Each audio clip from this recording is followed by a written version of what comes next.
Good morning, ladies and gentlemen. Thank you very much for being here with us.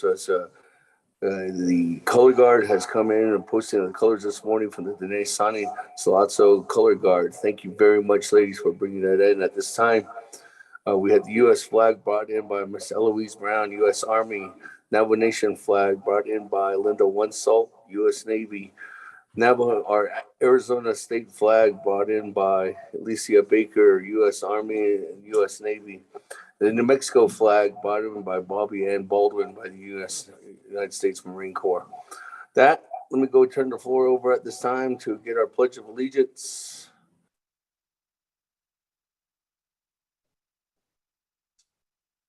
Our Pledge of Allegiance this morning is going to be done by Miss Graceland Helena Tom Moon, 7th grader from Sayetso Middle School. At this time, I can turn the floor over to you, young lady.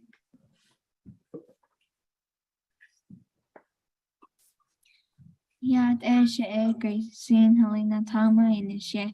Yea, the net generation. Papa have a shichin, my education edashichay. Kanazani edashinale. Shema F. Lorinda Wagner Tamoya. Shija Cleveland Tamoya.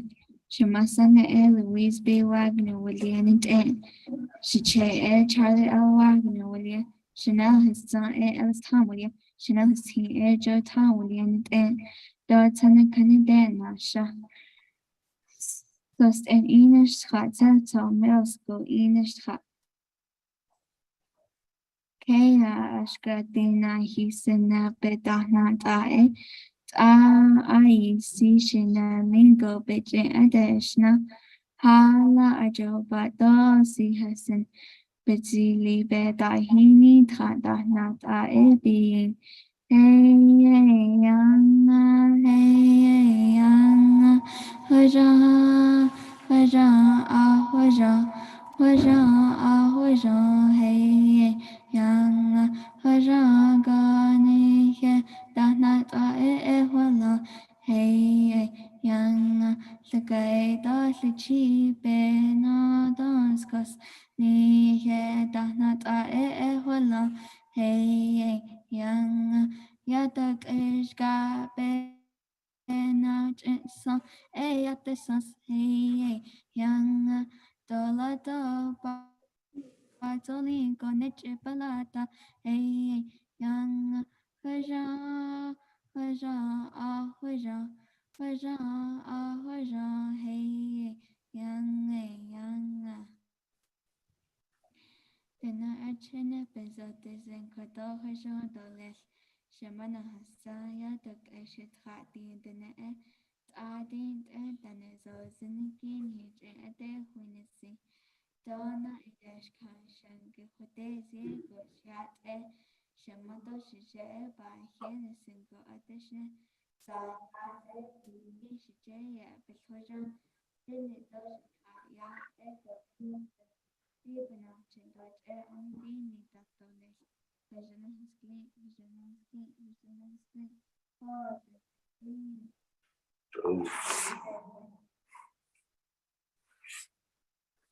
Thank you very much for that wonderful Pledge of Allegiance done by Mr. Tom Moon this morning.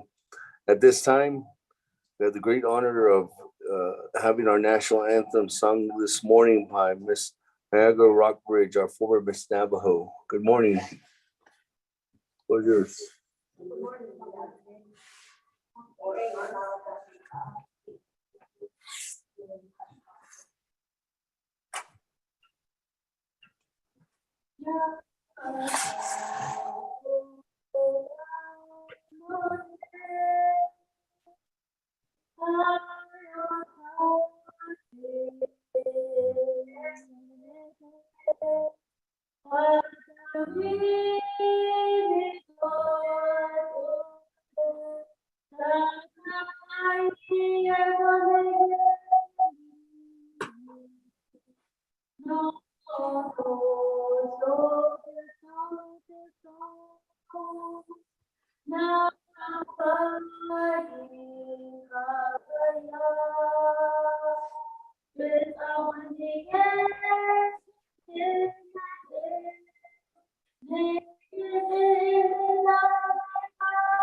Thank you very much. And at this time,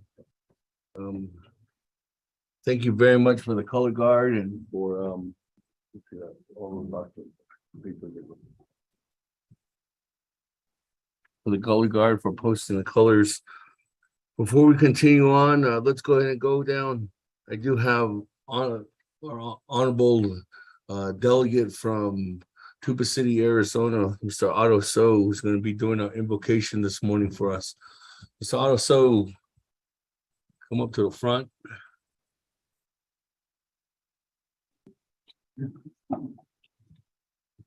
Floor is yours. Good morning. Yat ihbene adi da pipen bit da siyo kizido adi da hosneigi. Aro additional ko bishma saan natin tibe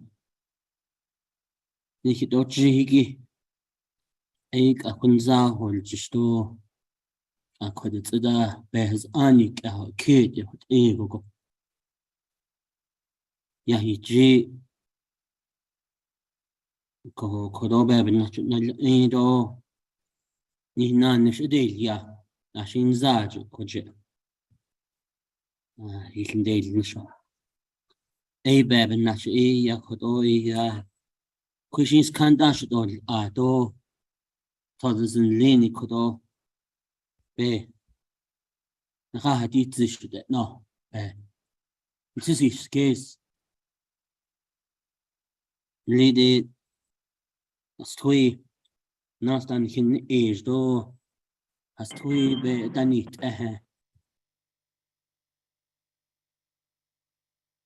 this is case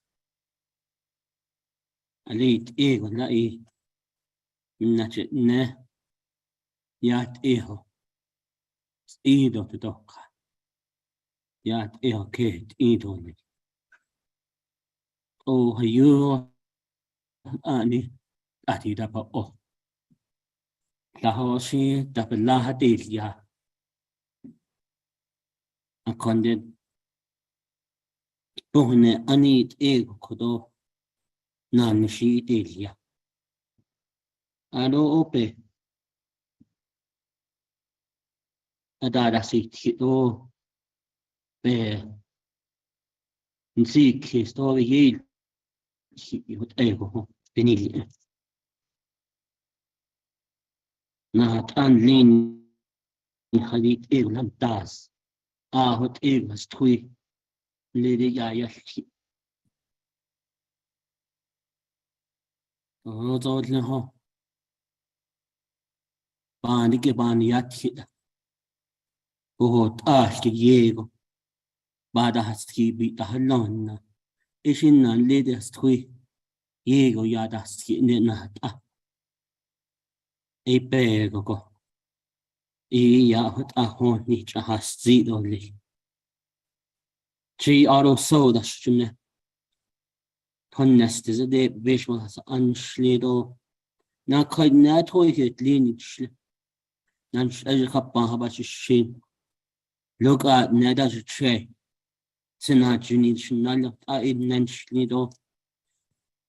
Oshi nichi oli. No sanshma.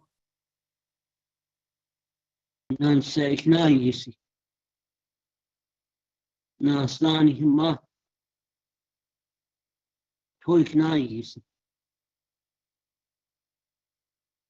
Na stani hima. Nichi na yisi. Ana hot egg. In the car there hot egg. Kaya betrakje. Ja, de schiet dan nog slaan, schiet ze kruis. Schiet ze kruis, keet. Nicht in leni kom. In na se kom be keet, niet op be niet. Na se leni kom be na se kom. Be na het iets zicht o. Niet ja een lego twil. Die net uit gas kon geen la kon eet. Ne be het ego. Joden leni, joden gas Het is het gas geen la. We hebben natuurlijk niet erbij geneeld. De nou gaat een lelijkheid. Bila slai. Kate op het jaar. Het is binnen het jay. Ben zakjes. Bij het als het gaat, je deed lei. Kate, ego, het men geen la. En dan lego. Aros dan lego. De kokeet. Na sani ma. Bedin Asian Kate ben de dahi. Any care ben di dahi. Na sani ma. Jabedin is ben de dahi. Bedil is ben di dahi. Keet idol. Het is ben de dahi. Het is ben de dahi. Jane or Ginny hinna be hinnan. Be not really. Or Ginny hinna should Jane long hobby. Yo hot zeal honey dahi. Jane Lini could obey which Hail need only. Could only be Sinzini by the need ahi. Shouldn't be the next only. Then Sakis slag. What ego so. Ben se cosi what ben see costly. Net was trage he did lay his jingle. Ben dit dato be show needs it only. Be yield it only he could ni trage hits us home. In the cage nicht igen hinla. Ebe dato ben see coso be night itzy. Ebe the shin conch has see. Lanit linit ego in a way than it lin. Niajan it lin, suit and it lin it yin it lin. Baby, as it is stink. No cag. Naked in. Also on the his also hot ego. As ago. A hot Nde be the hojon lini vina niki nas lago ben si kos. Alit ego la ya hojon lini kodo Bahi liago nas tahte di Hojon lini jota hit aso. Baben nashe.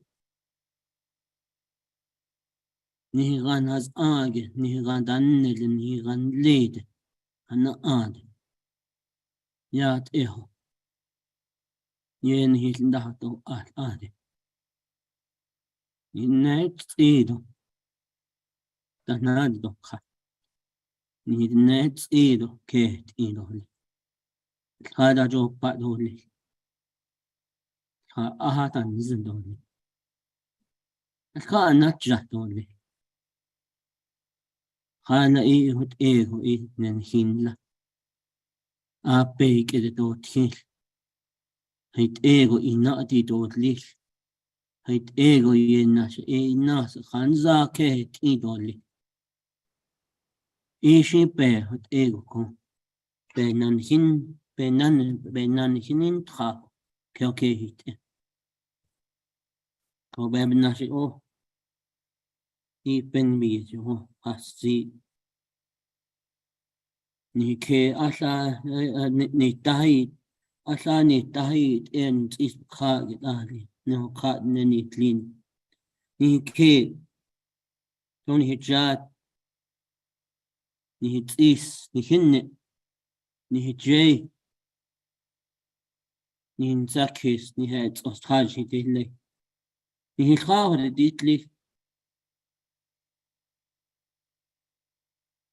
Ajo het ego. Ni khavt en lago. We hebben na het khaya het etoli. Aro do het eho niet dadoli. Nebijin da hui na. Da has eik et kha. Maar da has ani die stinke da vindt. Ajo betin da do na do kha. Ido do kha. Het ishi bahandal do ye bet ajin da do klik. Nza gon da do klik. Nza nasli do lik. Ik kan da khaya I watchin da do klik. On his last so ik kan da khaya need hard. Ik kan de kha ba ashin do klik. Adin da do klik. Ja kon bilke ido. Adon da alto chin. Away in lean squido sani. Ama sando che. Jo kehit ido. Jo chu hil ido. En ja hat ahens da hasi ben bi. Jo yoda en steda. Och ashi khaten da na sa eda. Och har da nan selt da har da hot eon selt inni. One way in shle. Yajin shle. Stigin le shun hasani ma. Impe. Kadoshin tzadizim da. Ik ga otzi de dili. Nashin hadi etan. Zada hadi thahi. Ntsashin da otli. Ntsaba khan ntsaba a. Kosil kilini ko da delto. Yot ahawan. Kosbe hawan. Toba hawan. Khal ahawan. Adin sandlin. Da bekeyat de ade. Nat anike. Mihnan adan liga. Mihlaje heskai. Gas tui a kidat eva. Ishrigi yinat sandlin ye. Nakhajo ba. Lem nashid what I had seen. Dibik a ishrigi. Yat kihit ilo na samhima. Ishrigi hojon doli. It is because the hojon doli. Milch that is link be nahdi tsiho. Hojon doli. Naslin doli. Ebe hodo. It has seed of hojon naslin shma. Naslin. Turn the floor back over to you, speaker.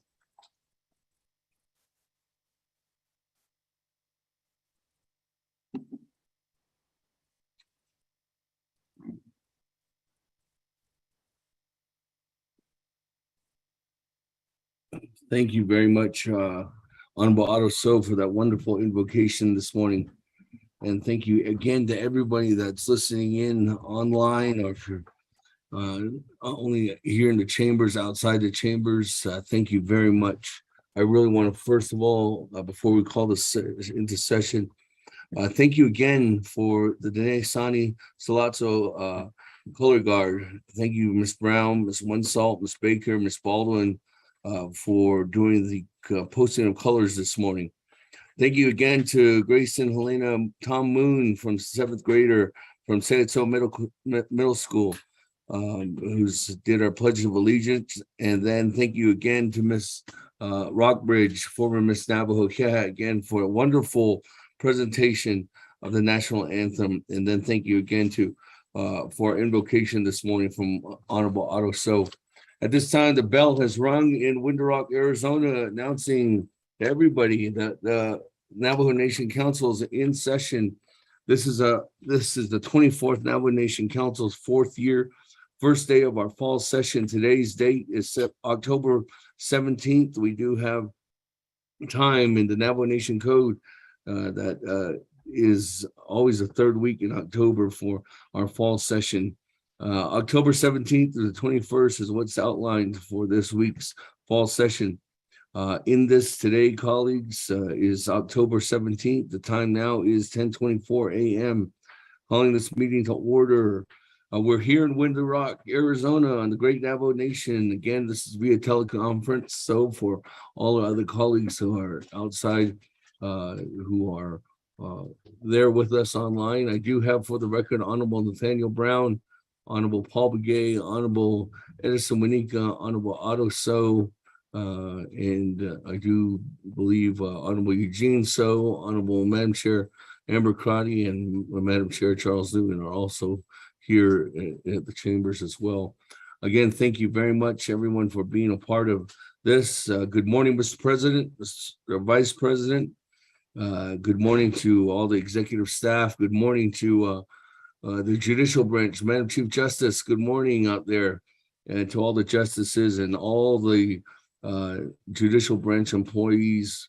Good morning to all the legislative branch employees. Good morning to all the chapter officials that are listening in, the chapter administration. Good morning to all the constituents that are inside and outside the Navajo Nation's 4 sacred mountains. Good morning to all the active military that are listening in across the great waters and the great seas out there.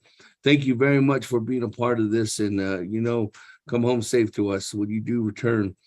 Most importantly, let's go ahead and make sure that we do have a roll call in order for us to go ahead and make sure that there's a quorum for a fall session.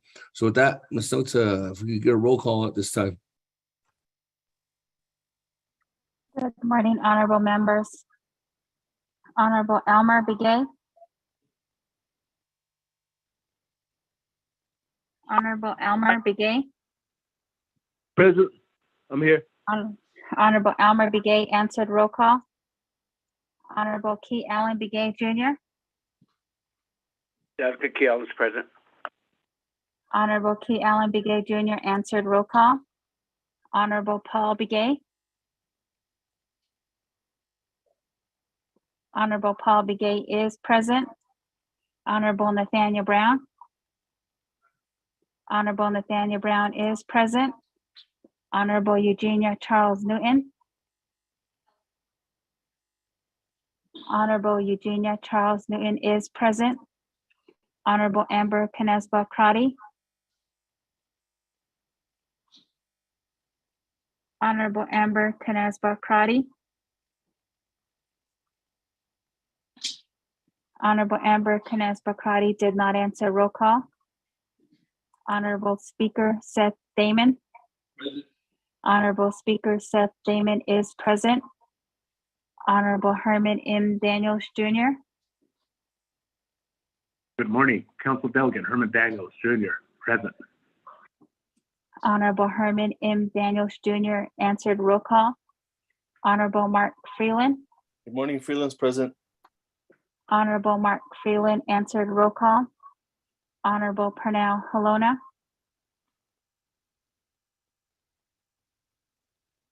Honorable Pernell Halona. Good morning. Hello, Mr. President. Honorable Pernell Halona answered roll call. Honorable Jamie Henyo. Good morning, Delegate Angel present. Honorable Jamie Henyo answered roll call. Honorable Vince James. Yeah, David, Delegate James present. Honorable Vince James answered roll call. Honorable Rick Nez. Delegate Rick Nez is present. Honorable Rick Nez answered roll call. Honorable Carl Slater. Present. Honorable Carl Slater answered roll call. Honorable Raymond Smith Jr. Present. Honorable Raymond Smith Jr. answered roll call. Honorable Wilson Stewart Jr. Good morning, President. Honorable Wilson Stewart Jr. answered roll call. Honorable Otto So. I am present.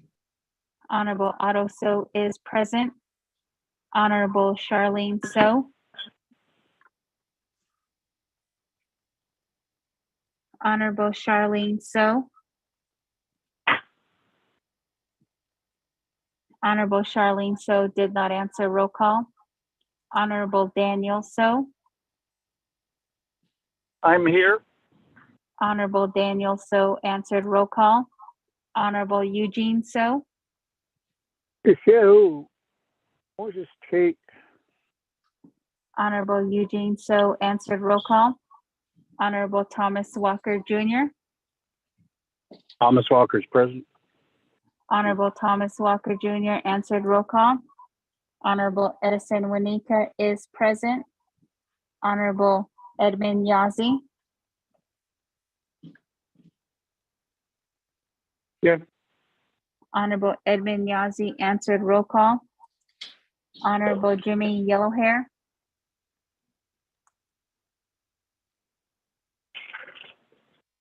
Honorable Jimmy Yellowhair.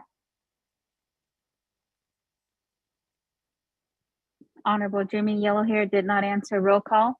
Going back up. Honorable Amber Canespa Crotty. Honorable Amber Canespa Crotty. Honorable Amber Canespa Crotty did not answer roll call. Honorable Charlene So. I'm present. Honorable Charlene So answered roll call. Honorable Jimmy Yellowhair. Honorable Jimmy Yellowhair. Honorable Jimmy Yellowhair did not answer roll call. Speaker, you have 22 members present, including yourself. Thank you very much, Ms. Nota. With that, 22 members present this morning, entering roll call for the 24th Navajo Nation Council Fall Session. We do have a quorum. That we did have an invocation again by Honorable Otto. So we did we're going off a proposed agenda, colleagues, until we do have approval of the agenda. So let's go ahead and move on down to item number 2 on our proposed agenda is recognizing guests and visiting officials to the Navajo Nation. Is there any recognitions at this time?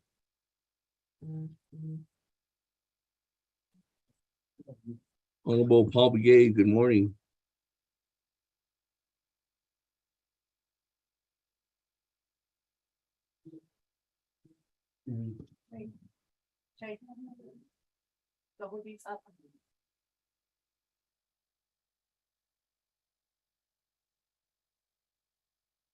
Good morning. Good morning. Speaker Damon, members of my colleagues, 24th Navajo Nation Council, and the staff that are here with us, and welcome to the 2022 fall session of the Navajo Nation Council. Of course, at this time, I would like to recognize a person from Tuba City. We have a teacher who went through an elimination process.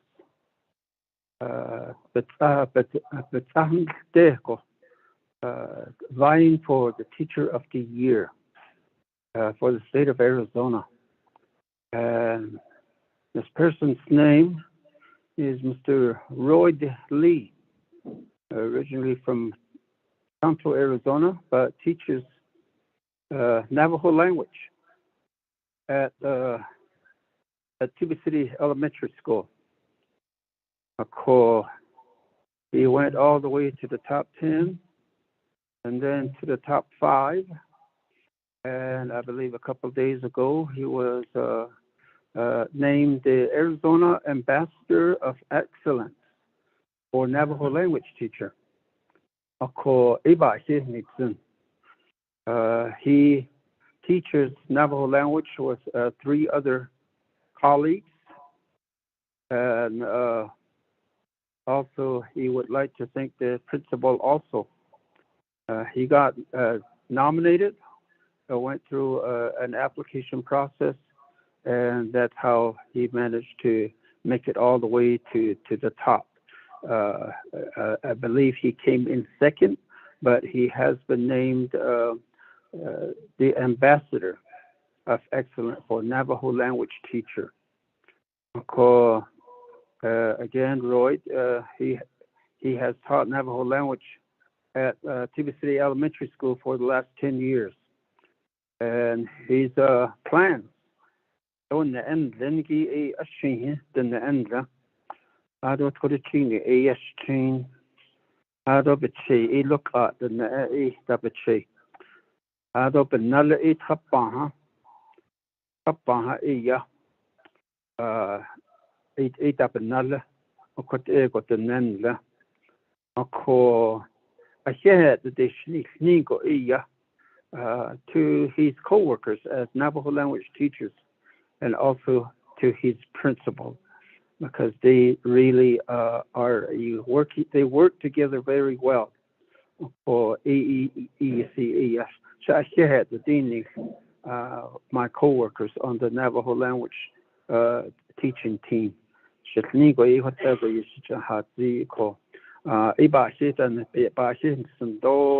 Mr. Roy Lee, it's a great honor being recognized as an ambassador of excellence, especially for our language, Navajo language teacher, for the last 10 years. Of course, that I believe that's one of the first time a teacher, Navajo teacher, has been recognized in the field of language and culture. Of course, again, congratulations to Mr. Roy Lee, teacher at Tuba City Elementary School, for being named Excellence, Ambassador of Excellence in Navajo language teaching. Speaker. Thank you very much for that recognition for Mr. Lloyd Lee there and for being Arizona's Ambassador of Excellence, especially for Navajo language. Moving on down to recognizing guests and visiting officials to the Navajo Nation. I have Honorable Otto So. Honorable Eugene So, I put you in the queue. Speaker, you come in the queue. Okay, thank you very much, Speaker and members of the council. Again,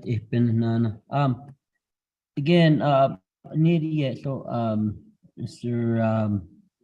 Che Paul Begay, Yahatzi, Mr.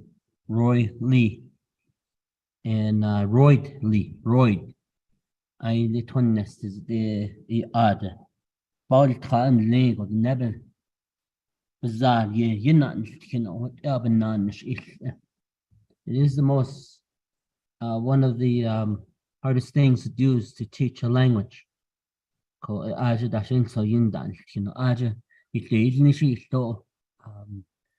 it so and I don't holiday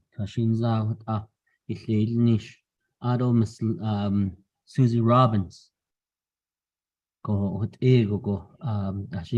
whole program for that teaches the Navajo language. To get that excellency, Ambassador of Excellency award, and to be nominated for the Teacher of the Year is something that this doesn't come each year. So I'm very glad that Mr. Shanan Che, Mr. Public Koya earlier. I don't could also our Cheers for Che program. Honest as it is, Stanley with able, you. As ich in dem Lego adi mit bananisch ich ko konzahol dish ko stuido sani dan de mit il chibis bahjo bado ich what ich yan sakis what ego la the cheese boche ajo stuido sani do was it just for the elders for everybody? People from across the nation was coming to get woods. Miss Mannheimer, Cardone. Zeich Angela, she was a medical doctor.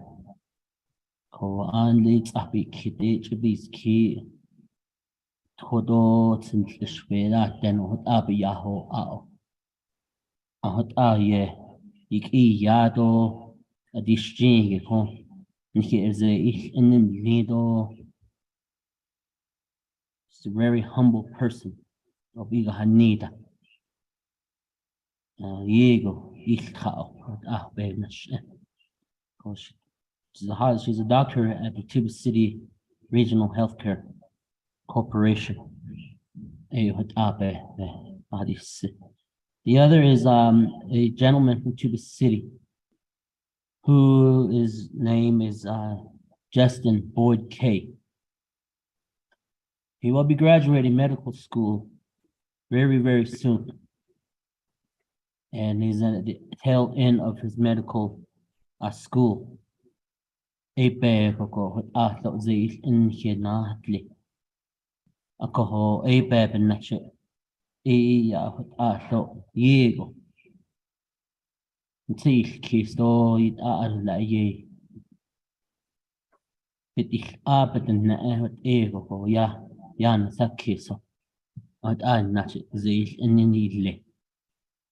currently he's in San Francisco at the trauma 3 facility through the final steps of his residencies. So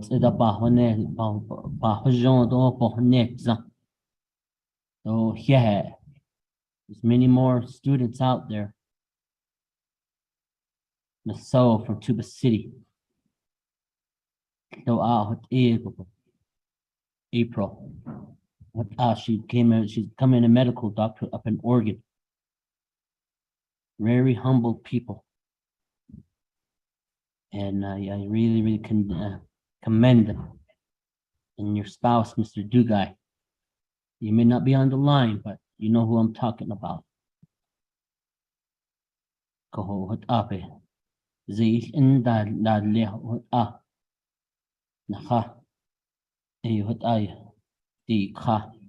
Oba hit nisik o ahul sahodoli.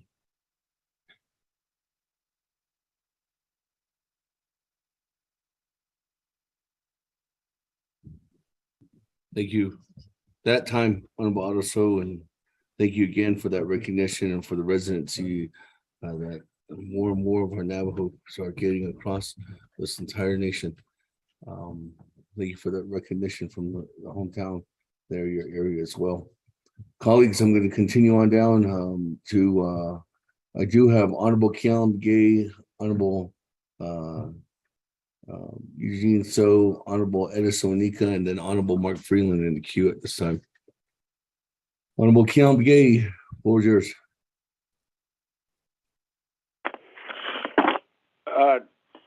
Speaker do Sanandana Lenigi, the 24th Navajo Nation Council, Adod Anna Todisno Sanki, Yate Beden Hidini, good morning, Ado Dadan Hinada Hastado, Kayan Lenigin Nadasho, Ado Kudo, Dat Ehoshi, Kudo fall session at Ninigita, Jihanecha Hakishina, that Ilneto this week. a coco codo the quick shame in Hachanadon hit nan linigit or hayu cojet na hoche energy git or hayu participate in that at different locations. This past weekend, she Arizona State Fair, the she Aja Indian Rodeo band that state do she la da desk kai Aja. A quadret INFR object not deal deck go she Aja Krishi the nen linigit o you qualify nada it la the nen lido standard and lingo kudoshi. Hit ego go she ye had a hundred go Aja illa da a corner that estate do listo. I don't know what you do. You know that several of our Navajo people qualifies to get into the National Finals Rodeo as well. The Christian annually coach Nada Costa. We wish them the best of luck. Akoko Kodo Nakedel Ego go a Kodo Behate seems to recognize that they listen some for them to be part of this upcoming INFR Nigel Harvey. From the community of Talana Cottonwood and Tyrick Wilson, called Kodor, Nachendan Linigit or Hayi. They look out to participate, and the one thing that a lot of them continue to say that they do their best. It is a private Kodor Adigahako do Ado Kodor. Yelhada Hunlango ba all Tahaki Yego Kodo Benhichin has taken Holon got out at stop. If you really want us to stand out to represent the Navajo Nation, the government itself sometimes is not there for us, especially on the Navajo Nation. Recently, you fair bond that state go. Some of these facilities, they're run down and are not to par in the standard of having these bigger activities as such.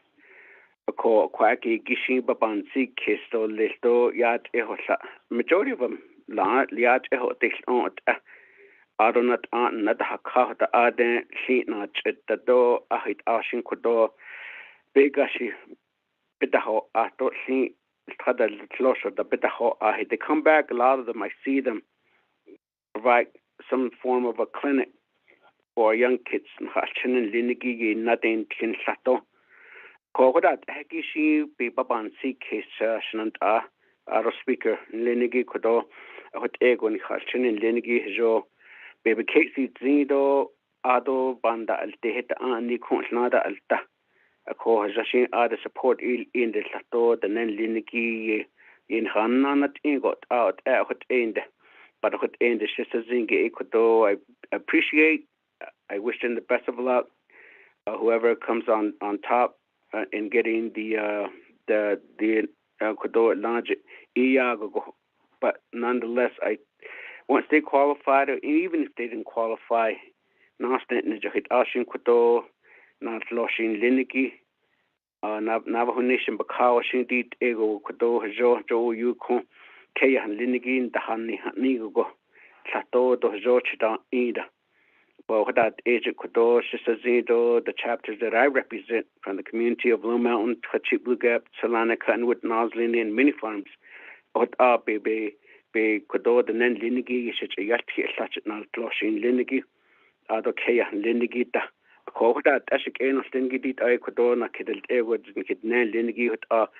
then those don't mean to not recognize all of them, but there's quite a few of them across the Navajo Nation. So I wish them the best of luck, though, in the upcoming event. Speaker, Thank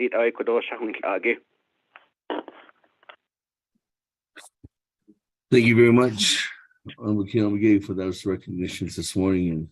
And again, yes, congratulations to all the contestants who will be making their way to the next couple of weeks, including this weekend, to all the different rodeos and events representing the Great Navajo Nation. That, colleagues, let me go ahead and continue on down. Honorable Eugene So.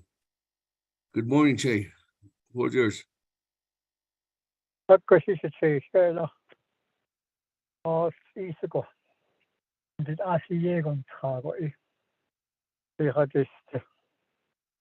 or Behadot Oldney. Iskanashi, 2 weeks, President Biden announced the key appointments to the boards and commission. Biden announced his intent to appoint 5 individuals to serve as members on the National Council on Disability. Husky Benali Jr. appointed Bedelia Diego Shehe. National Council on Disability NCD is an independent federal agency charged with advising the President, Congress, and other federal agencies regarding policy, program, practice, and procedure that affect people with disability. NCD is a compromise of a team of presidential and congressional appointees and executive director appointed by the chair and full-time professional staff. NCD's mission is to be trusted advisory in the collaboration with people with disabilities to the President, Congress, federal entities, state, tribal communities, and local governments, and other entities and organizations. The entity fulfills its advisory roles regarding disability policy, program, procedure, and purpose that enhance equal opportunity by conveying stakeholders to acquire timely and relevant input for recommendation and action steps, gathering and analyzing data and other information, engaging and influencing the current debates and agendas, identifying and formulating solutions to emerging and long-standing challenges, and providing tools to facilitate effective implementation. Diego shared Husky Benali Jr. He's a member National Council on Disability. Thank you, I should say. Honorable Seth Damon.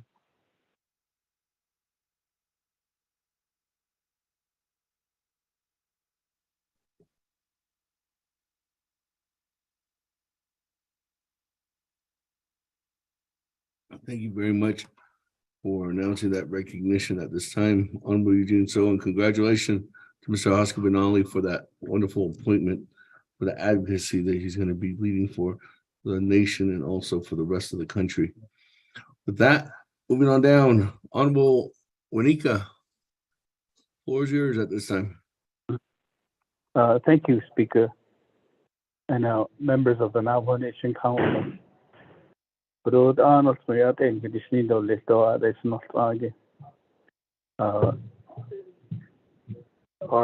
former leaders, dan linige ka natani dan lang ICA go ni ka KSJ, ka ni na haka.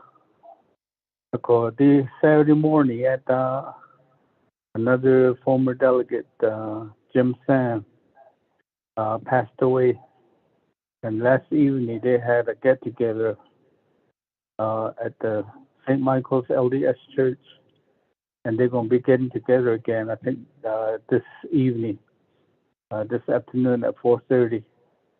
So I just wanted to ask for a moment of silence for former delegate Jim Sam. He was a community leader most of his life, not only for the community, but as a council delegate for the whole Navajo Nation. I think as far as leadership at the community, he started out as a secretary-treasurer, and then he became a vice president, and then on to becoming a Navajo Nation Council delegate. His trade was an electrician. Could I say Christian Naka and the way? Well, also he was a grazer member also. So I think all the leadership at the national and the local level, he was able to participate in all the positions, being able to help a lot of people. Because over the years, so Batson Renege, I see at a Batson 19 years. Ana Hashin so Yada Hasti created by Hitnis in Yego Nika Lord. Adoshin Tashibata Honosan. I'd just like to ask for a moment of silence, Speaker, if we could.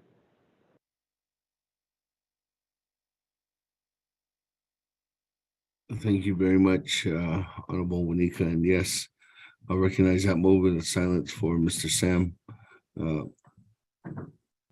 At this time, I'm going to continue. I'm going to wait for the moment of silence because I think there's some other individuals that might be recognized as well. So I will definitely, we will have a moment of silence this morning. But I just want to make sure if there's any other further individuals that we'd like to add on to that we can go ahead and do that, Honorable Wanika. So with that, and then also Honorable Wanika, working together with the staff here, we'll definitely reach out to the family, and there's a letter and a flag that we can honor Mr. Sam and his family. We'll go ahead and do that too as well. Okay, thank you, Speaker. All right. With that, colleagues, let's go ahead and continue on down. I do have Honorable Freeland. Good morning, Honorable Freeland. Floor is yours at this time. Thank you, Speaker. Shanantai, colleagues and members of 24th Navajo Nation Council, the staff, good morning. Good morning to all of our Navajo people across this globe of ours. So good morning, Shanantai. Thank you, Shanantai. Honorable Edison Wanika, and our condolences to the Sam family and his loss as well. And we too suffered a couple of losses, unfortunately, as well, Speaker, in Eastern Agency. The first one I want to give recognition to is one of our veterans, Felipe Dawes Jr. He was a vice commander at Herfino Veterans Organization. He was involved in an accident over the weekend on his way to San Carlos to a veterans event. Our thoughts and our prayers go out to his family, to all of our veteran organization in Herfino, all of our people in Herfino community. And Herfino suffered the largest loss fatality during COVID. And I always think of that community, especially because they're the largest chapter of the 8 that I represent. And anytime we lose a community member, it's always hard to bear. So our thoughts and our prayers go out this morning to the Dawes family in Herfino, Shanantai. Also, Speaker, in recognition of your area, we lost an esteemed chapter president at Seattle, Mr. David Lee. And I know you know Mr. Lee. I had the utmost respect and appreciation and gratitude for his service. We all do, but I had a chance to work with him, do some work with him previously. Our thoughts and our prayers go out to his family as well, and your chapter, Speaker, Seattle. Our condolences to Seattle community and Mr. Lee as well. He always, every time he answered roll call on Eastern Agency Council, he always referred to Seattle as God's country. And right now he is in God's country, and may he and Mr. Dawes forever rest in peace. And we'll keep their memory alive forever as well. So those are the 2 recognitions I'd like to ask for. And one last one is remembering all of those who we lost, a reflection during the time of COVID, during the height of the pandemic. 1,800 lives that we will always remember and never forget. May their families find healing and peace. May they always find peace and healing. To all the families out there, just know that we're thinking about you all, and we're praying for all of you each and every day. This loss, this COVID was a huge loss. It was a huge undertaking for our Navajo people. And we will always remember them. And wanted to add them to the moment of silence too, Speaker, those 3, Mr. Dawes and Mr. Lee, and all of the people that we lost to COVID, and all those as well that we lost their lives during this time as well. friends, families, relatives, everyone that we will always remember, and the families out there we will keep in prayer forever. Thank you, Speaker.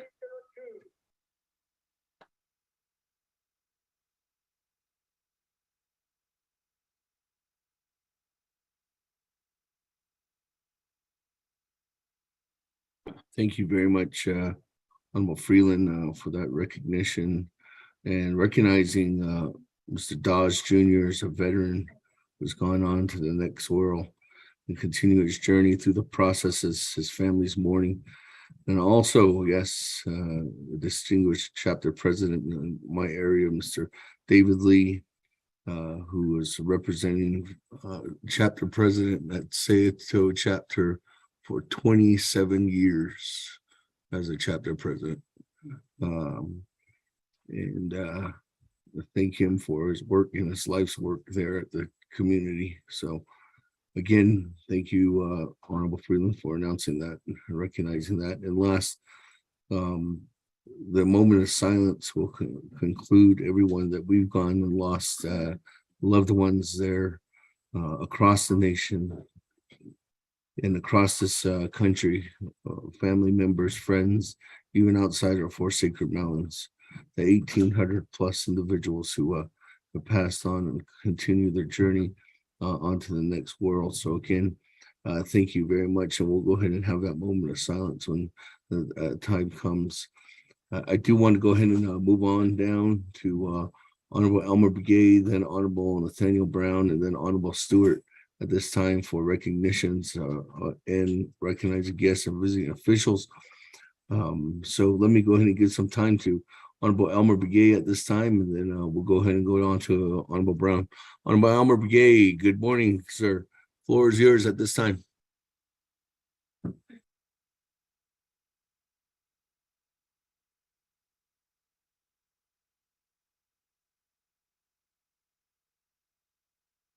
Good morning, Speaker, Chairway, other members of the Navajo Nation Council.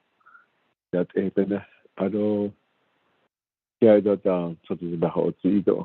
I don't the national anthem though. Yet it had other people that are on the line though. Yet it keep this so. The hundred of whole Judicial. I because autumn. October, we hold Judicial. I don't to do some new greetings into the crops that were harvested. It had to be little. During all the rain, or the harvest that we got, because it had to need a little. I don't pay none. It's better than me. Other open cases had other people that did all the planting, and then around the today, something probably harvested and but now the health we use it to our ceremonies. We use it to offer our thanks to no stado yet. I don't the rain that we have, so any moisture that we have, so they're not even to the hundreds of days. So I just want to say that. I don't know, continue that. Is with that, thinking about it, is just, I just want to thank the National Telecommunications Information Administration. NTIA, they awarded us Dalcon chapter for $33 million for broadband and internet services. So for to the 5 chapters that I represent, Dalcon, Tisto, in the Wells White Cohen, and Greasewood. So with that, I wanted to acknowledge and say extend my gratitude and appreciation to the 24th Navajo Nation Council, as well as with Speaker. I guess when my son, Speaker Damon, always say that Nabi works. Yes, he can say that Nabi works. That we had a Nabi committee that acknowledged that and supported us with this initiative to have this broadband for the grant that we applied it for audit band is how much we appreciate that. I'd like to extend my appreciation to my chapters, my Dalcon chapter manager, my sister Margie Boyden, and then the staff there in Dalcon, and then all the grazing officials that help us out in the 5 chapters that I serve. They went out there and they did the confirmation for land withdrawal. The consent the job. And all the people that are involved in it, and then all the people that believed it in this project. Like I said, that with this, a lot of things that we can be grateful about it. There was this the autumn month. We're so grateful that this happened to us. So I just want to say that to each and every one of you too. So I love that speaker. So by the recognition. Thank you.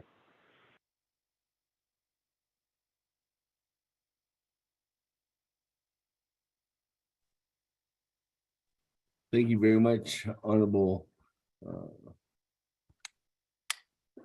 Brigade, for the recognitions and the continued effort of those that you recognize there, working on behalf of the nation.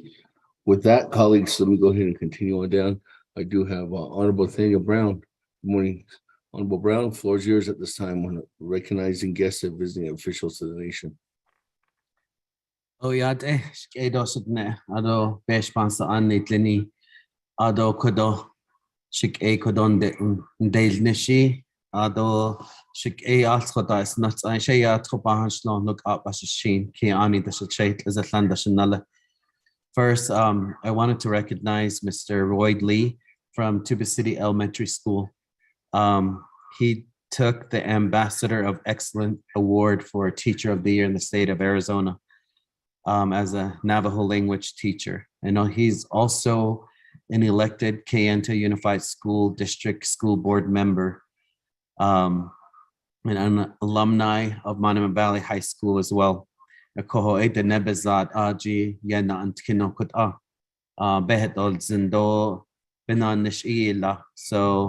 know that him and his class and his colleagues are watching from Tuba City Elementary School. So congratulations on behalf of the 24th Navajo Nation Council. And Speaker, I want to request if we could, I did send an email out for recognition, if we can put that into the agenda and maybe on Wednesday. I think this is such a prestigious award that should not go unnoticed, not just a pat on the back, but an official certificate on behalf of the 24th Navajo Nation Council. The other recognition that I would like to make is to Miss Allie Young. Allie was in Monument Valley, Kayenta over the weekend, and really talking about the voter suppression within the state of Arizona, some of the laws that, there's a new law that Governor Doug Ducey signed, and I believe it's our individuals who are over the age of 60, 70 who have to show the proof of residency. So we as council delegates, this is our job to protect our people's voices. And this also impacts the Navajo Nation election results. We'll be introducing a legislation soon to bring them and update the system on the Navajo Nation election as well. Also, I want to recognize from our community of Te'ewe, Baby Rocks, and Denahotso is we lost a young lady, Miss Sylvia Laughter, who was Arizona State Representative and also worked with us in Denahotso as well. So she is the daughter of May Big Mitchell and Rex Laughter. and her sister sat in this council floor, Shama Badishno, Shamado, Shamasan, Miss Catherine Benali. And Sylvia, if you walk over to the Veterans Memorial Park here in Window Rock, the big Navajo Nation statue, she's the one as a representative who brought this to us, is my understanding. And also some of us who have the Arizona Navajo Nation's license plate, Miss Laughter has also brought that, and the funding goes back to the roads funding for Navajo Nation roads also. So and if we could also, I would like to request a recognition and a letter on behalf of 24th Navajo Nation Council. And if we could give Miss Laughter as a former state representative and also a chapter manager, also a board member for Navajo Telecommunications, if I could make that request at this point, Speaker, as well, for the work that her and her family have done for our Navajo people. And they continue to do a lot of this work in the background for our people. And then thank you, we'll add her to the moment of silence, as well as Miss Bessie Gray of Danahoto and Kayenta, as well as Miss Genevieve from Danahoto also, Genevieve Steve, Ekut an hik ein lini, it's ishink eda diliedo le Danahoto. Again, back to our teacher of the year, Roy Lee. Yat ehebene to you and your students, to your faculty there in Tuba City Elementary. Yat ehgedashina, a job well done. We will follow up with you as well for recognition on behalf of the 24th Navajo Nation Council. Thank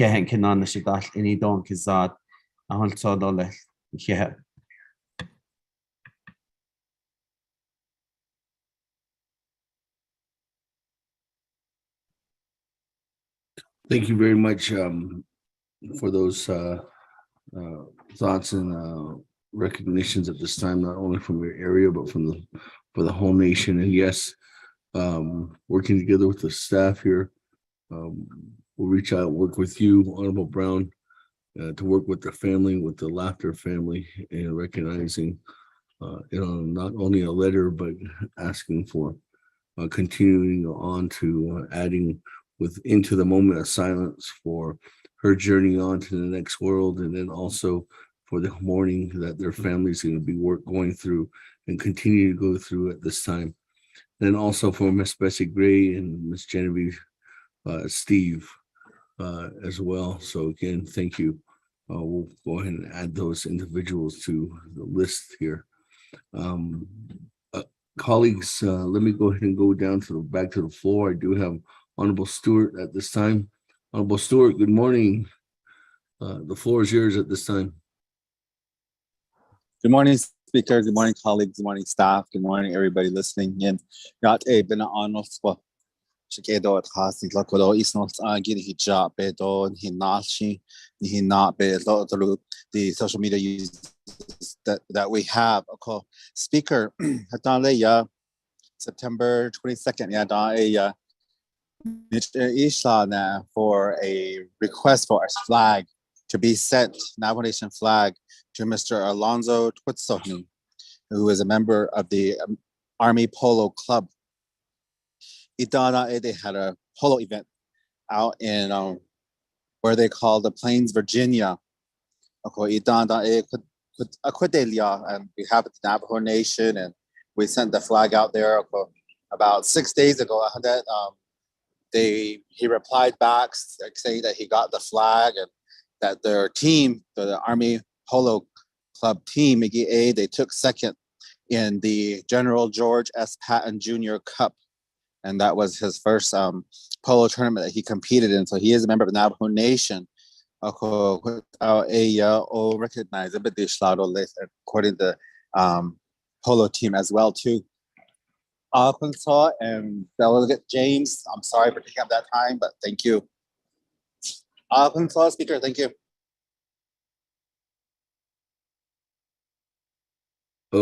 Thank you.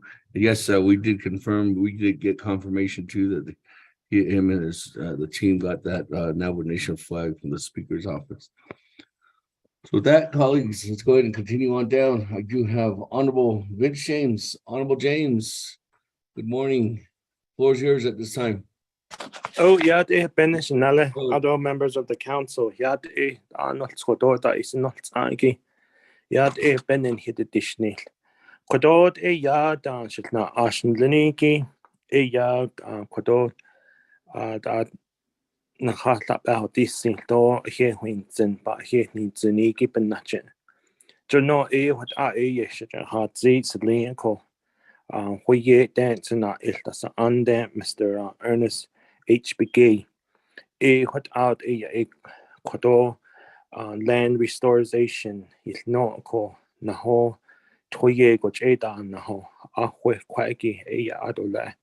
Chita iniki tin beska edonana tin da an na has kenzi da ko datas no childa datas the nel what out asho da twin liniki do yo agasha da yana gale no what hot aho ko आज has aniki did that shamasane ilzu trato cornfields has ando cornfields Arizona aje shamasane liniki Miss Joan Delagai aje but has oko le like is it there ade trochetan le baga ko ko ade hashin so abis is a hast hinde Sen ad abatatol ni do childa abatatol no hineicha oko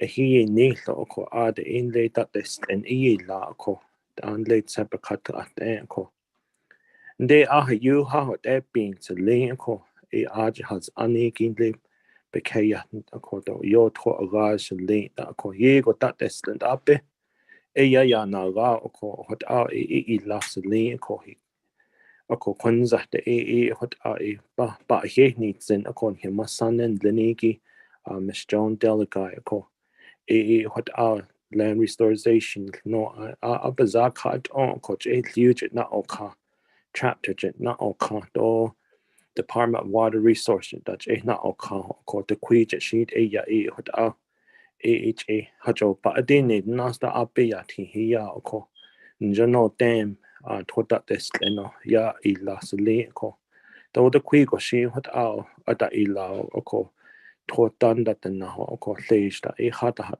ben hot e beholdition le oko just wanted to make that recognition to her on behalf of Mr. Ernest H. Begay and Joan is a well-educated person, but she had no experience on how to develop a dam, but just working with the resources that are there around her grazing area. She has worked hard and done a good job at restoring her land.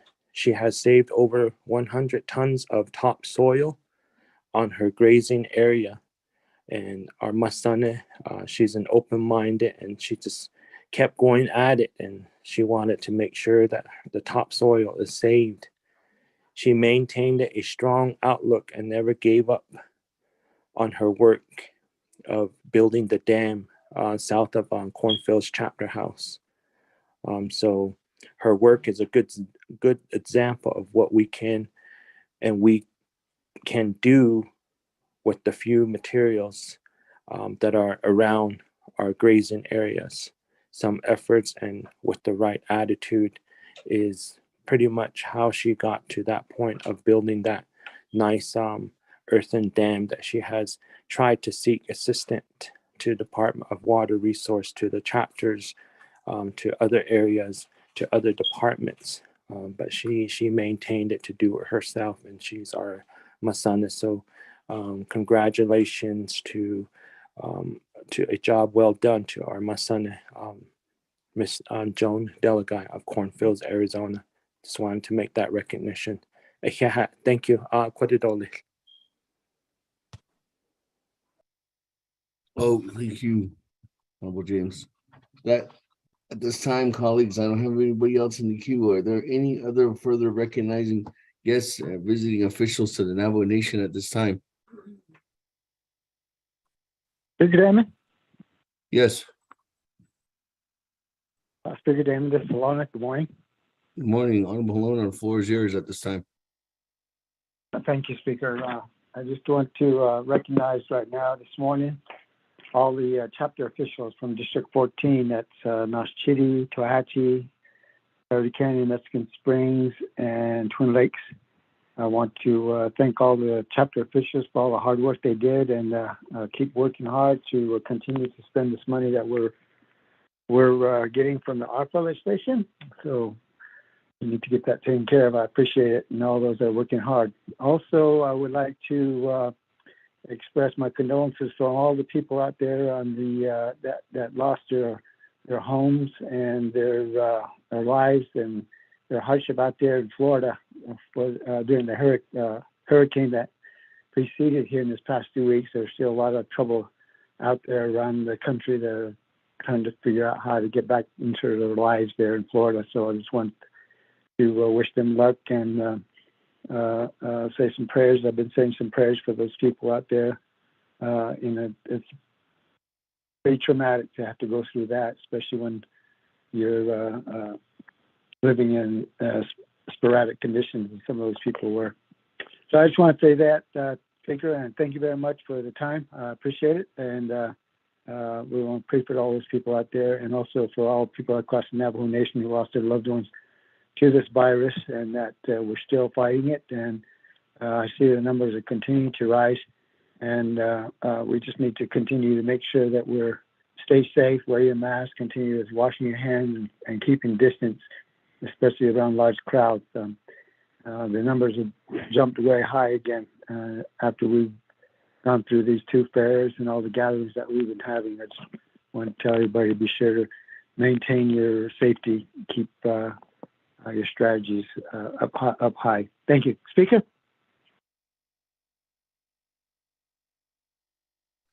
Thank you very much, Honorable Lona. That, colleagues, any other further recognizing guests or visiting officials at this time?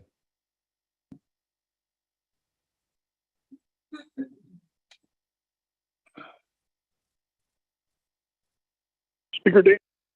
Speaker Yes. names, Vice Chair Smith. Vice Chair Smith, good morning. The floor is yours. Okay, Speaker Damon and Navajo Nation Council, and then all the visitors that have and the veterans posted their colors and the prayers and the singing of the national anthem and the session that went on this morning. I'd just like to extend my appreciation out to the three-branch government and the work that we've done, and thus far we've gone, and that we have gone through a lot. CARES Act. Now we're into the ARPA. We've got a lot of work ahead of us, and trying to get the services out for each and every one of our Navajo people out there. They're looking forward to seeing progress and want to see progress. And just want to say also too, thank you for to the our good Father in heaven, Heavenly Father. We thank you for the rains. It's been great, and it's been detrimental in some places, roads and stuff like that. But we see what we encounter, and we see what we are blessed with, and just want to say that this morning. And also want to reach out to the 5 agencies and all the chapters of the Navajo Nation, 110. They're all looking forward to moving forward with the ARPA funds and getting these legislations in, and also their projects, and just pray that we can fulfill those responsibilities through contractors and through getting the funds spent the way the projects are meant to be according to the U.S. Treasury.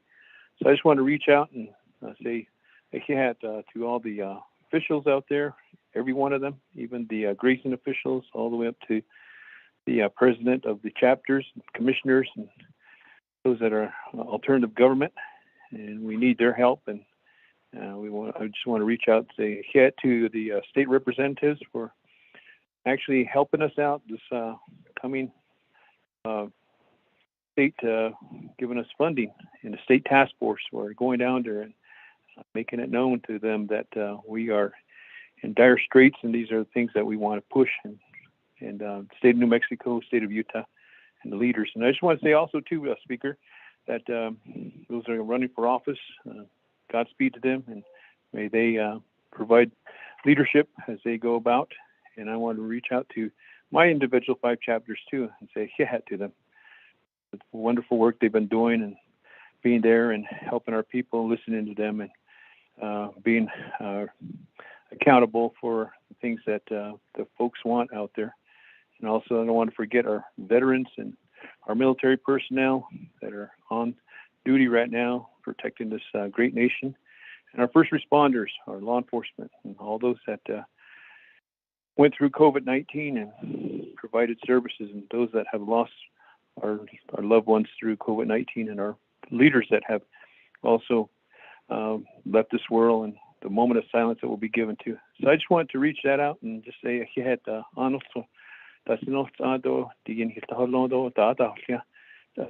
the question sana states that just do it in it and the orta or she happy adika or she but so doesn't do but not she and Bakuta needs in Kohota would be at this speaker Damon here. Thank you. Thank you very much for that recognition, Vice Chair Smith.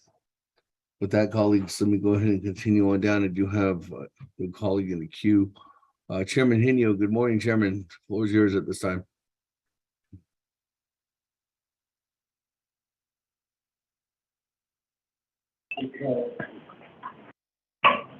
Good morning, Speaker Damon. Can you hear me? Yes, we can. Speaker Damon, this is the 24th Navajo Nation Council. Deep in the engineer, engineer Conke or ask if I any other citizen, engineer Habeha out because check, they'll get out of so. Other could I not Navajo Nation, other Danny Flaggy, other federal religious on Junga Faria this morning. I just want to give recognition to the REMA, the staff, the REMA Judicial Court, District Court, as they have been advocating hard the past several years to get a brand new judicial complex. And right now we're starting the process as I'm with the staff at Diamond Murphy here in Albuquerque, going over their wish list of plans and design of how they want to see this new complex come to the community to provide better court services for the people in the community. So I just want to recognize them as they are working hard. As our staff here have a lot of needs when it comes to providing services to the Navajo people.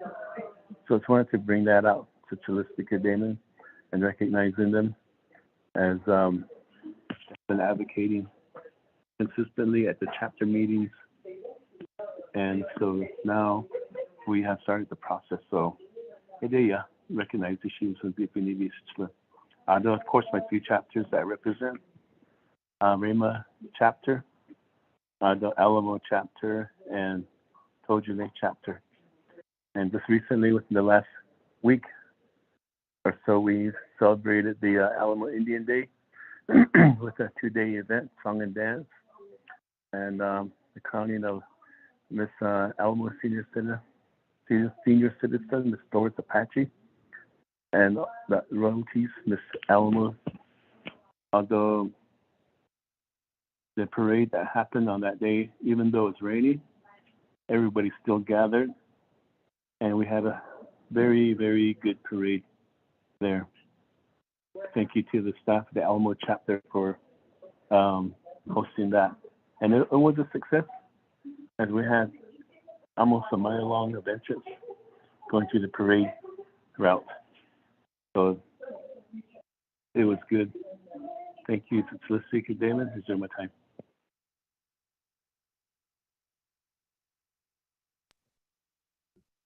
Thank you. With that, reserve time 2 minutes and 6 seconds.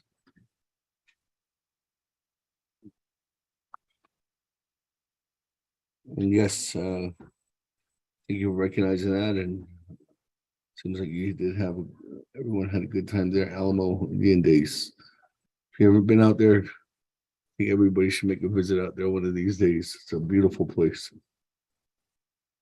With that, colleagues, any other recognitions at this time? Speaker Damon, Delegate Rickness, request to speak, sir. Yes, good morning, Chairman. Chairman, the floor is yours at this time. Thank you very much, Honorable Speaker Damon, honorable members of the 24th Navajo Nation Council. I would like to just recognize our Blue Star mothers and surviving spouse. Back on September 24, 2022, over here in Farmington at Berg Park, they put up a beautiful monument, pictures that I have sent to you as well. And I just would like to let you all know, I'm authentic. Whenever you're in Farmington, stop by the Veterans Park over at Berg Park and look at that beautiful monument. It has the Navajo code talker on there, and it's just a really beautiful honorary monument that I would like to let you know all about. So just thank you.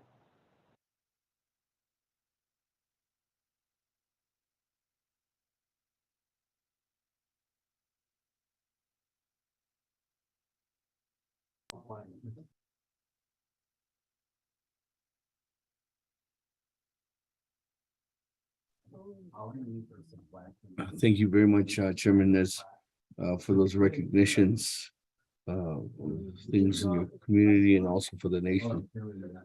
That, colleagues, at this time, are there any other further recognitions recognizing guests and visiting officials of the nation at this time?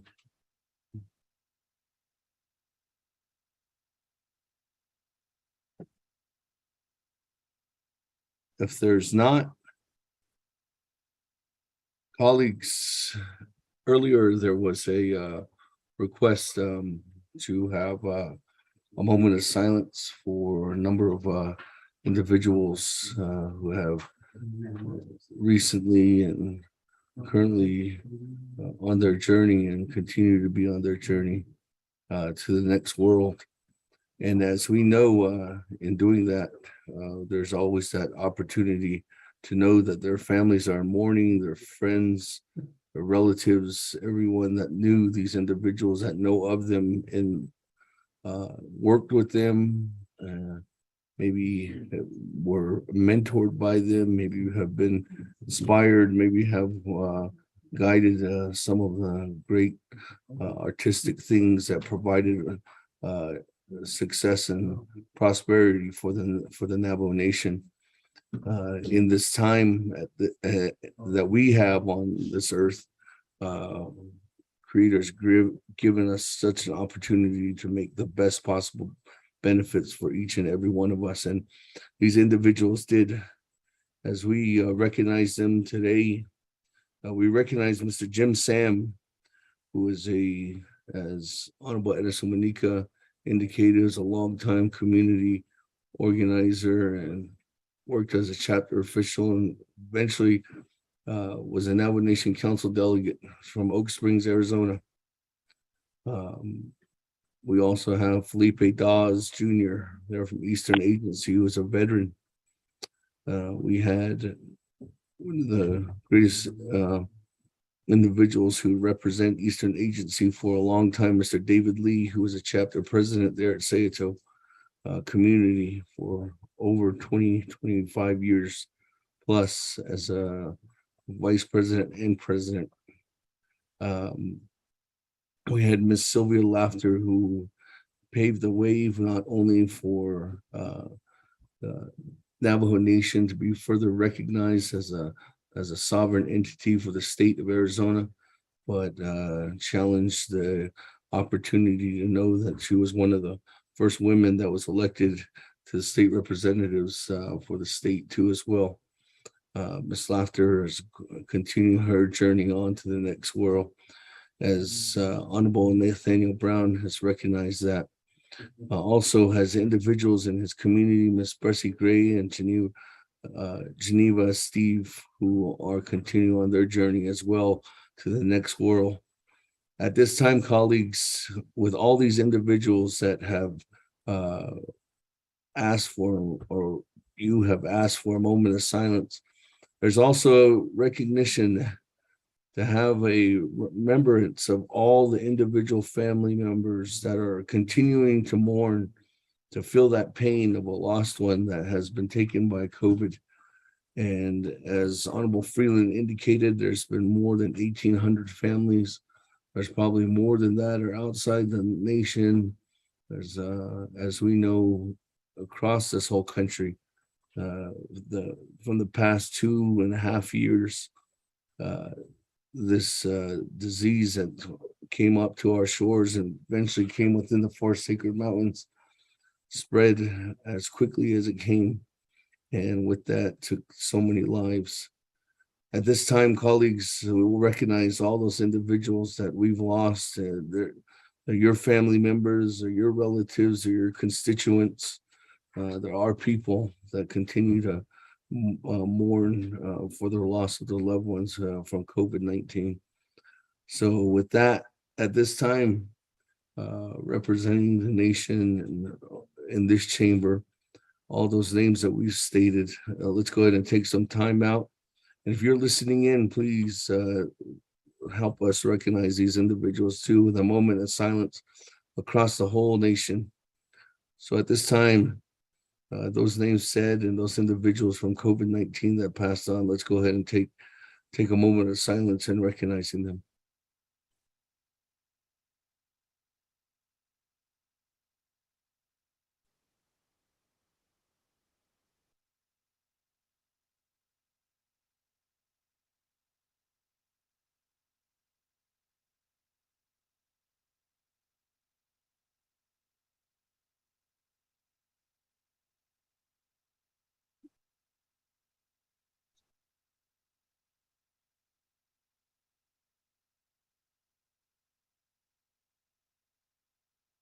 Thank you very much, colleagues, staff, everyone here in the chambers, and everybody else that participated in that. And again, continuing on with what we have to do in order to make tomorrow better for our Navajo people, we will continue that effort with the individuals who have changed the path and helped pave the path for new opportunities for the nation, and these individuals have.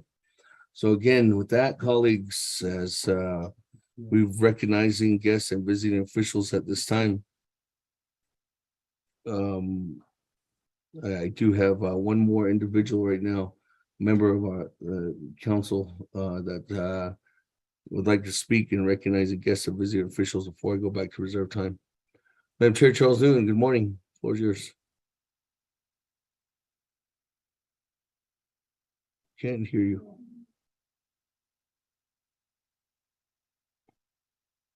Good morning, Speaker, and good morning, colleagues.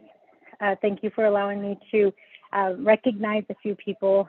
Speaker, I rarely ever recognize people who, during council, but there are 3 individuals that I would like to recognize at this time. One, I want to thank you, Speaker, for doing a moment of silence for the late Sylvia Laughter. We did hear the news, so I appreciate the moment of silence on her and her family's behalf.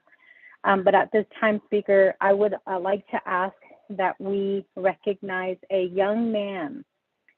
He is 11 years old, and he right now, Speaker, is currently preparing for brain surgery this morning. He's in the 6th grade. He has a tumor in his left brain. And his family is currently with him at the Phoenix Children's Hospital. His name is Caden Simpson. This past weekend, we celebrated with Caden. His favorite holiday is Halloween. And so we had a special trunk or treat for him in his honor. We had a lot of families that came out to support him, but we also had a lot of, young kids who came out to support him as well. Caden, he does have a speech impairment because of the tumor in his left brain. And he also, when he was born into this world, his mother did state that he had open heart surgery. As a mother, this is hard to hear when when our children go through these types of health ailments. And so, I told Caden that I think he is a special young man who is strong and certainly exemplifies what we call resilience. We are so blessed to have our children who are healthy, our children who have never seen the walls of a hospital. And as a mother, I couldn't help but feel the pain of his mother as she explained what they have to go through every single time Caden has to go into the hospital. So his mother, Tammy Simpson, did state that, where they're hoping that with this brain surgery, it will help a lot with all of the health issues that he is currently going through. This young man who is only 11 years old has had heart surgery and now will be undergoing brain surgery tomorrow.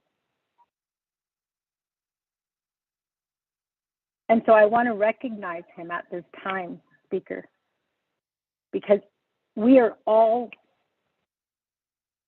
parents, we're all aunts, uncles, and some of us are lucky enough to be Nalis and to be Chays or Masanas.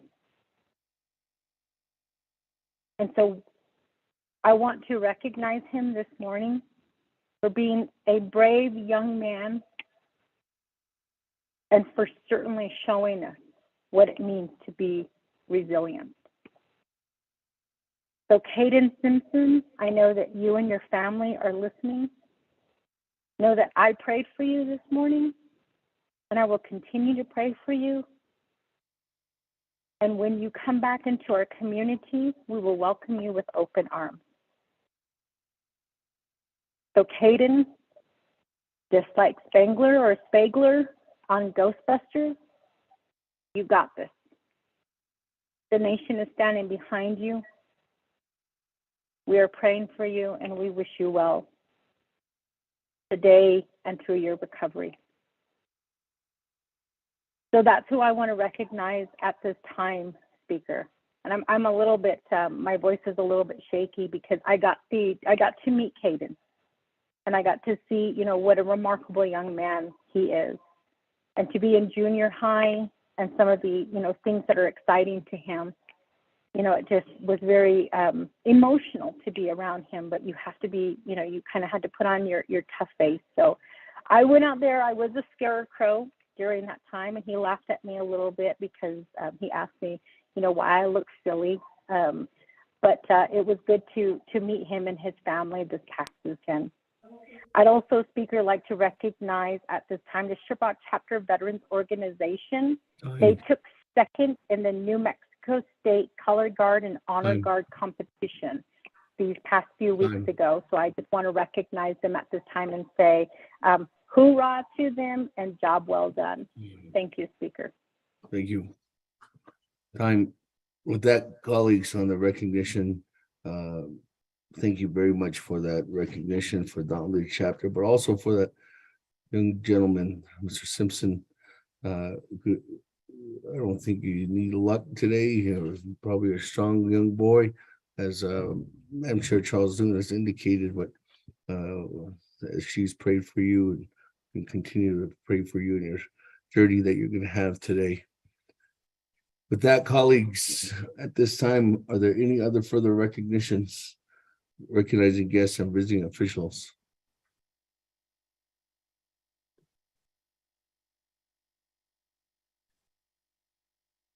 If not, I do have reserved time. Chairman Hinio, 2 minutes and 6 seconds. Yeah, where's my time?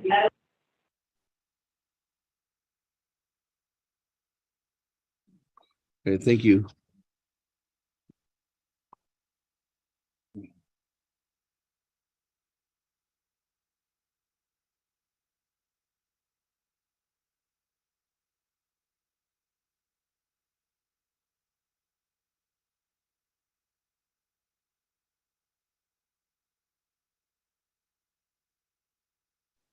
Colleagues, there's a request and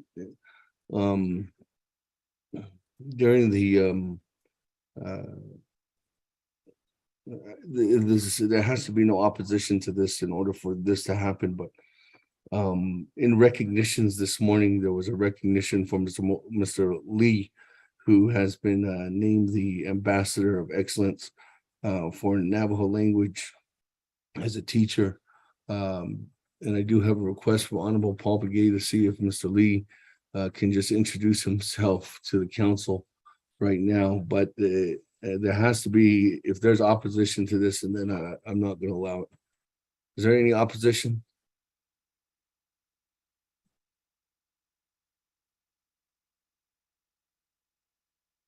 If there's no opposition. Mr. Lee, are you on the line?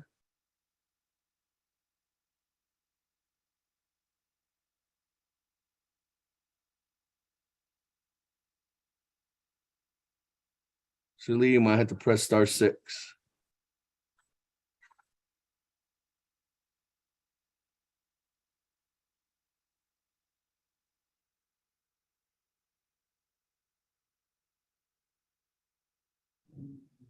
All right, well, if we get Mr. Lee back, we'll go ahead and maybe give him some time later on this morning. With that, colleagues, let's go ahead and continue on down, since there's no other further recognitions of guests or visiting officials to the Great Navajo Nation. Item number 3, review and adopt the agenda. That, Mr. Rico, if you could read the agenda into the record. Thank you, Speaker and members of the 24th Navajo Nation Council. Proposed agenda of the 24th Navajo Nation Council Fall Session, October 17th to October 21st, 2022. Winter Rock Navajo Nation via teleconference. Presiding Honorable Seth Damon, Speaker, 24th Navajo Nation Council. 1, call session to order roll call invocation. 2, recognize guests and visiting officials to the Navajo Nation.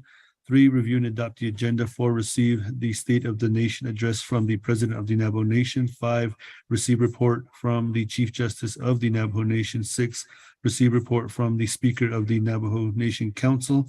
7, receive financial report from the Controller. 8, oral reports. A, Bureau of Indian Affairs, BIA. B, Indian Health Services, IHS. C, Attorney General. D, Navajo Nation Youth Advisory Council. 9, written reports. Report A, standing committees. B, boards and commissions. C, Bureau of Indian Affairs. D, Indian Health Services Area Director. 10, old business. Old business A, legislation 0003-22. B, legislation 0021-22. C, legislation 0013-22. 11, new business. New business A, legislation 0110-22. B, legislation 0159-22. C, legislation 0161-22. D, legislation 0164-22.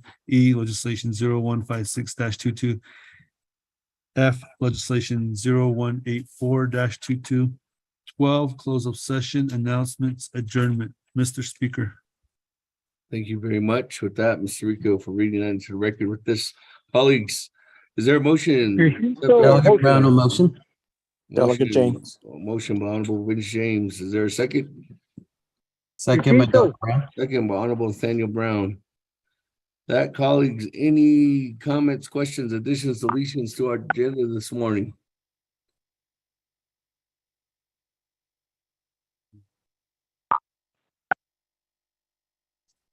Going twice.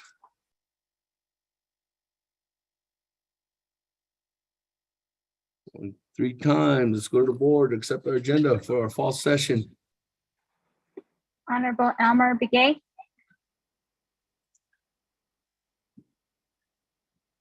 Honorable Elmer Begay. Honorable Elmer Begay did not vote. Honorable Key- green. Honorable Elmer Begay votes green. Honorable Key Allen Begay Jr. Delegate Key Allen votes green. Thank you. Honorable Key Allen Begay Jr. votes green. Honorable Paul Begay votes green. Honorable Nathaniel Brown votes green. Honorable Eugenia Charles Newton. Delegate Charles Newton votes green. Honorable Eugenia Charles Newton votes green. Honorable Amber Kines Bakrati. Honorable Amber Kines Bakrati. Honorable Amber Kines Bakrati did not vote.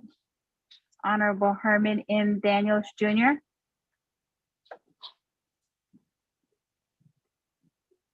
Honorable Herman M. Daniels Jr. Honorable Herman M. Daniels Jr. did not vote. Honorable Mark Phelan. I vote green. Honorable Mark Phelan votes green. Honorable Pernell Halona. Honorable Pernell Halona. Votes green. Honorable Pernell Halona votes green. Honorable Jamie Henyo. Henyo votes green. Honorable Jamie Henyo votes green. Honorable Vince James. Delegate James votes green. Honorable Vince James votes green. Honorable Rick Nez. Delegate Rick Nez votes green. Honorable Rick Nez votes green. Honorable Carl Slater. Green. Honorable Carl Slater votes green. Honorable Raymond Smith Jr. Green. Honorable Raymond Smith Jr. votes green. Honorable Wilson Stewart Jr.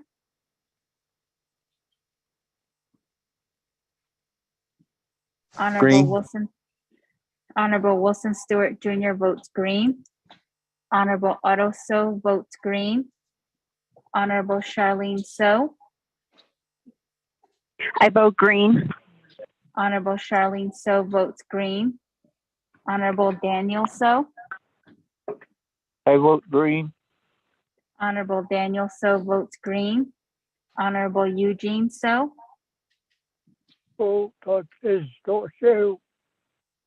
Honorable Eugene So votes green. Honorable Thomas Walker Jr. Honorable Thomas Walker Jr. votes green via text. Honorable Edison Winika votes green. Honorable Edmund Yazi. Green. Honorable Edmund Yazi votes green. Honorable Jimmy Yellowhair.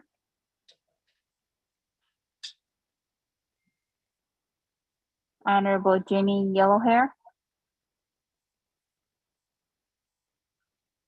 Honorable Jimmy Yellowhair did not vote. Going back up. Honorable Amber Kines Bakrati. Honorable Amber Kines Bakrati. Honorable Amber Kines Bakrati did not vote. Honorable Herman M. Daniels Jr. Honorable Herman M. Daniels Jr. votes green via text. Honorable Jimmy Yellowhair. Honorable Jimmy Yellowhair. Honorable Jimmy Yellowhair did not vote.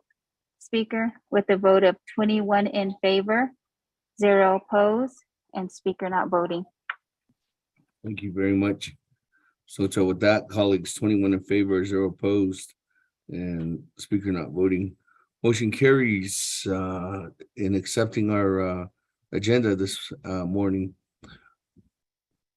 Well, midday, I guess, almost afternoon.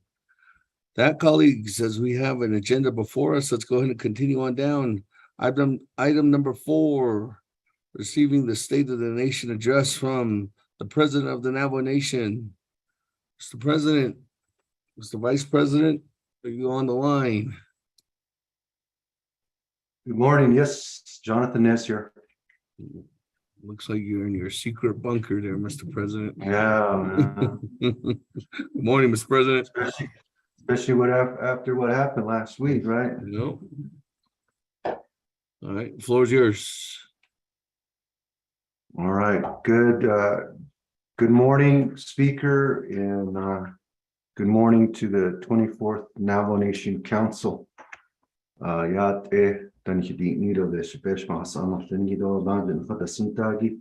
Speaker Seth Damon Shema, Madam Chief Justice Joanne Jane, Vice President Lizer. Aren't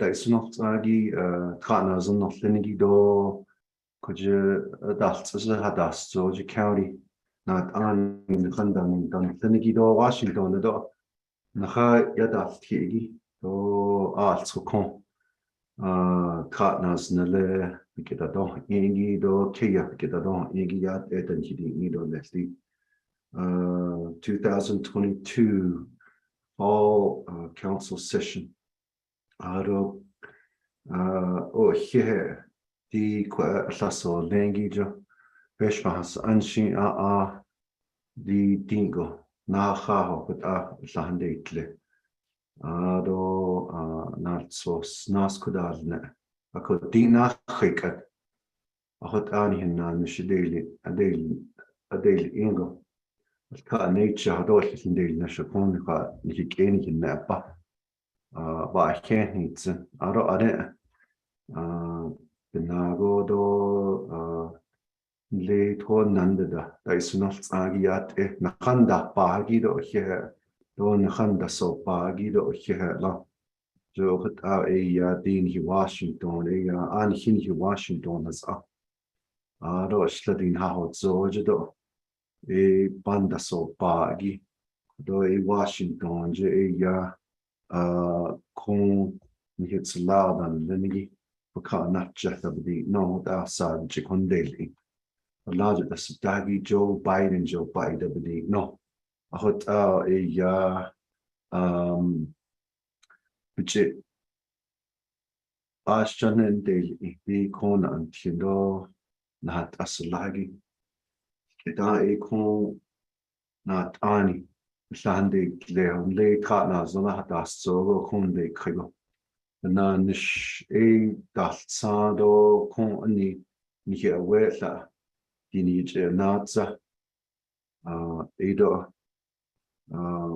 Ishin here, Yiji Dustil, Don Hin Dustil, Sylvia Laughter, Then Hinat Anin Hanlo, La Anache, Aro Yish Adaj Jagido, Bikedan, Lingi Ekodo, Nahatso Dil Zenoda, Don Hinanish Adashta Anotso. I became so zone here where could you a year window was to have Zoj Nakanaga by Henson Ado Danat Agishi Snegon Danat at all less Jodi here where it's Anjo Zagido Benanishi Lagishi Bedek Dole Sylvia Lapton. So Ashi. So the Zimbabwe kid or the kid and then the questions Gagina states at the band of Vilna. Aro had Ishinan, Ishni monkey pox with Diego. Edo Dingo Konig anything there, but that does not. Ashon the natural sheep, just of the Zeno, Ashon, Doila Konig anything there, but that does not the monkey pox. Here. Nihina Nishidal, Ade, Shkano Thin, Nihi Chinton Yzeb, Gidasti, or Contra Kagi, Nihila dot the Chush, do it in say Digi, Bedastla, that the no con Hanet Yiji Codelia, Aroch anda credo, Aro Yegoch anda credo hat nona, a home Hanet Yiji Codelia. The Kosinskagina hast at the Wikidget na Nishigi Kujida monkey pox, Wikidget na Nish. So the Ada Hoshiado, the Kosinskagido, Nast aids at the na desk that no banana, Juk at the desk as Nastling, the Nebiki of car, Ashin na Ahvanduna. Hande the sea, so even natch a yada hoshiado, you can't natch she gain of thing. Ashword a con nasnegi. Did it ze hit a kudalia to the ze because not nishigi, dishna. Ado nahada, say catching tigo nahada as ado naha the kosigido. Flu shot station in the Gido Katahalon Lego Zel in Daznalo. Monkey Park, so that was Zel Kijana Neshigido, the Halongo. So Asian here Lana the needs in Naha that safe to even not to Yego Aya the Kosinskari, but the Donada. So Ao here. I don't need to come here where that Lee Washington. Not honestly, Roseland. So, could you a Navajo area? How it's Georgia, the Navajo, how it's Georgia. It's East Bahayajin, he could is eat on Haliadon Hanadlish. And then a conhe could Joe Biden, Joe Biden. D. Could you not any a ya Hadol this arts would Kagish Kiji, Shladin how it's all. Not any door there that no, we can't see Zingo. A belongs lean a day when you not any than Linigi. Yeah, that is nearly la don't need or aro. Yet the knee is lean in the Washington. You can't deal with the shit. No, I can't say ya. Ato connect and then on him here where the nen law. A large not honest lean Kagish Kiji. See Kiji. Door the nanny glean a artsko. Zel in there's eat or this. I excess in health service. No, I hot a ya the na nishpalia. Why can't needs it? Yeah, when you can't go that. Dr. Jill Jim do is not mission.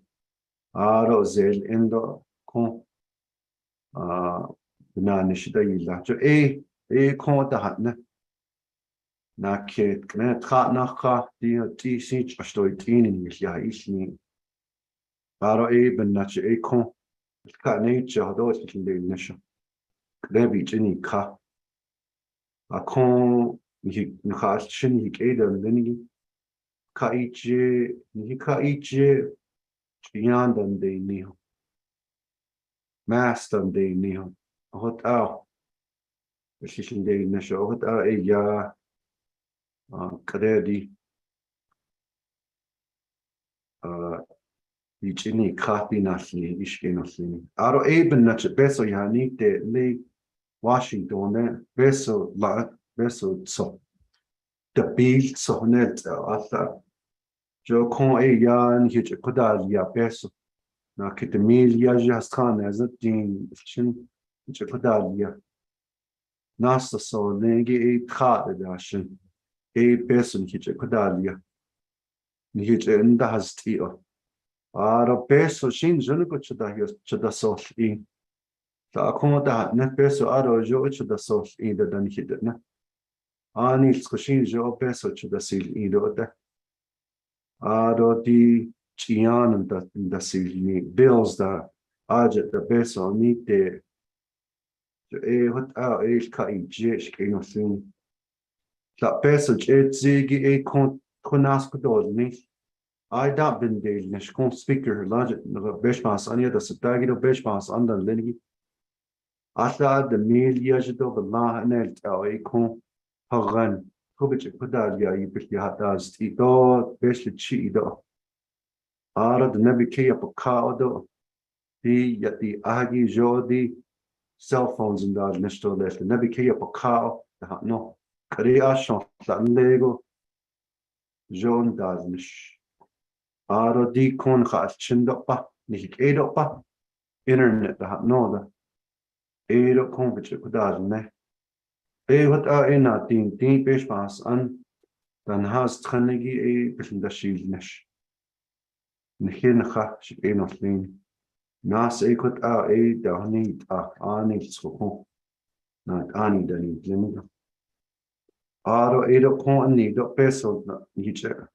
Konana liya. Infrastructure bill with Yego 18, a team Josh and the door Nishkon team sa Oyoto Toyada Kajun the Haskanigi Benina Dana the Nahaskeno the Kuishi head keep Kushi a team Shisha Ashost and Dalia that's Nan. Kon the Hadinos Nido kon Aje Tinyada had Yanigi Yindad Nasho the Aquich by Needs. A court says a team card that or lift that it no when the wheat.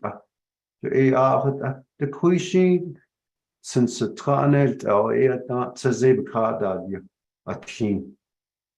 Adon Nasto Lana the needs and Lanshi could a team Josh and doesn't at all. What ya nature dokon additionally basically cheap the question ya niet enig in basically cheap if you had does the todo nas kodal net the nebiki of cow in the anish she does do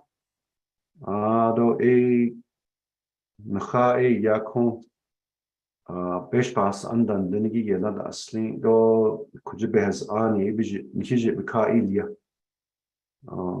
ba hehno sinshin ade skeno fin jo on hi gusi link na di nezati no ma so the media genet kad the nesi link nikil had dit ye lashi Schla neznet ding the media she do the lahne the nesi clean a ko aro di ni kenya hein tsaro that you even in ekon ahadna binda annashigi aro ni beshpas andota beso be ka na alwogi ebich kutalia eshin ka naznala I get a des English in the Ado se beat the meal sonnet out.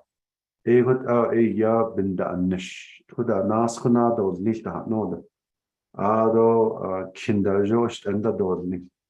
No a Kodo Tilidate and Linigi Yislandatle, Dr. Pearl Yellowman, Ado Tom Platero, Garrett Silversmith.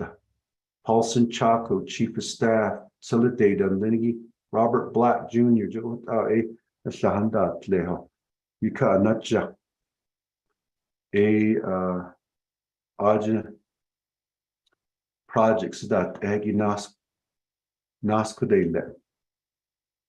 So, had I not nido, Monsini Beshpa, Sonija, Ashton Dele, Sanda Tleho.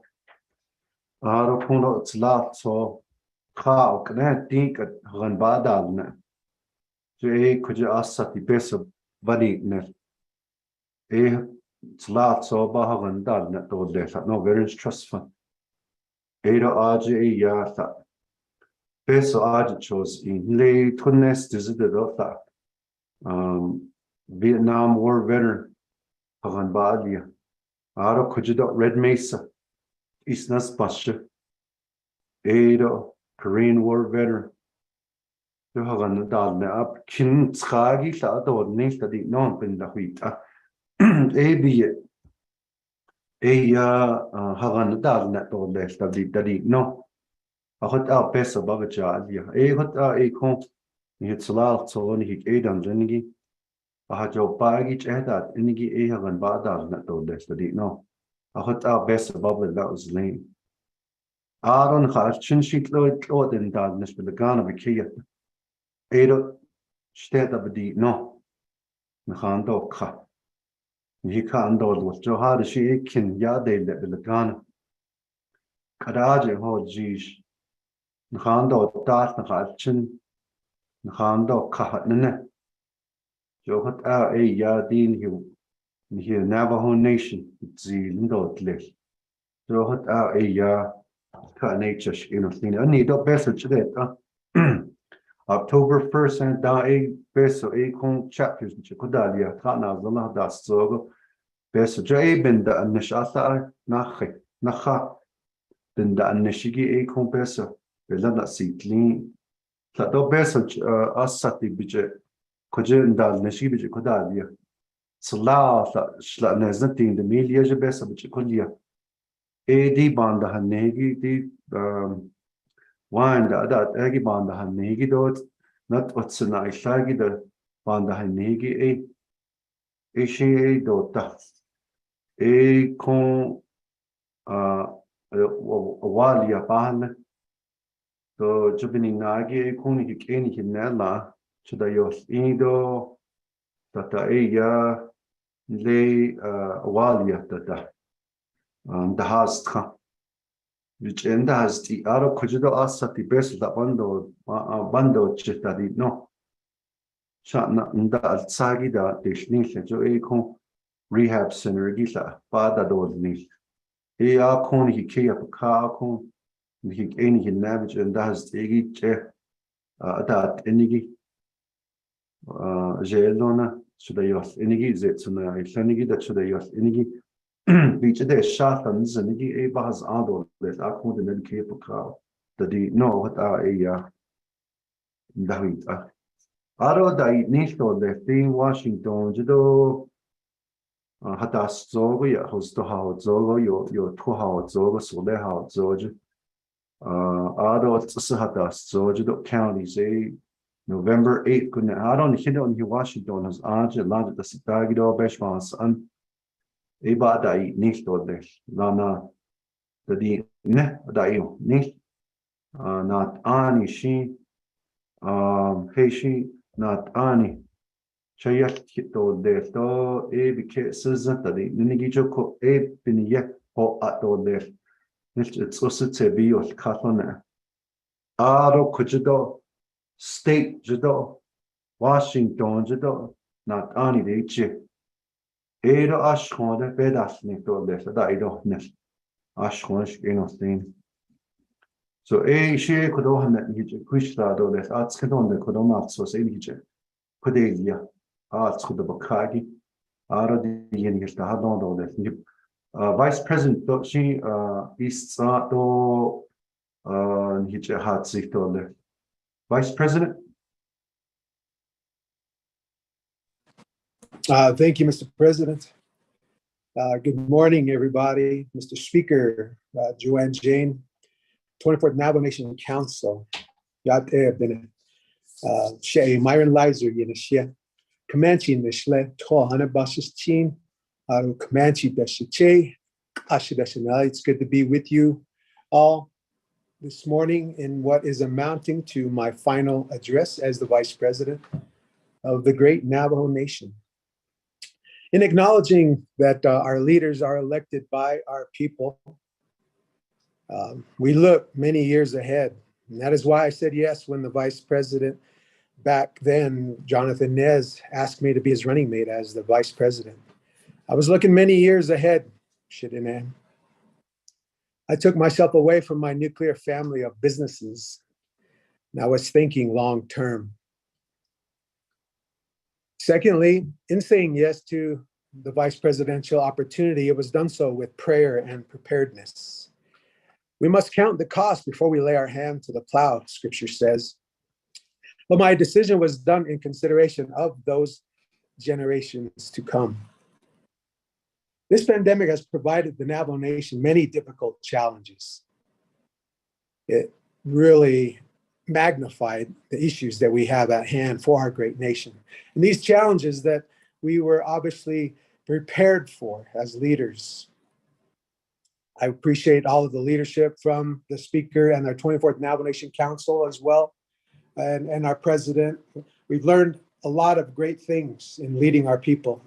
We learned to depend on our creator, Shijat God, which we must do so always, every moment of every day. This pandemic also provided us unique challenges that in looking in hindsight, and hindsight always being 2020, we saw our deficits. We saw our capacity for more infrastructure. And now under this time, we see a need to really prayerfully and to really concertedly work together to make and bring all these to fruition. And for that, I am grateful. I'm grateful for the opportunity. I'm grateful for our many Dene supporters. I am grateful from our creator, Shijat God, that he calls leaders for such a time as this. I thank God for this opportunity to lead this great nation into greater realms. We should be in a better condition after receiving unprecedented amounts of funding in relief and investment from the federal government. All things come from above. So we are thankful and grateful. Mr. Vice President. We now look, yes, sir. Mr. Vice President, I'm sorry to interrupt you. The 20 minutes is up. Colleagues, if there's no opposition, give the President and Vice President 10 more minutes. 10 more minutes, Mr. Delgado.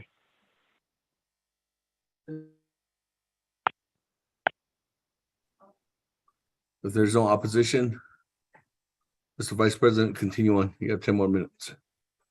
All right, thank you, Mr. Speaker. I probably won't need all of those minutes, but I appreciate it. Thank you. Yeah,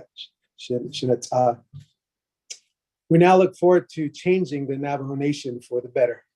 And now this word change that we all use, we all have differing opinions. We have differing definitions of what this change looks like. But it is a better government that looks to the future for the generations to come, that they might be able to better make decisions to truly work together. The Navajo Nation will be the better for it. You see in our closing remarks there, this is really self-reliance and self-determination, as it is known in our Navajo language. We also need to know that this also has different capacity within the realm of our government. To be really self-reliant, our nation needs to be determined to take better advantage of the sovereign capacity that we hold. Now this morning, I appreciate all of your kind attention. Again, what is amounting to my last address here for our fall session of the 24th Navajo Nation Council. It has been my esteemed honor. It has been my humble honor. It has been my God-appointed honor to serve in the vice president capacity for the great Navajo Nation. I've learned much, I've seen much, we've done much, and I also look forward to many future opportunities to advocate, to meet, to discuss, to talk about all of the issues that are at hand and all of the opportunities. As you know, every pandemic in our nation's history has changed the way society operates. And I look forward to continuing to be a part of the leadership that would be able to put in the Navajo Nation narrative in whatever realm it is, the 7 pillars of society as it's otherwise known. And we together, we will continue to work feverishly, uninhibited in our quest to work together. And now is registered in the annals of our nation's history that the Nez Leiser administration worked feverishly hard. And I'm thankful for our President Jonathan Nez and his leadership. I thank all of our Office of the President and Vice President, our directors of the many defined divisions that we have here, all of our Office of the President and Vice President staff. There have been many that have come and there have been many that has left us. But just as in anything, they are the wiser for it as well. And so we appreciate it. It wasn't all hands on deck mentality. It wasn't all hands on deck effort that had led this way through this pandemic and to everything that we will be going forward. So yeah, thank you, Mr.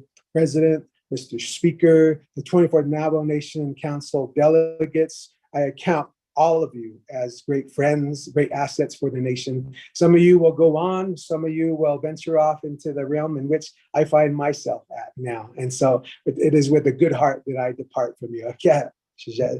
And I thank God for every opportunity that he has given me. So thank you, Mr. Speaker and Mr. President. We now stand for questions. God bless.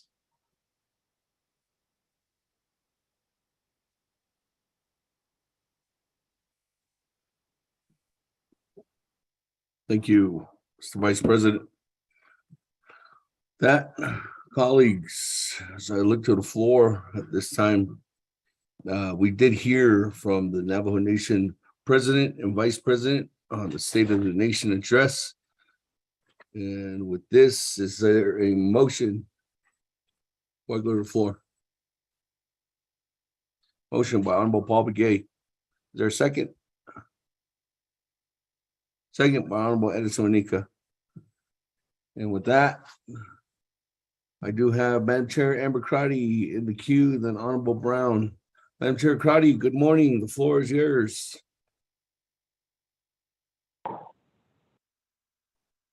Oh, yeah, thank you, Speaker Damon, and my colleagues. Yeah, thank you for the prayer this morning and welcoming our domestic violence advocates, community-based advocates here on Navajo Nation, as this is Domestic Violence Awareness Month. Yeah, thank you, President Nez and Vice President Weiser, for your report. I would like to drill down on some current issues in terms of advocacy on how we could enhance service when it comes to violence to our communities. From speaking with the advocates this morning, areas that they will need the support from Navajo leadership is to develop or to identify an individual in the executive branch that can specifically help with domestic violence related issues and policies that need to be addressed. For example, some of the police departments have different protocol on how they recognize protection orders that are issued not on the Navajo Nation. And so there is federal law that it's called the good faith effort that all jurisdictions should be recognizing protection orders to protect our victims and families from violence, especially those perpetrators who have caused harm to them.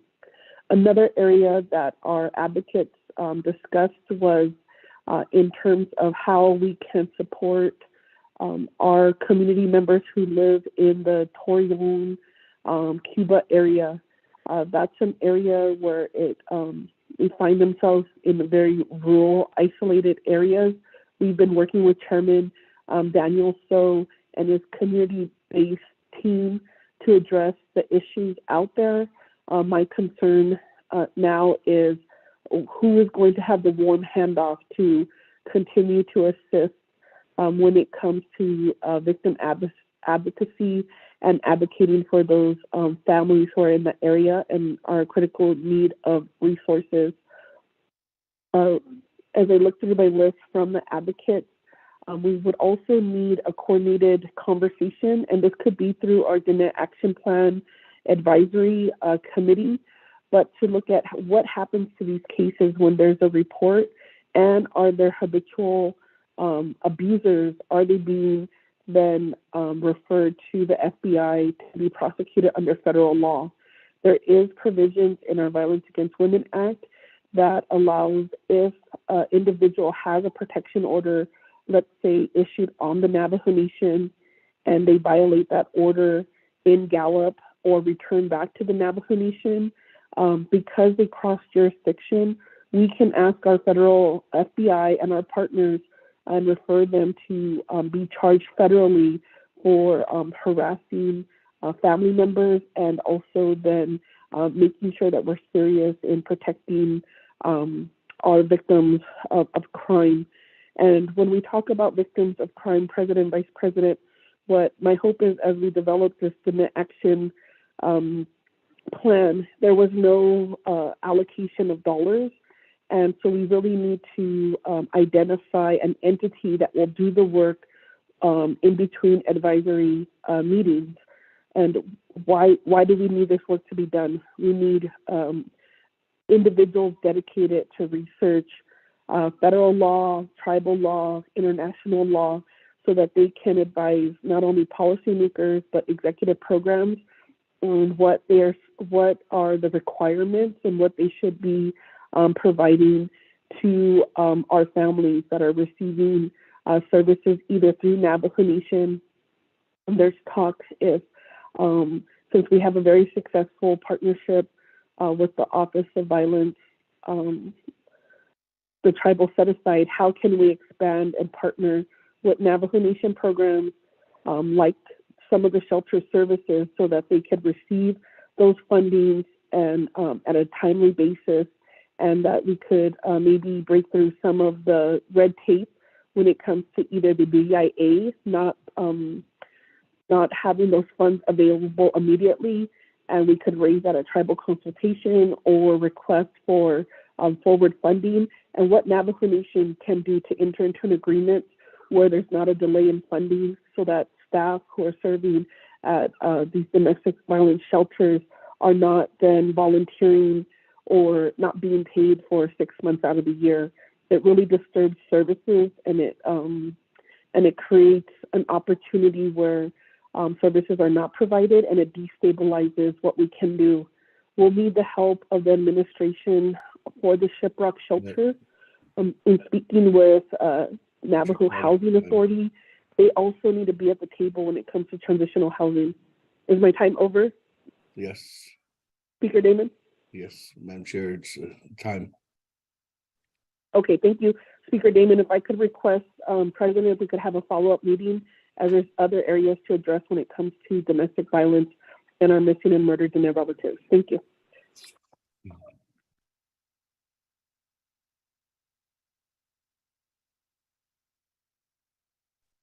Thank you very much, Madam Chair.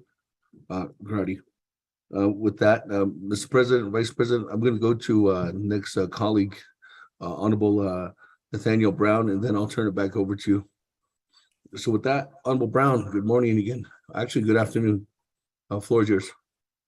Oh, yeah, Speaker. Ado Shananta Atlanta Santani, Do Count Santani, Ado Nikik Edo Nahalchin, Yad Lana, Ado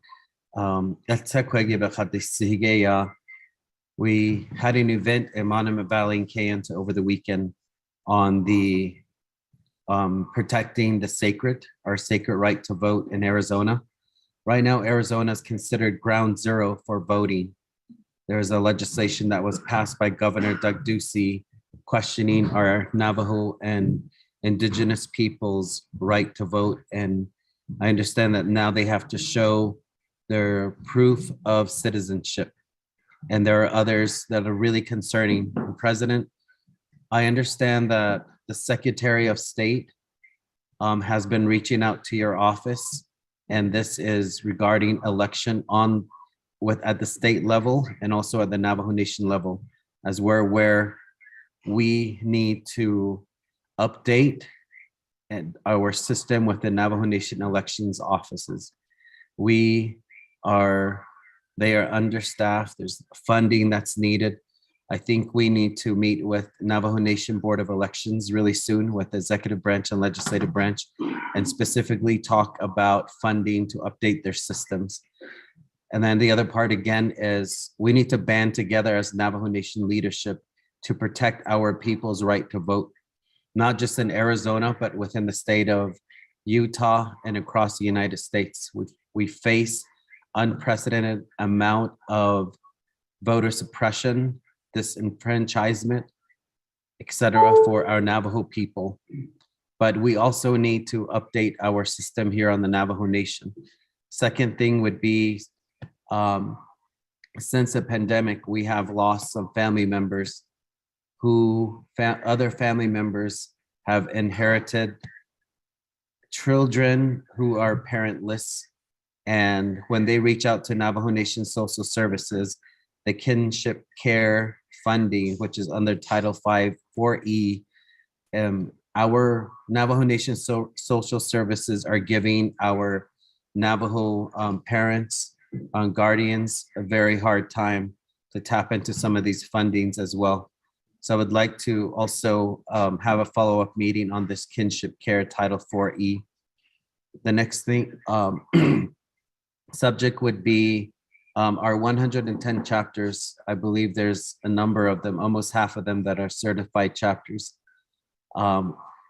Working with Dr. Yellowman, we need to find a mechanism, create a mechanism for certified chapters when they apply for federal grants, philanthropy dollars, and also matching funds. And I think this is a really good avenue for our chapters to think outside the box and not to only look at Navajo Nation for dollars, but to have the ability for Navajo Nation to support them from community development, and also to identify some matching funds so our chapters can also seek additional dollars. The other one would be, the next one, number 4, would be Navajo Housing Authority.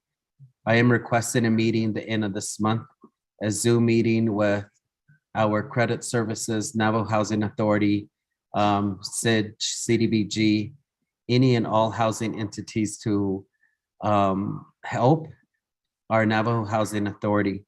I know, my understanding is altogether we have given back over 300 million of federal NAHASA dollars back to the federal government, to HUD, when we are very well aware that the dire need for housing. And that leads me to speak about, if you can mention to the council here, and I did reach out to Navajo Veterans Office, to Mr. Zorline's office on Mr. Harry Joe, and how we can bring services. I understand, I think they need about 14 more thousand to complete his house. Winter is upon us, cold weather is upon us. And I know it's not just Mr. Harry John. So again, housing, if we can get our people, we do have the fundings with Navajo Housing Authority.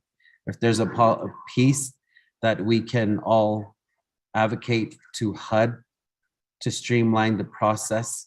I understand that 37 policies have to be activated. So let's work on that, and I'll be setting up meetings as well. Thank you, Honorable Brown. Time. That, I'm gonna go ahead and go back to you, Mr. President, Vice President, floor is yours.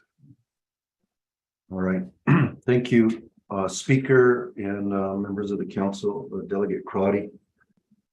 Yes, this month is Domestic Violence Prevention Month, as well as Breast Cancer Awareness Month, and many others, including Native American Heritage Month. In terms of the resources that are being provided to, and I appreciate the council for considering carryovers for our programs. And as you know, we signed a budget that supported the carryover, and that's also including $500,000 in additional funding for the missing persons unit. Let me also say there's a 5% general wage increase, because of the increase in costs for a lot of things. And taking care of our Navajo Nation employees is very important to all of us. We also, and I appreciate the approval of the one-stop shop. The infrastructure projects can now be expedited. We put an additional 750,000 for that. So that we could be able to make sure these projects get done quickly. And over $1 million in addition to the senior, the aging program as well. But in terms of monies that went to the Department of Justice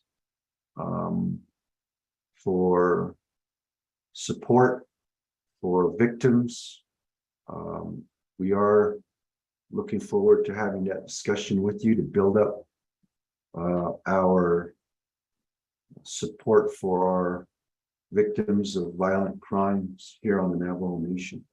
As you know, when it becomes major crimes, it goes to the FBI, the Federal Bureau of Investigations, and we're at their timeline then. And that's where we get a lot of questions coming to us as leaders, you know, what's happening here? They want justice, they want updates, and then we have to go and talk to the FBI and the feds. Just recently, we had a meeting with the FBI and want to have periodic meetings so that we can all be on the same page when it comes to updating our constituents on new regulations and new laws that have taken place, right?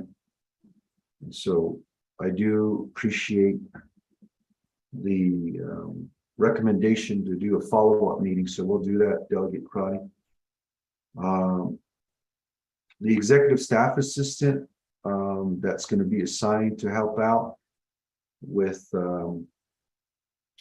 victim services will be Shandine Parrish, staffer to the First Lady.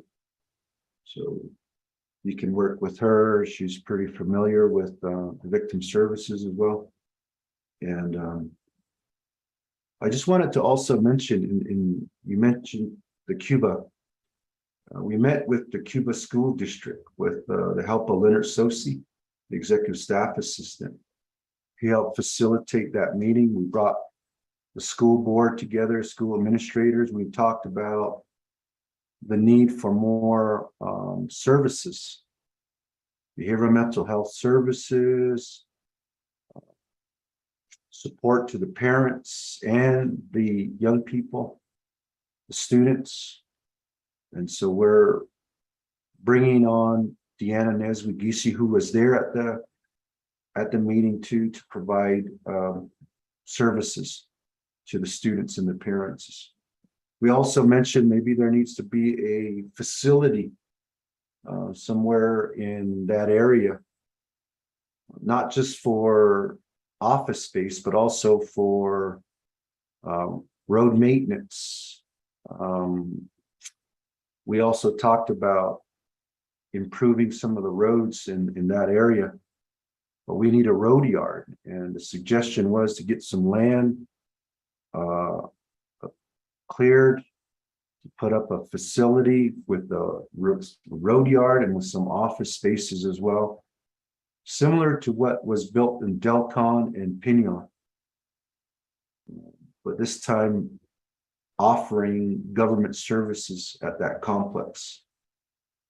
You know, we even talked about public safety as far as Tuajile and the incident that happened there with the school, where public safety is an issue. We need to bring everybody to the table, you know, especially with counties, Cibola County, and then down in Tuajile as well, so that we can work with local police agencies to provide public service. And that comes back down to cross commission and mutual aid agreements. And I just wanted to say, yes, we'll follow up with that meeting. Delegate Brown, the Secretary of State, meetings have occurred, you know, and with the counties. The counties have, based on a previous lawsuit, they have to provide certain things here on the Navajo Nation, drop boxes, also interpretation in the Navajo language and others. The Proposition 309 is something that we are opposing because of the need for showing IDs that are state. Sometimes our elders don't have state issued ID because they don't have a birth certificate.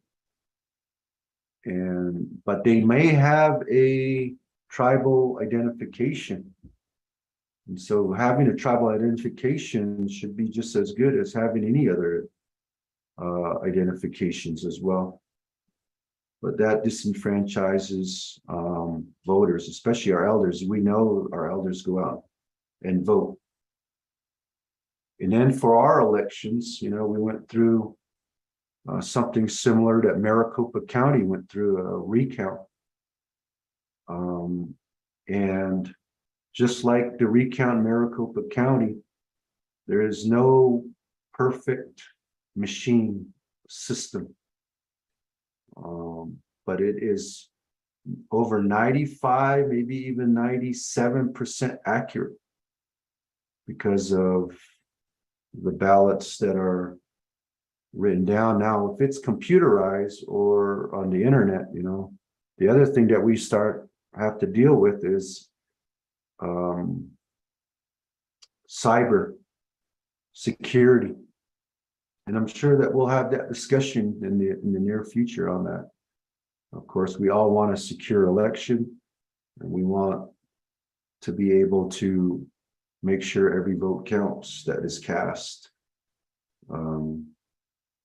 The event that you participated in this Saturday is similar to what we had there about a month ago, called Skate to the Polls. Just encouraging people to get out and vote. And so those are, I think last week during the Shiprock Fair, there was a Skate to the Polls as well event in Shiprock, New Mexico.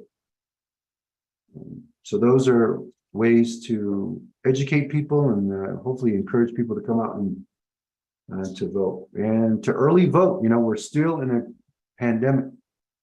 So in November, it might be a little cold. I don't know how the weather would be. Now would be the time to vote. That way you don't have to wait in line. We have to space out people, right? Because we're seeing an increase in cases now. So those protocols will most likely stay in place. After speaking with Dr. Jim and others, they're recommending that those protocols stay in place because of the increase in cases. And we don't want the same thing to happen during the Thanksgiving, Christmas, and New Year's, where it just skyrocketed again. Let's stay the course. Navajo people, please. This morning we had a presentation on the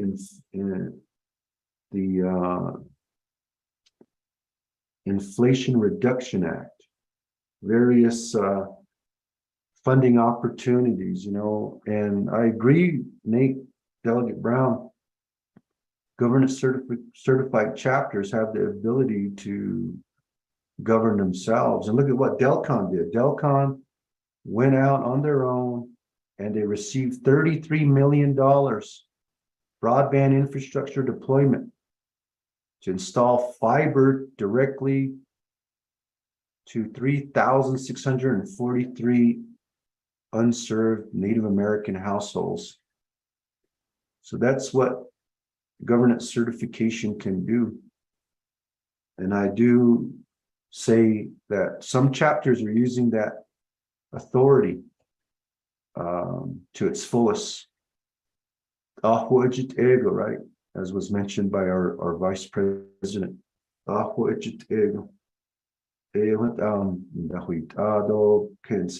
what we support with local communities. And with NHA, I think there really needs to be a serious discussion with leadership on what the future is for housing construction here on Navajo. I think a lot of it, we just rely on NHA. Now we have 150 some odd million to build homes, for 50 million for homes and 50 million for elders and those that can't help themselves, another 50 for housing manufacturing facilities. Now is the time to consolidate all that, to bring our professionals home, our carpenters, our plumbers, electricians, iron workers home. So I think that's going to be needed in the future, to have a real serious dialogue on home construction here on Navajo. But of course, we're going to continue to move our vision, but we also have to look at NHA, but they're a separate enterprise that has their own board with their own CEO. And I'm hoping that we can coordinate those efforts to build more homes for our people here on the nation. And so I'll turn the time back over. Well, Vice President, anything else to add? Yes, sir. Somebody disabled my video, but I do have some comments here. Thank you, Mr. President. To Delegate Amber Crotty, I appreciate the words "warm handoff." I love that. Advocacy for victims, also, and then maybe just something that I take it for what it's worth. Government can't do this work, but truly what I think would work is a nonpartisan Blue Ribbon Council of leaders comprised of Navajos and non-Navajos. And I think what's key here is they have empathy, compassion, and a can-do attitude, a can-do spirit that they can make a difference. And this would have to be extended down, and also I probably solidified working with the Arizona State Task Force. I appreciate Delegate Mark Freeland's leadership in that, and all of the delegates. I mean, really, we're all in this together. And so how can we readily advocate for victims in this space? So just the offering there, take it for, again, what it's worth. To Delegate Brown, the partnership with state entities, I believe, is kind of where this is needed with regard to the election and the I guess the tension about the voter integrity and all that. This is needed for, as the president said, a secure election. We all want that. Election integrity, we all want that as well. And so I think we need to look for leadership from our state representatives as well to help maybe to acknowledge the need for this election integrity. And so when I say leadership from our state representatives, I think other tribes have done this. They've worked readily with the state legislatures, provided workshops, bringing our elders, our people to the table as well, and maybe even help them ascertain birth certificates, ascertain proper driver's license, especially now in the day and age where they need those special certifications for these licenses. So, I mean, really, again, these would enable election integrity and secure election. So obviously this needs to be planned out and thought of, but I think, again, we just need to work readily more with our state agencies on this here as well. So, but those are just some thoughts from the Vice President. So thank you, Mr. President, and thank you, Mr. Speaker, and Delegate Crotty and Delegate Brown. Yeah.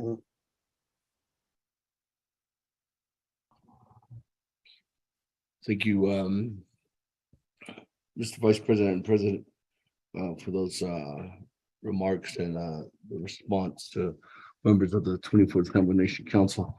That, colleagues, at this time, are there any other further comments or questions? I don't have anybody that's texting. Honorable Eugene So, floor is yours. That is say, I only got 20 minutes. I've got a lot to say, but yes,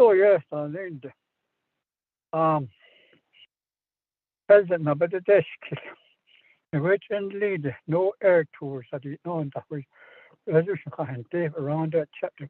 We had trashes, legal trash dumping all over the reservation height. I don't know. Here's a topic 18 just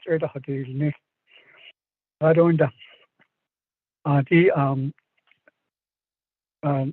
pandemic, needs eight seems that it's just another flu right now, so that it should be lifted. So now all we need to do is take care of ourselves. I don't know if the disability awareness the building assessment but we do need more. These all start. It's just like a penny in the bucket.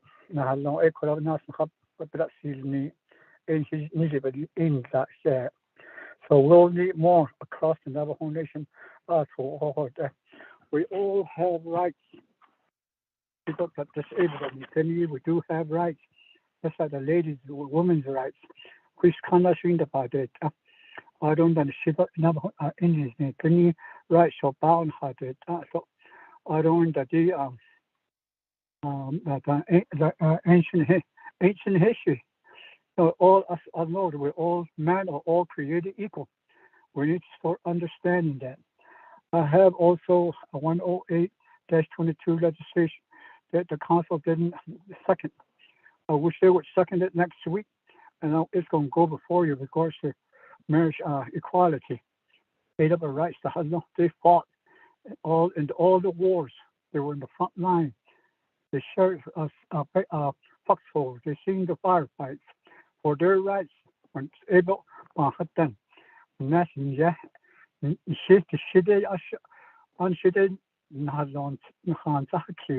But they fight for their rights too.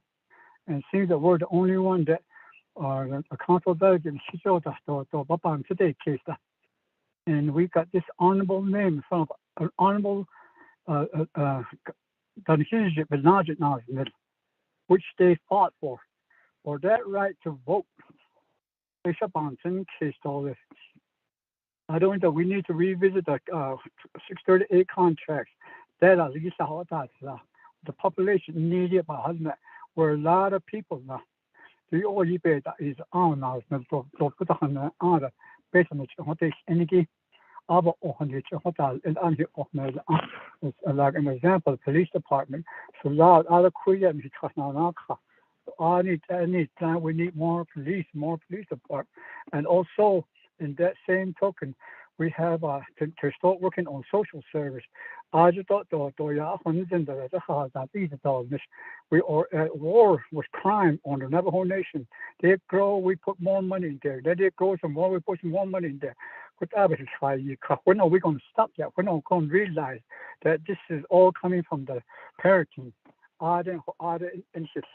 So it's all parent up. That's what's going on now. So when are we going to realize that too? On this case, I don't know. 11 Navajo Nation executive branch is not addressing the bark beetle. I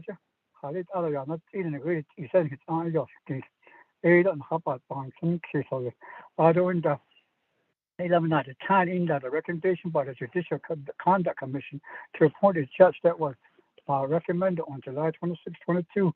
This case. This could all street all this they got Napa Shat is Niliki Ebena Edition. Because the contact is not on the Hata Sahasan. ADG, Benas A Benas and Hoyt Ada, A later, after what the China, Benat Adit, Ada Benat and Trinidad, the way for the high school university, Benat and Trinidad, Ada Haba on the symbols, even not, it's not parenting. We need that. So what I could all a Machine, President Naz, Asiego, nada yet you don't take me cut. I should have to the share all this. So could all come by that TV election at the bottom. Thank you. Thank you. Colleagues, any other further comments or questions at this time? This is Del Gahinio. Good morning. Actually, good afternoon. Sorry. Then once Chairman Henio is complete, we'll comments or questions. I'll go back to you, Mr. President, and Vice President. Chairman, floor is yours. Yeah, last to the Speaker Damon Sinanta, Ado Sinanta, 24th Navigation Council, Ado Kadosh Sinanta, President Nez, Sinanta, Vice President Lizer, for your report to the State of the Nation. This one thing, first and foremost, is this. Congratulations on the appointment of a new division director for natural resources, Ms. Bitta Becker. I have high hopes that she will move this division along, and especially in one area, and you're aware of it, President Nez Kadoshinanta, of the opportunity I've been chasing since 2019. And I'm afraid that this opportunity will be lost if there's no action being taken from your Navajo Nation Land Department. And so this is the Chavez Ranch and Tojule I'm talking about. And I've been trying to contact you, sent you correspondence, President Nation, and there's still no response from you or your staff regarding to the progress of how this opportunity can become part of Navajo, especially for the people of Tojule, as this is an expansion of their land base. And also another opportunity that came up, which is down in Alamo. Same thing, Ignacio Chavez Ranch. And again, I don't know what's happening. People keep asking, the citizens of the communities keep asking me, what's the progress? But I can't tell them anything if there's no communication from you or your staff as far as what's happening here.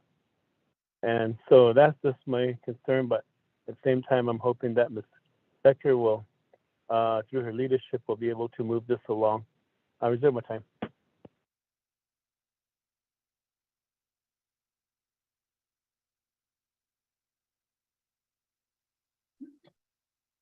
Thank you very much, Chairman. With that, reserve time. Chairman Henio at 3 minutes and 3 seconds. I'll go back to you, Mr. President, Vice President. Floor is yours for response. All right. Thank you, Speaker and members of the 24th Navajo Nation Council. And questions from Delegate So. Our Executive Staff Assistant, Sharon Yazzie, was collecting those resolutions, and we do have them all. Vice President may have a little bit more on that regarding the no air tours. So once we get those resolutions over to us, we'll develop a letter. And of course, the Fed's Department of Interior does want a resolution. So Asiansko attached those for consideration. So I'll be able to show that. And we do have opposition from that. And we did have a meeting with the superintendent there, Kenny Deshay. So we'll move that forward to you, Delegate. So I don't know, so it can go through the council. Thank you. I just want to say on the illegal trash issue, I know it's not going to solve it all, but there was some money that was carried over into the fiscal year to focus on that. And appreciate the council for considering that for the Navajo Nation EPA. So Belinda Shirley will get in touch with you, Delegate So, and probably need to GPS those areas of concern. The reopening. The reopening right now after the fairs and the parades, we still see a flat line of cases, and it fluctuates, and we've seen a rise in introduction of the monkeypox here on the Navajo Nation is not helping to take the restrictions and the guidelines off. So, but I know that Dr. Jill Jim is revisiting the businesses guidelines. I know we've said that there's no evidence of spread at the places of business. So we may take that restriction off and move forward. Much of the cases are coming from home, people coming home with it and spreading it that way. So we'll reevaluate that. Every Tuesdays at 10 a.m. we still have our town hall meetings. And if you need updates, please join us for our town hall meetings. The bark beetle infestation, the dying of the trees, where some equate that to the bark beetle. In the Inflation Reduction Act, there's some climate resiliency funding opportunities. I'd like for our division, and I appreciate Delegate Henio recognizing Bitta Becker, and she hit the ground running, of course, a former division director, and what we're tasking them to look at are these funding opportunities. There's some funding for forest health or healthy forest initiatives, thinning out the forests. As you know, a few years ago, we had a forest fire close to Sawmill. And we need to really thin out our forests. And I think if we can get some of this funding, especially those trees that are dying that are dying. I don't know if it's bark beetle, but I know that there's studies that we can do to find out. But you see it throughout the Navajo Nation where the trees are turning yellow. They started growing back with all the rain throughout the monsoon, but not all of it. So if some of those are dead, we need to come down and get rid of it. If it's bark beetle, we got to get rid of it. If we keep it at home, it can still spread too. And so those are things that we want to apply for in these funding opportunities. And let me just add, since I'm talking about IRA, the Inflation Reduction Act, there's also funding that I think we can apply for permanent earthen dam projects. As you know, we just dig out the sediment, put the dirt back on, and that's it. And we had a lot of earthen dams breach over the monsoon, especially when the side where it overflows, that's when it cuts into the ground and then it breaches. Now, if we were to do the runoff part all in concrete, then it won't erode, it won't cut into the earth and breach. So those are things that we want to pursue, but we haven't had the tribal consultations or the Treasury guidelines in place for the IRA yet. So those are things that we will recommend on behalf of the Navajo Nation and the needs for our people. And then Delegate Henio, I appreciate you saying Bitta Becker. Yeah, she's on this. She just texted me and she's gonna give you an update on the Chavez Ranch and the Ignacio lands there. We did send information as you requested to the people there, the court, if you want to call it the courts, but the family, so we can pursue it. And then you got to bring that before the council. There are questions, but at the end of the day, it'll be up to the team and the council to move forward on that acquisition. And you received funding for RAMA. You forgot to mention that some of these meetings that we've had, you're getting support for those. There's a lot of meetings that you've had with Pulse and Chaco as well. So let's not forget those successes for your district. Geez, I think about $10 million going to RAMA for the water and the electricity, really the electricity. And then you packaging up a water proposal, and I appreciate you letting us know about that today. But yeah, we will address the land purchases, and there's going to be a big news of a large land purchase coming up as well. Just want to let everybody know. And thank you. And Vice President, back to you. All right, thank you, Mr. President.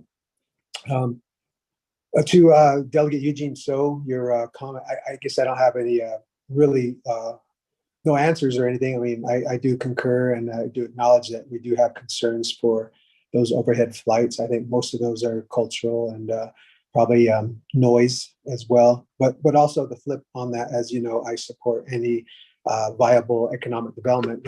Any opportunity to have these business expansion properly vetted is also, we have to be open to that as leaders. But fully recognizing that when we do expand and when we do invest dollars, that there is most often ramifications. One of those, be careful what you pray for. Even though one segment would allow it and really appreciate it, another group would also be against it. And so always pros and cons, but properly, I think we as leaders need to vet every opportunity, because we have lack. Chinle is the central hub of our economic development thrust. Our economic development is very, very good there. I can speak from experience having one of our stores there. It is our flagship there in Chinle. It's central, and a lot of other businesses that are located there, it is their number one store, whether it's a restaurant or a store or an outlet or something. It is their number one revenue generator. So everything with much prayer as well. So, but thank you for those comments. And I do agree our nation could stand to be cleaned up. I think we would all agree. And how can we make that happen? So continue to look for opportunities to look for remediating what we do have here, but also finding new areas to take our trash. And we're only going to continue to have trash, and as we are consumers as well. So, but thank you for those comments. To Chairman Henio, I do agree with you. I concur that the nation has landed a very fine individual in Ms. Becker as our new executive director for our Division of Natural Resources. As the President says, she has hit the ground running, having just traveled with her to the Washington, D.C. here recently to attend the Department of Energy sponsored Tribal Renewable Energy Summit. There is a lot of movement in this space right now, but with all of the monies as that we all know about that are out there available, having just been comprised of the Inflation Reduction Act, and before that, the bipartisan infrastructure law, a lot of money, millions, if not billions of dollars out there for, I'll say, the taking. We need to put together our best package, our best proposal, and take it to Department of Energy. And the reason being, they're open. We planted some great seeds there, along with BITA, along with our CEO, our COO of Navajo Oil and Gas, Bill McCabe, and also some others from the great Navajo Nation. There is a lot of movement, and all of these entities are open right now in this present space to hear from the Navajo Nation. So this is a great time. Also, on your opportunity there, I having just spoken with you on that, Chairman Henio, I do support the purchase of the Chavez Ranch there for economic development purposes. What a great place along I-40, where there's literally hundreds of thousands of cars and vehicles and tractor trailers and buses, and I could go on and on, that pass that location on a yearly basis. What a great place for a resort. I don't want to say casino right now, but there's just opportunity, tremendous opportunity there with all that traffic. Perhaps also a outlet mall there as well with all the latest corporations that that are I guess considered the high echelon type having outlets there. Just what a great opportunity, I believe.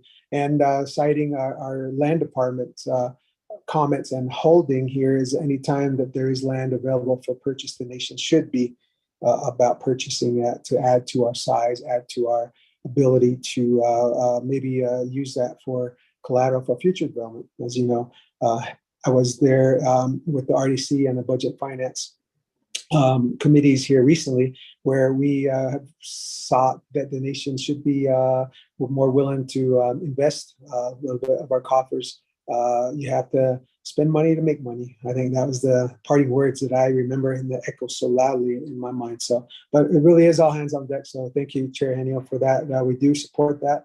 I hope that the powers that be can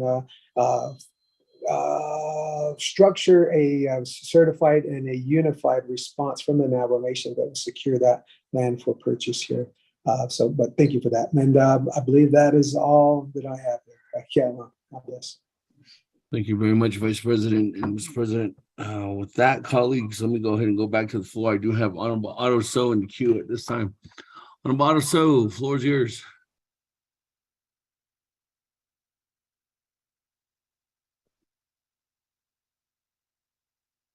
Okay.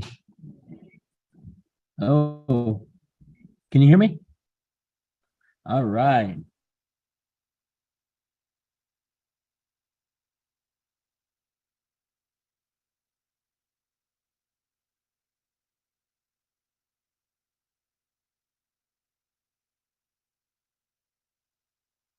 Something happened. Can you come back to me? Reserve my time. We can hear you now. Okay. All righty. Go ahead, Kudo, for making your presentation, your report to the council. Nishigi to dashin so ya nan shibike ya. Our advisor from the legislative branch pertaining to the Navajo Hopi Land Commission has reached out to the controller at one point to have a discussion pertaining to the Relocated Trust Fund that has passed, which you have signed into law in January.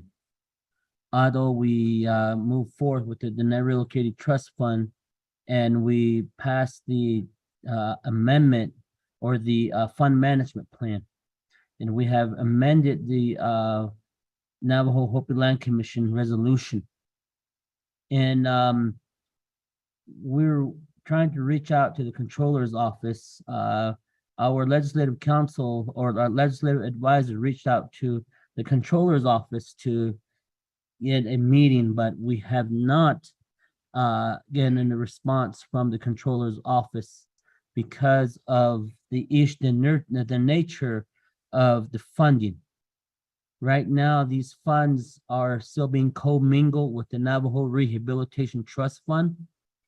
We did get a small dialogue from Mr. Robert Woolley, but I don't think he knows the difference of the Relocated Trust Fund. So what I really would like to request is through you, maybe have the controller reach out to our the Navajo Hopi Land Commission advisor, Michelle Cook, so this meeting could occur to actually figure out and look at the numbers of what we are looking at pertaining to the Relocated Trust Fund.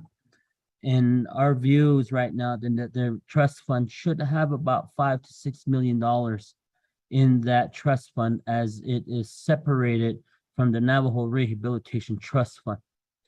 So that's one dialogue I really need your commitment on to request for that meeting. Oyo tadi nina halen danash ako ahadit dan nakhabch hadit that the office and going to have a one-on-one meeting with the land commission.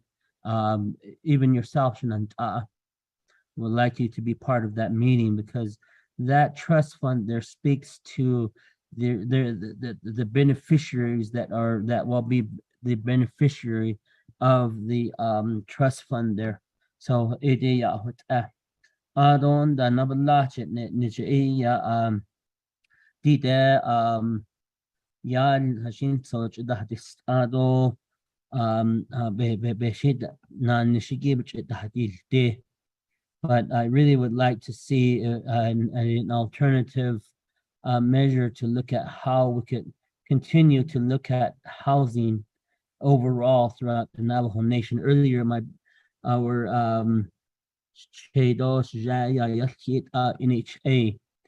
NHA, I'm not too sure. We really need to go back to Congress to change the policy. But NHA, it's geared to low income. So a lot of the medium income families and individuals don't qualify for housing through NHA. You're not qualified. So we need to look at another alternative avenue for housing. How can we utilize funds to address tribal housing throughout the nation? Oh, what up, baby? NHA, earlier they were talking about the amount of money that we have, NHA has reverted back to the nation. Remember, those dollars that are reverted are based off of income. I'm sure if a household someone needs to go to work, they're going to find out work, and they're construction workers, those fathers out there working in the construction industry. And even well, they don't meet those criteria, but we have to change request Congress to amend those policies so that we could try to build more homes with these NHA dollars that come down the pipeline to service our Navajo people. Other than that, housing is going to stay the same. Cohort 8 yeah. Okay, thanks, time. So with that,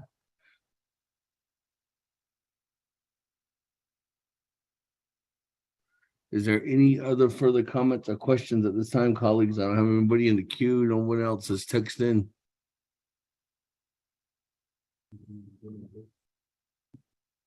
Let me go back to you, Mr. President. Response. All right, thank you, Speaker and Vice President, 24th Navajo Nation Council, Chairman So. I totally agree about having maybe just even a leadership summit to discuss the future of housing. When I mentioned this earlier, you're right, you got the low income, and then you also have people that are, above that threshold that also need homes. The general funding could help supplement those individuals. And then also what we were wanting to do, as you all know, starting our own financial institution to be able to finance people that have a good income. They can finance their home, and that way I think a housing manufacturing facility that's run by the nation can build homes that people can purchase themselves. Then for our low income, elderlies that can't help themselves, and our veterans, we'll be able to, because the trust funds, the Veterans Trust Fund monies is there. You got HIP, Housing Improvement Program funds that come from Congress that help the low income and those that have a difficult time helping themselves, like our elders and those that are overseen by the healthcare professionals.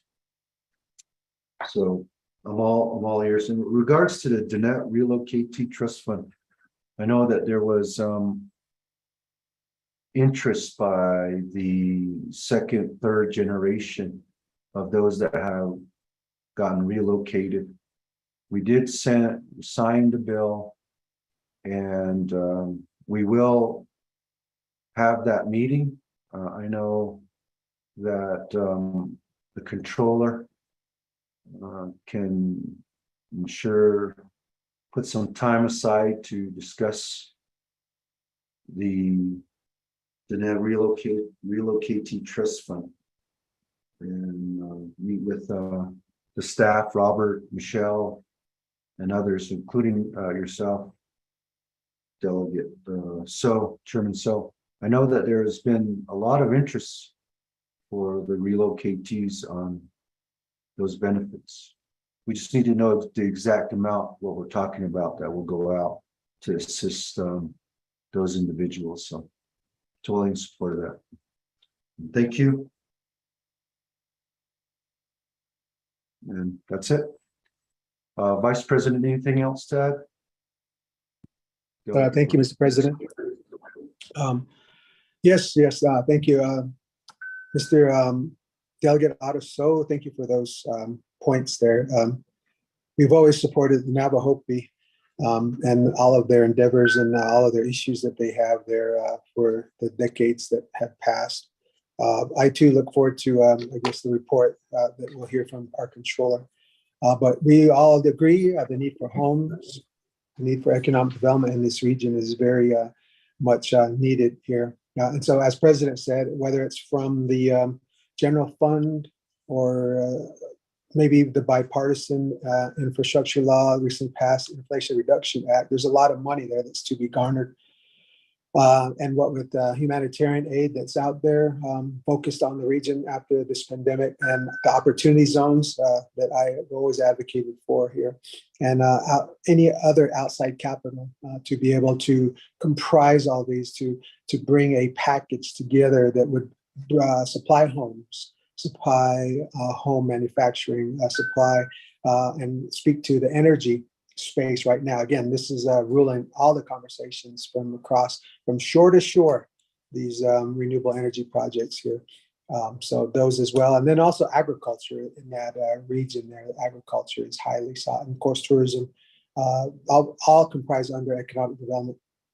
So really, again, as President has alluded to, the nation has always had these need for enhancing, for bringing out these projects, bringing them to fruition.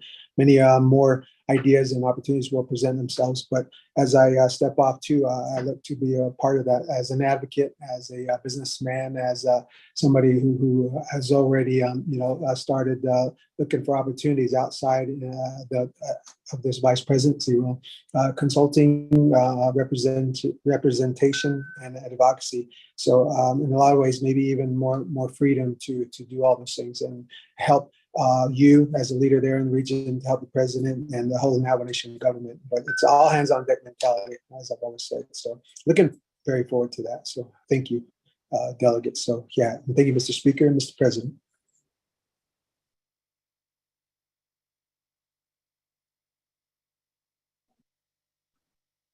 Thank you very much, Mr. President, Vice President. Now, colleagues, I don't have anybody else in the queue, so I'm gonna go back to reserve time. I have Chairman Henio, 3 minutes and 3 seconds.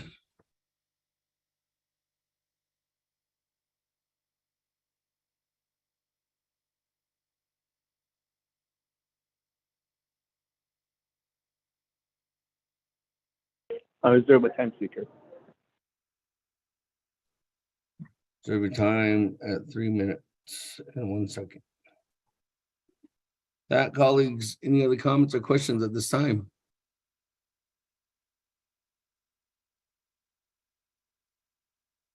Going twice.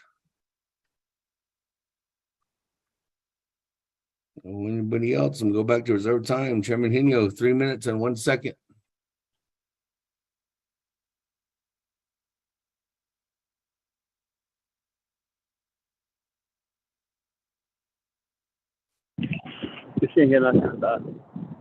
Speaker, Speaker Damon Sitsila.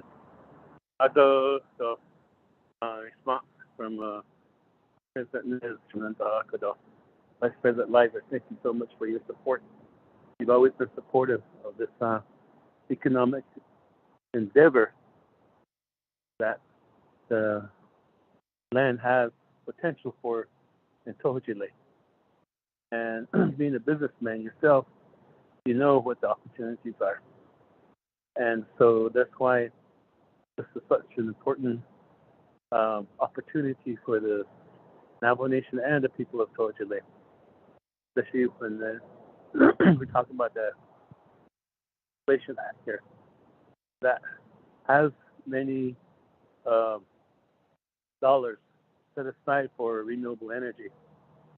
And as this land that we're talking about in Tojile area, opportunities for solar investment is there. And working with the state of New Mexico on the land lease converted to economic opportunities is there too.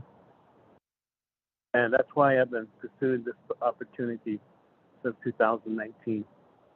And it could have moved forward if it weren't for the pandemic, but again, opportunity is still there. And so therefore, Vice President Liza, thank you so much for seeing that light. And I appreciate your support in this opportunity. Hello to the Speaker Davis. Please have my time. Reserve your time. Continue at 1 minute and 24 seconds. That I do have Vice Chair Walker in the queue. Vice Chair Walker, floor is yours.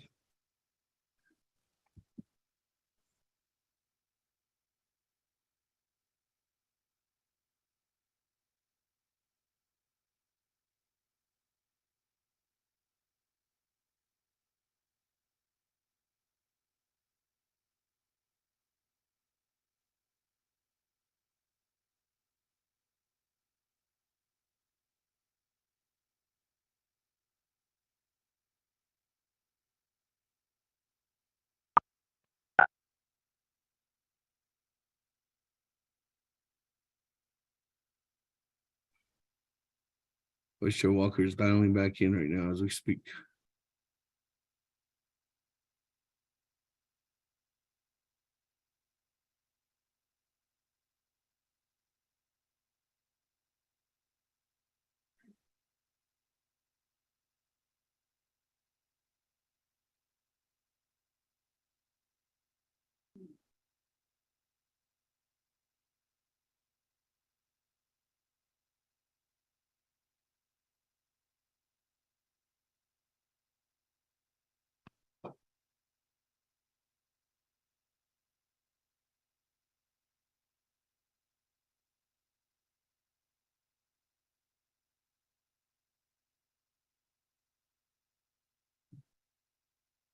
Speaker, can you hear me? Yes, you can. Okay, thank you, Mr. Speaker and members of the council here. Apologize for a short delay there. I had to dial in again. I got dropped earlier, so appreciate the time here, Speaker and members of council, our legislative staff that are here with us today, the listening audience, our Navajo people far and wide.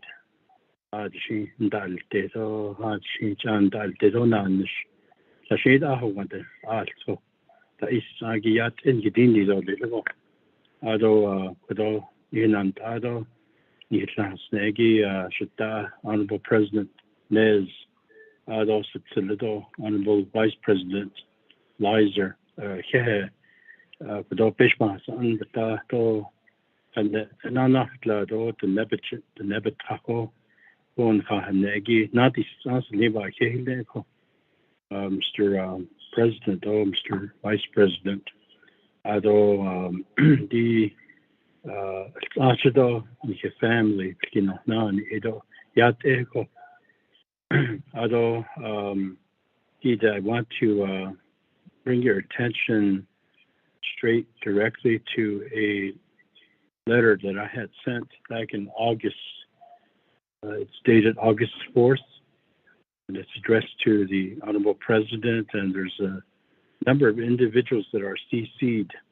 So this letter is in reference to the South Bird Springs area and the continuing and recurring flooding that community experiences, flooding that impacts the daily activities, the daily livelihood, the daily needs of our community members in that area. Ako Ada, I think I was able to put in that letter the needs, the needs of the situation there, the people, although possible, and then alluding to possible solutions. You have a situation, you have a problem, you have a crisis on your hand, you can call attention to it, but it's also best to also have recommendations or possible solutions in hand. The letter does mention the possible solutions, which is to take a look at the Navajo Nation's feedlands that are just a few feet away from the flooded areas that I'm speaking about. So the area is right up against the southern boundary of the Navajo Nation. And then right over the boundary, there's Navajo fee simple lands. We own 92,000 acres of it. So if you're living in that area, you live close to that reservation boundary line, then right over the fence, a few feet away, is Navajo fee simple land that could possibly become a homestead, could possibly develop for other purposes. And I know that's why it was purchased 35 something years ago. So the letter I want to reference here today, and I will send you another copy of that letter, with all due respect.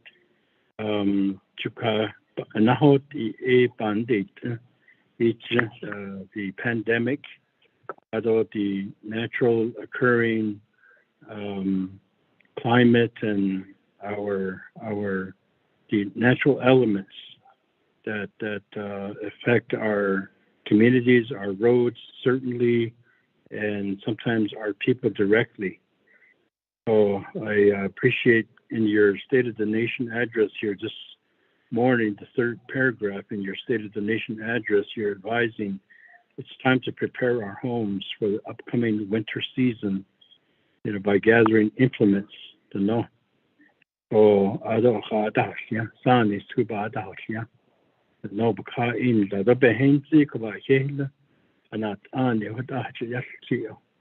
The letter by Yashti Epen, yeah, but about John Adolescent, and though I appreciate the time, Mr. Speaker.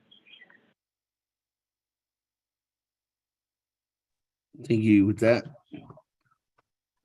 Vice Chair Walker, let me go ahead and go back now to Mr. President. Mr. President, the floor is yours at this time.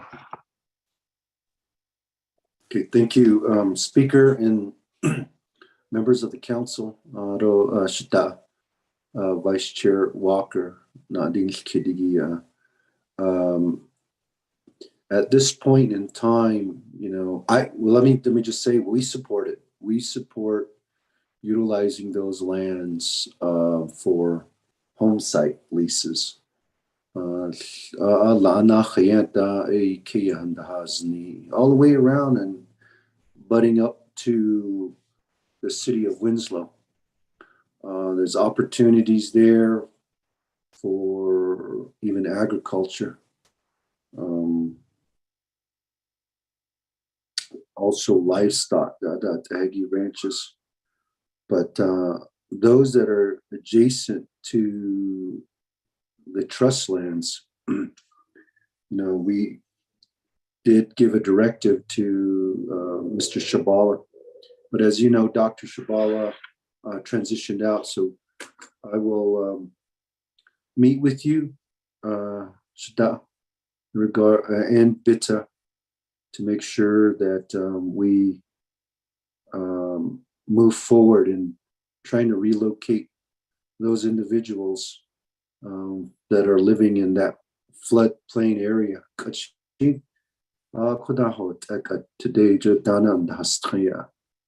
And every year, lots of resources go into, but some of our constituents want to stay where they have been for many years. So, but if that option is available and having them move to higher ground, we should be able to offer that for those individuals. There is a floodplain study that was developed that say the majority of that area is in the floodplain, and even the roads tend to wash out.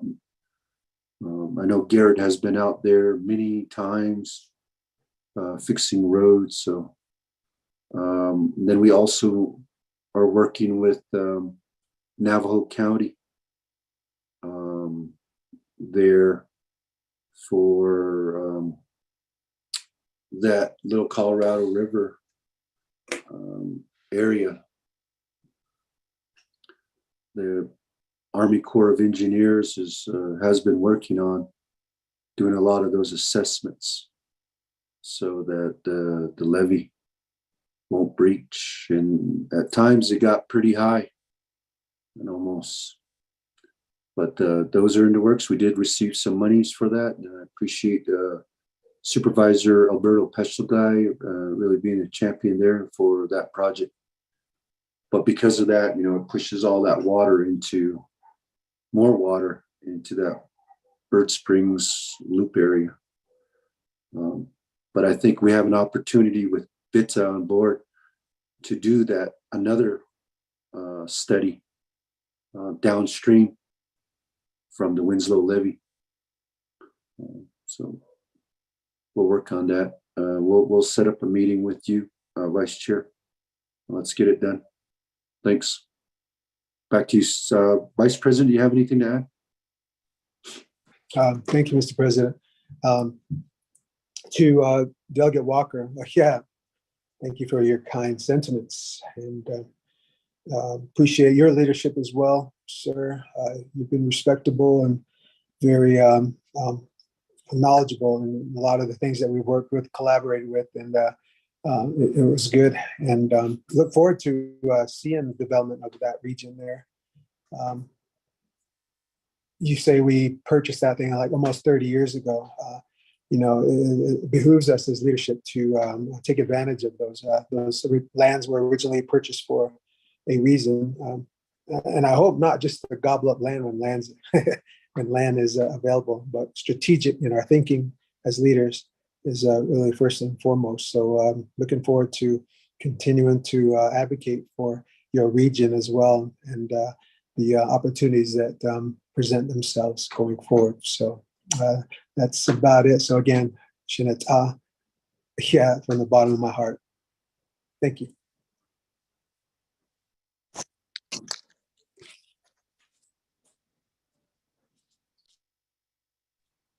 Thank you very much, Mr. President, Vice President. With that, colleagues, everybody else in the queue at this time. Any other further comments or questions?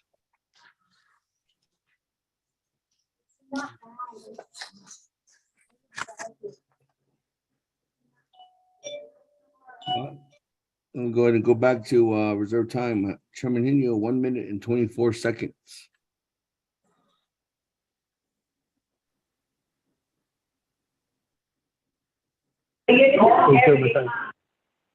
Reserve your time at 1 minute and 22 seconds.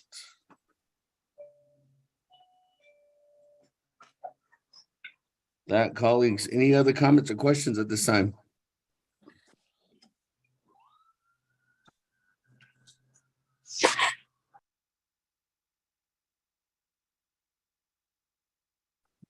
If there are no further comments or questions, We'll go back to reserve time. Delegate Charles Newman.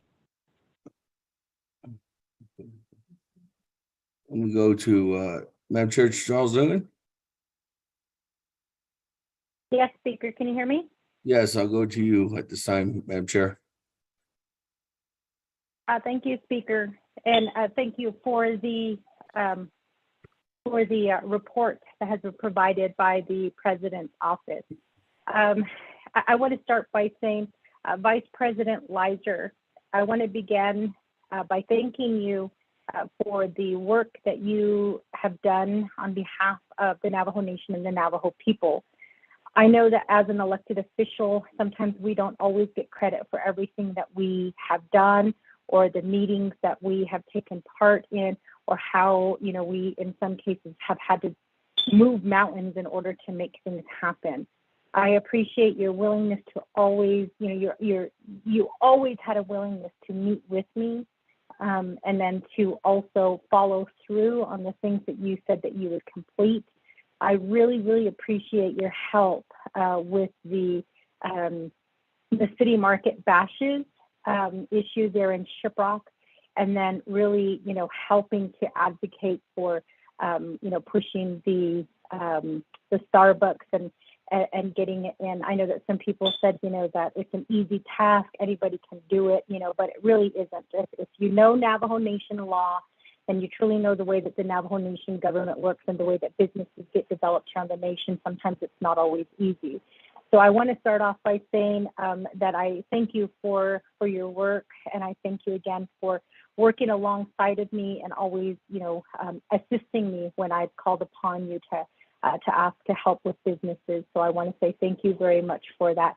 Even though we always didn't agree on politics, or we didn't agree on certain things, you always showed me respect, and it was always I always enjoyed working with you. I always enjoyed the idea, you know, hearing the ideas that you had in trying to address some of the issues that we're facing here on the nation. So I want to say thank you, Vice President Leiser, for all the work. And I know that this is your last report, but I just want to say thank you very much. I would like to ask President Naz, as you know, President, I have emailed you regarding the 105L lease. There has been absolutely zero communication coming from you regarding the 105L lease. I have heard you say that you are working with council, so perhaps I'm the only council delegate that you don't work with, but I want to make it clear and make it known that the 105L lease, we need to move forward on it. This issue addresses public safety and justice as a whole. You are well aware of what has been happening. You are aware of the meetings that have been taking place, and I'm sure that you've had separate conversations with the federal government regarding the 105L lease. Both myself and Director Gray Eyes have been actively participating in the meetings. We've been getting information. We've been pushing and advocating, you know, for them to get more information to us as tribes. And I understand that now the BIA is awaiting a letter from you yourself saying that Navajo Nation is interested. And then we do need a council legislation saying that that we will be participating in the 105L lease. President Nez, you are also aware that I did go before the investment committee on Thursday asking for the $175 million bond for our public safety and justice facility buildings. President, I need your assistance. I need your help, and asking you right now on the record, in front of council, in front of the whole World Wide Web, you know, that we really need to work together on this. I know that you've talked about how you've helped public safety and justice and some of the plans, but there's absolutely zero communication coming from you and the Law and Order Committee. Granted, you might be working with one delegate on the Law and Order Committee, but you're not working with the committee. So we need to know, where do you stand on the 105L lease, and how can we work together so that we can get this letter in and this legislation passed to let the BIA know that we are interested in this. In 2019, there were 2 tribes that had a 105L lease intentions of entering into this lease program. Today, we're told that there's over 26 tribes that have already signed and are entering into this 105L lease. By the time Navajo gets involved in this, there's not going to be any more funding available. So I'm really hoping that in the next week, we can sit down and we can come up with a letter, come up with a legislation that council will pass, letting BIA know that we are interested in the 105L lease. I reserve my time, Speaker. Thank you. Time is up, Madam Chair. Thank you, Speaker. Hey, that, colleagues, any other further comments or questions at this time? Speaker Kellen. I'm McKeon Gay. Che, good afternoon. Floor is yours. Speaker. Other the 24th Navajo Nation Council, Adoshik A. Noklini Daisnostanki, Nakiko Takwas Ango Kodobana, Dish Kisliki, Lanjiki A. Kodo, First Net, Oliego Kodo, Banit. I've been told, and we're being told, that certain staff have access to the internet and it's working, which is the case, yes. But what we're neglecting to realize is that a community such as Low Mountain will continue to have limited service of having no cell tower. There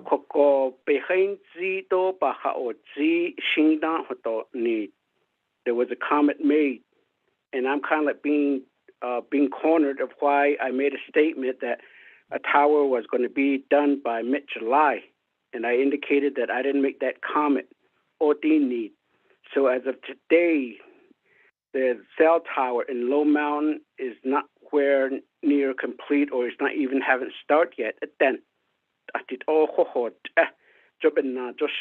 I'm not sure if it's been intentionally being delayed of a lot of our projects in my region for a purpose, and which is obvious.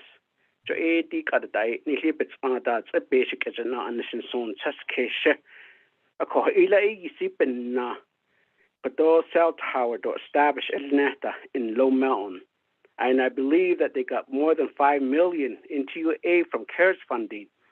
Based on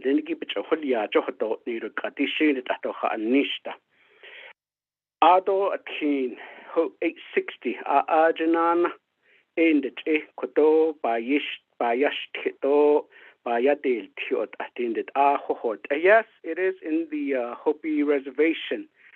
But I have been sending information to the leadership of the Navajo Nation.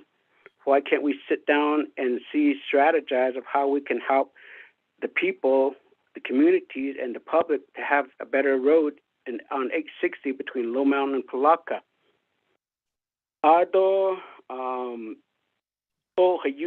Just a correction on your report, the Talana Cottonwood. It states that only 2.2 million was allocated. The correct dollar amount, which I made an amendment on the legislation, 6322 was $3,269 at $274. That's the exact dollar amount that was allocated for that Talana Cottonwood chapter for Senior Center.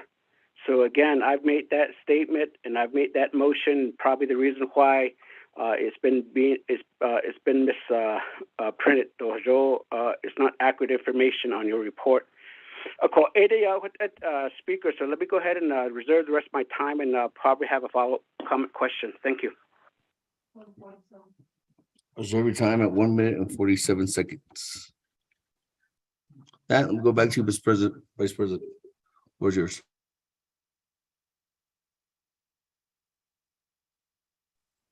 All right. Thank you, Speaker, and members of the 24th Navajo Nation Council and Delegate Eugenia Nguyen.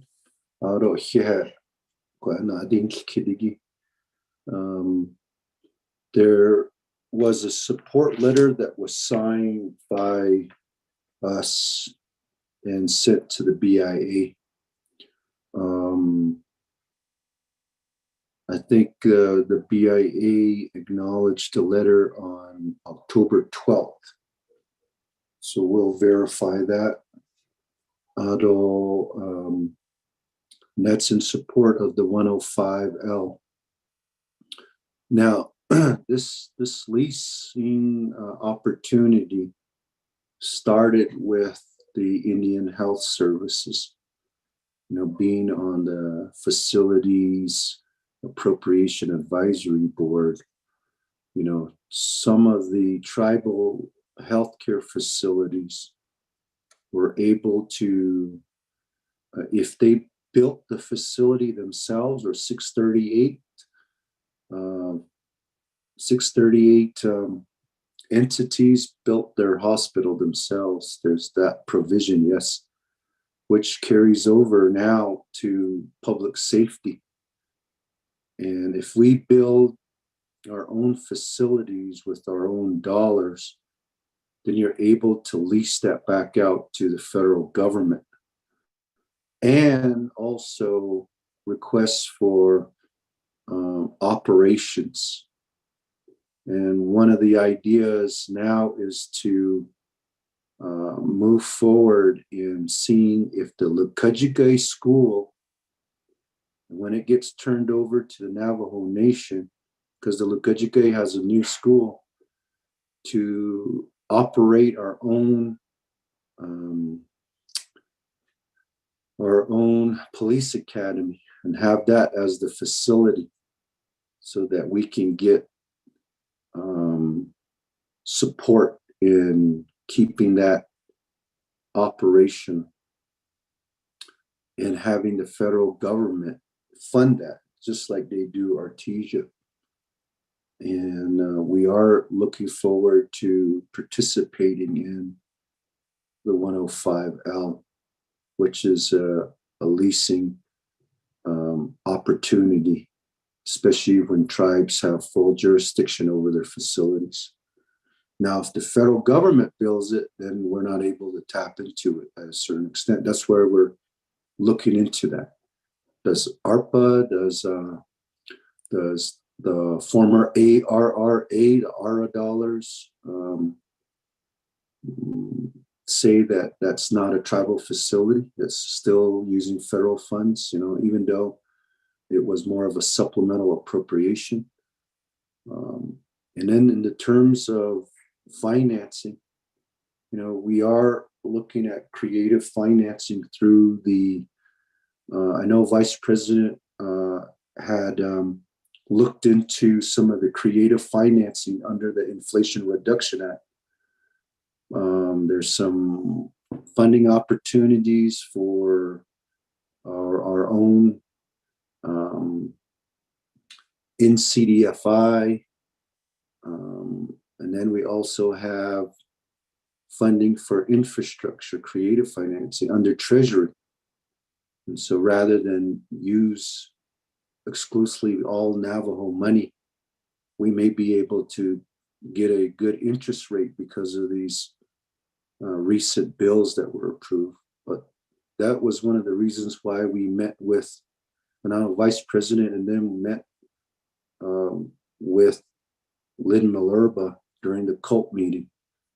And so a lot of these Treasury guidelines are being looked at, and we appreciate Navajo Nation Washington office for looking into those. And so we're going to be putting that all together, and there was a request for a proposal, and I know Jesse and them and Dolores, Dr. Gray Eyes, had that proposal for a justice center, the police station, and the detention center to start with. I know that everybody wants to come in, the courts want to come in. That's going to mushroom the cost. I think if we phase them in, stage it in, would be a little bit more cost effective for us. So to your question on the investment or the financing for the window rock and the ship rock is what we're looking at, because we just recently approved the Kayenta. Delegate Brown sponsored a legislation. That Kayenta courthouse has been there wanting a new facility since I was there, being the court clerk, the deputy court clerk during my younger years. Levon Sosi there, or Levon Yazi, I'm sorry, wanting a new facility, and we finally reached that. So that takes that facility off the list for the Public Safety Judicial Fund. To Delegate Key Allen Begay, in regards to FirstNet, the building of the capacity of FirstNet is a priority for our public safety personnel. Smith Bagley or Cellular One has been expanding that, including, really AT&T. But the fiber that is being laid throughout the nation will allow a couple of strands to be exclusively for public safety, so that there's no disruption. And you heard what happened with the city of Gallup with no redundancy or no backup. Almost close to a day they were in the dark because of someone, they were digging and damaged the line. But whereas we on Navajo, we kept our internet lit, our cell service lit, because of the redundancy available through Sacred Wind and others. But that's what we want to build up, is that FirstNet for the benefit of our Navajo people. And as you know, FirstNet is specifically for public safety. Sathana Cottonwood, 3 million. I guess the constituents there heard the correction, so you're getting 3 million, Sathana Cottonwood, for that facility, that project as well. So turn the time over to the Vice President.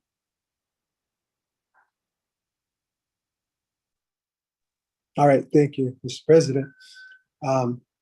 Earlier, Chairman Henio had made some other remarks, and I appreciate those for the economic development and Tuajili remarks. And of course, we've always supported our satellite communities out there. And we do continue to advocate for them and will continue to advocate. So thank you for your kind words, Shannon.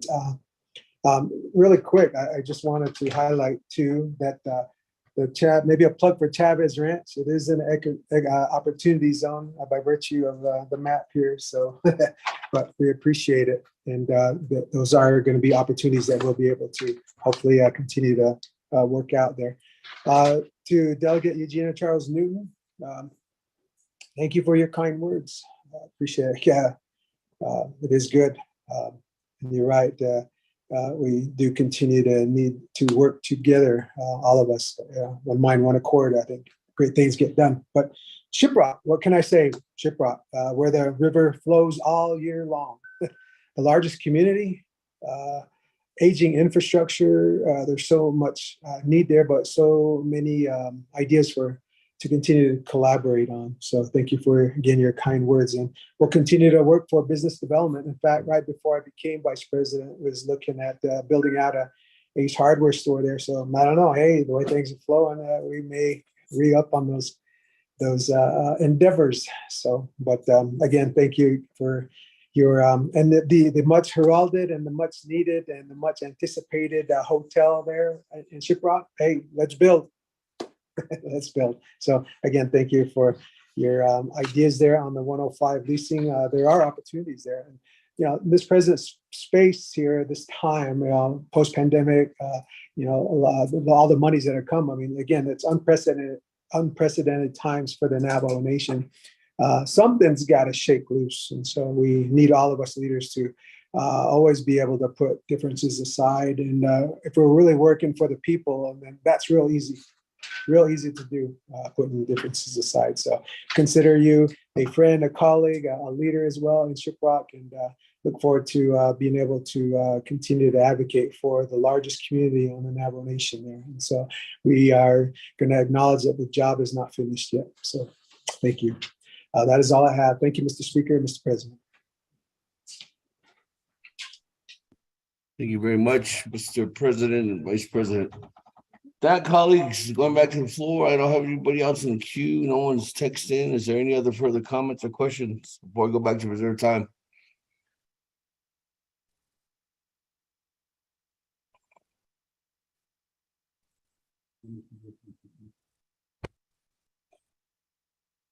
We'll go back to reserve time. I have Chairman Hino, 1 minute and 22 seconds.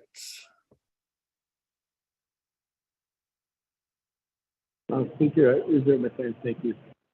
Reserve your time at 1 minute, 20 seconds. Moving on down.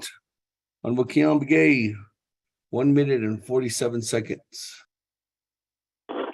Speaker, the other request to the president is the emergency funds at local chapters really needs to be revised and replenished. A lot of these are emergency funding for during emergency situation at each chapters. Speaker, I'd like to defer the remainder of my time to Delegate Honorable Eugenia Charles Noon. Speaker. Thank you very much with that. Madam Chair Charles Newton, you have 1 minute and 25 seconds if you'd like to take it.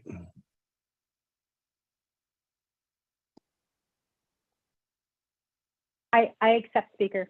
Okay, go ahead. The floor is yours. Thank you, Speaker. Otto Ekehat Chitsui, Honorable Delegate Kealan Begay, thank you for your time.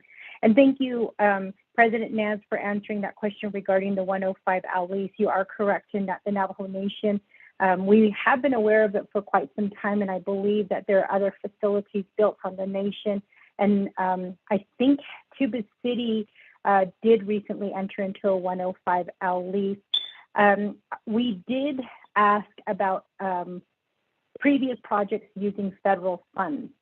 What I was told during the BIA meeting is that it is allowable for the 105 L lease, for the operations and maintenance, not for the actual paying back for rental fees. However, with the operations and maintenance, it is covered. So I think that we can start proceeding forward. But in addition to that, President Nez, you know that there has been there's a lot of issues with public safety and justice. What I also need your help on, President Nez, is I need help with getting a 638 contract with Indian Health Services to cover our medical examiner's position. I have been working with IHS for the past year, and recently Criminal Investigations has provided us the data, and I know it's awful to say this, but the number of deaths that have occurred here on the Navajo Nation, which is different than what the Indian Health Services has been reporting. Indian Health Services has stated on the record to Congress that there is not a need for a medical examiner's position. So if I can get your assistance on that, President Naz. Thank you. Thank you. Any other further comments or questions, colleagues?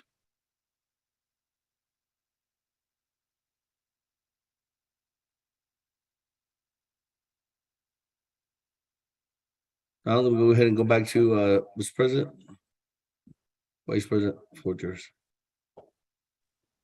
All right, thank you, Speaker. Thank you, delegates. And thank you, Chair Newton. There are a lot of questions, and I agree. A lot of questions that need to be answered in terms of the facilities that have been built for the Navajo Nation. And I alluded to that a little bit, and you're correct. Can some of these dollars be utilized for a recoup? Some of it can be used for O&M, and some may repair for the aging facilities. And so we can definitely discuss that further, including the medical examiner. I think we're Captain Brian Johnson is overseeing the Navajo area IHS, and we can definitely sit down with him to discuss. I know Jesse has been wanting this addressed for some time now.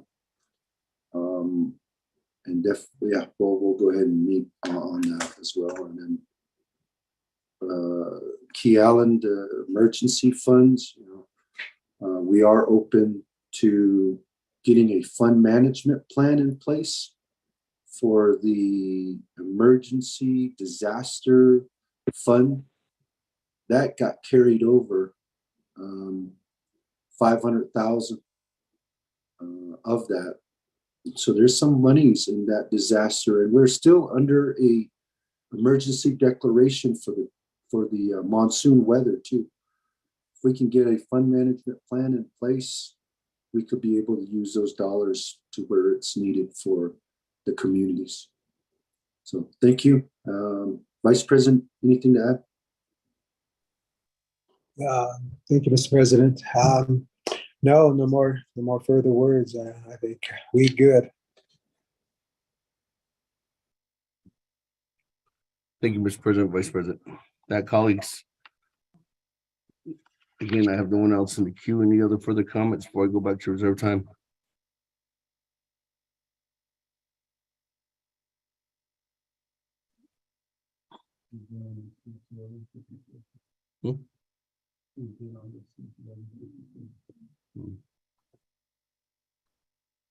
We'll go back to reserve time. Chairman Henio, 1 minute and 20 seconds. To the Speaker Damon, Ada Kudosnanda, President is Vice President Weiser.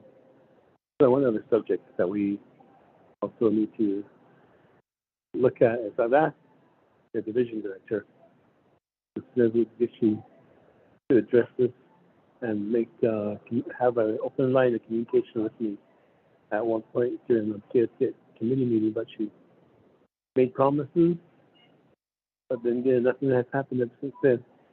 And the community of Tojule Alma is still waiting to see when to bring the social services program back to the chapters. There are many needs of the community that need social services in the area of social services. And with the high gas prices, they expect people to drive to Window Rock or Crown Point. This is not right, especially a lot of these clients are elderly, and some of them don't have transportation. So hopefully through your leadership, we can make this happen again to where they can have open dialogue with the community leaders there to have social services possibly coming back to the community. Reserve my time. Reserve your time with 2 seconds.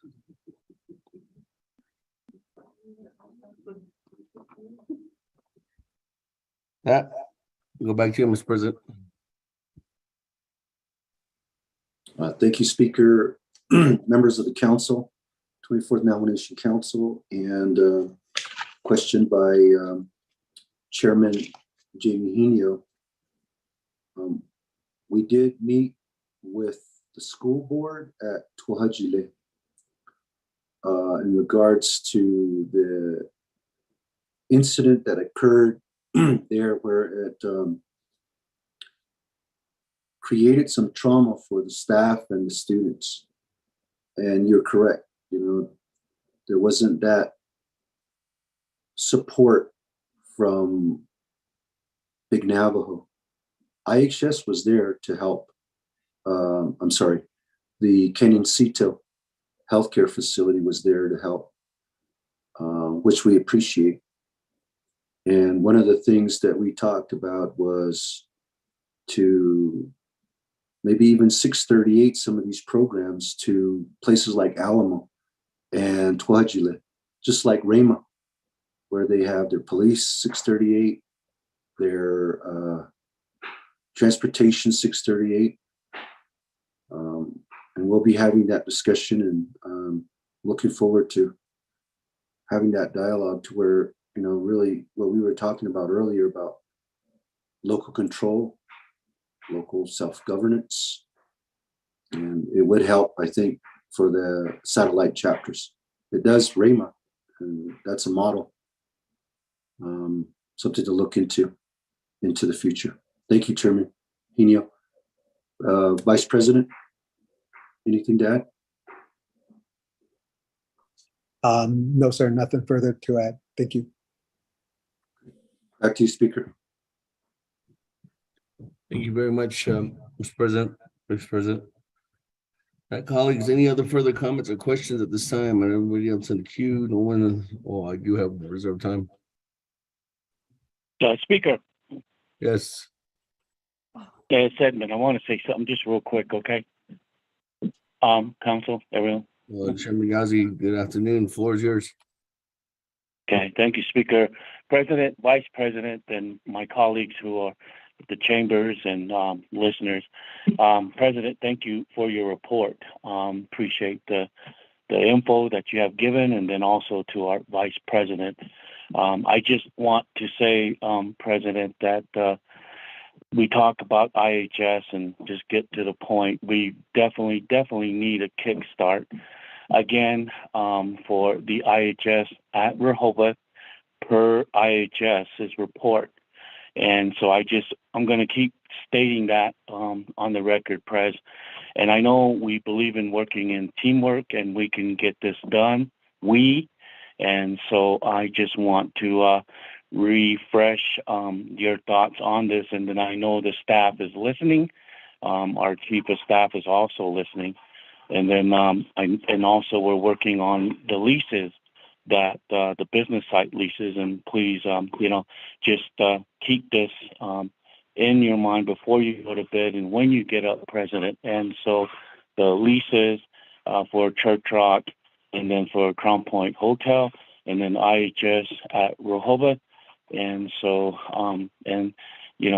just 24 hours a day, President, I'm gonna just keep this in mind for the people, like we say, for economic, as we say, but we'll continue to work as a team and to move forward. So, Speaker, that's all I would have to say. I don't want to reserve my time, Speaker, sir. Thank you very much. Any other comments or questions, colleagues?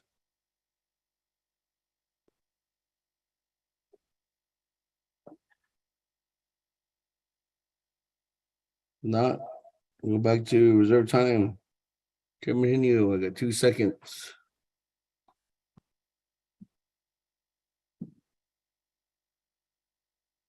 To the Speaker Dana, 24th Nomination Council. I'll waive the rest of my 2 seconds.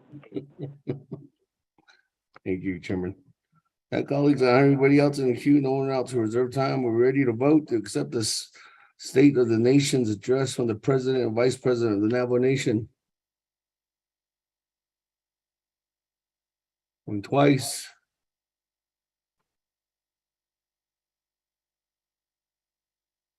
One 3 times. Let's go to board. Honorable Elmer Begay.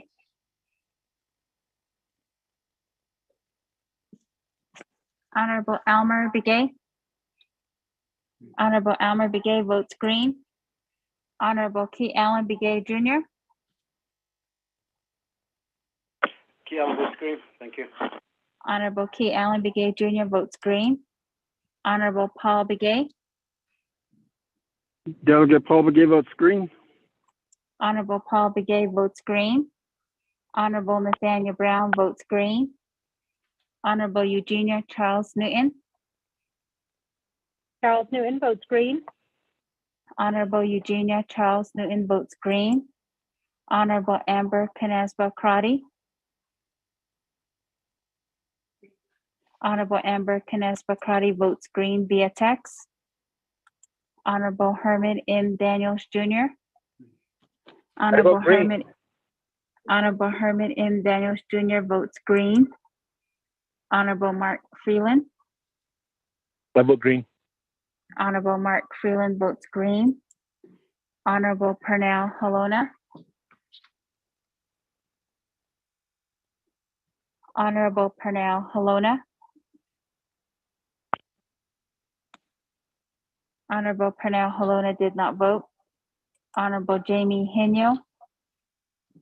Henry votes green. Honorable Jamie Henyo votes green. Honorable Vince James. Delegate James votes green. Honorable Vince James votes green. Honorable Rick Nez. Delegate Rick Nez votes green. Honorable Rick Nez votes green. Honorable Carl Slater. Green. Honorable Carl Slater votes green. Honorable Raymond Smith Jr. votes green. Honorable Wilson Stewart Jr. Green. Honorable Wilson Stewart Jr. votes green. Honorable Otto So.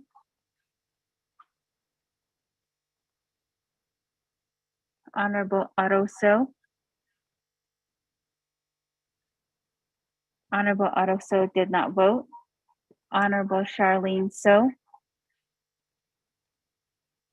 I vote green. Honorable Charlene So votes green. Honorable Daniel So.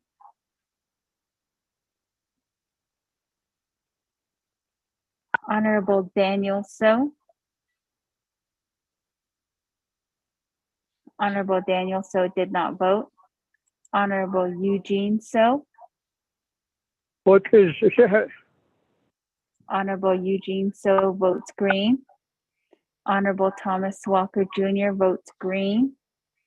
Honorable Edison Wanika votes green.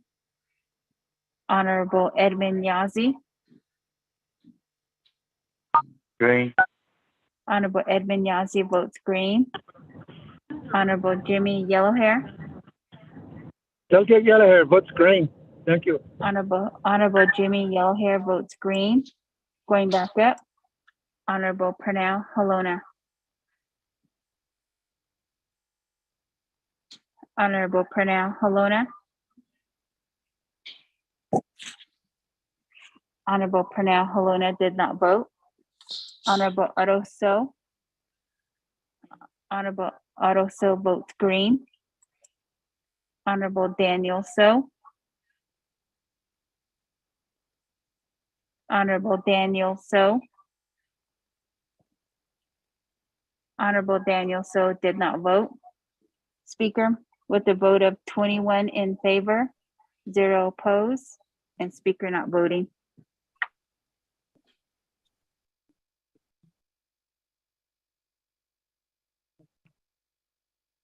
Thank you very much. That, colleagues, we have 21 in favor, 0 opposed, and Speaker not voting. Motion carries.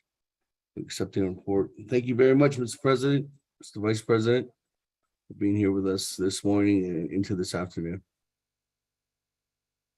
Thank you, Speaker and members of the 24th Nomination Council. Have a good session. All right.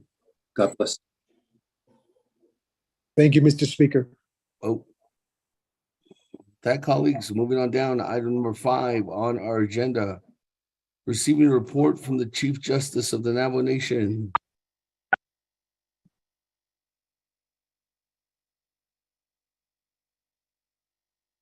Chief Justice, are you on the line?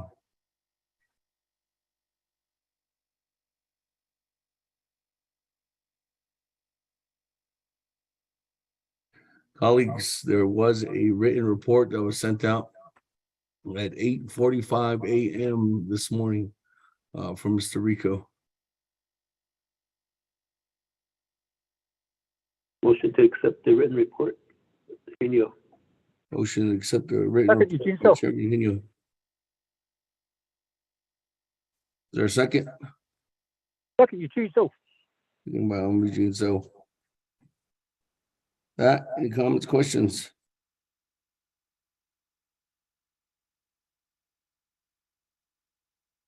Went twice.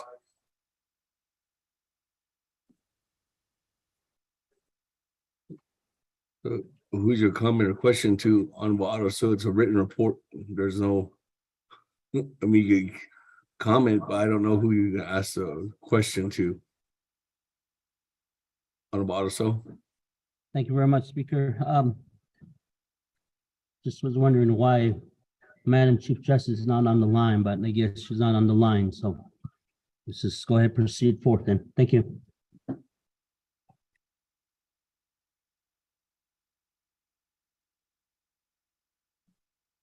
One twice.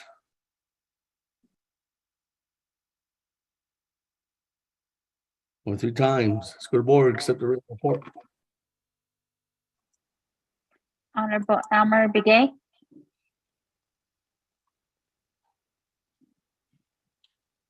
Honorable Elmer Begay votes green. Honorable Key Allen Begay Jr. Key Allen votes green. Thank you. Honorable Key Allen Begay Jr. votes green. Honorable Paul Begay. Delegate Paul Begay votes green. Honorable Paul Begay votes green. Honorable Eugenia Charles Newton. Delegate Charles Newton votes green. Honorable Eugenia Charles Newton votes green. Honorable Amber Canespa Crotty. Honorable Amber Canespa Crotty votes green via text. Honorable Herman M. Daniels Jr.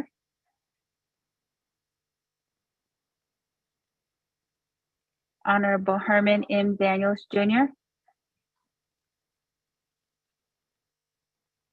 Honorable Herman M. Daniels Jr. did not vote. Honorable Mark Freeland.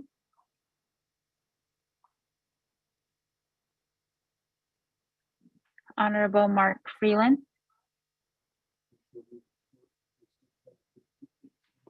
Honorable Mark Freeland did not vote.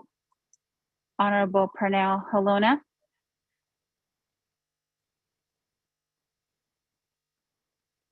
Honorable Pernell Halona. Honorable Pernell Halona did not vote. Honorable Jamie Hino. Jamie votes green. Honorable Jamie Hino votes green. Honorable Vince James. Delegate James votes green. Honorable Vince James votes green. Honorable Rick Nez. Delegate Rick Nez votes green. Honorable Rick Nez votes green. Honorable Carl Slater. Green. Honorable Carl Slater votes green. Honorable Raymond Smith Jr. votes green. Honorable Wilson Stewart Jr. Green. Honorable Wilson Stewart Jr. votes green. Honorable Otto So. Honorable Otto So votes green. Honorable Charlene So. I vote green. Honorable Charlene So votes green. Honorable Daniel So.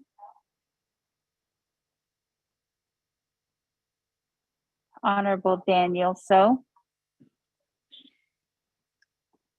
Honorable Daniel So did not vote. Honorable Eugene So.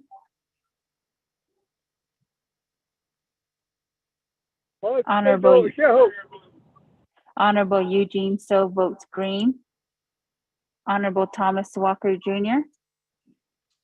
I vote green. Honorable Thomas Walker Jr. votes green.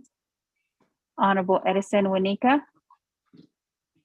Honorable Edison Wanika votes green. Honorable Edmund Yazzie. Green.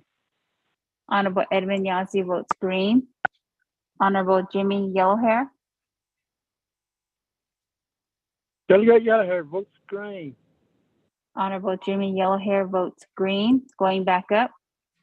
Honorable Herman M. Daniels Jr.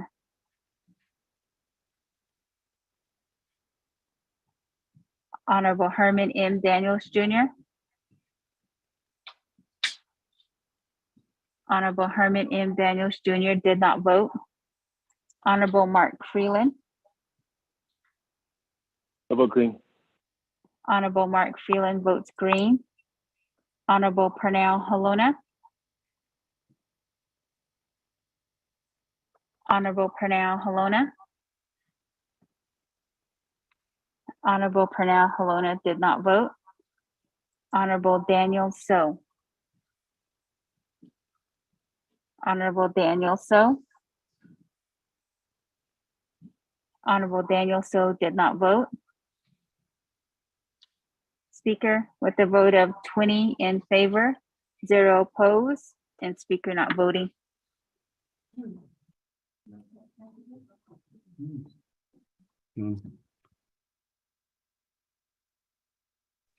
Thank you very much. With that, colleagues, with a vote of 20 in favor, 0 opposed, and the speaker not voting, motion carries to accept written report from Madam Chief Justice of the Navajo Nation. That, colleagues, moving on down. This is Daniel. Did you get my vote? I vote green. Honorable Daniels? Yes, I vote green. We didn't get your vote, but now with that, let's note that changes to 21, correct? That, with Honorable Speaker Daniels, Halona? green vote, that's 21. Speaker Halona? With Honorable Halona, we did not get your vote either. So that makes it 22. Yes, that's why I was trying to get back on. So I'll vote 22 green. in favor, 0 opposed, and speaker not voting, motion carries. That's with Honorable Daniels and Honorable Halona both voting green for the record. That, colleagues, moving on down, item number 6, receiving a report from the Speaker of the Navajo Nation Council. At this time, I'd respectfully request have somebody take over. Motion. What is it, Chair Speaker? Motion to accept as a written report. Honorable Paul Begay. Was there a second? Second, so. Second by Honorable Eugene So. Colleagues, that report was sent out earlier today too as well, and there's hard copies in the chambers. Yeah, Paul Begay and Eugene So. That comment?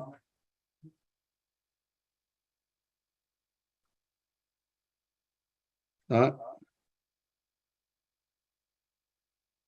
for the board. Accepting the report, a written report. Honorable Elmer Begay.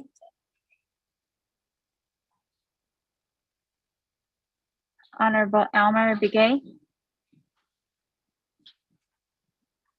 Honorable Elmer Begay did not vote. Honorable Key Allen Begay. Honorable Key Allen Begay Jr. No, good. Kiel votes green. Thank you.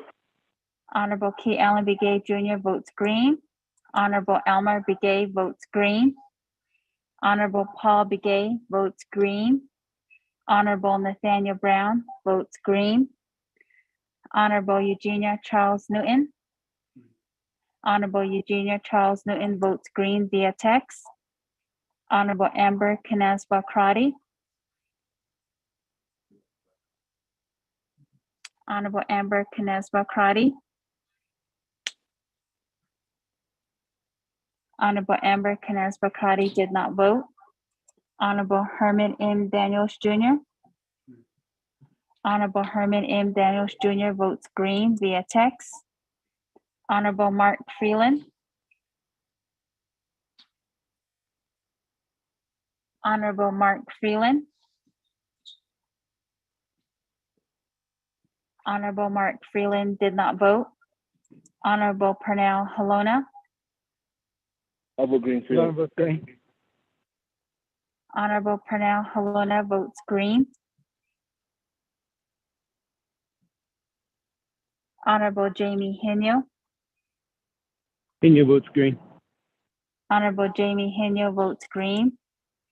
Honorable Vince James. Delegate James votes green. Honorable Vince James votes green. Honorable Rick Nez. Delegate Rick Nez votes green. Honorable Rick Nez votes green. Honorable Carl Slater. Green. Honorable Carl Slater votes green. Honorable Raymond Smith Jr. votes green. Honorable Wilson Stewart Jr. Green. Honorable Wilson Stewart Jr. votes green. Honorable Otto So. Honorable Otto So. Honorable Otto So votes green. Honorable Charlene So. Honorable Charlene So votes green via text. Honorable Daniel So. Honorable Daniel So. Honorable Daniel So did not vote. Honorable Eugene So. Honorable Eugene So votes green. Honorable Thomas Walker Jr. votes green. Honorable Edison Winika votes green. Honorable Edmund Yazzie. Green. Honorable Edmund Yazzie votes green. Honorable Jimmy Yellowhair. Delegate Yeller votes green. Thank you. Honorable Jimmy Yellowhair votes green. Going back up. Honorable Amber Canespa Crotty. Honorable Amber Canespa Crotty votes green via text. Honorable Mark Freeland. I vote green. Honorable Mark Freeland votes green. Honorable Daniel So. Honorable Daniel So. Honorable Daniel So did not vote.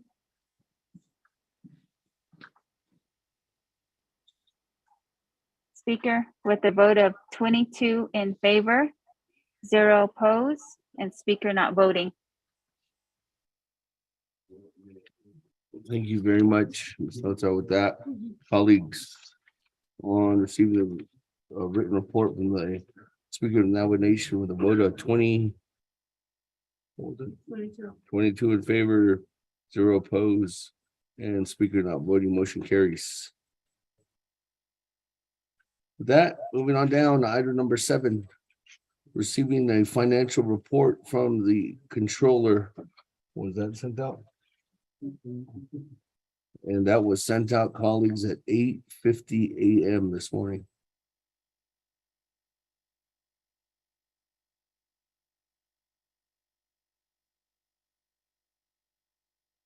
Controller on the call.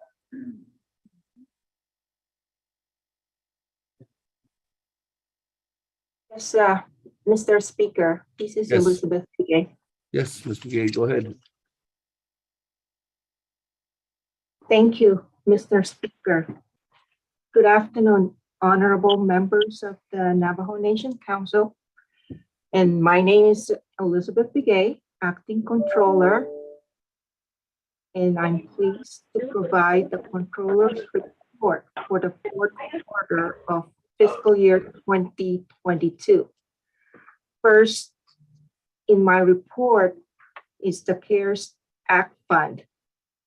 And the Office of the Controller has closed the $714,189,631 CARES Act grant. And the report is due to the U.S. Treasury on December 31st, 2022. As reported previously, there were 24 business units established to account for the CARES expenditures. And based on that, we classified these 24 business units into 3 major categories. The first, assistance, totaling $519,389,336. And that represents 73% of the $714,189,631 CARES Act grant. The assistance comprised of hardship assistance for $361,777,067. There's also the care packages, the PPE and healthcare assistance totaling $104,424,852.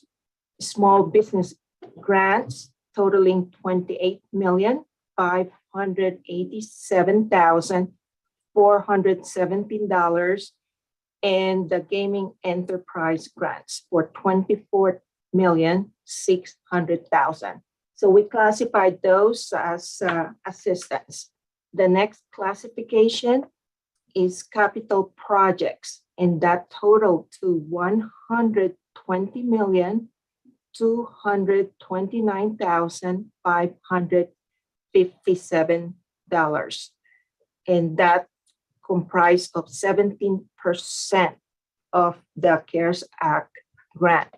For capital projects, we identified the broadband for $59,727,684, water sewer for $29,651,656, power line costing $17,899,436, and the solar projects totaling $12,950,781.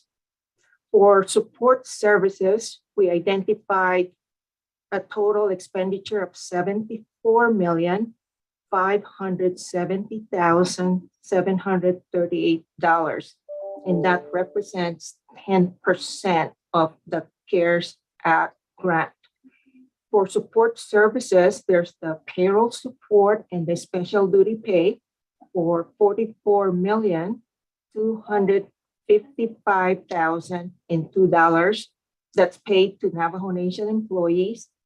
And of course, there's also the accounting consultants and computer upgrades that were expended, totaling $19,904,713.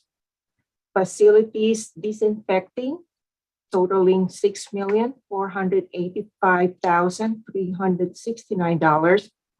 And others, that's $3,925,654. And Exhibit A-1 attached to the report lists the 24 business units that were established to account for the CARES Act fund expenditures per approved Navajo Nation Council resolutions. The next item is the ARPA fund.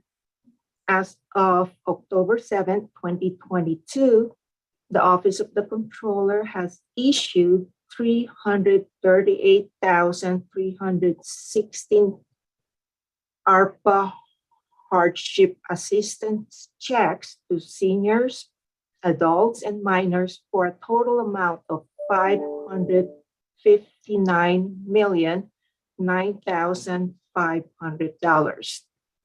And in accordance with the Navajo Nation Council Resolution CJY 4121, 46 business units were established to account for the ARPA expenditures.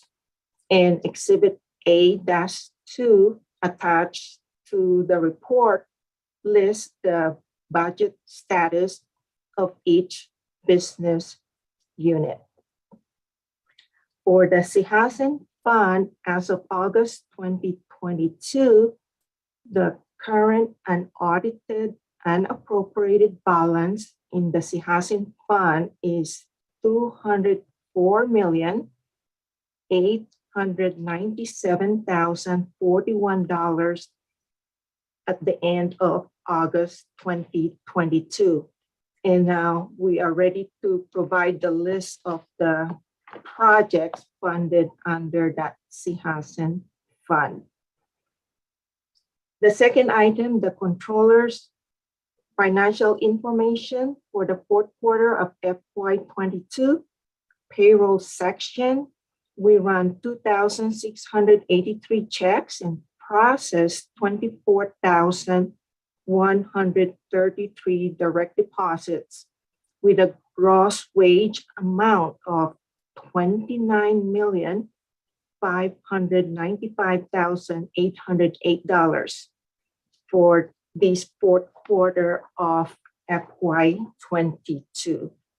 And of course, we still encourage all Navajo Nation employees to apply for direct deposit instead of the manual checks. For the general fund financial data, the unaudited general fund recurring revenue, as shown in Exhibit B of the report, was $230,404,482, and set asides total to $51,872,982. And the net revenue for the general fund was $178,541,500, which is 130.13% of the projection. So we collected more than we projected at the beginning of fiscal year 2022. And the average price of barrel of oil for the quarter was $91.55. The lowest month being September 2022, with a price per barrel of $83.80. And we show the schedule of the average price of oil per barrel for July, $99.38, for August, $91.48, and for September, $83.80. The other significant revenue source is the tax revenues for the general fund. And we show the schedule of the tax collected for the last quarter of fiscal year 2022. The total collection was $15,989,111. For Exhibit C, that's the unaudited expenditures by branch. The legislative branch expended $14,316,790, and the encumbered negative, meaning they canceled their encumbrance of $36,934. So there's a remaining budget under the legislative branch of $7,019,729. For executive branch, the branch expended $136,036,109, encumbered $185,714, with a remaining budget of $49,892.79.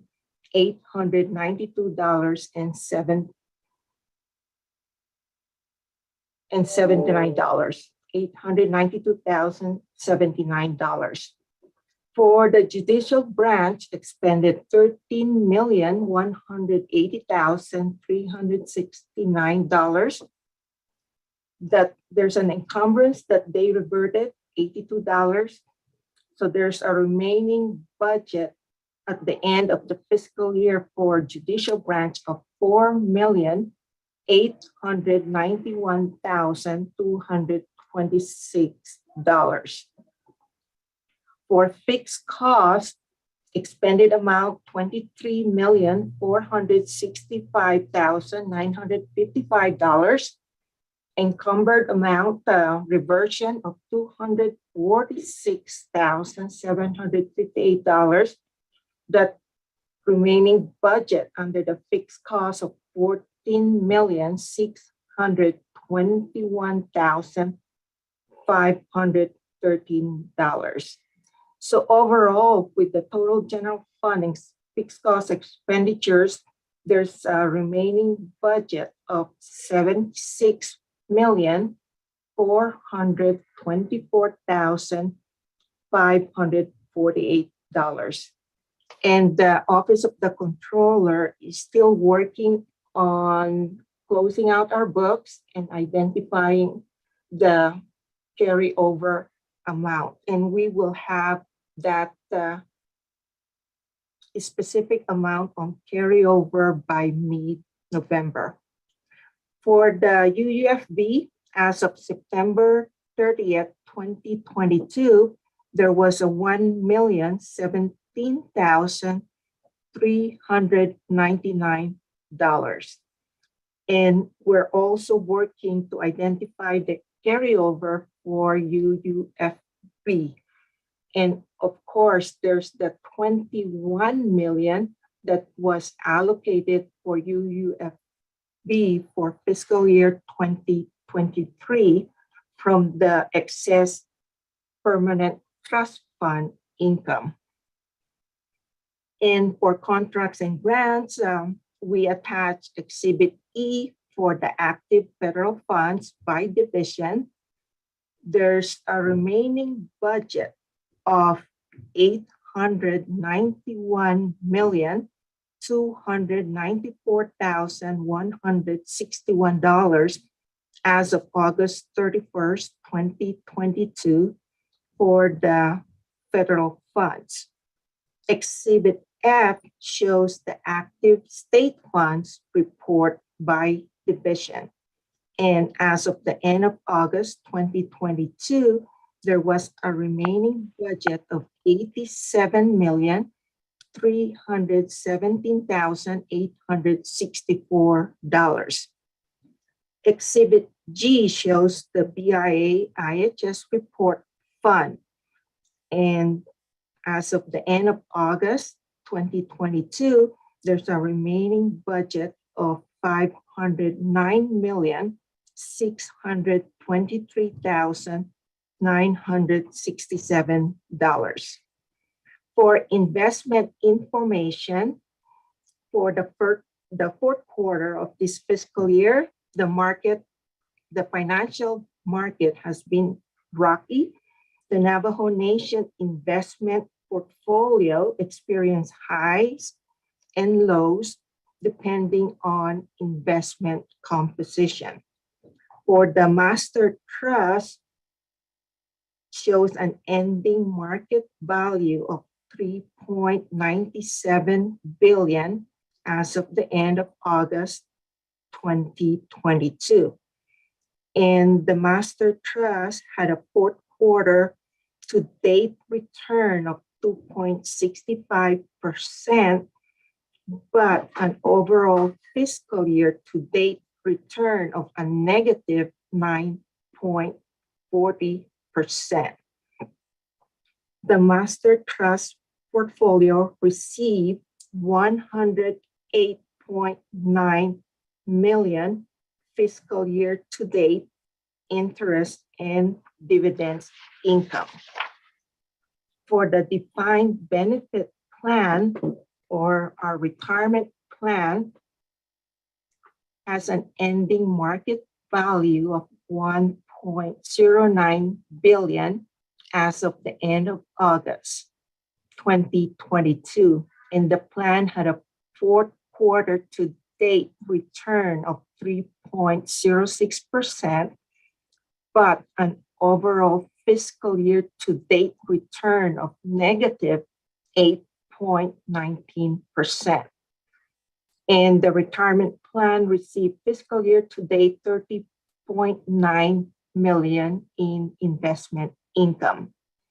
For the ARPA fund, the ARPA portfolio has an ending market value of $1.09 billion as of the end of August. And the ARPA portfolio, with an initial investment of $1.5 billion that was given to our money manager, created back in January 2022, has an accumulated total of 5.06 fiscal year to date interest income. For in-house investments that is managed by the Office of the Controller under our investment section, the in-house portfolio invested with Wells Fargo had a principal amount of 2.08 billion. And the in-house investment portfolio comprised of grant fund, 43.4%, general fund, 21.1%, and the ARPA fund that's managed in-house, 17.2%. And the in-house investment portfolio has an average annualized yield of 2.32% and an average 219 term day investments. And Exhibit H shows the Master Trust and Retirement Plan investment portfolio performance as of August 31st, 2022.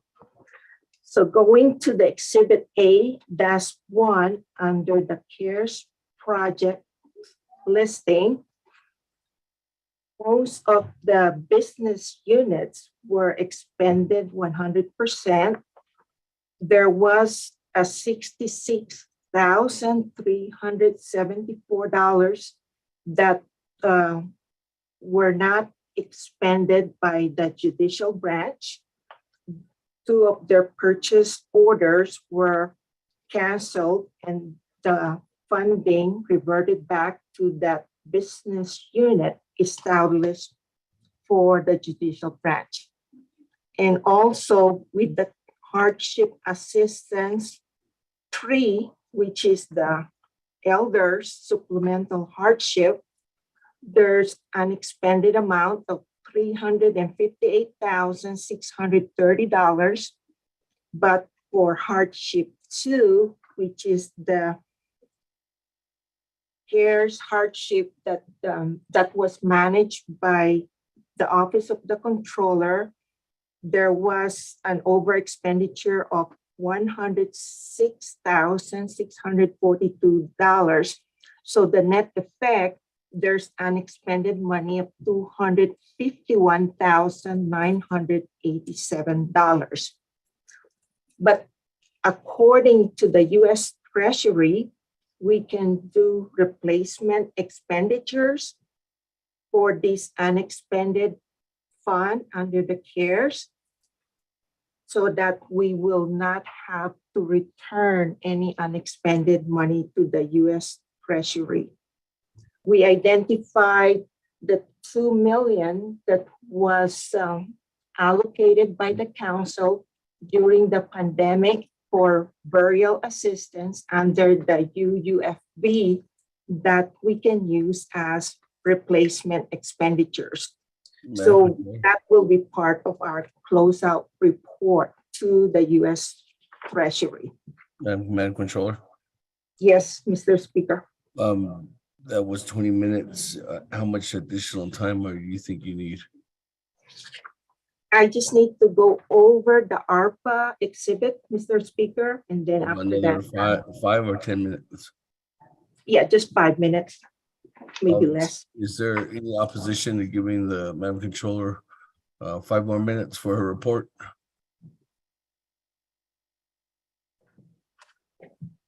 No opposition. Let her continue. Thank you. There's no opposition. Madam Controller, 5 more minutes on your report. Thank Continue. you. So next one is Exhibit A-2, and that's the ARPA expenditure. It shows that $2,079,461,464 was received from the U.S. Treasury. And there's 46 business units established based on council resolution. And the first one, the CHASN and UUFB, there's no budget yet for that. They have not identified and presented to the council the budget for the CHASN and UUFB funded CARES projects. The next one is CJ1. Again, that's the CARES projects. There's 167,648,554 that is budgeted for the defunded CARES projects. And that's mostly comprised of NTUA, the Division of Water Resources, the DED Business Economic Relief, and the emergency services for COVID-19. For the project on central support, there's $106,187,744 budgeted for that. And as of the end of this quarter,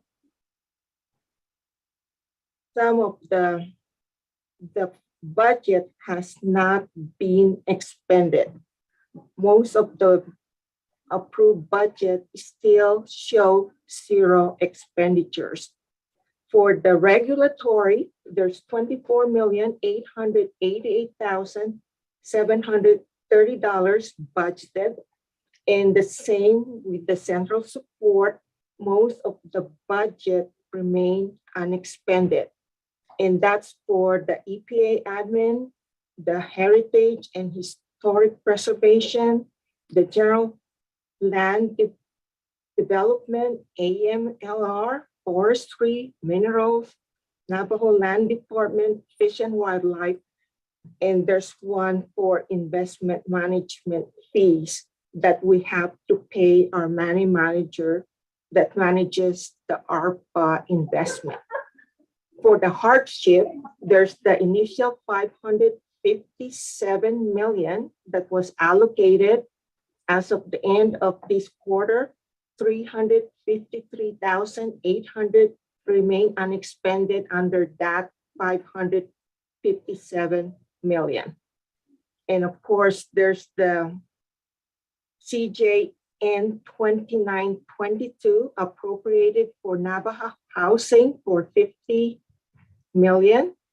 And of course, the supplemental hardship assistance for $120 million. And there's another $900 million, $298,867 that has yet to be set up the business unit. So overall, we only identified $153,437, 569 that is still pending allocation by the Navajo Nation Council. That concludes my report, Mr. Speaker.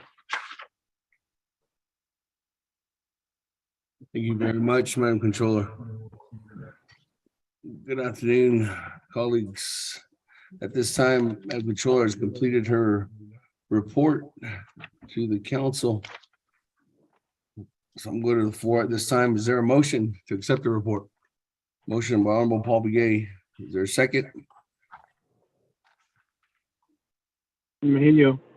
Second by Chairman Henio. That, colleagues, any comments, questions at this time?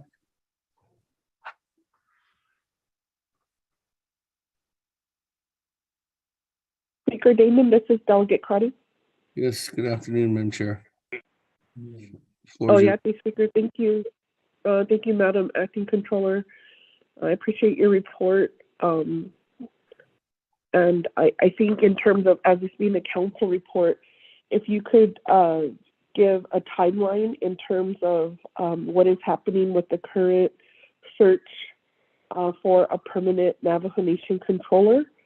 And if you can also provide in terms of your report, while you're providing your report, we do have constituents who have text and are wondering what is the status of the hardship check.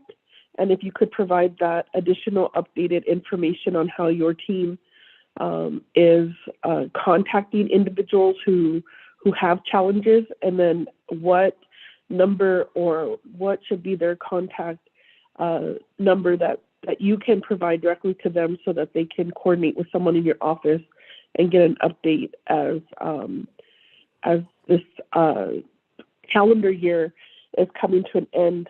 On Budget and Finance Committee, I did ask your team what is going to be the plan as the application nears at the end of December. What is going to be the status of those individuals who are still waiting for their hardship checks and understanding the challenges with their CIB or other. Do we need to develop a policy so that they are not cut off? And then what is going to be the plan for the $100 million that is in the hardship fund? I am also receiving numerous requests and pleas from our relatives who are still suffering through hardship and are asking what assistance can be provided through that. It looks like there might be a surplus of at least $100 million, and I was hoping to get that from your report, and I will reserve my time. Thank you, Speaker. That reserve your time at 2 minutes and 59 seconds. Colleagues, any other further comments or questions at this time?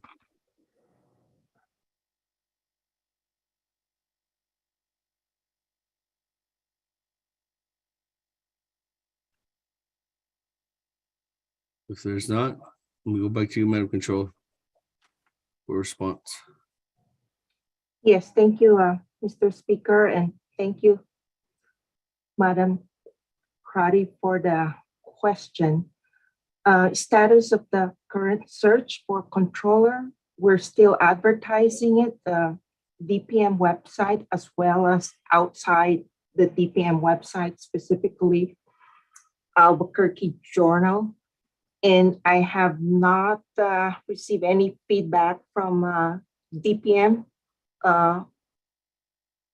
for any applicants. So we are continuing to advertise that. The last time we expended approximately $1,000 a month to advertise the controller position. So we're doing our best to search for a new controller. And hopefully we can find one soon. So that's the status on the controller position. For the constituent waiting for their checks, there's approximately 3,000 stale dated checks that we are working on doing a void and reissue. So we're working on that project, and we're contacting the ARPA recipients whose checks were returned back to OOC so that we can get their correct address and remail their checks. We have 9 numbers now posted on the OOC website as well as the ARPA website that directly connect to the specific hardship employees. So they are now more responsive in answering the calls because we do not get that many calls anymore. And hopefully we get a better customer service because of that. And for those waiting for their CIB, I was informed Vital Records is behind in issuing CIBs for newly registered Navajos. There's 4 to 6 months wait. Because of that, we will do a formal announcement that we will extend the deadline for applying for ARPA up to June of 2023 to give a chance for those Navajos that just apply for their CIB to be assisted. So that will be a formal announcement. And hopefully by June 2023, we will be able to assist all registered Navajos. And if there's any savings, to give the council additional time to plan how to reallocate if there's any savings from the hardship assistance program. And you're correct, there's over 100 million, 111 million to be exact, that's still available under the ARPA hardship. That concludes my response, Mr. Speaker.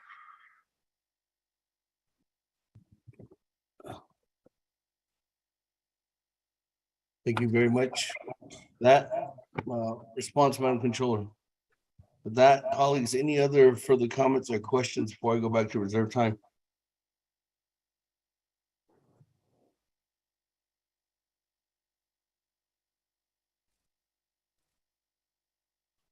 Not, I'm go back to reserve time. Madam Chair Crotty, 2 minutes and 59 seconds. Thank you, Speaker. So in looking at your report, Acting Madam Controller, there are numerous executive offices that have not drawn down on the ARPA allocation that was passed by the council at least I would say about 14 months ago. At what time do we start identifying programs that will not be drawing down? And are you planning to provide that information, or in terms of the legislation for council to start considering reallocating those dollars? So for example, in your report, you had mentioned on page 7, the central support. So a zero drawdown from water resources,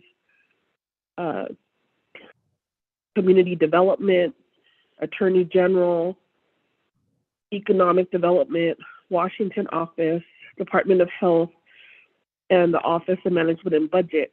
All of these programs, in my experience, would need to scale up and would need to build up the capacity. At what point or at what time do we see if they have the internal support that they need to draw down these dollars, or does, as a nation, do we need to, in working with the council, look at how to maybe onboard individuals, other entities that will help these programs build up their central support, so we could move along these projects that will benefit the Navajo Nation COVID response. Could you share some insight in terms of, as a controller, what advice are you giving to the different departments on where they should be at in terms of drawing down these millions of dollars? And I'll reserve my time. Thank you.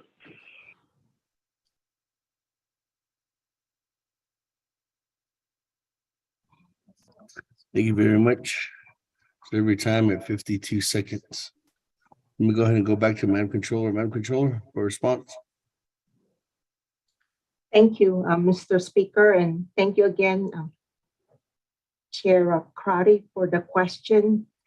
The U.S. Treasury guidelines require the Navajo Nation to obligate or encumber the funds by December of 2024. And the FRF office under Mr. Tom Platero's job is mainly responsible in overseeing the program's expenditure of the funds. But like for the hardship assistance program, I recommend that June 2023 should be the cutoff. If they have not expended the money, that will give the council alternative plan how to reallocate the funding, because it takes time to plan out the projects. So I believe June of 2023 should be the cutoff, that if there's no activities on particular business units, then they should be put on notice that their funding may be reallocated for other projects. That is my response, Mr. Chair. Or Mr. Speaker, sorry. Thank you. Now, colleagues, we'll go ahead and go back to the floor. Any further comments or questions for the Madam Controller before I go back to reserve time?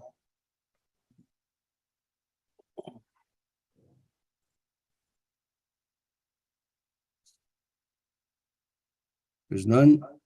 Speaker, this is Delegate Charles Newman. I've got a question. Yes, Madam Chair, Charles Newman, good afternoon. Floor is yours. Thank you, Speaker, and thank you, Acting Controller Begay. Thank you for the report. My question is, at one time, council was informed of a possible shortfall. This shortfall was, it ranged from 30 million to 50 million, and it was because of the closure of the mine. Then you guys, Controller's Office came back, and because of CARES and because of ARPA, those funds were replaced. Are you guys looking at a possible projection of what the shortfalls will be after CARES is gone, after the CARES money is gone, and things kind of start picking back up in terms of recovering from COVID? I reserve my time, Speaker. Thank you.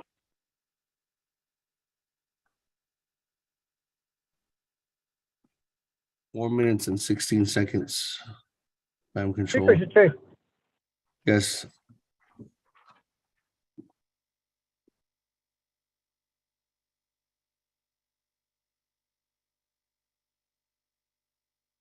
Honorable Eugene So. Take the floor. Yes, go ahead. One question regards to CIB. Confronted some people that are in Las Cruces. They called me in regards to CIB. The young lady, his father is Navajo, and she has CIB. But his mom is French, and so she's automatically French, half Navajo, born or Navajo. So she was in college, and then she started working, and she's now married to a Mexican. So their kids having a hard time getting the CIB with the Navajo Nation. How can that be undone? And we give them CIB if they're Mexican and French, Port Navajo. That's the question. Did anyone encounter or had CIB in that situation? Thank you. Reserve my time. Reserve your time at 3 minutes and 34 seconds. I'm gonna go back to you, Madam Controller. Yes, thank you, Speaker. For Madam Charles Newton question about the shortfall, 30 to 50 million because of the closure of the mine. Yeah, that is still will be a shortfall moving forward. We were able to supplement the shortfall with the permanent trust fund income based on the expenditure plan that was approved by the council. We basically funded 40 million out of the permanent trust fund income, the general fund operating budget. That's why the Navajo Nation government was able to fund the operation of the government at almost 100% as in previous years when the mine was still operating.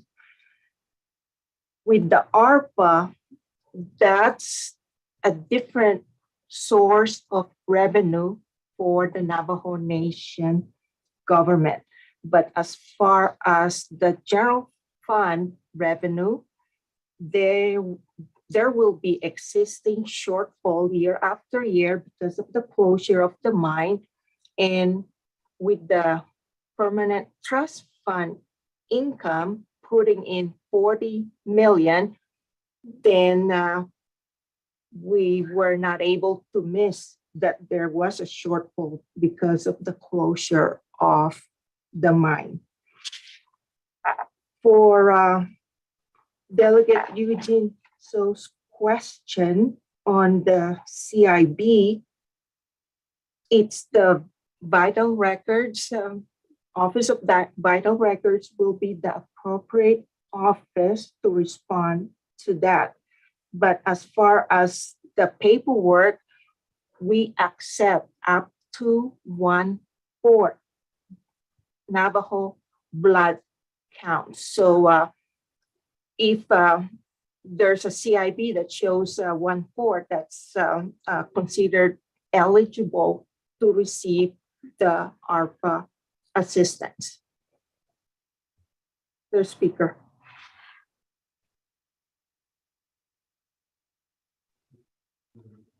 Thank you. That, we'll go ahead and move on down. Honorable Slater, good afternoon. Floor is yours.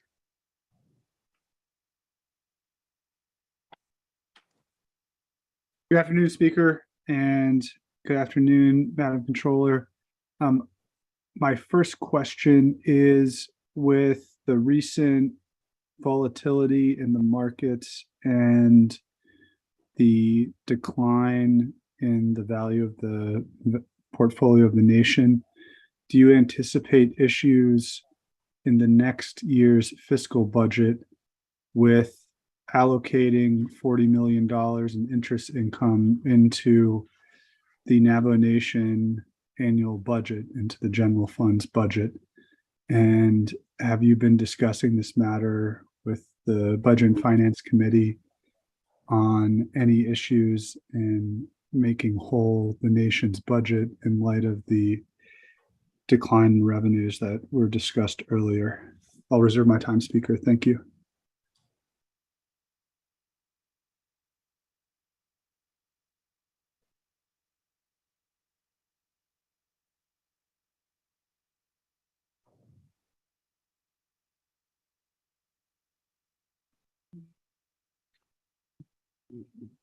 With that, almost later, 4 minutes and 7 seconds on reserve time. And colleagues, members of the council, we have the pleasure of having Madam Chief Justice here with us, who just entered the chambers. So thank you, Madam Chief Justice, for being here. Yeah. No, we got it. We don't worry. All right. With that, moving on down, Honorable Otto So. Floor is yours. Then I'll go back to Madam Controller. Thank you very much, Madam Controller, for making your report. One of the my concerns is pretty much we know that we have ARPA monies that are logged in to help the nation over the course of to 2024 and all into 2026. But looking at the what Slater, the Honorable Slater referred to was the portfolio. And we know that we're that offset of the funding pertaining to the shortfall of the nation due to the fact of the closure of Peabody Coal and then the closing of NGS.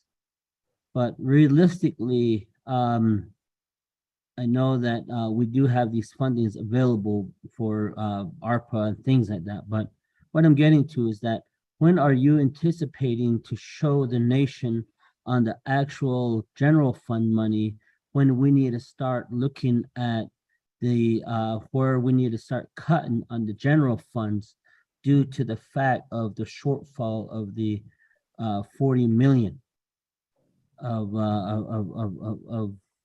the revenues that we used to get off of Peabody and well, actually it's not 40 million, it's about 32 million. But what I'm getting to is that when is that discussion going to happen realistically? Because if COVID did not hit today, we would have been laying off a lot of people now.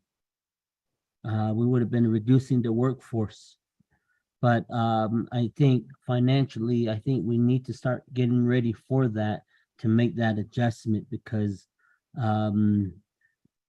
basically we have to, when we're going to start balancing the budget out pertaining to the to the shortfall of the of those revenues not coming in, because definitely right now we are not getting additional resources in to cover that gap. Alcohol, when do you think that we're going to have that discussion so that I think the best thing to do right now is to have that discussion and have ARPA pick up a lot of those employees that we have to reduce so that the workforce stays the same, but eventually at the end of ARPA, we will be having this discussion on what the reducement of employment is going to happen on the nation. Reserve my time. Thank you.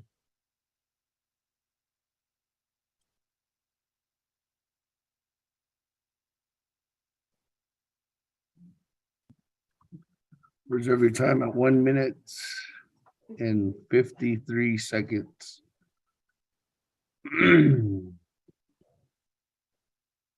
Let me go back to Madam Controller. Spaghetti? Yes, sir. Yes. Thank you, Mr. Speaker. Relating to Delegate Slater question, which is the same as Delegate Otto's question, I discussed this issue with our financial advisor, RBK, because of the recent volatility in the market and of course the decline in the market value of our investment portfolio.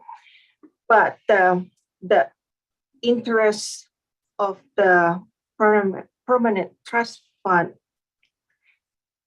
there's a reasonable assurance that we will have 40 million to cover the shortfall in our general fund revenue for 2024. For this year, 2023, we identified a total of 67 million permanent trust fund income that we use 40 million for the general fund, and then the rest will go to UUFB. So based on my discussion with our financial advisor, he assured me that there is reasonable assurance that the 40 million will be available for 2024. But for the excess, like what we have this fiscal year 2023, which is the 27 million, he's not sure of that, but he said for the 40, there will be 40 million available to cover the shortfall. And we will discuss that with the Budget and Finance Committee, so that in preparation for the fiscal year 2024 budget. Thank you, Mr. Speaker.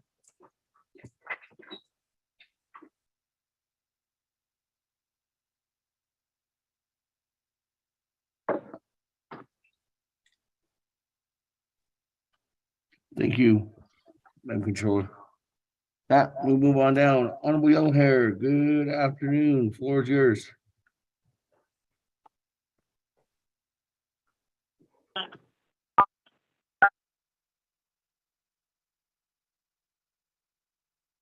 Hello, good afternoon. Speaker of the Navajo Nation Council.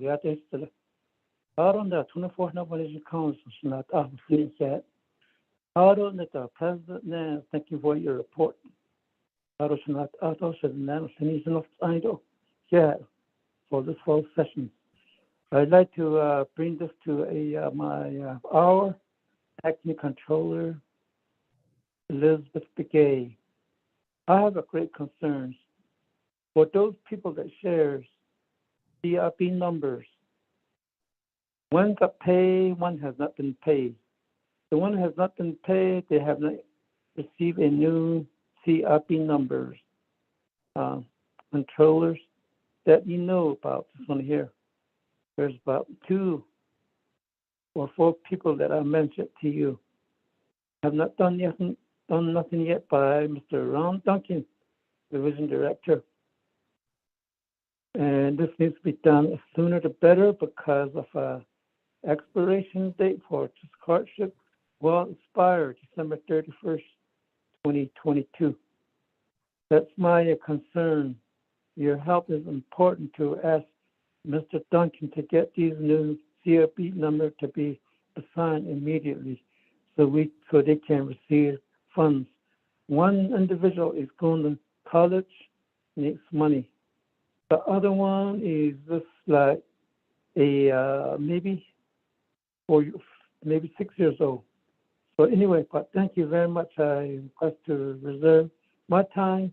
Speaker, I shall one thoroughly.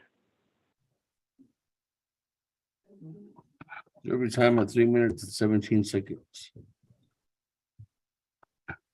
That moving on down. Chairman Hino, good afternoon. The floor is yours.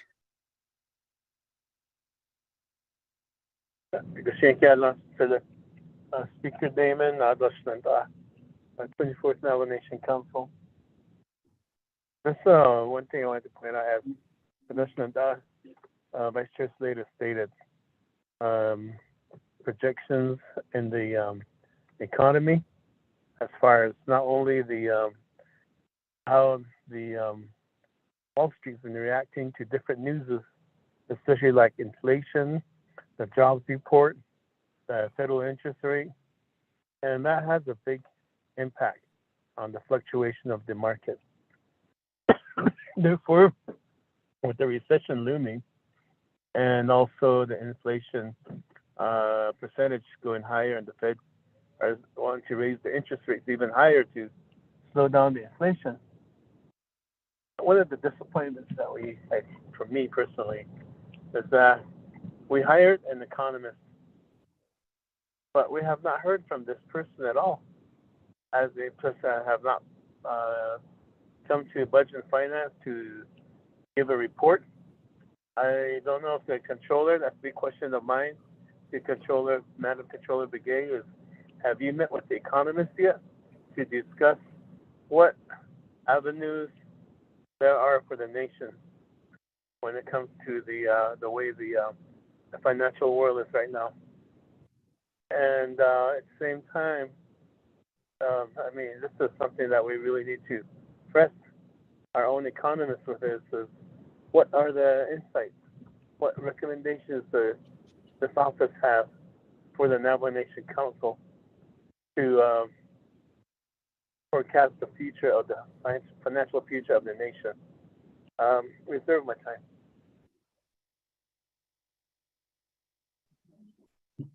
Reserve your time at 3 minutes and 6 seconds. We'll go ahead and go back to Madam Controller. Floor is yours for a response. Yes, thank you, Mr. Speaker. The question regarding sharing CIB by Delegate Yellow Hair, we're working closely with the Vital Records with Mr. Ron Duncan to resolve this issue about sharing CIB. And we just have to work with them because they're the one that has the authority to issue another number for those individuals sharing CIB. And as far as the deadline for the application for the ARPA hardship assistance, as I stated earlier, we will do a formal announcement to extend that to June 2023 because Vital Records, we were informed they're behind in issuing a CIB for those Navajos that just recently registered. And for Chair Hinian's question about the economist, we tried to schedule a meeting, but we did not get a response. So we will try again. And of course, that's basically the economist's jurisdiction, if you will, to do a study on the inflation rate, the job report, the increasing interest rate, and what's the impact on the Navajo Nation government. But we will try again to meet with the economists so that we can share information. Thank you, Mr. Speaker. Thank you very much for that. Any other comments or questions at this time, colleagues?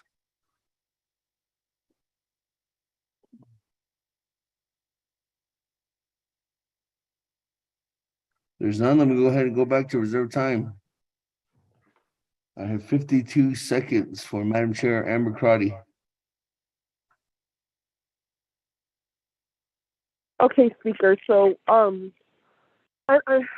Madam Chair, you have, Madam Attorney General, so your hardship, that should be Resolution CD-62-21. And so if the recommendation is to close that opportunity by June 23rd, my question was then for the central and regulatory, they were given that money back in July. So at what point do we start pulling back that money if they're not going to draw down?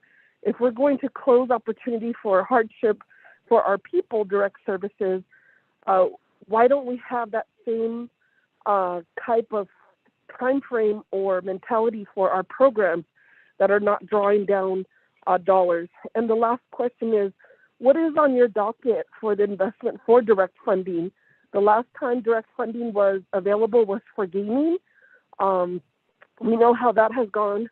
We have other major projects that we should be investing for direct dollars. If the stock market is going to continue to be volatile, there's opportunity for direct investment into our people. Thank you, Speaker. Thank you. With that, moving on down, Madam Chair, Charles Liu in 4 minutes and 16 seconds. Can you hear me, Speaker? Yes. Thank you for that quick response, Acting Controller Begay. My next question is the extension of the ARPA. I know that Council recently approved more funding to go to ARPA to help assist with hardship. with the deadline that you're going to be putting in place, are you planning to inform the people that, that when the money runs out, the money runs out? The reason why I'm saying that is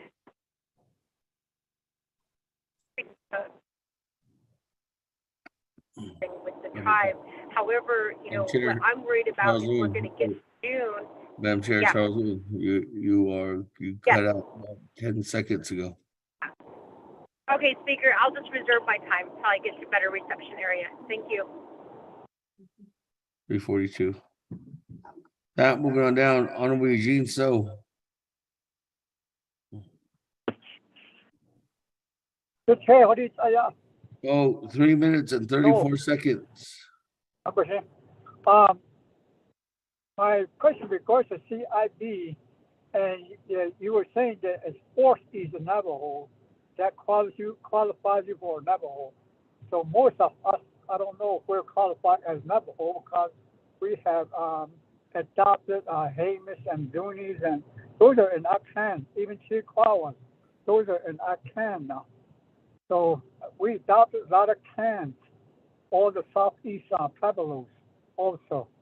So I don't know what really qualifies for Navajo these days now, but we haven't adopted the other nationalities like Caucasians or Alaskan, that's African Americans, etc.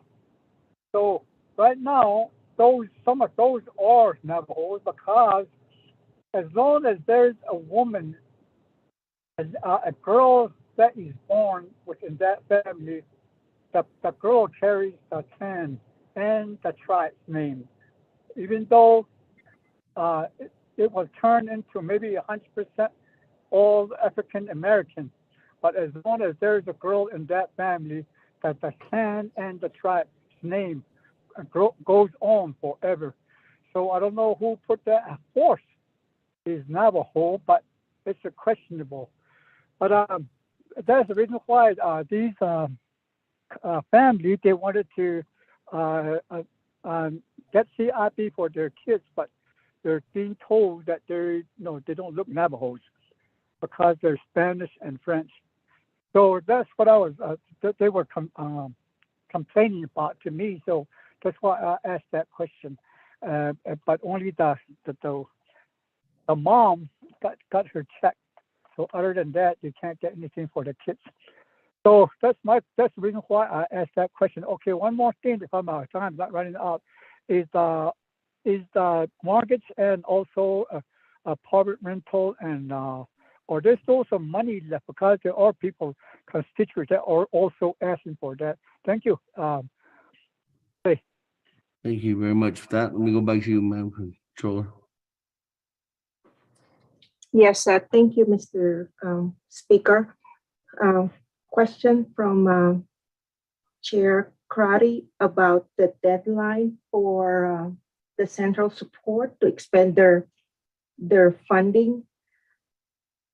The FRF office is mainly responsible to directly monitor the activities of the different business units funded under ARPA, but I recommended the same deadline of June 2023 for the programs funded under central support to show activities by expending their funding. Otherwise, the council should put them on alert that their funding may be reallocated for some other projects. That will give time for the council to identify other projects that can be funded because the U.S. Treasury guidelines gave us December 2024 to obligate the fund or encumber the fund in 2026 to fully liquidate the ARPA grant. And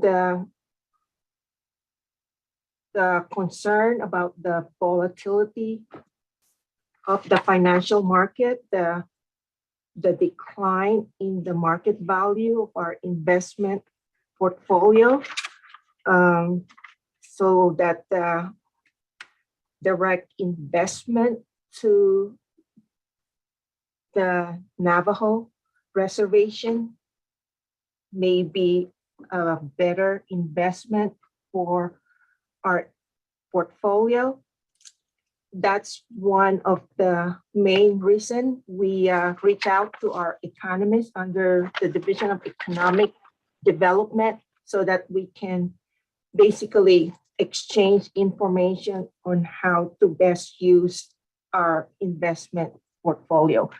But we did not get any response, but we will try to schedule a meeting again with the Division of Economic Development. And with regards to Delegate Eugene So's question, I believe the best office to answer his question is the Office of Vital Records, because I was informed that they take time to issue CIB because they have to do a lot of research. So that's one area that I have to defer to Office of Vital Records to answer the question posed by Delegate. So with regards to other assistance like rental, we do have ARPA grants for that, and that's being handled by other programs such as the Division of Social Services. So there are a lot of money available through ARPA in other funding, like what the President stated earlier, the IRA, the Inflation Reduction. And so that's other benefits that we should take advantage of in applying for those monies made available by the federal government. Thank you, Mr. Speaker. Thank you very much. I don't know if we have Mr. Ron Duncan or anyone on from Vital Records. Honorable Eugene So to help assist, but I am having staff from the Speaker's office right now contacting them, and Honorable Eugene So we'll have staff work together with Mr. Duncan and his team to get those questions answered for you. Honorable Eugene So. With that, colleagues,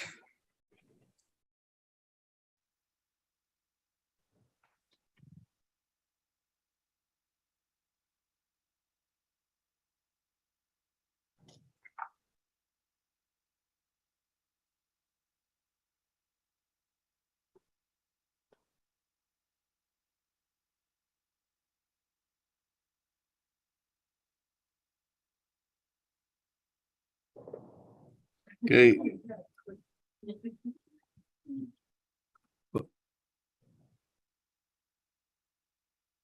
All right, thank you very much. With that, let me go back to on reserve time. Honorable Slater, you have 4 minutes and 7 seconds. Floor is yours. I'll reserve my time. Serve your time at 4 minutes and 5 seconds. Honorable Otto So, 1 minute and 53 seconds.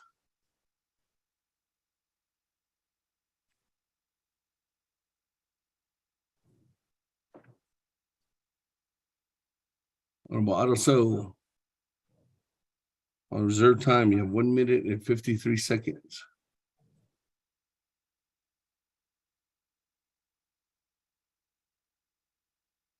Going twice.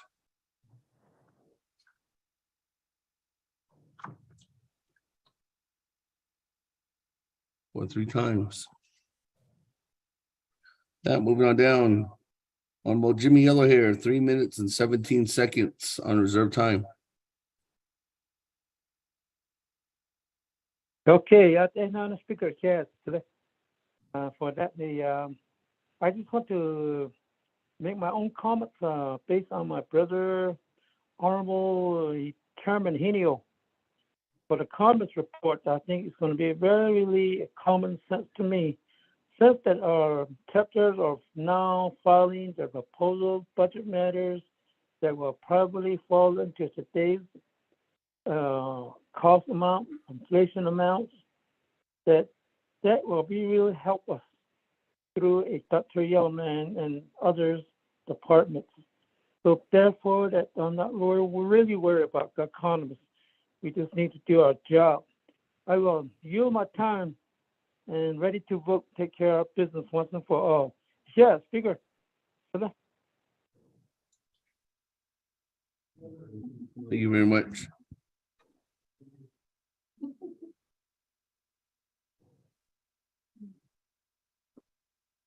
That, moving on down. Chairman Henio, 3 minutes and 6 seconds on reserve time. Thank you, announce to the Speaker Damon Kado. The 24th Navajo Council. I guess we need to issue a directive after we accept the report to the Office of the President and Vice President to have the economists come before the Nation Council to issue a report forecasting the financial future of the Navajo Nation in these times of what's happening around us at Navigator Committee. The other thing I want to bring out to Madam Controller is we were at the Wolf Springs Ranch for a joint meeting with the Resource Development Committee.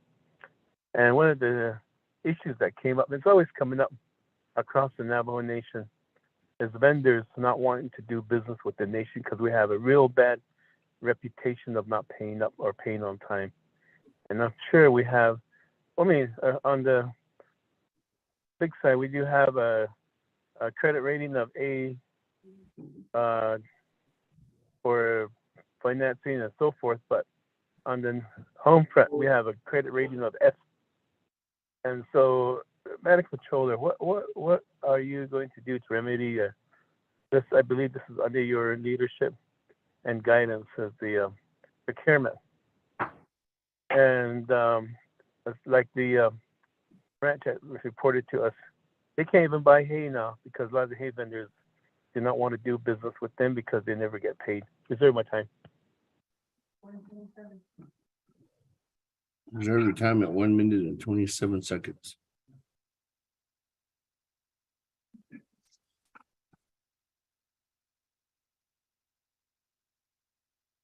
That, let me go back to you, Madam Controller. Floor is yours. Yes, thank you, Speaker. Question from Chair Henio on vendor not wanting to do business with the Navajo Nation. I'm revisiting that P-card policy and procedures. I'll be working with DOJ on that because under the OMB Super Circular, government entities can use the procurement card to purchase goods and services up to $10,000. So I'm going to be working with DOJ on that, how to go about that, especially for vendors that are not accepting the Navajo Nation PO. So we will have to strategize how to implement that if accounts payable needs to be closely involved in this procurement of goods and services and comply with our Navajo Nation policy, as well as with the OMB Super Circular, allowing government entities to purchase goods and services up to $10,000. Mr. Speaker.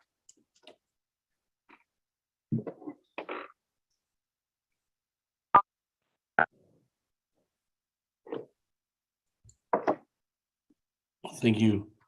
That, let's go ahead and continue on down, colleagues. Is there any other further comments or questions before I go back to reserve time? Speaker, Delegate Freeland. Well, Freeland, afternoon. Hakushina, good afternoon.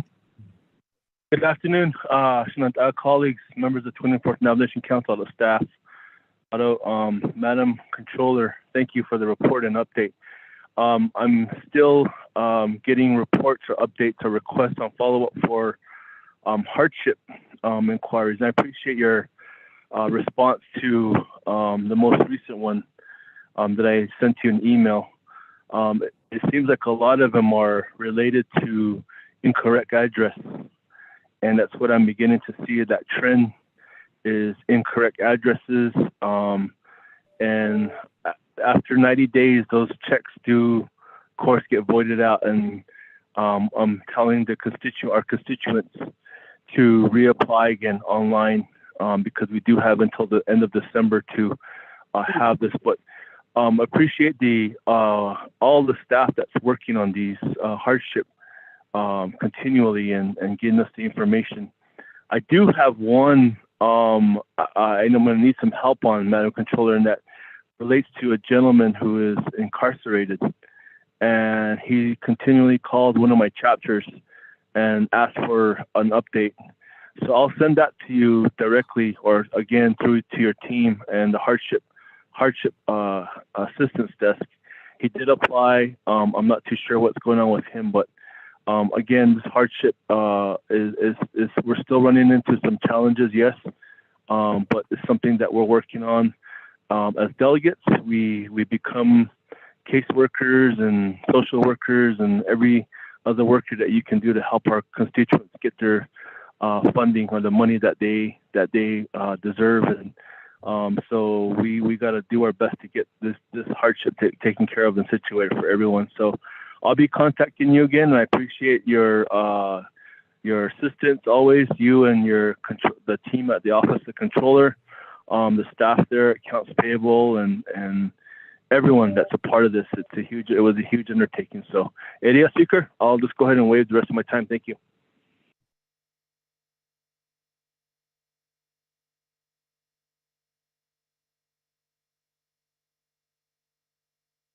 Thank you.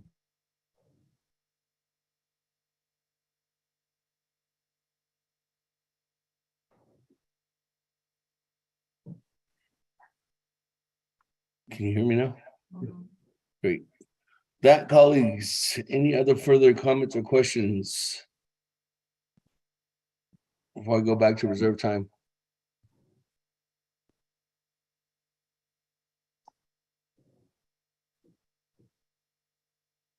Not, we'll go back to reserve time.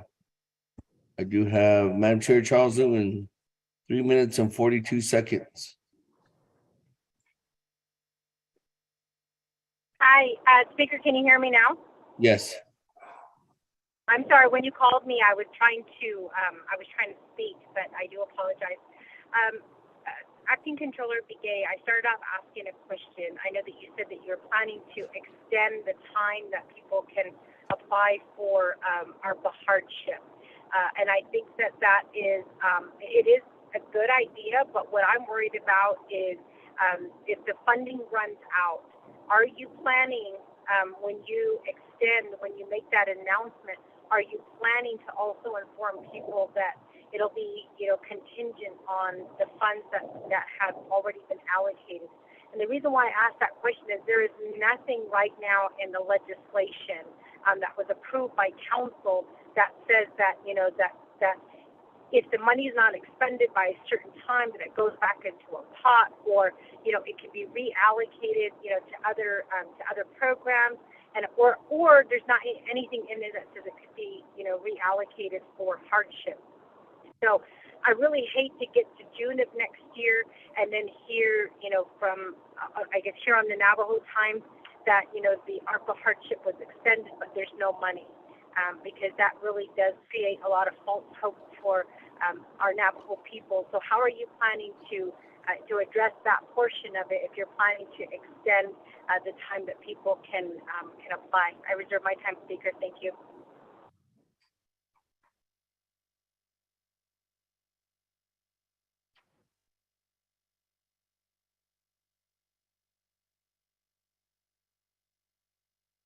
Thank you. With that, 2 minutes and 16 seconds on reserve time.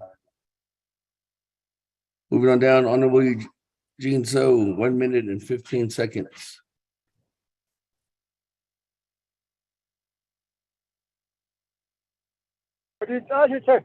Oh, The shed is off with my time. Everybody that's on the air, thanks a lot for with whole session. I don't know Snaggy, President or Vice Chair.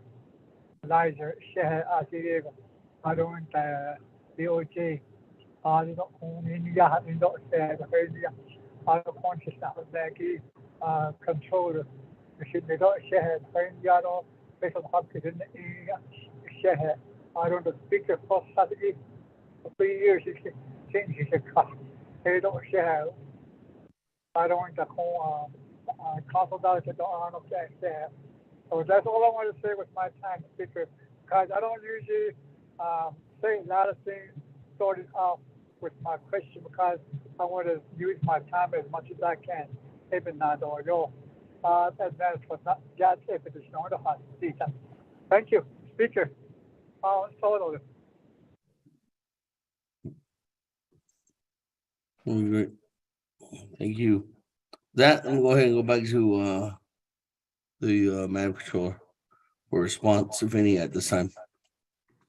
Yes, thank you, Mr. Speaker. In response to Madam Charles Newton comment, we will include in our formal announcement extending the application period for ARPA Hardship Assistance Program up to June 2023,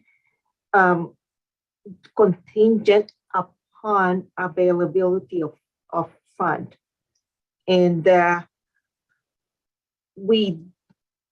based on our projection, we will not run out of money. To date, we still have a little over 100 million available for ARPA hardship assistance. But thank you for that comment that we will include that contingency statement that it is contingent upon availability of fund.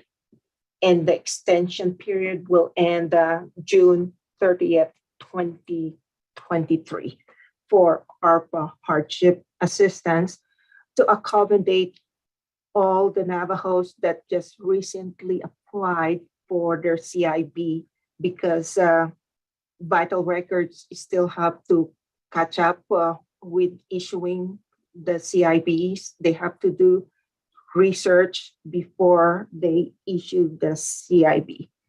Thank you, Mr. Speaker.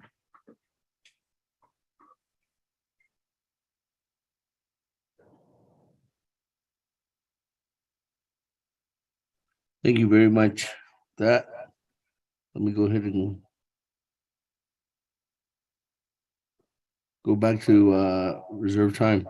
I do have Honorable Slater, 4 minutes and 5 seconds. Can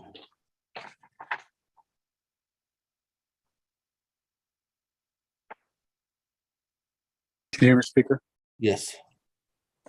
Thank you. Madam Controller, I want to make one point, and that is we have one fund, it seems the Citizen Fund, and it looks like there's about $200 million left in it, according to your report.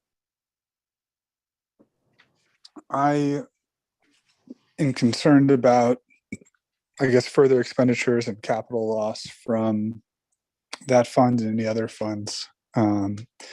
I think Citizen's the only one where we're not taking an annual interest income amount and then allocating from there. But with where the markets are at right now and potential recession oncoming, I would appreciate if the controller's office could do an analysis and look at how we could, maybe do a 5-year plan or something of that nature with the CSN fund, or look up consolidating funds across the nation, having one large amount of interest income and then divvying up for the existing purposes. And that could be veterans, the general fund, capital outlay allocations, et cetera, because that could actually provide some hope to chapters seeking some sort of regular assistance via capital outlay if we create a program in which they could apply for that funding that wouldn't exist merely through legislation and the whims of the council, but rather a set amount that could be allocated. I know we used to have capital outlay planning with the nation, but those are just a couple comments, and I think I'll send you an email and try and hone that out a little bit more. But Speaker, I will waive the rest of my time. Thank you.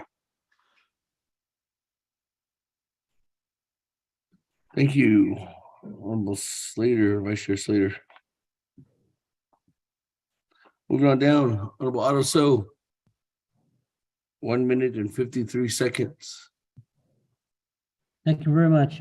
Madam Controller, the legislation pertaining to the Tuba City Healthcare Corporation, which has appropriated $25 million from the CSN account for the long-term elderly center in Tuba City. And I was looking at your report. It indicates that there's no business unit for the account that is set up as of August 31st, 2022. But what I'm getting to is that can you, your office, give me some sort of information that has the steps that need to happen in order to proceed with the drawdown? The other is, I guess, the communication effort. How is the controller's office involved? How much your office is involved? So if you can provide that information, reserve my time.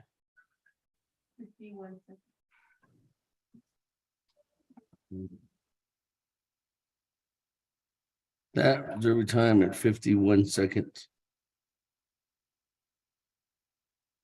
Moving on down. Chairman Hinu, 1 minute and 27 seconds. Speaker, I'll reserve my time. Reserve time at 1 minute, 25 seconds.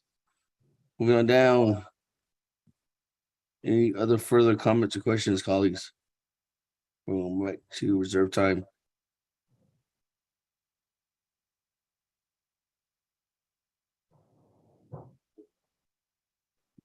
None. Let me go back to reserve time. Madam Chair, Charles Newton, you have 2 minutes and 16 seconds. Thank you, Speaker, and thank you, Acting Controller Begay, for answering that question. I don't have any other questions, so I'm going to go ahead and waive the rest of my time. Thank you, Speaker. Thank you. Let me just go back to you, Madam Controller, at this time. Floor is yours for response. Yes, thank you, Speaker. Relating to Delegate Slater question about the housing fund or the different trust funds, if we can do a 5-year plan to identify investment income generated from investing these different trust funds under the fixed income allocation. There are different types of investment asset allocation. There's the bonds that yield a fixed income.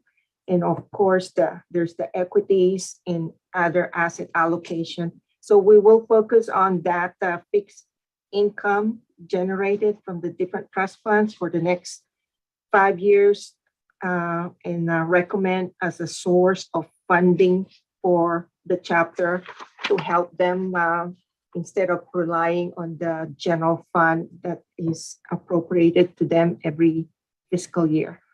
And Delegate Otto So's question, yeah, we will provide guidance steps how to draw down the money, and the communication effort.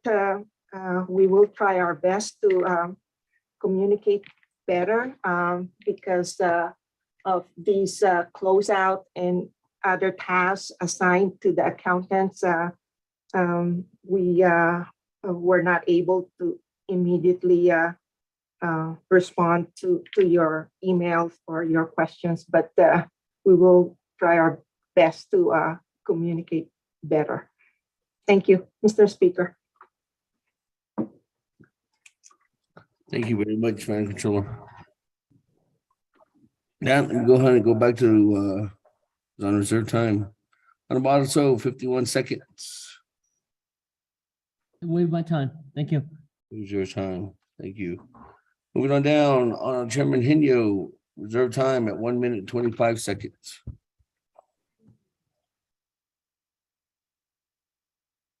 Okay, thank you, Speaker Damon. The 24th Nation Council. Madam Controller, thank you for responding back to my comments regarding the nation's inability to pay their bills on time. And I'm sure that with them program managers that are listening in, they also feel the same, that they are pretty much handicapped when it comes to promising or getting supplies through vendors, because the vendors don't want to get paid. And especially senior citizen centers, when they order food, but then again, the vendors don't want to do business because they know they're not going to get their checks in a timely manner. And if I was a vendor and I depended on payments to keep my business moving, I wouldn't. I feel the same way too. And this makes a lot of the vendors are Navajo entrepreneurs who are just starting their business, are trying to keep their business moving. But then if they don't get paid, they have to dig into their own pocket and to get pay their own bills. So that's why it's so important that this policy changes need to happen. And so therefore, I'll be looking forward to your recommendations, and along with the C-card section. At the same time, thank you to the Speaker David. Thank you.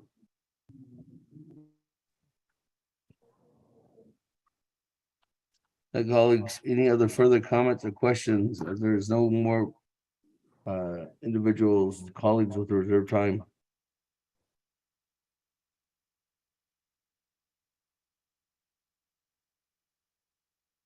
Went twice.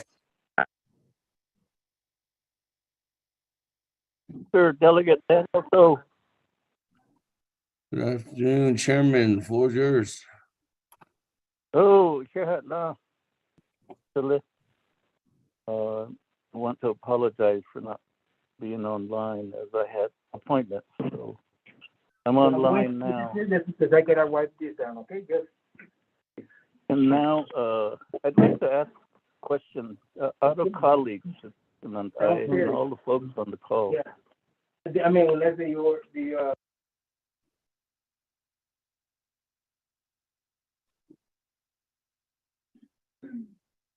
Speaker, can you hear me? Chairman, we can hear you. Okay, good. I'd like to pose a question to Madam Controller Begay. Since our investments aren't performing like we would like to see, and there is the aspect of a pending inflation, meaning perhaps the stock market's not going to be very helpful with our investments. What is your thoughts on converting those stocks to cash to avoid the losses in certain areas, and I'm not talking about the permanent trust fund or the big ones, but the other associated investments. What are your thoughts? Converting those to cash rather than letting the investments sit there and lose their principal. Speaker, that would be my question, and I reserve my time. Thank you. Reserve your time at 3 minutes and 32 seconds. We'll go back to the Madam Controller. Yes, Mr. Speaker, regarding Chairman To's question, yeah, we have a problem with our investment portfolio. It declined, the market value declined because of the volatility in the market, the financial market. Right now, those losses, we recognize them as unrealized loss, meaning we haven't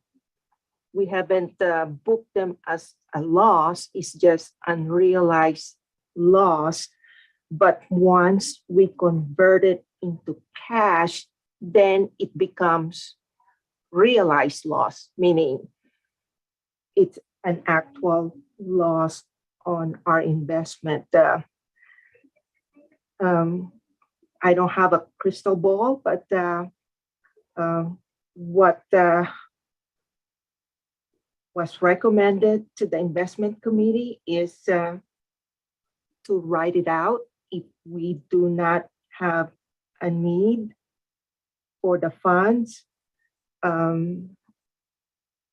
There's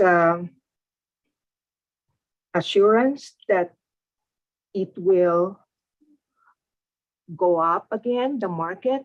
It's just a cycle. It goes down and then it goes up. But we don't know how long the wait will be when it will go up again. Of course, there's the possibility of worldwide recession. It's not just the US economy that is facing recession. It's worldwide. And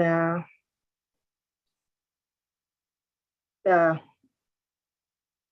recommendation is if you don't need the funding and you can write it out, then we recommend to write it out, because if you convert it into cash, then definitely you will realize a loss in your investment. Mr. Speaker, that's my response to the question. Okay, thank you. Any other comments or questions, colleagues? Before I go back to reserve time.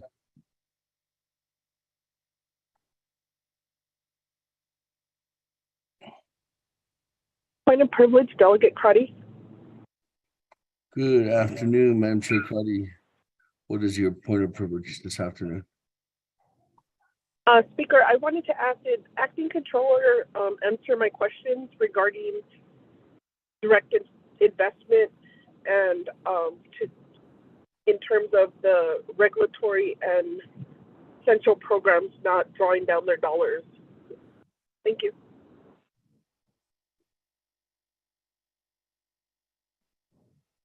With a point of privilege, Madam Chair, thank you very much. I'm going to turn that over to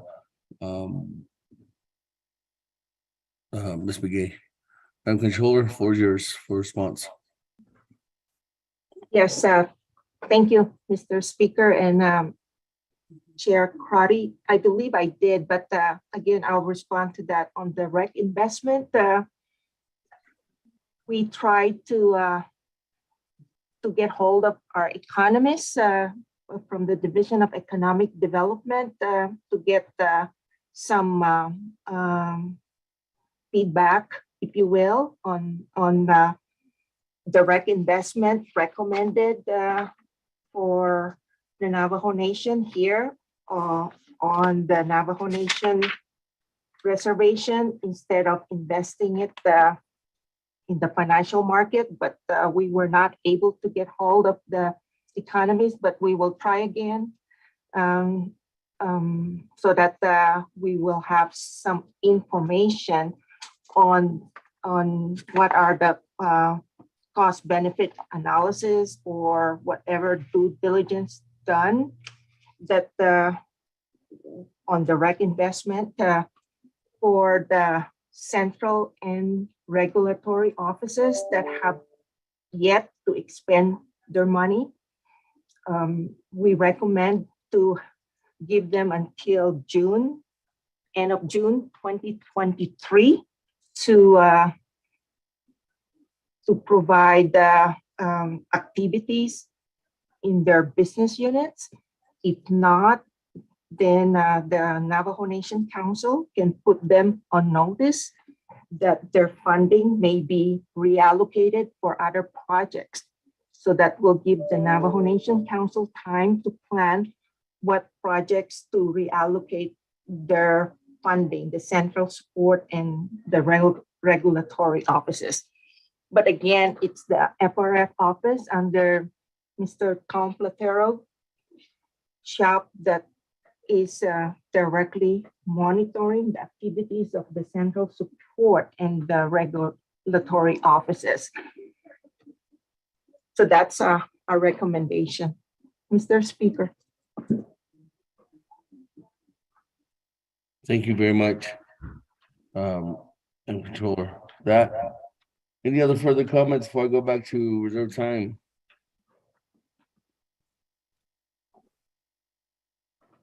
Don't get yellow hair. Question of privilege, Speaker. Oh, yellow hair, good afternoon. What is your question? Well, question of privilege is just that they make comments on it. I'd like to thanks to my colleagues, my our chairman, to Ms. Henny. Thanks for those important P-card payments, all that information. I want to say thanks to him on behalf of the Navajo Nation Council. Speaker, thank you very much. Okay. Well, there was a question for you.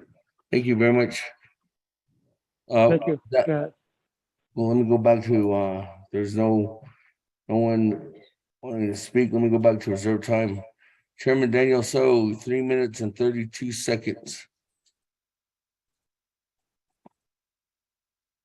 Thank you, Speaker. I'll go ahead and waive my time. Thank you. My colleagues, are we ready to accept the financial report from the Controller's office? As there's no one with the reserve time and no one in the queue and no one's texted in. Speaker, point of privilege, Delegate Crotty. Privilege. Good afternoon again, Madam Chair Crotty. What is your point of privilege? Yes, thank you, Speaker. I do have a question, Madam Controller. On your report, you do not have a section regarding challenges or recommendations for your office.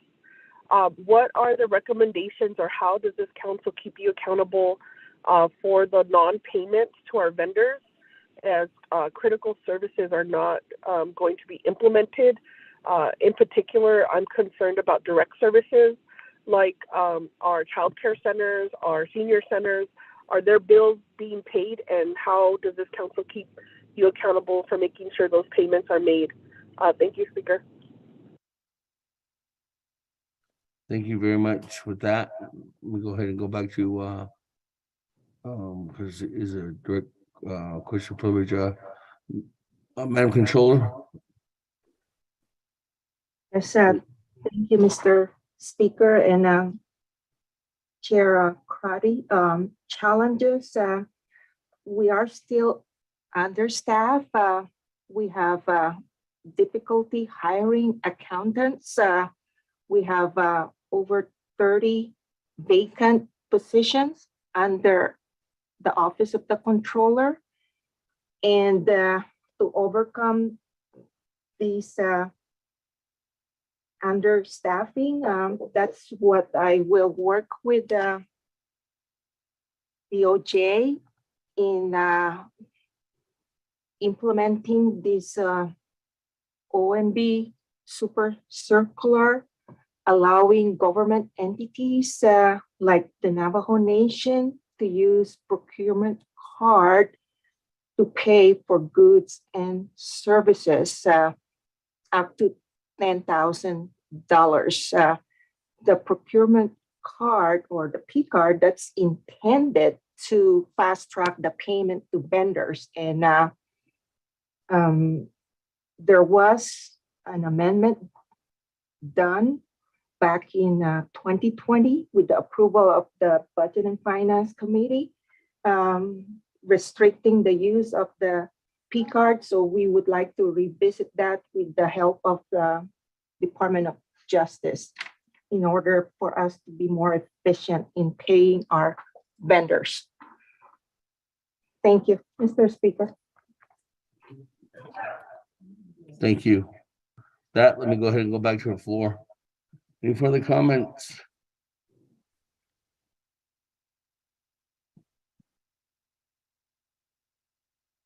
One twice.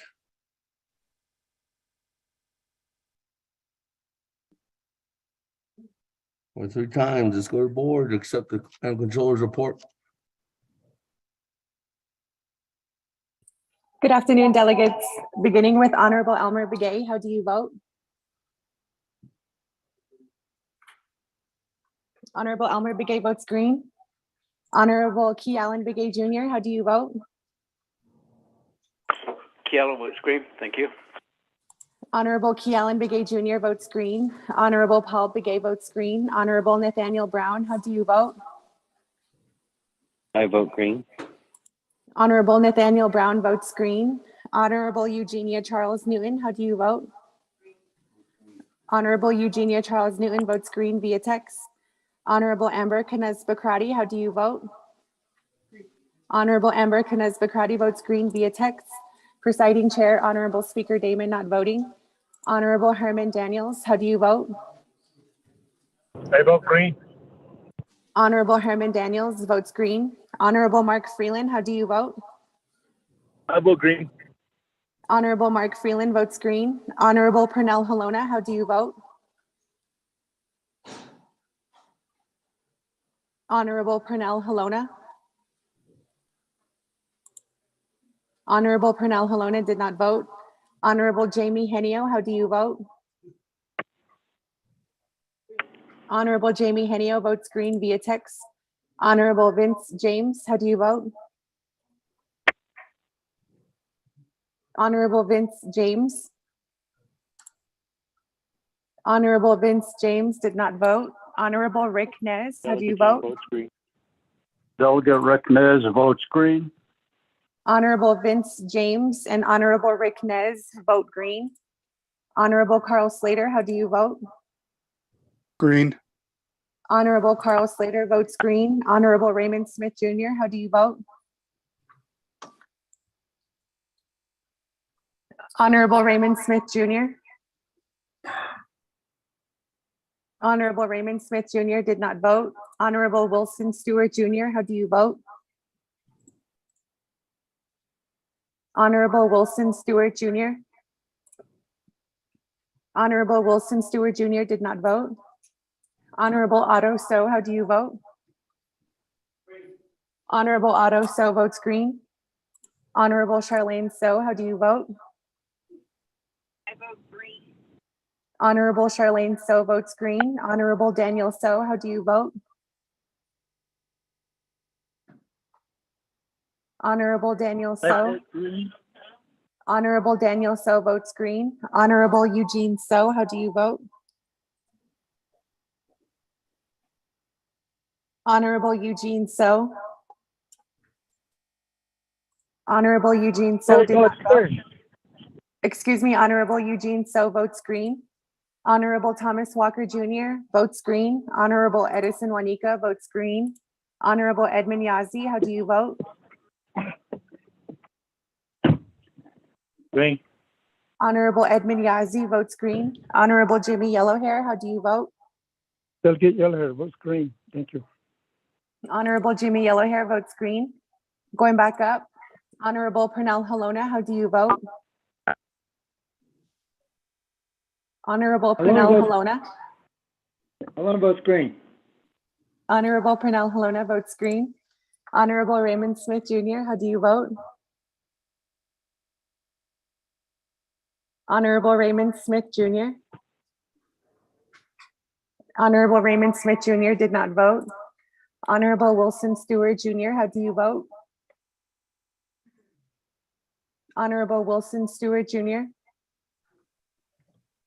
Honorable Wilson Stewart Jr. did not vote. With that, Honorable Speaker, you have 21 delegates who voted in favor, 0 delegates who opposed, with presiding chair not voting. Thank you. With that, colleagues, 21 in favor, 0 opposed, and speaker not voting.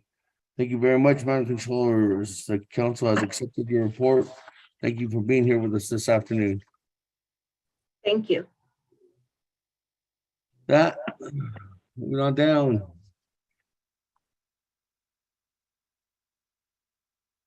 Item number 8 is oral reports. Under oral report, if you're just joining us, thank you very much for being here with us this afternoon and this morning. We just completed the report, getting the financial report of the Navajo Nation from the Office of the Controller. The time now is 4:30, and we are on item number 8, oral reports.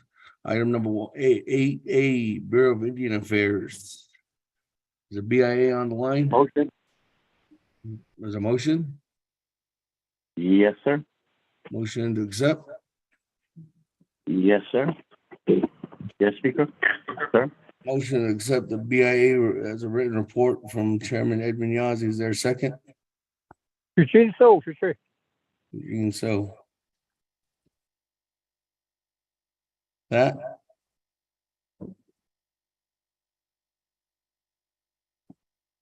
Any comments? Honorable So.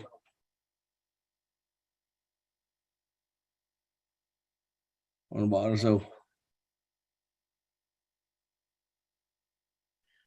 Thank you. Just wondering, the Bureau of Indian Affairs, they do provide a lot of services to the Navajo Nation across the board, and I really not privy of them to not be here.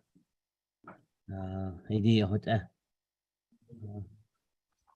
maybe if you can give him a little more time, maybe *6 or something like that. Well, he's on the line. Turn on. Yeah, that's all. BIA's their report is very important because they provide direct services to the Navajo people. Thank you. Speaker. Honorable So, there's what you could do is you could request to modify, ask Honorable Chairman Yazzie withdraw his motion. Mr. Speaker, I guess if they want to, my colleagues want to just move forward with the report and vote on it, I guess let them have at it, because I'm one that want to hear BIA, but they don't want, I guess they can go ahead and move forth with it. Thank you. Okay. Speaker, I'll go ahead and withdraw, okay? Since Mr. So had made that statement, and so I'll just go ahead and withdraw my motion, sir. Draw your motion by Chairman Edmund Yazzie. Honorable Eugene So as a second. Or you wanting to stand with the motion?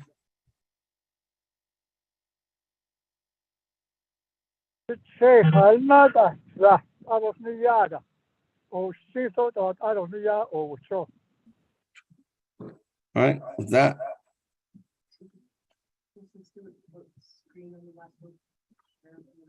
No, when did he text you? Did you just not get it? No, you can't. Honorable Wilson Stewart, sorry, you already asked for a motion, so I can't accept your vote on the controller's report. With that, moving on down, Bureau of Indian Affairs.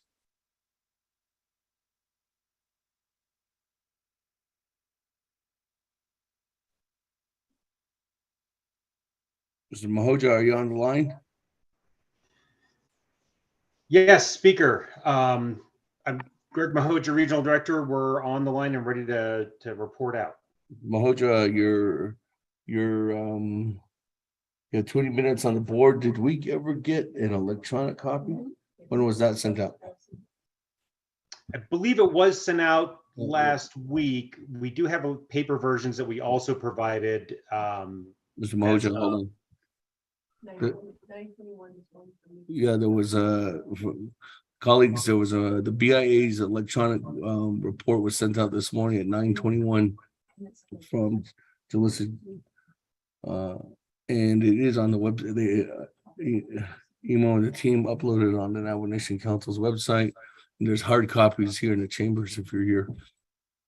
With that, Mr. Mojo, you have 20 minutes on the board. Thank you, Honorable Speaker, Honorable Council delegates and others. Greg Mahoja, Regional Director of Bureau of Indian Affairs. Thank you for having me on today.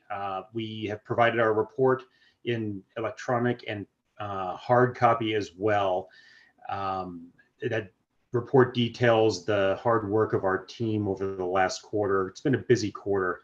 Primarily, we've been focused on health and safety issues. We've had one of the wettest seasons on record from our monsoon perspective, and it continues and persists into the fall, something that we're not accustomed to. Our roads crews have been working in collaboration with Navajo DOT to address a number of washout issues, safety issues on roads. We've been repairing roads. There have been a number of concerns with sinkholes in roads. So we've been working diligently to make sure that we've addressed those issues. We've been working on infrastructure projects, including broadband, as well as environmental and natural resources projects. We provided Feed a Trust training to the Through chapter, who is seeking to obtain a parcel of land in trust for the operation of a fast food endeavor that will bring economic development opportunities to that area as well.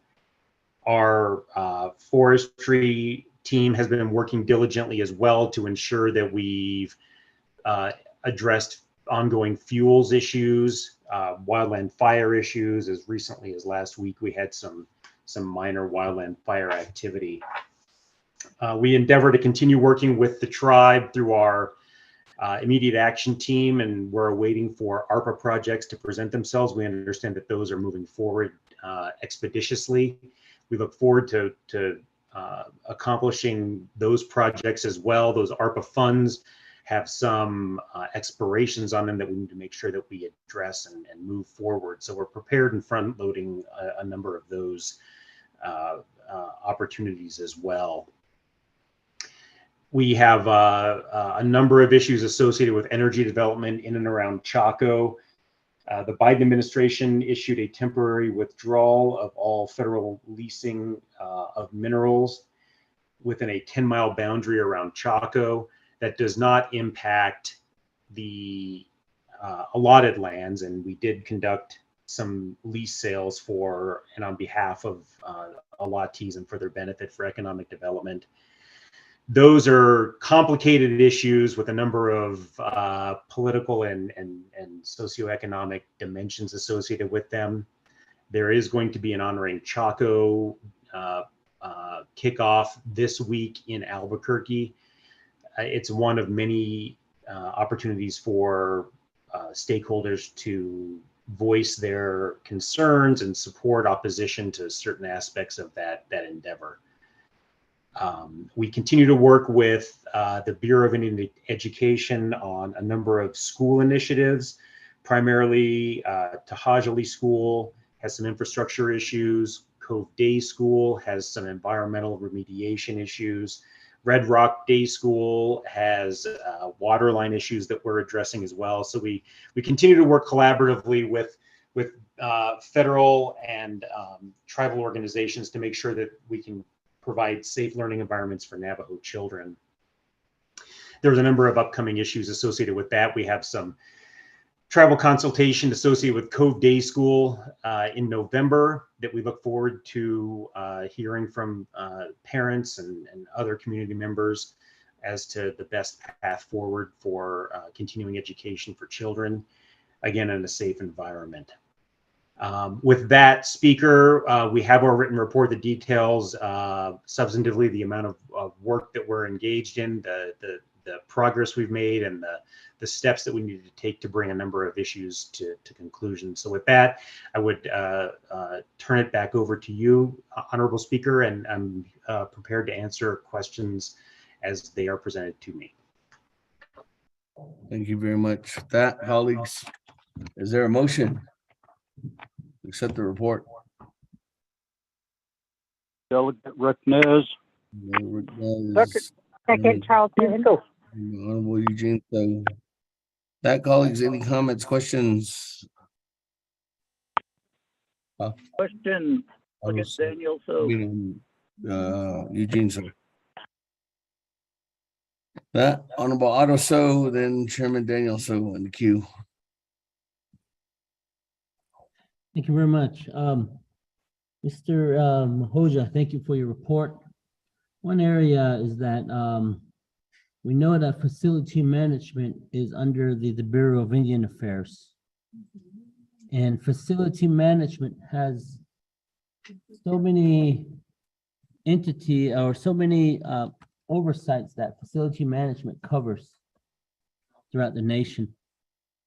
And a lot of the facility management where they cover for O&M, there's issues at the local level.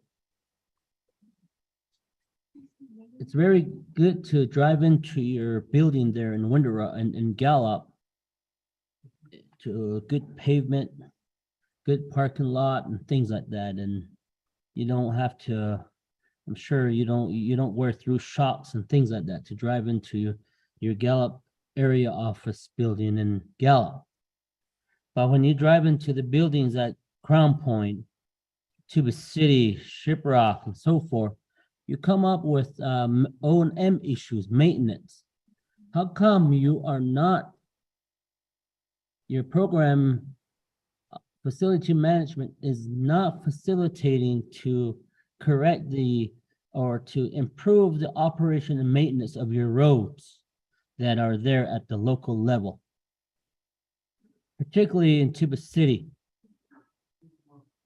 Facility management, which you have a director there in Gallup office working, and I don't think he doesn't go out to these facilities out there.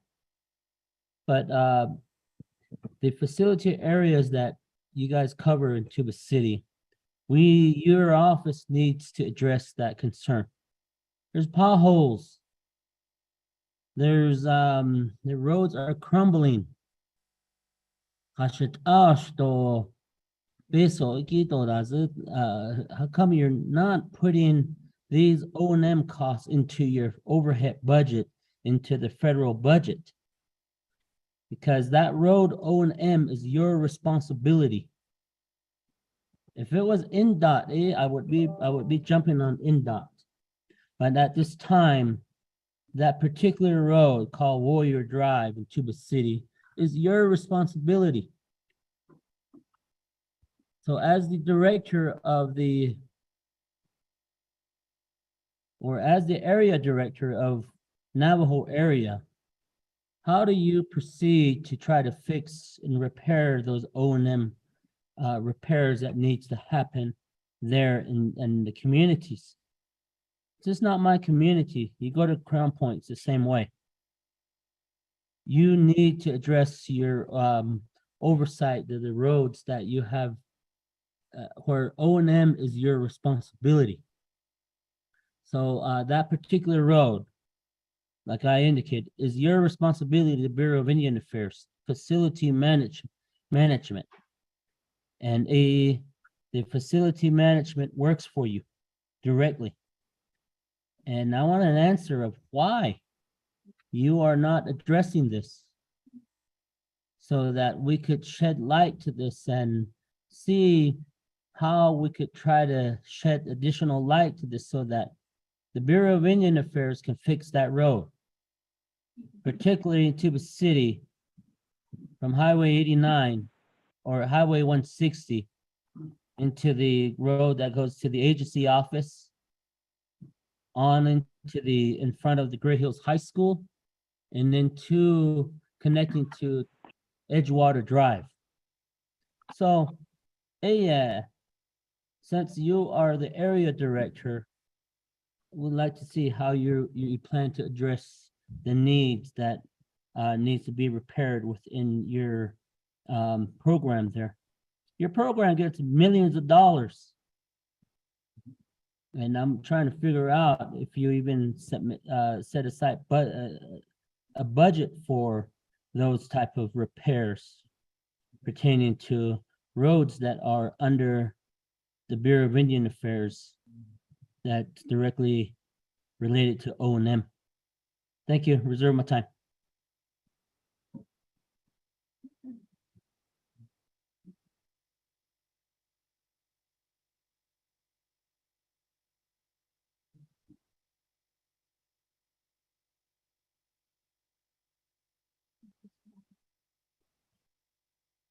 Well, she is.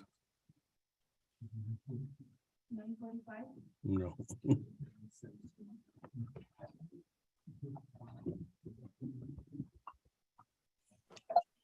I'll get back to you, Speaker. This is Julissa. Okay, thank you. Get back to you, boss. On your reserve time. There's no way that could be.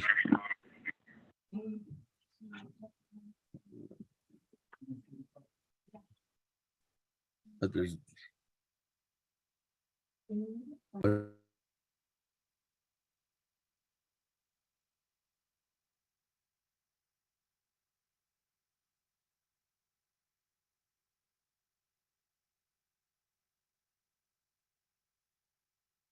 Hey.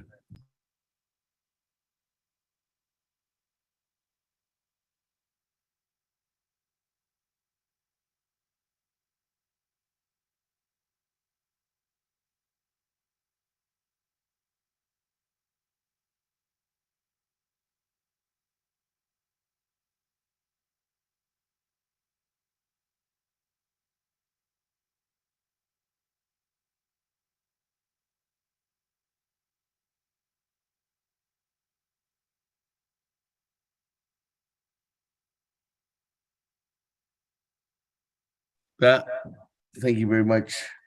I'm also our clock was messing up, but we're getting the time. They're reviewing it on the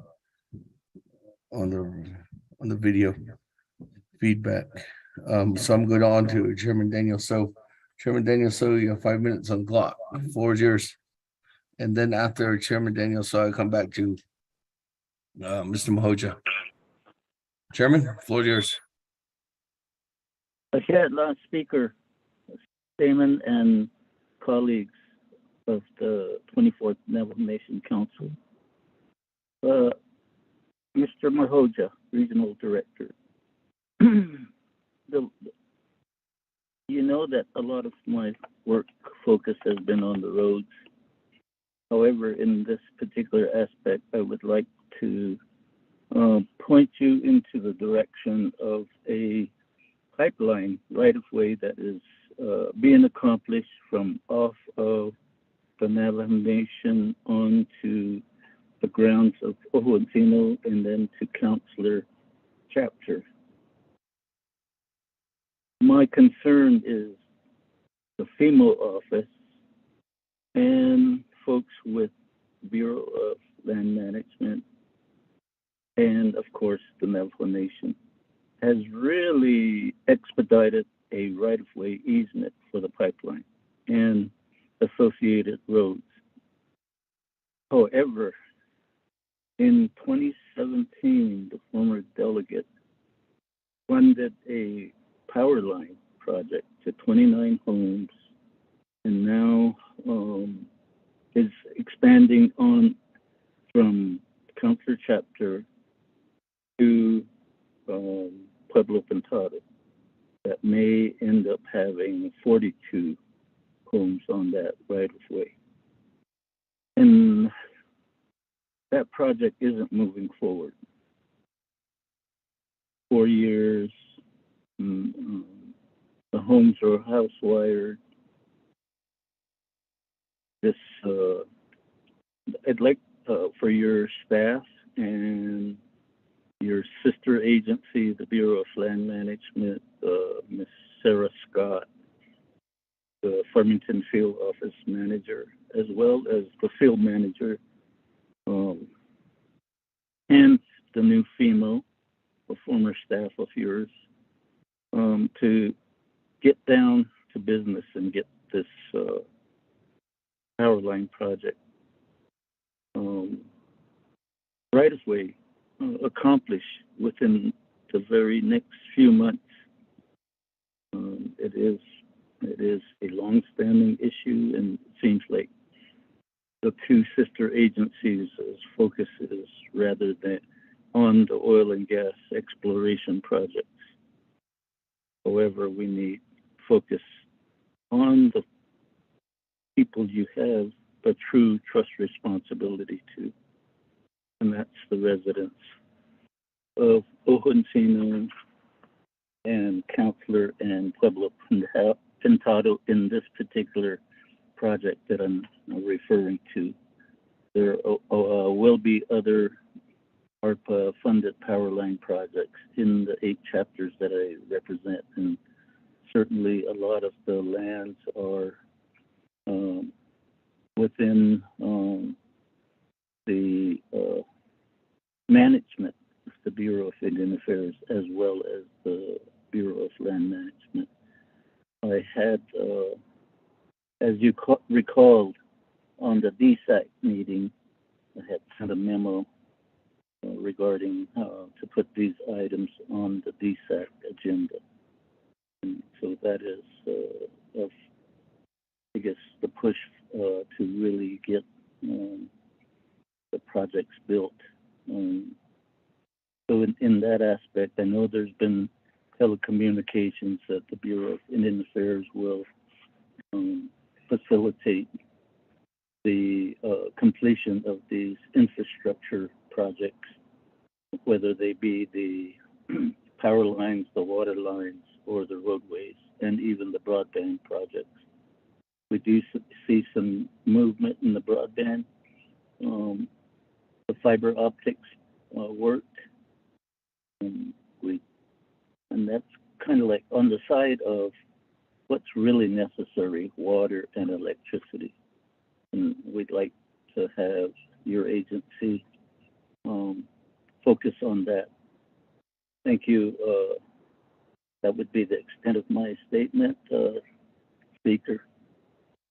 Reserve the rest of my time. Thank you.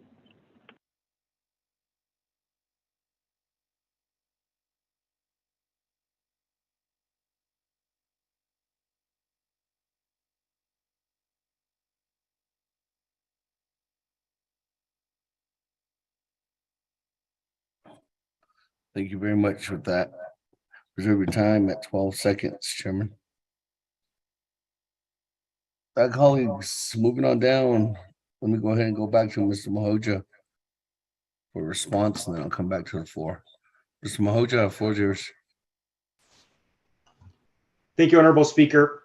And thank you, Honorable Delegate Otto for your question about the road, Warrior Road out to Tuba City. So that road has a complicated ownership history. The portion that goes around Tuba City High School is under the ownership of the Tuba City School District. And the other portion that goes by Gray Hills High School is under the ownership of Bureau of Indian Education and BIA Facilities Management. So normally we would have BIA Transportation. My transportation folks work to remediate that road if it was on one of our inventories. Unfortunately, that part of Warrior Drive is not part of BIA Transportation. However, Having said that, I'm going to talk to my folks and try to see if there's any opportunities for us to find resources to provide that can remediate that road. I'm not sure that that's possible with the restrictions that are placed on those funds, but I do commit to following up with you, Honorable Delegate Otto So, to make sure that we've done everything that we can in our power to make sure that that road is remediated and safe for the community to travel across. Chairman Daniel So, I am unfamiliar with this project, specifically with the power line project as it sits from 2017. I do commit to getting with the Eastern Navajo Agency and providing a follow-up. And honorable council delegates, during the presentation, if I don't have a substantive response for you, as we've done in the past, we will provide individualized report outs to each of you with your questions based on information that I received from my team. So Honorable Chairman Daniel So, we will get back to you and we'll engage Eastern Navajo Agency to provide what we have as updated information. And if there's some role that we can play with FEMO and the Bureau of Land Management to encourage an expedited processing of that right of way for those power line to those 40+ homes, we will do that. We want to ensure that we provide infrastructure, and that's one of the priorities of the Secretary, is to ensure that we expedite environmental review on infrastructure projects on reservations and tribal land. And so I'm committed to doing that as well. So thank you, Speaker.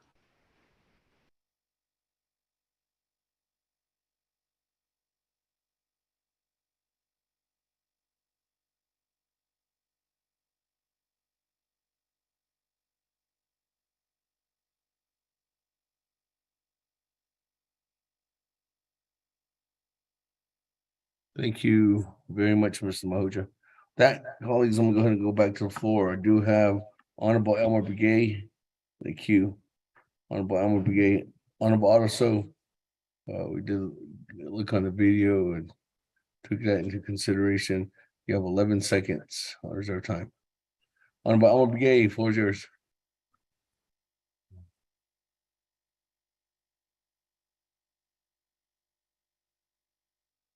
Thank you, Speaker. Other than the members of the Navajo Nation Council, other than that, also like to say good afternoon to BIA, Mr. Mahoja. Good afternoon. I represent Dalcon, Tisto, in the Wells White Cone and Greasewood area, and I have chapters.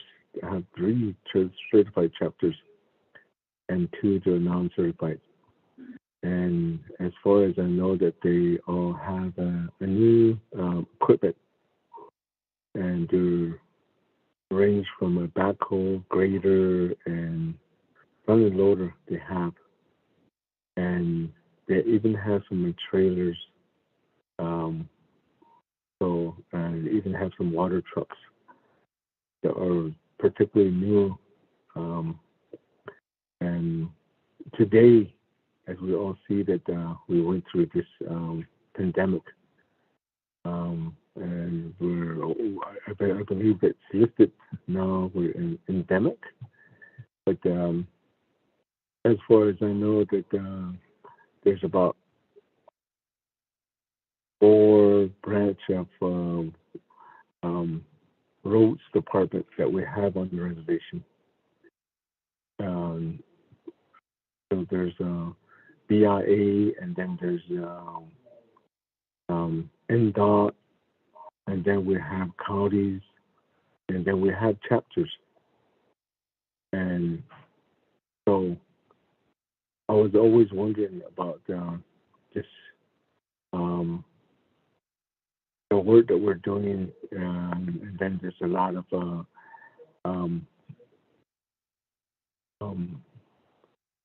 monsoon that came through through our part of our areas.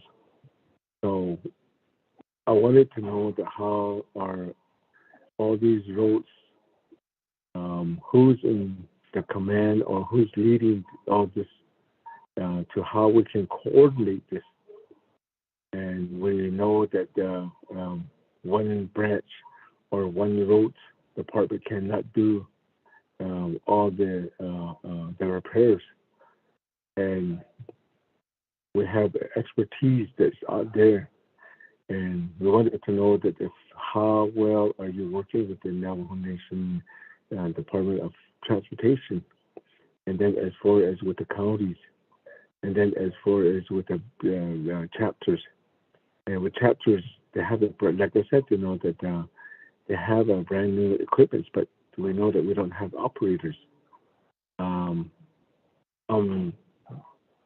hoping that the OPVP or NDOT is on the line listening. When can we come up with a plan for the chapters to help themselves? How can we do that? Because it's been there for almost a year now with all these brand new equipments. Who can come up with this a plan? Who can lead this to say, time out? We need to all get together. We need to come up with a plan to have all this, coordinate these activities of repairing roads. I think it's about time that we need to do this, because this pandemic, the experience that we went through taught us a lot. And we need to start coordinating and try to cooperate on these agencies. So I was wondering who's talking out there, or who can be the lead to this repairing roads, coordinating and cooperating, and try to get this effort out there to help the chapters.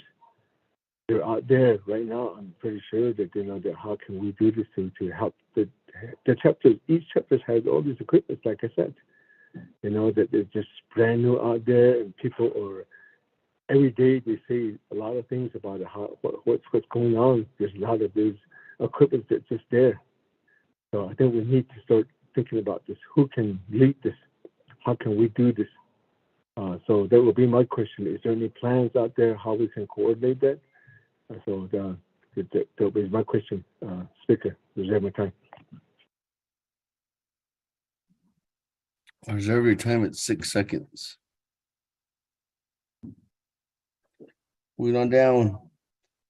Honorable Keon Begay, good afternoon. Floor is yours. Speaker, good afternoon again. Mr. Mahoja, quickly, I know we only have 5 minutes. Speaker, point of privilege, wanted to request for an official travel enrollment that the BIA has. That's one. Flood zone, I continue to ask the BIA to help put a plan together for several communities that I represent. Recently, we had a huge flood in the community of Mini Farms. Honorable Keon Begay. Yes. Stop the time. Well, wait, you're talking, but you're asking for point of privilege? Speaker, possibly through point of privilege, Krishna. Possibly through privilege, I'll get an updated travel enrollment. Okay, so I need to address that first. That's your point of privilege right now? Okay, I apologize for the confusion, Speaker. Let me go ahead and conclude my statement, Speaker. Let me take a step back on the point of privilege. Okay, so I stopped your time, that's why. Okay. You So can leave it there. are you using your 5 minutes right now? Yes, I am, Speaker. I'm confused because you said point of privilege. Okay. Yeah, go ahead and restart the timing, Speaker. Oh, got 4:32, Honorable Keon Begay. Speaker, I'd like to request the BIA to provide us, the council, the updated and official travel enrollment figures. And then the second one, Nikki, flood zones. watershed study. We recently had the Army Corps of Engineering went through the community of many farms and continue to visit some of the central agency chapters to continue develop the flood zone and watershed studies. I continue to ask for your support in helping coordinate through your division, through the BIA Division of Natural Resource. And then the third one, I have been requesting the BIA to give recommendation because currently the Navajo Nation burial assistance is only at $2,500. I have been making recommendation. Why can't we up it to the $3,500? That's the third question. 8068 Pine Spring in Burnt Cone area. BIA has been out there. We're dealing with a lot of washed out bridges or culverts. I'm not sure when you'll be able to help the community get that particular Pine Spring wash be completed. Windmills continues to be an issue throughout the 5 regions that I represent. And then I'm not sure how you can help the community of Low Mountain to secure a cell tower. I've been trying every time. This morning, if you could listen back to the question that I posed to the president, he didn't respond back, so I just left it. And I'm not sure how you can help the community of Low Mountain to secure and get a cell tower for that community. And then the last one is how is BIA, I want the BIA to continue help. As you know that you've been to several meetings regarding the 860 road between Low Mountain and Palatka. I have reached out to both of the BIAs. I know there's a work session next week in Albuquerque. I did request speaker to help coordinate a meeting between the 2 tribes, and I'd like for you to assist me in coordinating the meeting with speaker and the Hopi BIA region as well. So, speaker, I'd like to conclude the questions and reserve the rest of my time.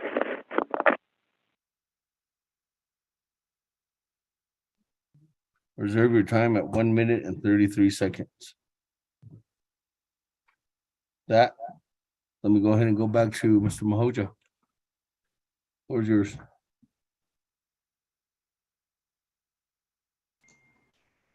Thank you, Honorable Speaker. Let me begin with Honorable Elmer Begay. Thank you for your questions. The Navajo Nation and the BIA have been coordinating really closely this year, given the extreme monsoon season that we've received. We've worked in coordination with NDOT to make sure that we are managing the road repairs in a coordinated effort and in a priority way so that we hit the roads that are the most damaged and are the most traveled to ensure the most reconnectivity of the communities as possible. Some of the roads are NDOT's responsibility and some of the roads are BIA responsibility. And our coordination has allowed us to ensure that we're hitting the road repair work so that we're not overlapping and stumbling over each other. We continue to coordinate with the Navajo Nation and we're looking forward to ways to enhance that coordination. We've also initiated just last week, especially given the winter weather conditions that are upcoming, a team within our region to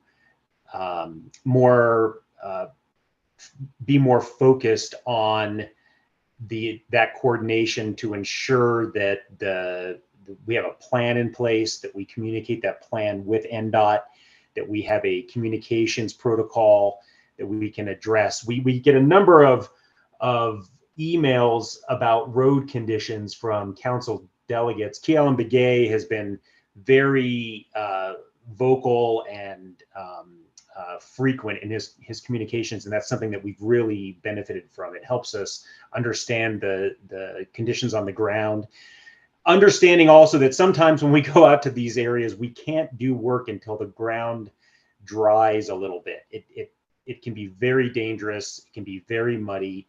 Heavy equipment can get stuck, and with heavy equipment comes a number of dangers to the operators. Unfortunately, we're not able to provide operators for the heavy equipment that might be owned by the chapters. That's something that the chapters would need to coordinate with the Navajo Nation with. With respect to the questions from Honorable Delegate Kealan Begay, flood zone issues, we work with those entities that provide that kind of information. Army Corps of Engineers is the lead on a number of those issues. We have the safety of dams program within our region. However, that's primarily associated with existing dams and dam safety. I will reach out to my safety of dams program and talk to them about what opportunities there may be available for us to address some of those issues. It's an ongoing issue. There's been a number of buildings and communities built in flood zones. They weren't flood zones when they were built in a number of cases, and they've become flood zones due to climate change. So it's an ongoing challenge. It's something that we're addressing, as we obtain more and more information, science, and data. So we will continue to do that. Honorable Kealan Begay, with regard to your additional question with burial assistance, that is a program that is run by the Navajo Nation under a PL 93-638 contract. We don't have any hand in that anymore. The tribe took that over. If there are increases in funding that the tribe wishes to apply to that program, we need to coordinate with our Indian Self-Determination Office and the Navajo Nation. And that's something that can be done. It's a funding request that will go to DC, and it can be approved or it cannot be approved. That's largely out of our hands, but we're committed to making sure that we advocate for additional funds where necessary. Pine Springs with the culverts, we are aware of that road. The culverts, I don't think were designed properly at the time, and I think you've seen that that's been an endemic issue causing continued road washouts. Unfortunately, we've had to repair roads and move on as a Band-Aid as quickly as we could this year, given the high rain volumes we've received. But I will talk to my roads folks and get you a report out on any particular plan that we can find to address those culvert redesigns. H60 is a road that is an ongoing challenge. That is a Navajo Hopi road. I have been in contact with the acting regional director in Western Region BIA in Phoenix, Arizona. We are coordinating a response and a plan. I was just speaking to another honorable delegate. I apologize for not remembering his name and his team, as well as Garrett Silversmith a couple weeks ago on opportunities to pave parts of that road. And so we continue to work on that in coordination with the delegates, with you, Honorable Delegate Kealan Begay, and with the tribe. Cell towers are they're a challenge for us. We don't have enough of them. We don't have connectivity. We're hoping that the broadband initiative will alleviate a number of those issues. Our role in approving projects involving cell towers is largely associated with approving a lease, a right-of-way, and the environmental reviews associated with that. So we can't advocate for cell towers with providers, but we do the reviews and the approvals for the real estate level and the environmental level issues. With that, Speaker, I'll turn it back to you.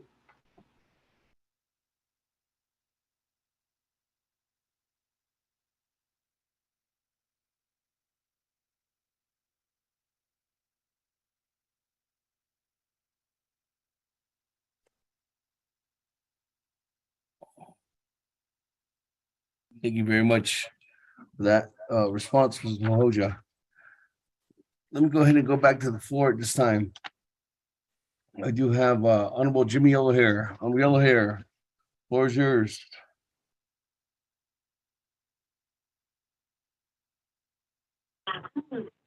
Hello, Yateha. Good afternoon again to the Speaker of the Navajo Nation Council.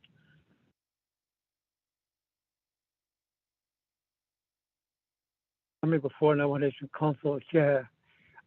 This is going to be such a matter to in the XPL, and the road is very, very bad up there. You know about it, and the money has been approved for me to do the Navajo Nation, and some federal fund is all there too. But the right now the road is it's not the construction has not started yet. Probably this is going to go before RDC, Navajo Nation Resource Development Committee. But I will keep in touch with you what's going on about the roads. The roads up there, 86 to 6 paved to that road needs attention. All these are going before the Navajo Nation, trying to get some money, more money than I need, like $8 million more. And there's federal funds already there. But I'd like to also contact you when the construction started, and also if the funds available to the Navajo Nation, I will contact you. But there's a lot that needs to be done in Black Mesa area. There's road like in 41, the road's all washed out, and even in 8031, the road's washed out, and you can see culvert has been washed out too. So there's a lot of needs attention, and I'd like to just keep in touch with you. Your help is important, and also in the last report that one of your officials that there's monies available to study on vegetation now. It should be started anytime sooner the better, because this is also needs attention. And there will be a 10-sheet unit, a 50-sheet unit will be going before RDC, Navajo Nation Resource Development Committee. There's a lot needs to be done. Also, this is your information may come around, and you'll be on the line when the time comes to. Your great help is important to get this improved 50-sheet unit from 10 to 50. That's where I'm going to need help. We are waiting. The next one is very, very important is that we need to get these livestock permits to be distributed back to the people. It's 50 years now. We live without it now. And this needs attention. No if or but. We need to get this thing done from your office to work with the Navajo Nation, agriculture's office to get this thing done for the people. We've been suffering a lot in XPL. This is all start with the federals. Federal works against Navajo. You know about the history now, because you work with federals from your federal office. We need your help there too. Also, the last important is you have one employee up there, BIA. He is not enforcing the law that was passed. He's not doing that. It's just the people have confusion. I have a concern on that one. I know he's stationed in Black Mesa. That should be somewhat need to be audit. Individuals need to be done to take care of this. There's law there that says when you move up from XPL and move into a XPL, if you have received assistance with a new house, and you can also get 1 acre at the same time. But if you receive a federal fund, you can't receive a permit. Those are laws that was passed by federal government to BIA, and our Navajo Nation grazing official is not using that one too. Maybe they don't know what's the law that was passed by Congress. These are very confidential, so I'm bringing it to you.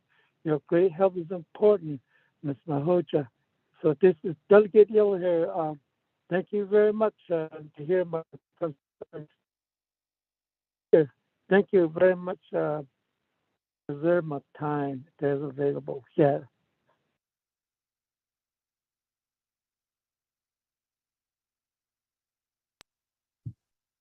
Every time, 34 seconds. That, moving on down. Madam Chair Crotty. Floor is yours. Hi, yeah, thank you, Speaker Damon. I appreciate the report. I wanted to identify in the report where I could find an update on the status with BIA having an agreement with Navajo Nation and USDA NRCS regarding conservation plans. That has really been a challenge for our ranchers and those who want to participate in federal programs, but having to triplicate the process puts an unfair burden on the ranchers with limited funding and also considering our trust status. So I'd like to know where those conversations are at and what recommendations are to move forward so that that type of conversation can take place and something is agreed upon. The other area that I wanted to focus in on is previously we had some conversations with your financial staff regarding the BIA dollars that come to Navajo Nation, whether they're 638. And an area that still needs some focus is the funding for our shelters. So what happens is when federal fundings are finally made available, we need to understand why there's a lapse in terms of not receiving those dollars at the regional level. And because what we see is then there's a lapse in terms of when Navajo Nation is eligible or when Navajo Nation has that funding and can distribute that back to the shelters and programs that are providing direct services. So there certainly is a lag. It hurts the services that were provided, and it also destabilizes our program. So I'd like to have a conversation to understand what are some recommendations as we move forward with tribal consultations. I do sit on the Federal Not Invisible Act Commission representing Navajo Nation, and we are working on answering those questions. And one area that has been raised is this pot of funding that consistently or within at least the last decade has been delayed and has hurt services. The last area I want to ask regarding this report is what is the update from BIA Missing Persons Unit? We're talking about like communication and coordination. So I wanted to know your regional office, how are you involved in that dialogue? I know there was some hope that there could be additional resources available. And so I'd like to understand then how that communication is playing a part. Do we make referrals to the unit to review some of these cases that need additional resources? We do have community-based advocates who are getting trained, but I think in terms of meeting your advocate who works for the missing and murdered unit there in Albuquerque, what then are the steps to bring them out and provide that information to the family? And I'll reserve my time. Thank you, Speaker.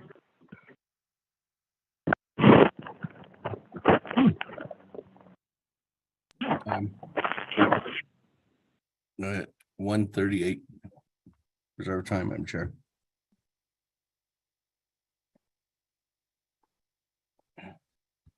Pat, let me go back to you, Mr. Mahoja. Thank you, Speaker. And thank you, Honorable Jimmy Yellowhair. Roads are an ongoing challenge. It's something that I've learned about this past year as the regional director, and it's something that Navajo communities have lived with for a long time, and it's unfortunate that they've had to do that. We've been working very closely this year with Navajo Nation DOT to bring the resources where we can bring them and to make sure that NDOT is also covering their roads as well, and that we're not overlapping and duplicating work. We want to make sure that we're spreading the resources out as productively as we can so that we can address some of those issues. And I know that there are washed out roads and culverts, and we're hoping that with this new coordination plan that we're putting together internally at the region, which will then roll out to NDOT, will help address some of those issues. we do the best we can with what we have, and I know that's not an adequate answer. And we're pushing our people. We're making sure that they're out there, and they are at all hours, and addressing issues as best they can in as safe as a manner as they can, and again in coordination with NDOT. With regard to the 10 sheep units moving up to 50 sheep units, as I've said in the past, that's going to be based on the best science that we have available to us. It's a complicated issue. Climate change has been challenging. We've been in an unprecedented drought, at least in modern history. And we have to make sure that we are engaging in our trust responsibility as stewards on behalf of the Navajo people to ensure that their lands are cared for, they're maintained, that they're not overgrazed. And the science is going to drive that. And I understand that there's some legislation that's been presented to the Resource and Development Committee, and we're watching that closely as well. And we're participating so that we can provide the insight that we can from our staff that are knowledgeable in the substantive aspects of those complex issues. We are committed to making sure that we do what we can. We also have to balance that with our trust obligations to protect the resources of the Navajo people.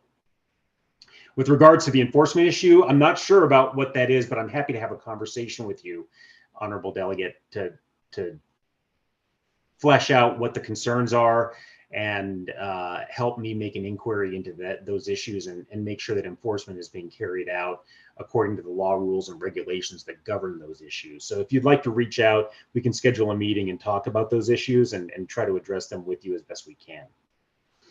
Madam Chair Crotty, thank you very much for pushing. Initially, I want to say thank you for pushing your issues with the missing and murdered Indigenous women. That's an issue that is being handled out of that unit out of Albuquerque. If you'd like to reach out to me, I can coordinate some and facilitate some conversations with them to bring them out and make sure that they're focused on the issues out in Navajo country as well, and not bypassing you and the Navajo people on those issues. We can talk about that. Unfortunately, that's something that we don't do specifically within the region, but we can help facilitate those conversations, and we're looking forward to doing that with you. Funding for shelters. I feel your frustration on the delayed funding. We get funding later than we prefer, and it means that we have to scramble to push it out to make sure that the services continue and that they're not destabilized, as you've recognized. Sometimes we're at the mercy of central office, and that's not to throw anybody under the bus. Sometimes they don't get the funding from OMB and in a timely manner, and it just rolls down. And we're looking at ways to fast track those distributions of funds. There's some reorganization and restructuring that's taken place in DC for the Indian Services side that funds those projects, and we're hopeful that we can coordinate and work with that new structure and the new staff up there to make sure that doesn't continue to be an ongoing issue. With regards to the conservation plans, I hear your frustration about duplicating, triplicating, and there are efforts afoot to make those processes more efficient. We've seen it with the Indian Health Service and their CADEX environmental review processes, where we can piggyback on their reviews, so we don't have to have an Indian Health Service review and a BIA review. We're hopeful that also comes to things associated with environmental aspects like conservation plans. We do have information for conservation plans, and we have a template that's available, and we can provide that to you. And it's also available with NRCS. So we're happy to provide that to you if that's something that you'd like, and reach out to us, and we can nail that down. With that, Speaker, I'll turn it back to you.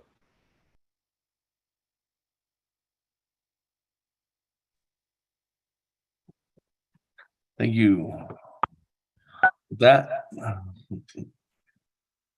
colleagues, we'll go ahead and go back to the floor. This time I don't have anybody in the queue. Nobody to text in. Eugene So should say. Is there any other comments or questions before I go back to reserve time? Eugene So should say. Honorable Eugene So, go ahead. Floor is yours. Hey, Navajo. Nice hearing from you again.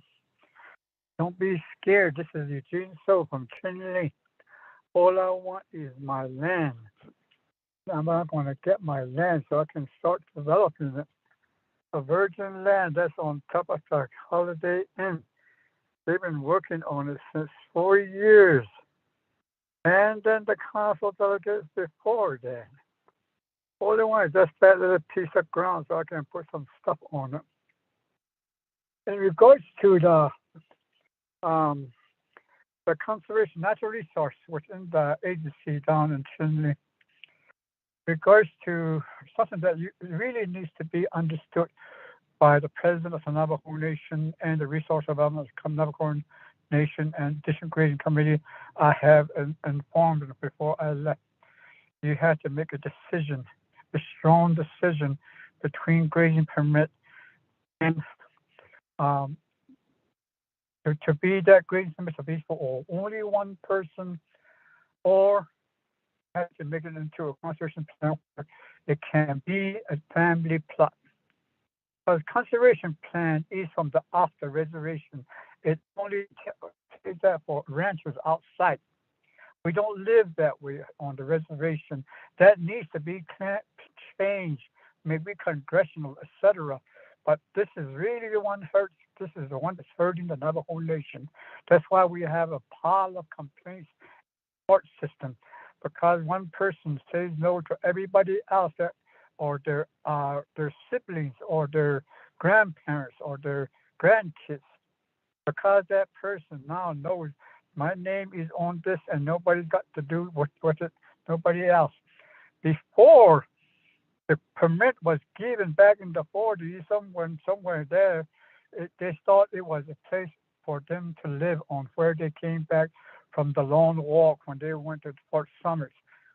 And they were chased into that prison over there and they let go, they came back to where they live, and that's where they are. And they thought that paper was for that permit was for that piece of ground that they used. So that's how it is. Like in Chinle, that's in the Kinyani area, and then the Twittichini on the south side.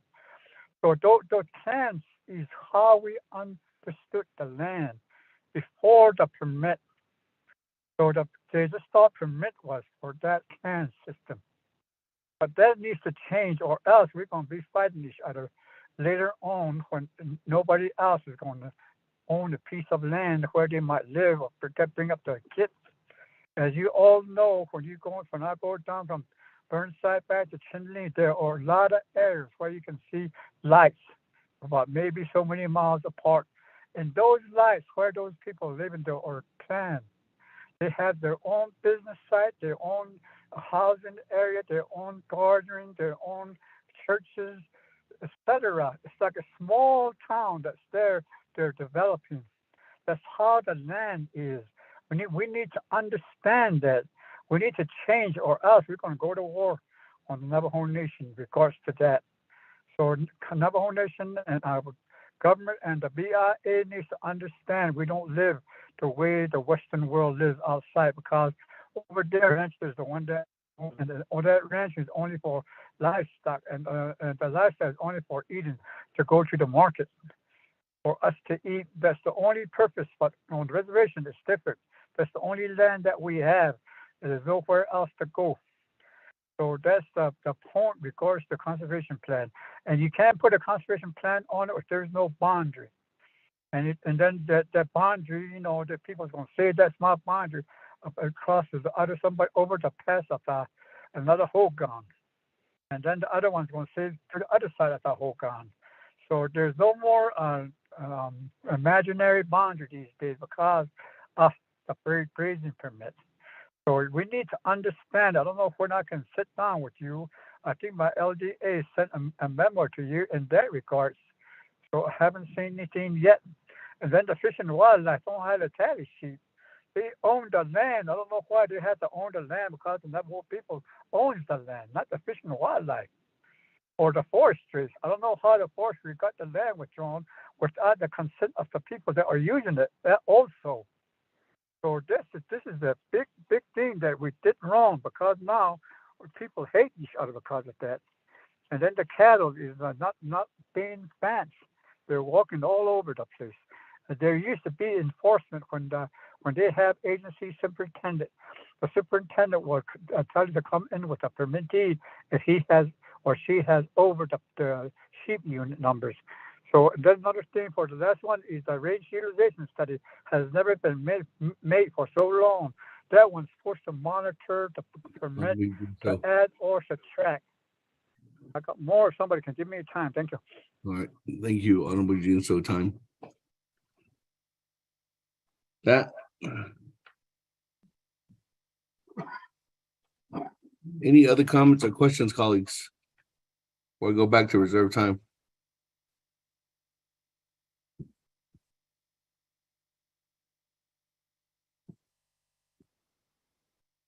Let me go back to reserve time. Honorable Otto So, 11 seconds.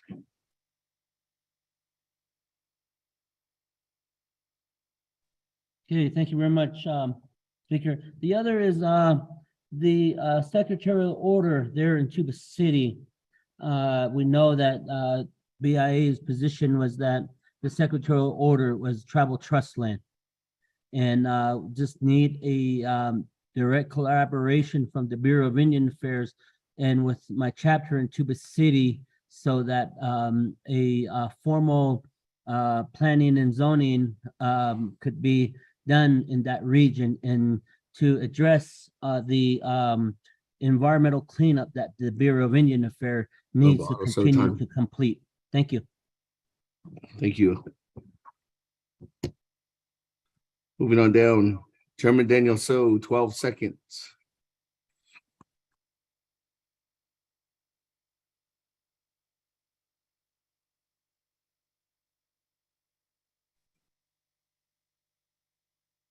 Chairman Daniel So, 12 seconds.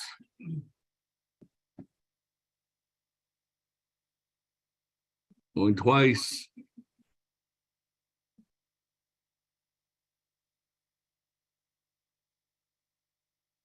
Last call for Chairman Daniel So. You have 12 seconds on reserve time.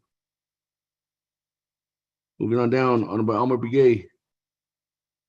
You have 6 seconds on reserve time.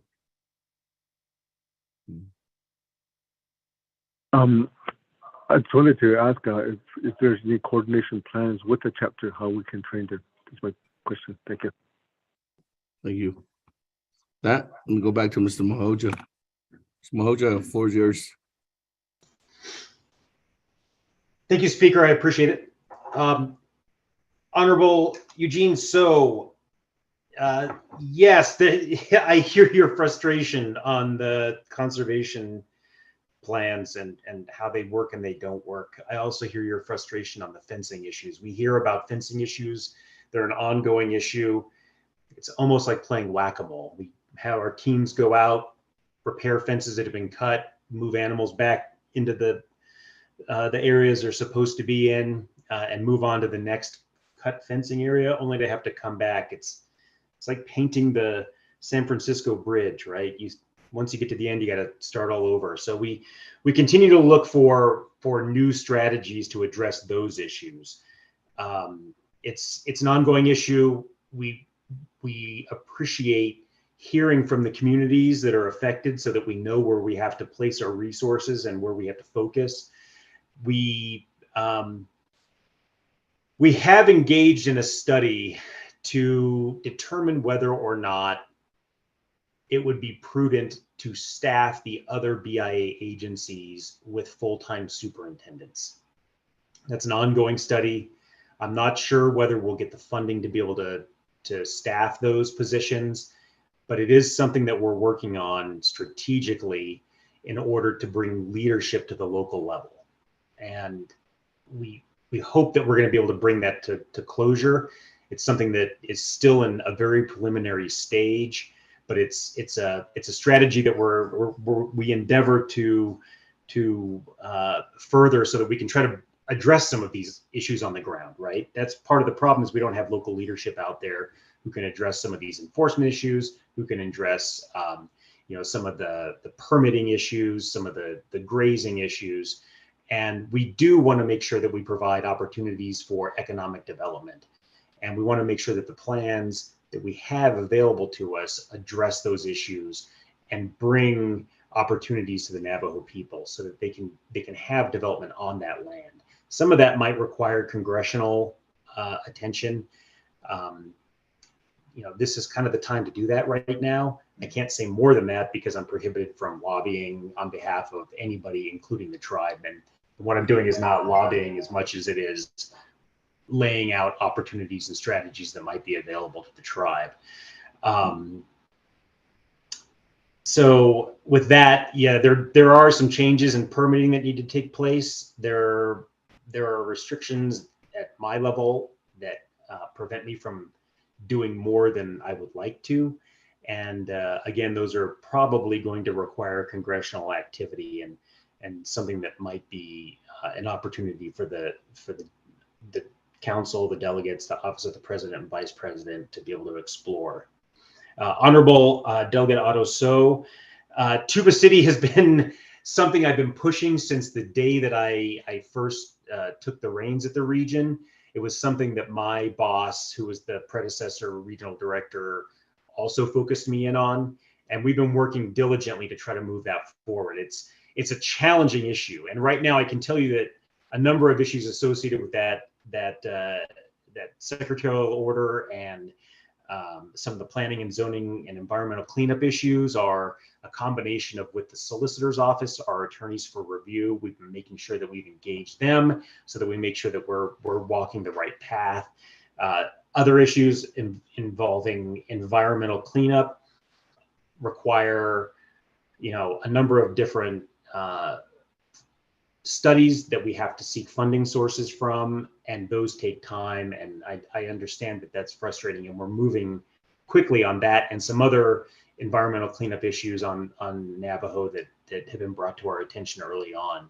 So we endeavor to continue to work through those issues. It's something that I've been focused on and trying to push, and I would love to see completed because I think it would make a monumental difference to the communities out there at Tuba City.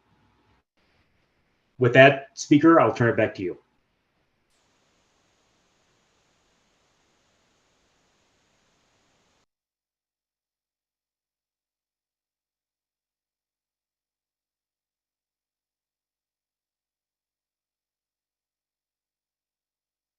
Thank you very much, Mahoja.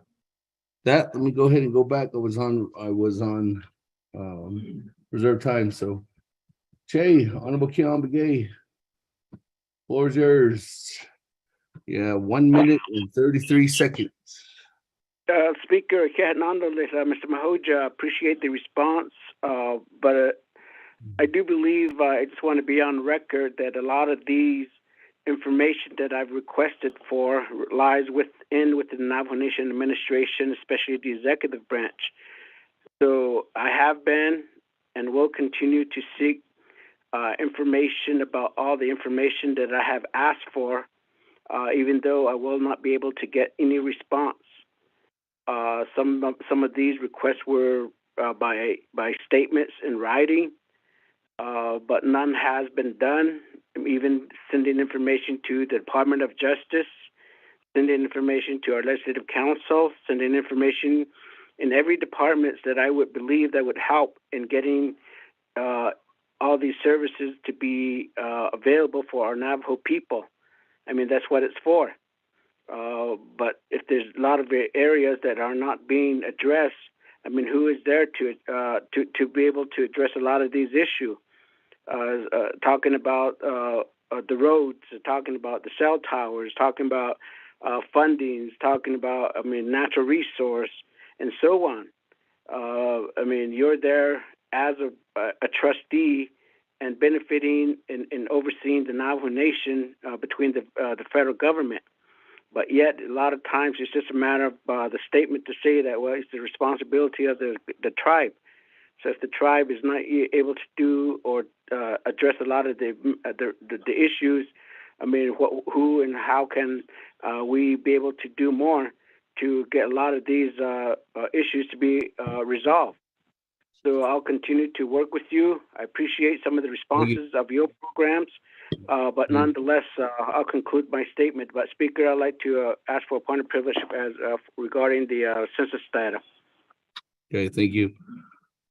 With that, well, you're out of time right now, so, but I will recognize your point of privilege and go back to Mr. Mahoja. Mr. Mahoja, there's a point of privilege and regarding the Honorable Keelan Gay's question about the census data. Thank you, Speaker.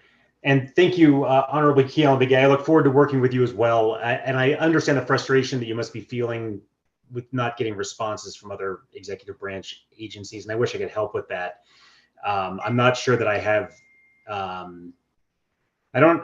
may be the regional director, but I don't have a lot of leverage, right? So with those agencies, we endeavor at the region to be responsive to all levels of leadership within the Navajo Nation, including constituents that we receive requests from individually. And we continue to do that. We look forward to working with you, the other delegates, the Speaker, Office of the President, Vice President, chapter presidents. You know, we want to make sure that we're providing resources to enhance the lives of the Navajo people. That's our job. And I appreciate your communications to us. We've received a number of emails from you regarding roads issues primarily, in addition to other issues, but most recently the roads issues. And as I said earlier, it's helpful for us to get that information because we have pictures that you send that show the roads. We know what equipment we need. We know what the conditions on the ground are. And that's coordination, right? That's a good example of coordination and how we can work together to try to achieve common goals. With regards to the census information, I believe that's with the tribe. That's a 638 program. And that the tribe can provide, that tribal program can provide that information to you. To the extent that we have any other information that we can provide or that we've not been responsive to you, I apologize for that, but we will get that information out to you. Year end here at the region is a little bit chaotic, but we're getting past that now so we can kind of roll up our sleeves and get back to business. So with that, Speaker, I'll turn it back to you.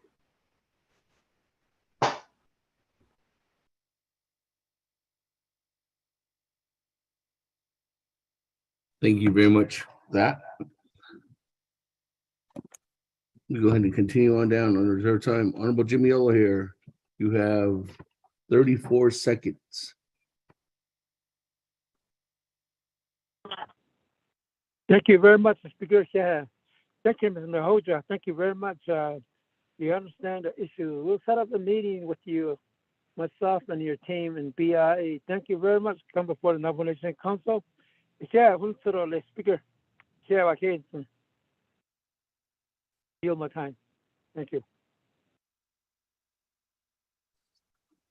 Thank you. Moving on down. Madam Chair Amber Cardi, 1 minute and 38 seconds.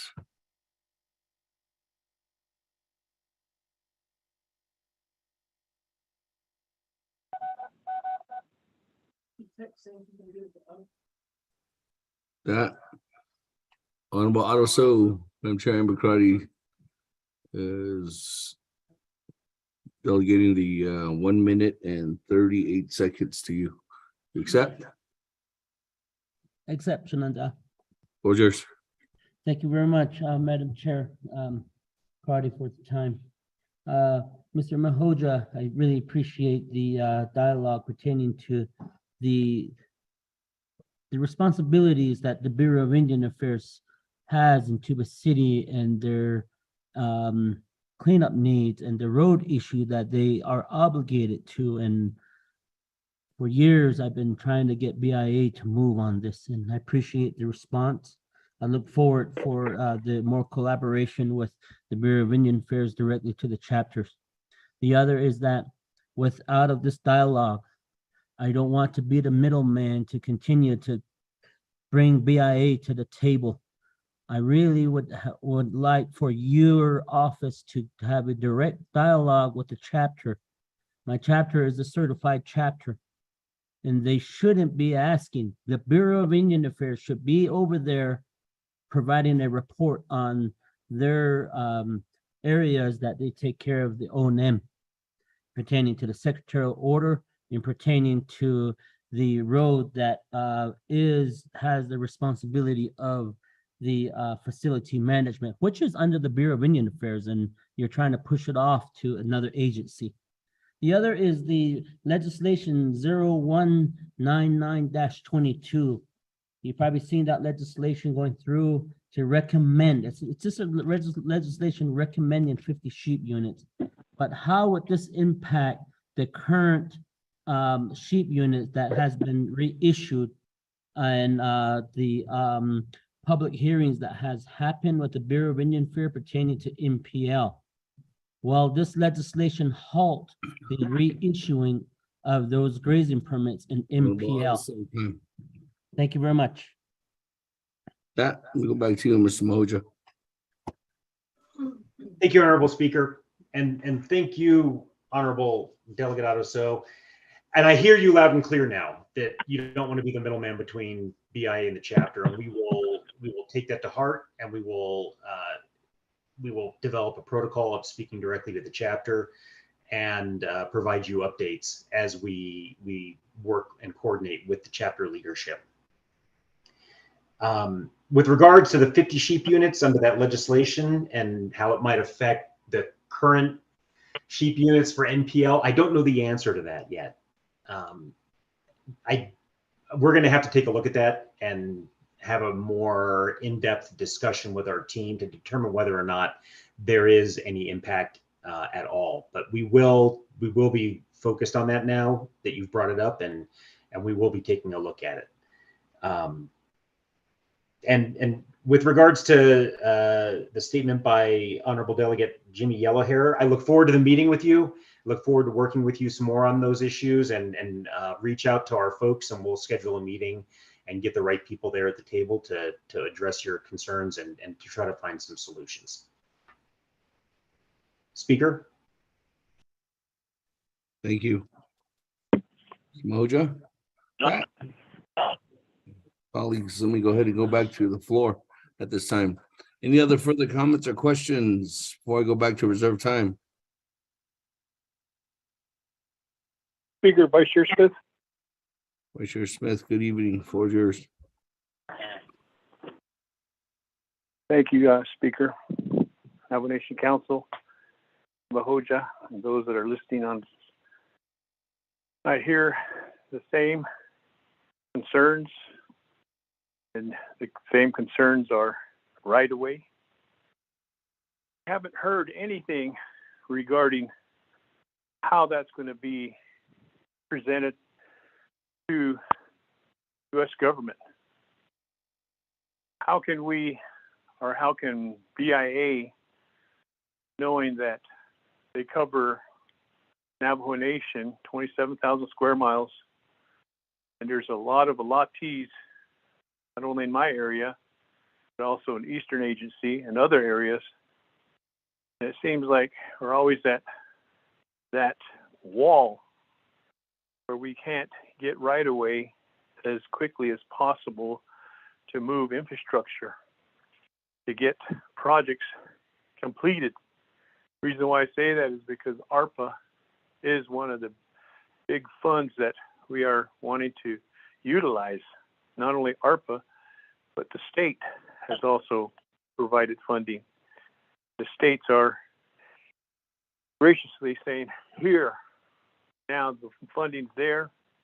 Let's get the project done within that state. And I haven't heard anything from Department of Interior or Bureau of Indian Affairs saying there is a problem within the Navajo Nation, which was created by the allotment and is still a problem to this day, and it will be a problem in the future. How do we overcome that? I haven't heard anything to the Department of Interior to change those regulations or laws so that we could get those things that people need. Most of the allottees, they don't live on those areas. They're off somewhere. And some of them are saying, yes, do it. Others may be saying, no, but it only takes 51% to say that. And that's why we did that buyback.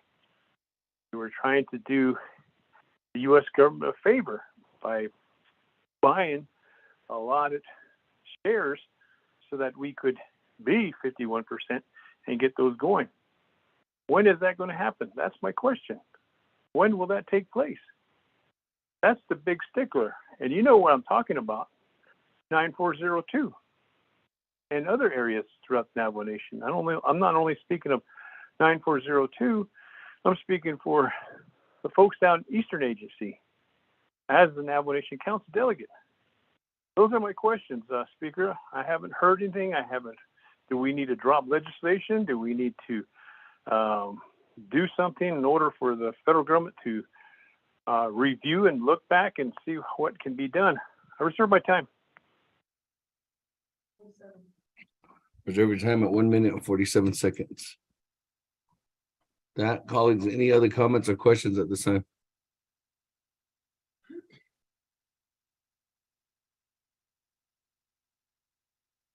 Not. We'll go back to reserve time. Chairman Daniel So, you have 12 seconds.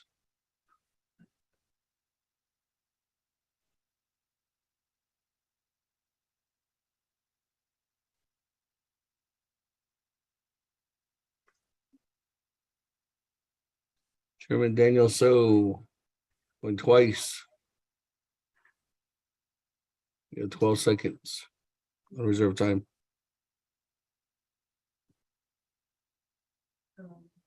All right. Moving on down. We'll go back to you, Mr. Mahoja. Thank you, Honorable Speaker. And it's good to hear you from you again, Vice Chair Smith. And I hear your frustrations and your concerns, and you and I talked about this recently. You know, one avenue that the tribe has is to use the Tribal Access Authority, which would expedite some of the issues associated with roads that you were talking about. There are allottees out there, and they have rights.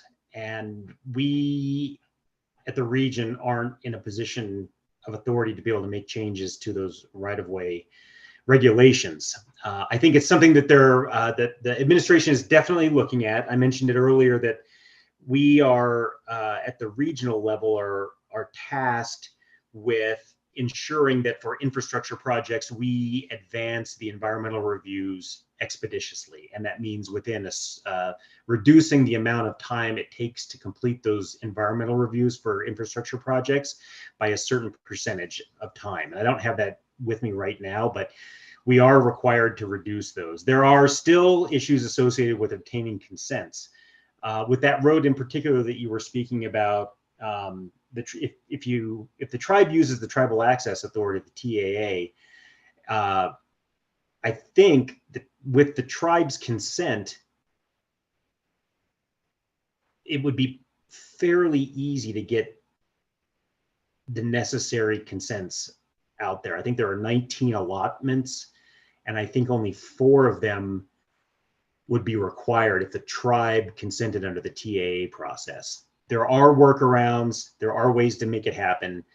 The federal right-of-way regulations on tribal land are what they are, and that's something that the department level and Congress would have to modify. And I know it's frustrating. And I felt it after our call a couple weeks ago. And we do look forward to working on that right-of-way with you. I think if you reach out to my office, and specifically if you reach out to Superintendent Lester Sosi at ENA, he knows those processes back and forth. and he can help you along with our regional realty office, who I spoke to after our call and clarified that we think that if the TA is used and the tribe consents, you're on the cusp of getting 51% consent, and then you can move forward with your project. But we can talk more about that if you'd like at a later date. Reach out to my office. I'm happy to have that conversation. Speaker?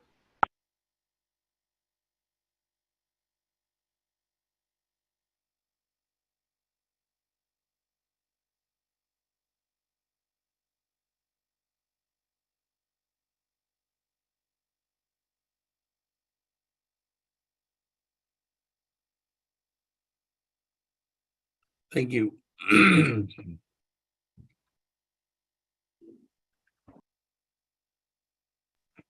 Thank you very much, Mr. Mahoja. With that, colleagues, we are on the Bureau of Indian Affairs report to the council at this time, and I don't have anybody else in the queue.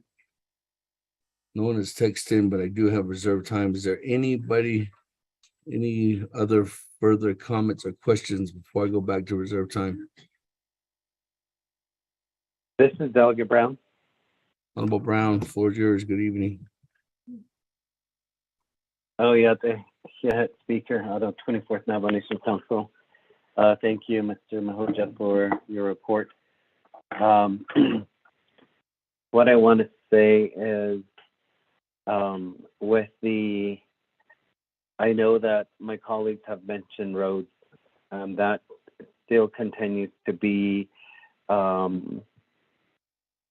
big problem on the Navajo Nation. So I'm looking specifically at the community of Chilchimbito, and I'm hosting a meeting with NDOT on October 25th, so next week on Tuesday in San Benito. So just want to make sure that you are you have a team member there, and anyway, we want to eventually meet and have a conference on just roads with all the counties, BIA, NDOT, federal highways.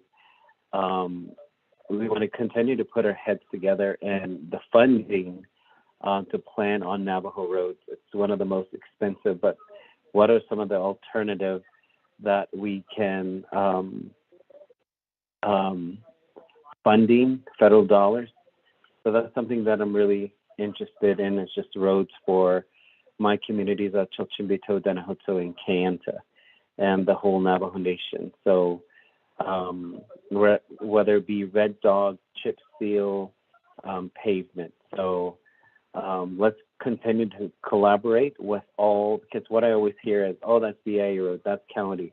So we're extraordinarily silo. We function from that on roads. So if we can make sure you send someone to our meeting next week on Tuesday, that would be great. So I'll reserve the rest of my time. Thank you.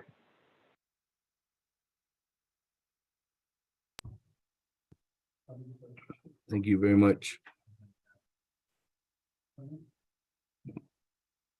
Colleagues, any other comments or questions at this time?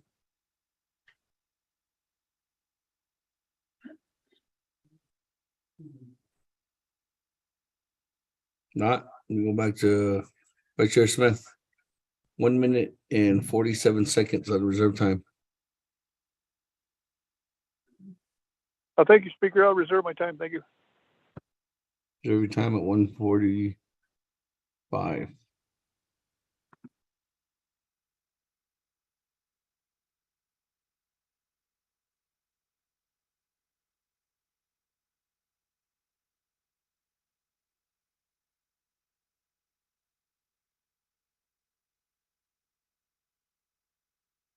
Thank you. With that, Mr. Mahoja, just in response to a request for a meeting next week. Thank you, Honorable Speaker. And yes, Honorable Delegate Brown, I echo your concerns about the stovepiping of the different organizations associated with roads maintenance. And we endeavor to break those down through this protocol that we're putting together and that we hope to roll out to NDOT in a coordinated fashion. If you could, it would help if you had your LDA reach out to Ms. Cheryl Curley, our tribal operations officer. She's on the call with me now, and we're both taking notes so that we can provide responses to all of the delegates'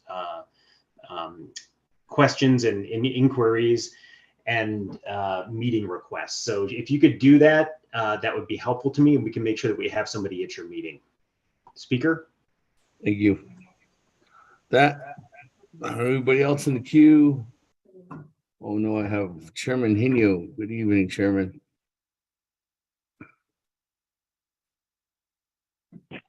Good evening to the Speaker's name and listener on the 24th Navigation Council.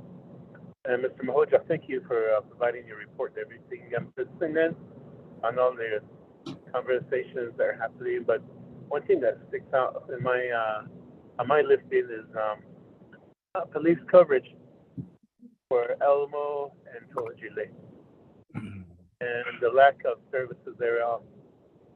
And especially when there was a major incident that happened involving weapons, and there was not hardly, but a delayed response, let's put it that way, from Navajo PD.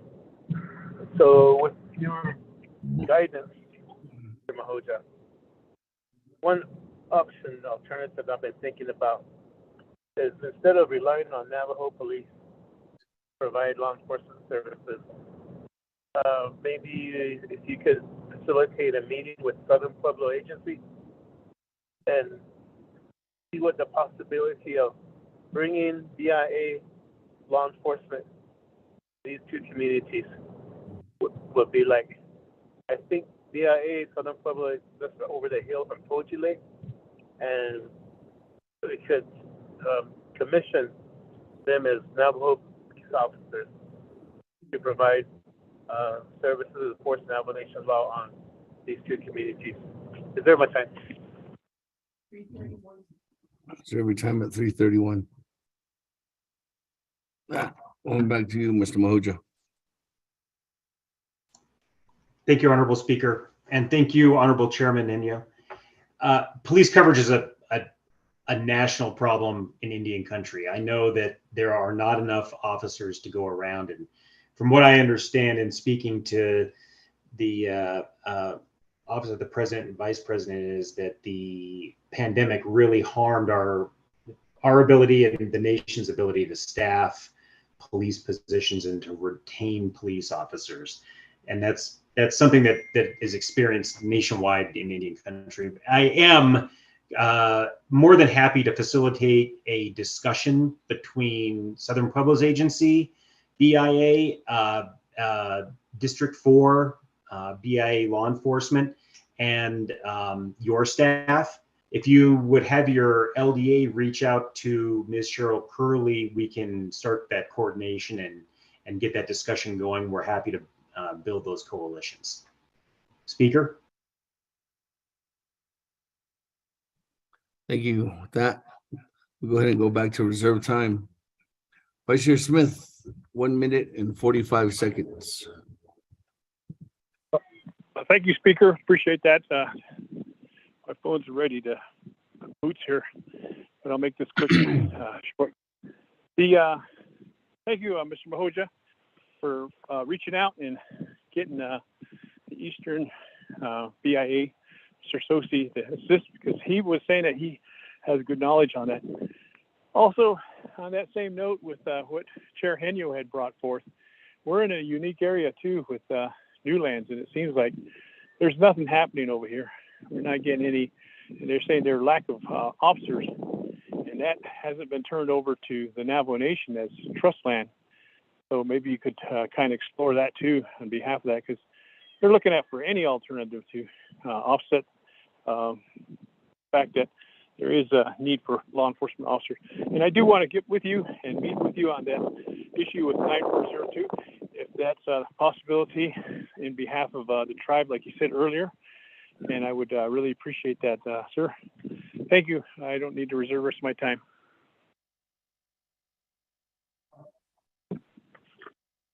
Thank you. That, we'll go ahead and move on down. Chairman Henyo, 3 minutes and 31 seconds.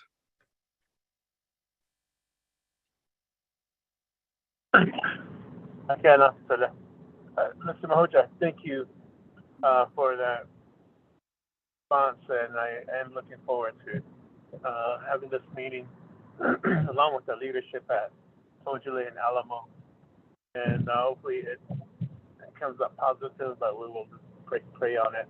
And I'll have my LDA, Mr. Martinez, I'll reach out to Ms. Curley to check for your availability, and then we'll work with Ms. Curley in scheduling that leadership meeting with the Southern Pueblos Agency. Thank you, sir. I appreciate it. I'll reserve my time for now, Speaker. Reserving time at 2 minutes and 54 seconds. Colleagues, any other comments, questions?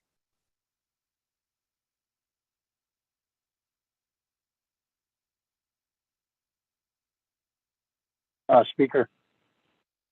Thomas Yes. Walker. Vice Chair Walker, good evening. Floor is yours. Yes, good evening, Speaker. Although members of council, although our staff that is working alongside with council today, although the listening audience also, our Navajo relatives, our Navajo people.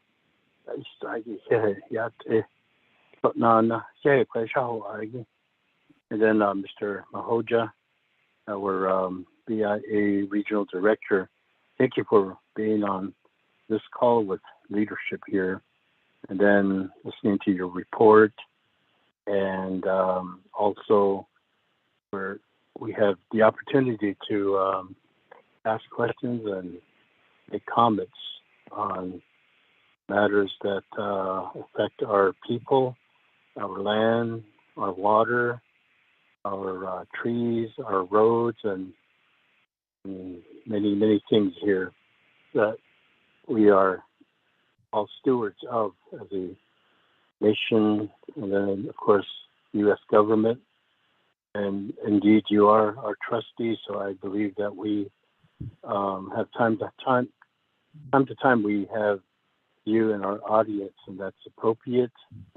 That's always, that needs to keep going on, into infinity as a trustee for an Indian tribe. So I appreciate the time, and like my colleagues here on this call this afternoon indicate a number of issues that need attention from the BIA. I too want to also join my colleagues in just referencing some of the issues that are going on in the region that I represent. So there are a number of them, but I want to just highlight the Bird Springs area, Bird Springs community. Southern part of our community continues to get flooded out because of the overflow of the Little Colorado River, right where N71 is being being worked on. It is a construction project. That N71's been there, but it is continuing as a project, and one day we will have a highway there. Right now, it's a dirt road, great dirt and gravel road, and N71 does have a bridge spanning over the Little Colorado River, and that's the spot that continues to experience river overflow. So a number of ways to look at that, either just rely on Mother Nature to do what it does in rechanneling the river, or or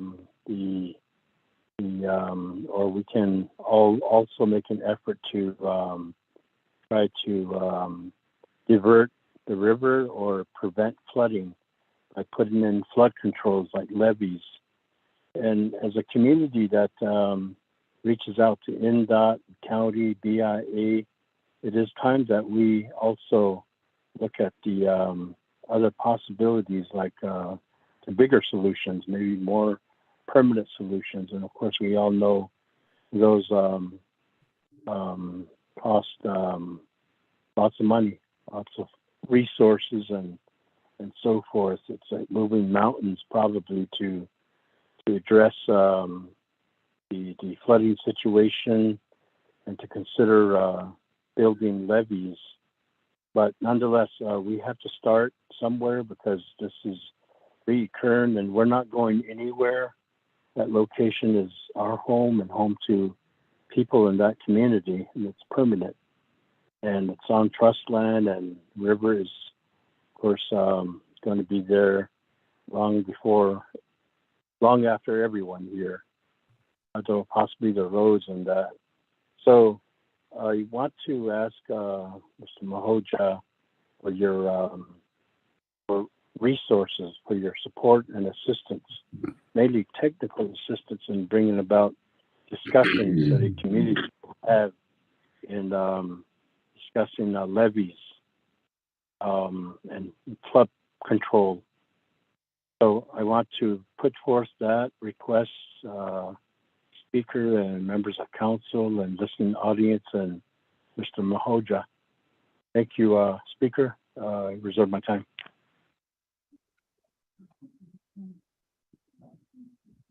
That with that timer's timed out. You use your entire 5 minutes. Well, Vice Chair Walker.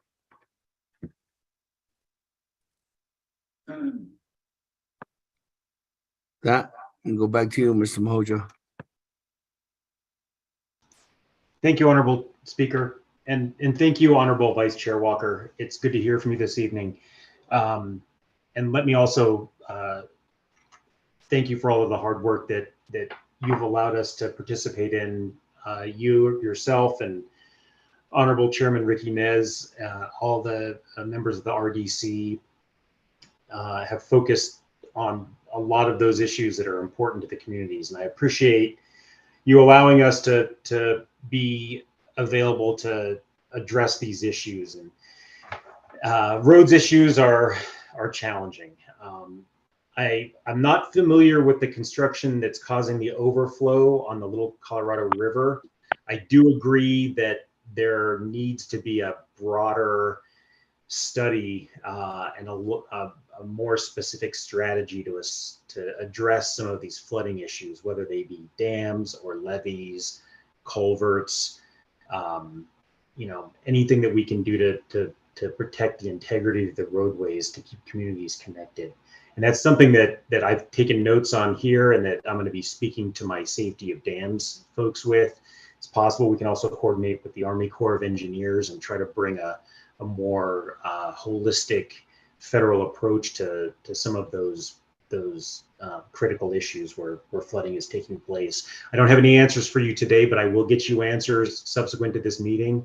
I appreciate you bringing these issues to us, and I do understand the gravity of them. And thank you. And with that, Speaker, I'll turn that back over to you.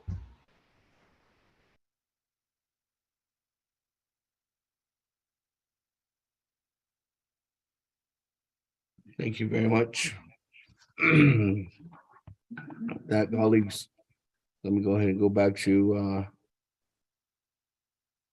reserve time. Chairman Hino, 2 minutes and 54 seconds. Appreciate that answer to the speaker, Damon, and Mr. Mahoja. Just want to also thank you and for having Mr. Lester Sosi on your team and his staff, Mr. DeGroat and Ms. Gibson. They have been very helpful when it comes to working with the Eastern chapters. And as we move along to develop our individual chapter expenditure plan, they have offered their services when it comes to land issues, right-of-ways, home site leases, and so forth. So just wanted to give a shout out to them and for being there for us at that time when we need to have their assistance. Thank you, sir, Mr. Mahoja, and I look forward to having you broker that meeting with the Southern Pueblo Agency. Thank you, Speaker. Thank you. That. Anybody else in the queue? Nobody else with reserved time? We're ready to vote to accept the report from the BIA and Mr. Mahoja this evening. And twice.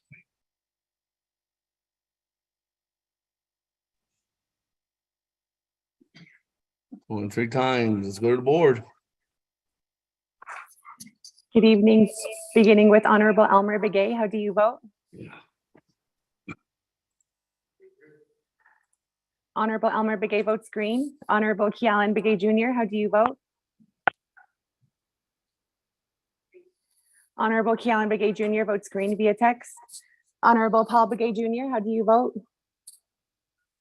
Delegate Paul Begay votes green. Honorable Paul Begay votes green. Honorable Nathaniel Brown, how do you vote? Delegate Brown votes green. Honorable Nathaniel Brown votes green. Honorable Eugenia Charles Newton, how do you vote? Delegate Charles Newton votes green. Honorable Eugenia Charles Newton votes green. Honorable Amber Canez Bakrati, how do you vote? Honorable Amber Canez Bakrati votes green via text. Presiding Chair, Honorable Speaker Damon not voting. Honorable Herman Daniels, how do you vote?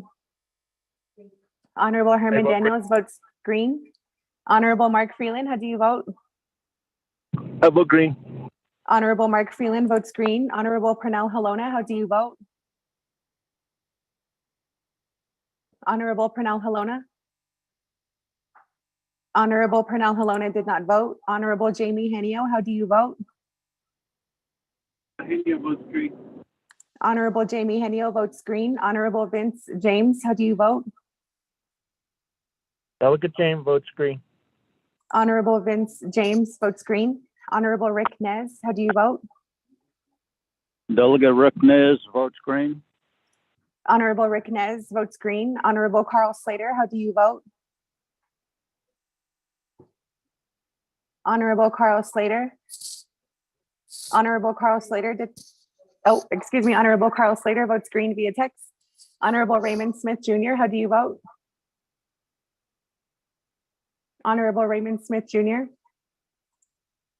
Honorable Raymond Smith Jr. did not vote. Honorable Wilson Stewart Jr., how do you vote? Green. Honorable Wilson Stewart Jr. votes green. Honorable Otto So, how do you vote? Honorable Otto So votes green. Honorable Charlene So, how do you vote? Honorable Charlene So. I vote green. Honorable Charlene So votes green. Honorable Daniel So, how do you vote? Honorable Daniel So. Honorable Daniel So did not vote. Honorable Eugene So, how do you vote? Honorable Eugene So votes green. Honorable Thomas Walker Jr., how do you vote? Thomas Walker votes green. Thank you. Honorable Thomas Walker Jr. votes green. Honorable Edison Juanica, how do you vote? Green. Honorable Edison Juanica votes green. Honorable Edmund Yazzie, how do you vote? Honorable Edmund Yazzie. Honorable Edmund Yazzie votes green via text. Honorable Jimmy Yellowhair, how do you vote? Honorable Jimmy Yellowhair. Delegate Yellowhair votes green. Thank you. Honorable Jimmy Yellowhair votes green. Going back up, Honorable Pernell Halona, how do you vote? One votes green. Honorable Pernell Halona votes green. Honorable Raymond Smith Jr., how do you vote? Green. Honorable Raymond Smith Jr. votes green. Honorable Daniel So, how do you vote? Honorable Daniel So. Honorable Daniel So did not vote. With that, Honorable Speaker, you have 22 delegates who voted in favor, 0 delegates who opposed, with presiding chair not voting. Thank you very much. With that, colleagues, 22 in favor, 0 opposed, and speaker not voting, motion carries. Thank you very much, Mr. Mahojo, for being here with us this evening.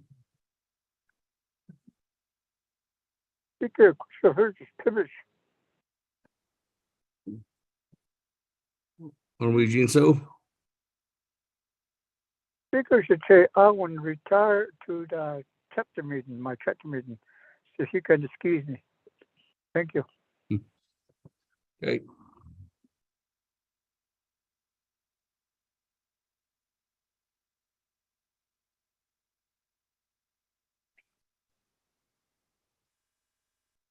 That, colleagues, moving on down. Item number 8 on oral reports. Item number B, IHS. Do we have a report from them, a written report? Is it uploaded?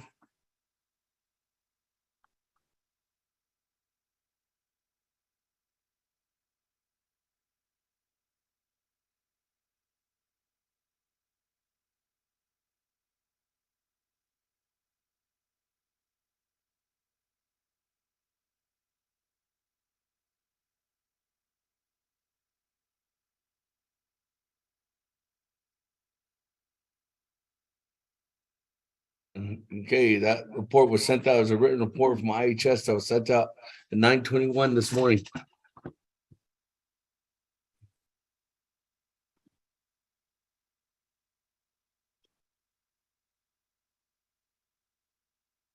Is there anybody on from IHS? A motion to accept that written report from IHS. Motion to accept as a written report by Honorable Helena. Second, Delegate Paul. Second by Delegate Paul Begay. That. Anybody want to comment?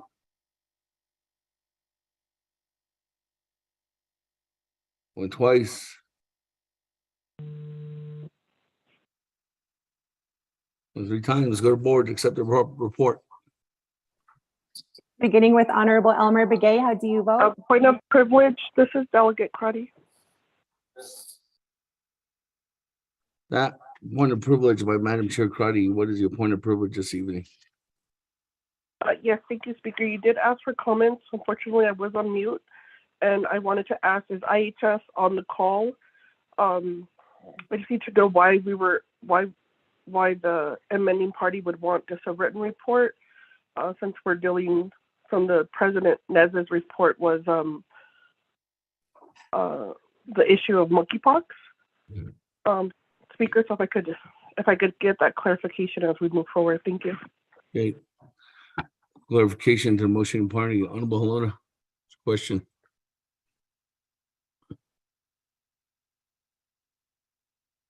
While we're voting.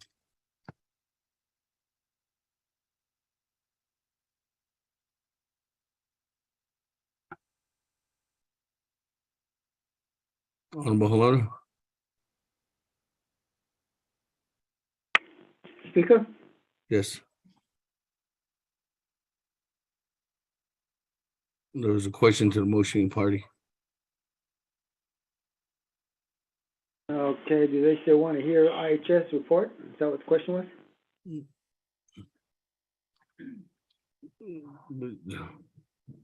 Madam Chair, Amber Crotty asked why you're wanting to go to just a written report instead of having a oral report.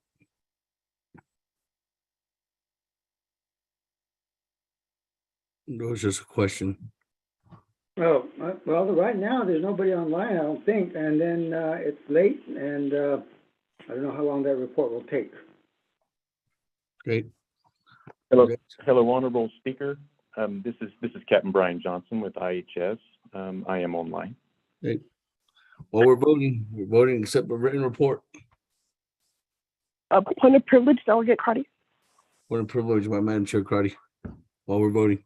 Yes, thank you. Madam Chair. Thank you, Speaker. While we're voting, my point of privilege to Captain Johnson, since he's on the line, if he can provide information on monkeypox, what's being done to address the issue here on Navajo Nation, how many vaccines do we have, and are there any recommendations for council to start preparing in case there's additional outbreaks when it comes to monkeypox? Thank you.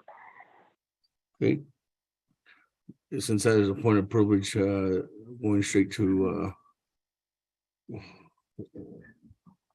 Who is on from IHS? Point of privilege, Speaker, Delegate Paul Begay. Who is on from IHS? Captain Johnson, I'm going to go to you this time. Okay, thank you. Thank you for the opportunity. Thank you, Honorable Speaker and Honorable Delegates of the 24th Navajo Nation Council. In regards to monkeypox, I feel very fortunate that we've had a very, what I would call robust response to the monkeypox virus as it approached Navajo Nation. And we have had, in terms of the type of work that's been going on, the community health and public health programs at each of the federal sites, and also leading over, though I won't speak for the tribal sites, they too have been very involved in making sure to respond appropriately to the monkeypox virus. There is, with monkeypox, we're very fortunate, somewhat different than the COVID-19 virus when it first started. We were very fortunate that the monkeypox virus did have vaccine that was readily available, as well as a vaccine readiness or vaccination strategy that was known to be effective with what's referred to as post-exposure prophylaxis, expanded post-exposure prophylaxis, and pre-exposure prophylaxis. Basically, these items, these treatments are effective against monkeypox.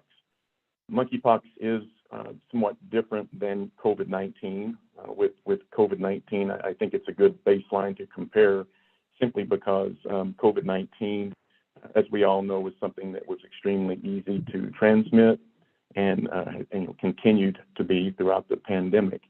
With monkeypox, this of course is a virus that does require, for the most part, requires human-human contact, skin-to-skin contact, and is a bit of a different virus than what we saw with COVID-19. In terms of what's being done across our service units, we do have experts that are infection control preventionists, and one in particular that we have, for example, is Dr. Jonathan Irilu, who oversees the Gallup Indian Medical Center, Gallup Service Unit, as the infection control prevention doctor. And we also have others around the Navajo Nation as well that support this manner. Speaker Damon, question of privilege. Vice Chair Smith.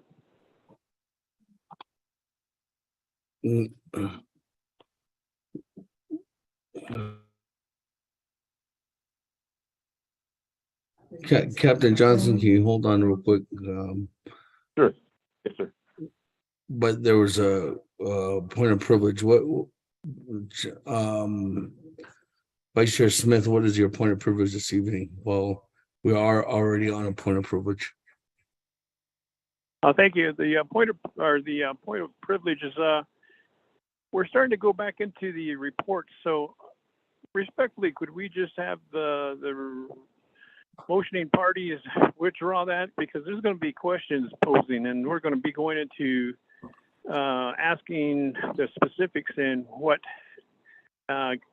more information on this. That's my point of privilege.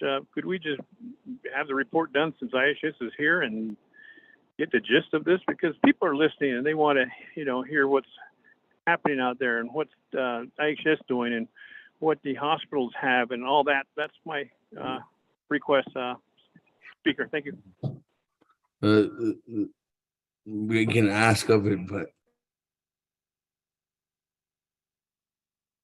we're already voting right now. And that's the reason why there was this point of privilege for this one.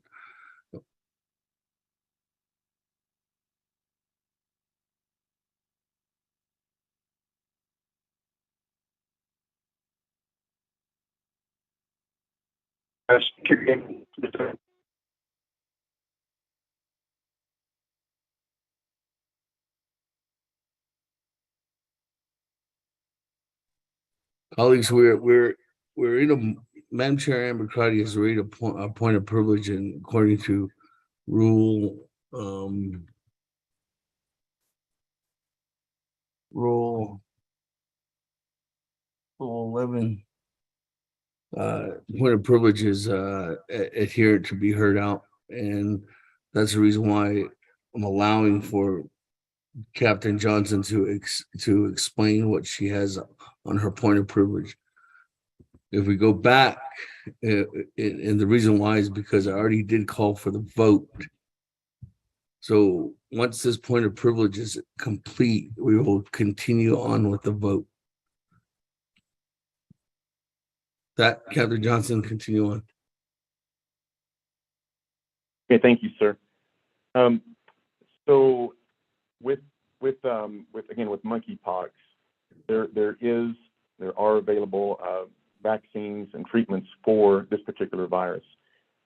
Across the Navajo area, there has been a public health response, and in particular, the public health teams have worked either with the vulnerable populations to this particular virus, as well as any incoming calls to the various programs across the Navajo area. So in terms of the treatment, in terms of the availability, what I can tell you, although I don't have a current inventory, I can tell you that the Navajo area monitors this on a daily basis, and we have access to appropriate amounts of the treatments that are needed. And at this time, we don't have any concerns about not having adequate supplies for treatment purposes. This has led to effective treatment of patients who have called in, of others who have been identified with any concerns about exposure, whether that be to someone that they know was found to be infected with monkeypox, or if they were told that they may have been exposed and otherwise. So at this juncture, with monkeypox, we've seen a total number of cases on the Navajo Nation of 4 cases, and there have been some treated that come from off of Navajo Nation, and that's where we stand with the number of cases. Of course, nationally, looking across the board, when we look at monkeypox, looking at CDC data, they're in the 27,000, a little over 27,000, getting close to 28,000 cases. That's nationally. So this is not a disease that is widely spread as COVID-19 or as easy to spread as COVID-19. Yet it is an important disease that we need to keep our eyes on.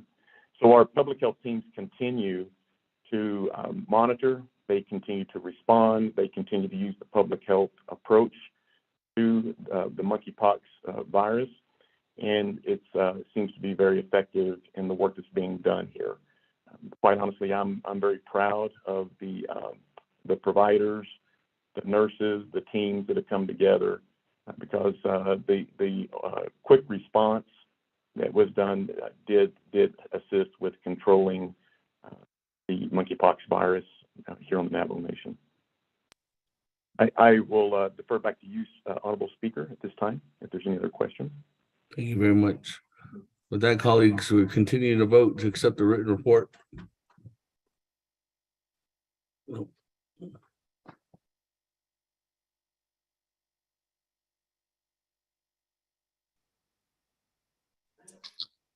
Beginning with Honorable Elmer Begay, how do you vote? Honorable Elmer Begay votes green. Honorable Key Allen Begay Jr., how do you vote? Honorable Key Allen Begay Jr. Honorable Key Allen Begay Jr. did not vote. Honorable Paul Begay, how do you vote? Honorable Paul Begay. Honorable Paul Begay did not vote. Honorable Nathaniel Brown, how do you vote? Honorable Nathaniel Brown. Delegate Brown votes green. Honorable Nathaniel Brown votes green. Honorable Eugenia Charles Newton, how do you vote? Delegate Charles Newton votes green. Honorable Eugenia Charles Newton votes green. Honorable Amber Canez Bakrati, how do you vote? Honorable Amber Canez Bakrati votes red via text. Presiding Chair, Honorable Speaker Damon not voting. Honorable Herman Daniels, how do you vote? I vote green. Honorable Herman Daniels votes green. Honorable Mark Freeland, how do you vote? I vote green. Honorable Mark Freeland votes green. Honorable Pernell Halona, how do you vote? Laura votes green. Honorable Pernell Halona votes green. Honorable Jamie Henio, how do you vote? Henio votes green. Honorable Jamie Henio votes green. Honorable Vince James, how do you vote? Honorable Vince James. Honorable Vince James did not vote. Honorable Rick Nez, how do you vote? Delegate Rick Nez votes green. Honorable Rick Nez votes green. Honorable Carl Slater, how do you vote? Green. Honorable Carl Slater votes green. Honorable Raymond Smith Jr., how do you vote? Green. Honorable Raymond Smith Jr. votes green. Honorable Wilson Stewart Jr., how do you vote? Honorable Wilson Stewart Jr. Honorable Wilson Stewart Jr. did not vote. Honorable Otto Stowe, how do you vote? I vote green. Honorable Otto Stowe votes green. Honorable Charlene Stowe, how do you vote? I vote green. Honorable Charlene Stowe votes green. Honorable Daniel Stowe, how do you vote? Honorable Daniel Stowe. Honorable Daniel Stowe did not vote. Honorable Eugene Stowe is excused. Honorable Thomas Walker Jr., how do you vote? Honorable Thomas Walker Jr. Honorable Thomas Walker Jr. did not vote. Honorable Edison Juanica, how do you vote? Green. Honorable Edison Juanica votes green. Honorable Edmund Yazzie, how do you vote? Honorable Edmund Yazzie. Honorable Edmund Yazzie did not vote. Honorable Jimmy Yellowhair, how do you vote? Delegate Yellowhair votes green. Honorable Jimmy Yellowhair votes green. Honorable Key Allen, excuse me, going back up, Honorable Key Allen Begay Jr., how do you vote? Honorable Key Allen Begay Jr. votes green via text. Honorable Paul Begay, how do you vote? Honorable Paul Begay votes green via text. Honorable Vince James, how do you vote? Green. Honorable Vince James votes green. Honorable Wilson Stewart Jr., how do you vote? Honorable Wilson Stewart Jr. Honorable Wilson Stewart Jr. did not vote. Honorable Daniel Stowe, how do you vote? Honorable Daniel Stowe. Honorable Daniel Stowe did not vote. Honorable Thomas Walker Jr., how do you vote? Delegate Thomas Walker votes green. Honorable Thomas Walker Jr. votes green. Honorable Edmund Yazzie, how do you vote? Honorable Edmund Yazzie. Honorable Edmund Yazzie did not vote. With that, Honorable Speaker, you have 18 delegates who voted in favor, 1 delegate who opposes, with presiding chair not voting. Thank you very much. With that, 18 in favor, 1 opposed, and speaker not voting, motion carries. Thank you very much. Point of privilege, Delegate Crotty. Yes, moving on down. Before moving on, Madam Chair Amber Crotty, good evening again. What is your point of privilege at this time? Yes, thank you, Speaker. I just wanted to ask Captain Johnson how the staff are being supported with the loss of Miss Nota, and I want to make sure that he knows that this council did recognize her life and her legacy, and we truly do miss all of her updates. And so it was a special moment for us with this report in knowing that just the light that she provided for our communication with IHS. Thank you, Speaker. Jimmy,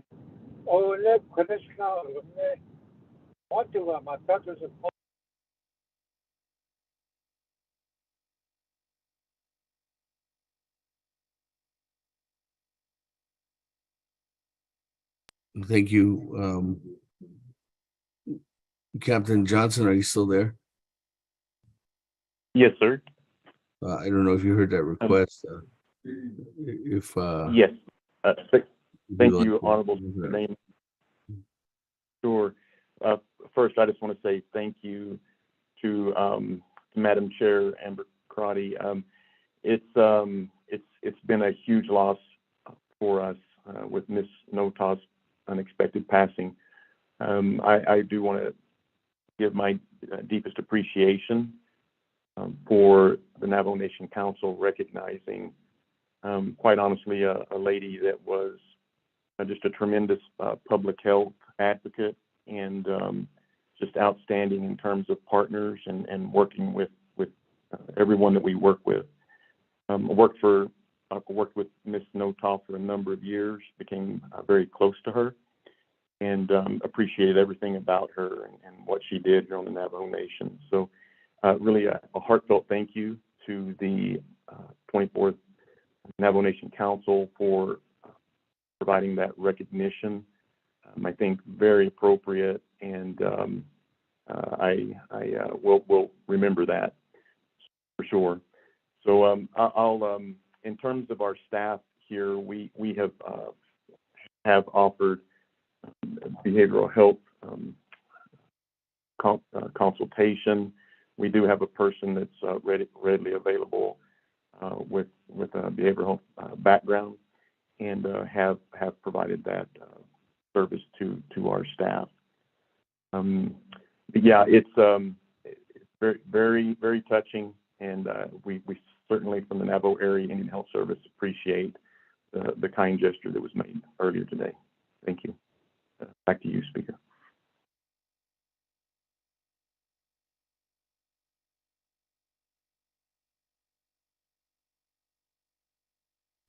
Thank you very much, Captain Johnson. That, colleagues, moving on down. We are on item number 8, oral reports. If you're just joining us, time now is 6:40 p.m. Colleagues and members of Point of privilege, Eugenio.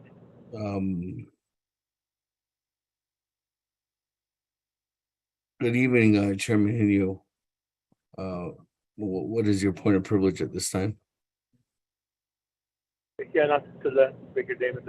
My point here, I'm making a request to Office of Legislative Council to draft a directive for council consideration this week is to the Navajo Nation Office of the President, Vice President, and I believe it's the Economic Development, to have the Navajo Nation economist make a report to the Navajo Nation Council's Advocacy Committee for a financial and economic outlook for the Navajo Nation government in this year of 2022, 2023, as we face rising inflation, higher interest rates, and higher prices for everything.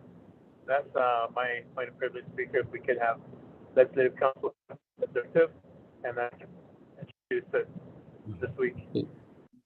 We'll work on that letter and have also Legislative Council review it and have you review it before we send it over, Chairman.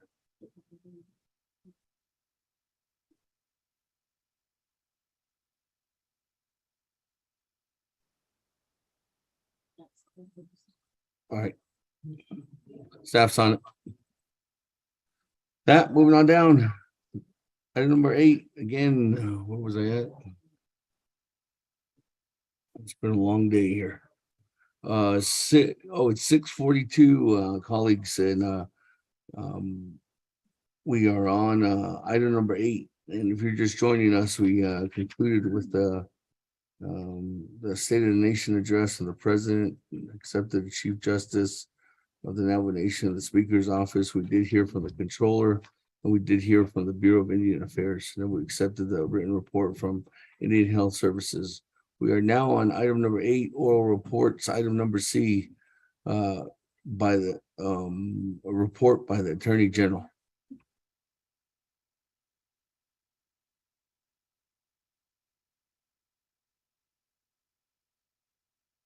Motion, Delegate Crotty.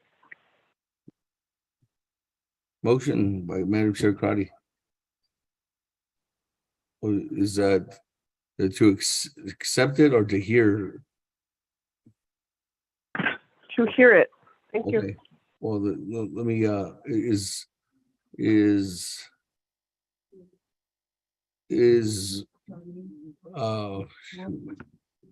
lost right now. You my cereal this morning.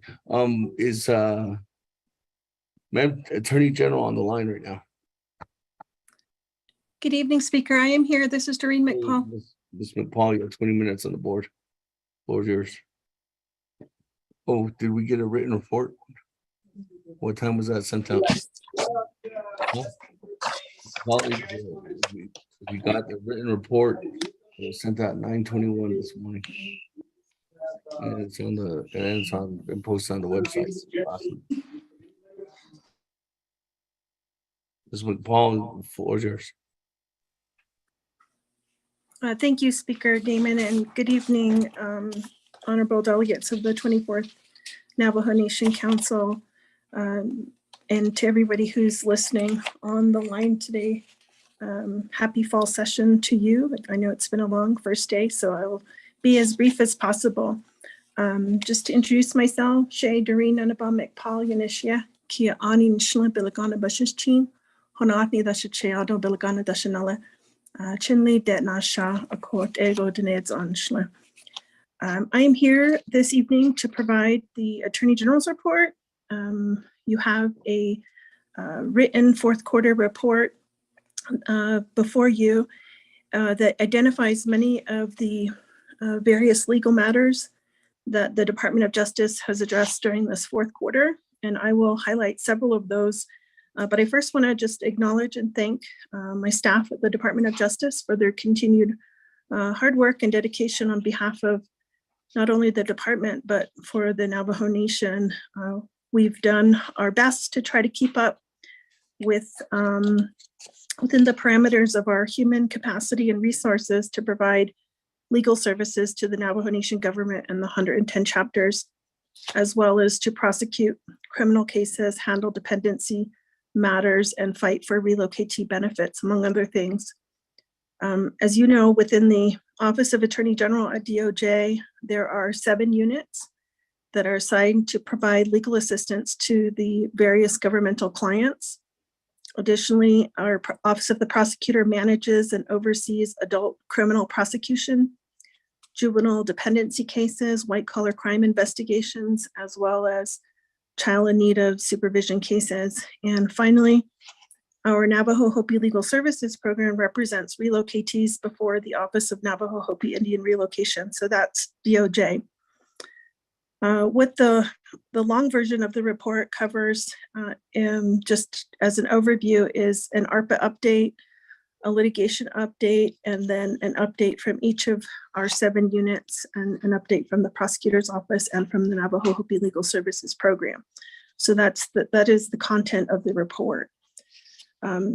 Just regarding ARPA, this quarter, the American Rescue Plan Act has dominated a significant portion of workload, primarily from our tax and finance unit, in order to implement the Navajo Nation Fiscal Recovery Fund, and just attending leadership meetings and sharing guidance, reviewing expenditure plans, and other ARPA and FRF related matters, including working on the legislation that appropriated the funds. And DOJ's role in these matters is just to advise on the FRF and ARPA requirements, as well as the Treasury guidance and the Navajo Nation's laws, including procurement and preference laws, for example. And DOJ's drafted subrecipient agreements and service contracts and reviewed over 250 proposed expenditure plans to date regarding fiscal recovery fund eligibility. And in your report, there are more details on that starting on page 37 of the report. And DOJ will continue to assist the relevant offices to review internal processes and policies that may pose some challenges in terms of quickly implementing these projects. And we can provide some suggestions on how to minimize some of the barriers while still complying with tribal laws as well as the applicable federal laws. And we'll continue to assist with ARPA and FRF legal issues as requested. Regarding litigation matters, the Navajo Hopi Services Program has had some favorable decisions for relocatee beneficiaries this quarter, which are mentioned starting on page 3 of the report. One decision in particular involved a hearing officer decision that a relocatee was not eligible for benefits. And we appealed that to the court, which determined that the hearing officer's decision was arbitrary and capricious. And the court also determined that the error in that case was not harmless, despite O'Neill's arguments to the contrary. In addition to that, after several favorable decisions for 4 other beneficiaries, we petitioned the court to award attorney's fees in those cases, which the court granted. And in doing so, they rejected, again, O'Neill's arguments to the contrary to deny those fees. And we fully expect O'Neill to appeal those decisions, but I just want to share with the council and the public that our Navajo Hopi Legal Services Program has made great strides for relocation beneficiaries under the leadership of Susan Eastman in that office. This quarter, we also secured a dismissal of a case filed by several individuals against various tribal, state, and federal officers related to water rights. I sent an update to the leadership over the weekend regarding this particular matter, but this involved the nation's San Juan River Basin Water Rights Settlement, and working closely with NAPI's legal counsel, we filed a motion to dismiss that case for lack of jurisdiction, which, as I mentioned in the update to the leadership, the court granted. And so that case has been dismissed. Finally, we've reported on the Burkeen case for several years as this litigation has proceeded throughout the federal courts, including twice before the Fifth Circuit and now before the US Supreme Court. And this case is an ongoing challenge to the constitutionality of the Indian Child Welfare Act. And earlier this year, the Supreme Court granted several petitions for cert, and the parties, including the Navajo Nation, researched and briefed those issues for the court. And so the matter is fully briefed. Oral argument is scheduled for November 9th. So that will come up really quickly here. And then the court will issue a decision anytime between November and November 2022 and then June 2023. And we will have our DOJ litigation unit attorneys who are licensed before the Supreme Court. They will plan to attend oral arguments in person, and we can provide an update to the leadership at the conclusion of that hearing. The written report also contains other litigation matter updates, including more on relocation benefit cases, which starts on page 24. Our natural resources unit also, that portion of the report also contains various litigation related matters that starts on page 31. And risk management litigation starts on page 20 of the report. And this includes 72 cases. In total, 62 of those are pending in tribal court. And I think I've reported every quarter during this fiscal year that there are 2 cases that risk management has before them where there are bench trials that took place in 2017. And 5 years later, there is still no decision in those cases.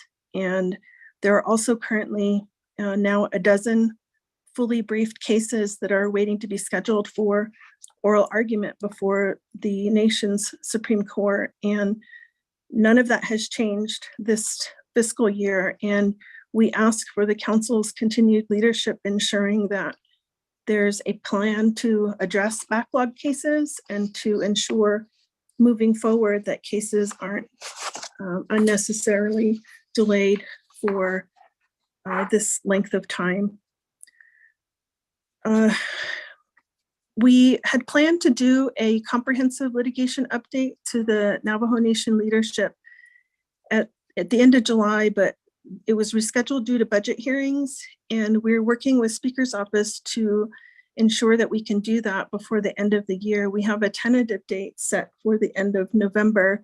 However, I know that the investment committee has scheduled their annual meeting at that same time, but we do owe the council a comprehensive litigation update, and we look forward to providing that. Just moving on to the office and unit reports that are within the written report. The Office of the Prosecutor's report starts on page 5. It includes information about their efforts this quarter to address federal declinations, as well as to strengthen relationships with the new federal U.S. attorneys that have all been appointed and confirmed for Arizona, Utah, New Mexico. They're also working on building capacity and improving their operations, as well as assisting victims, in addition to reviewing the reports that they receive and filing appropriate complaints. There is information on federal declinations on page 5 and on page 9 of the report, and information on the prosecutor's office grant awards starts on page 15. They've had, as you'll see in the report there, some issues related to service of process, and they will continue to seek solutions with our police department in order to meet the demands required by service of process, so that cases aren't dismissed for lack of service of summons, for example. We do continue to have long-standing office space issues within our prosecutor's office, particularly for offices that are not located in a justice center. And we've reported the last 2 quarters, well, it happened 2 quarters ago, but our Window Rock Office of the Prosecutor was permanently closed by Notion Risk Management earlier this year due to environmental and structural issues. And the staff for our Window Rock Prosecutor's Office continues to work out of our Butler building next to the chambers there. And our Shiprock office, as well as our Rama and Dilcon office, also need have some office space needs that we will continue to evaluate what the options are for seeking some long-term solutions for the space needs for our prosecutor's office. And this week, our Office of the Prosecutor is meeting to discuss revisions to Title 17, along with Navajo PD, CI, and Department of Corrections. And so to the extent there are specific questions about the Office of the Prosecutor that I can't answer, I'll follow up with the Chief Prosecutor to make sure to get information for the council. Just some highlights from our units. Our chapter unit report begins on page 11.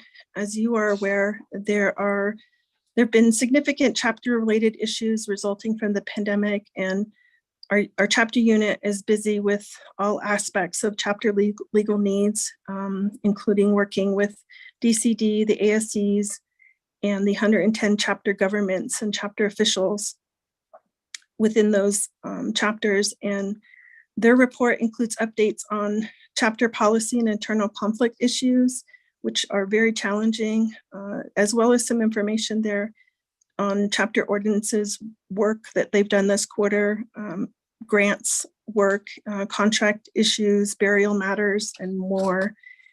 This unit is led by Roderick Begay, who supervises 2 attorneys in that unit as well as the secretary.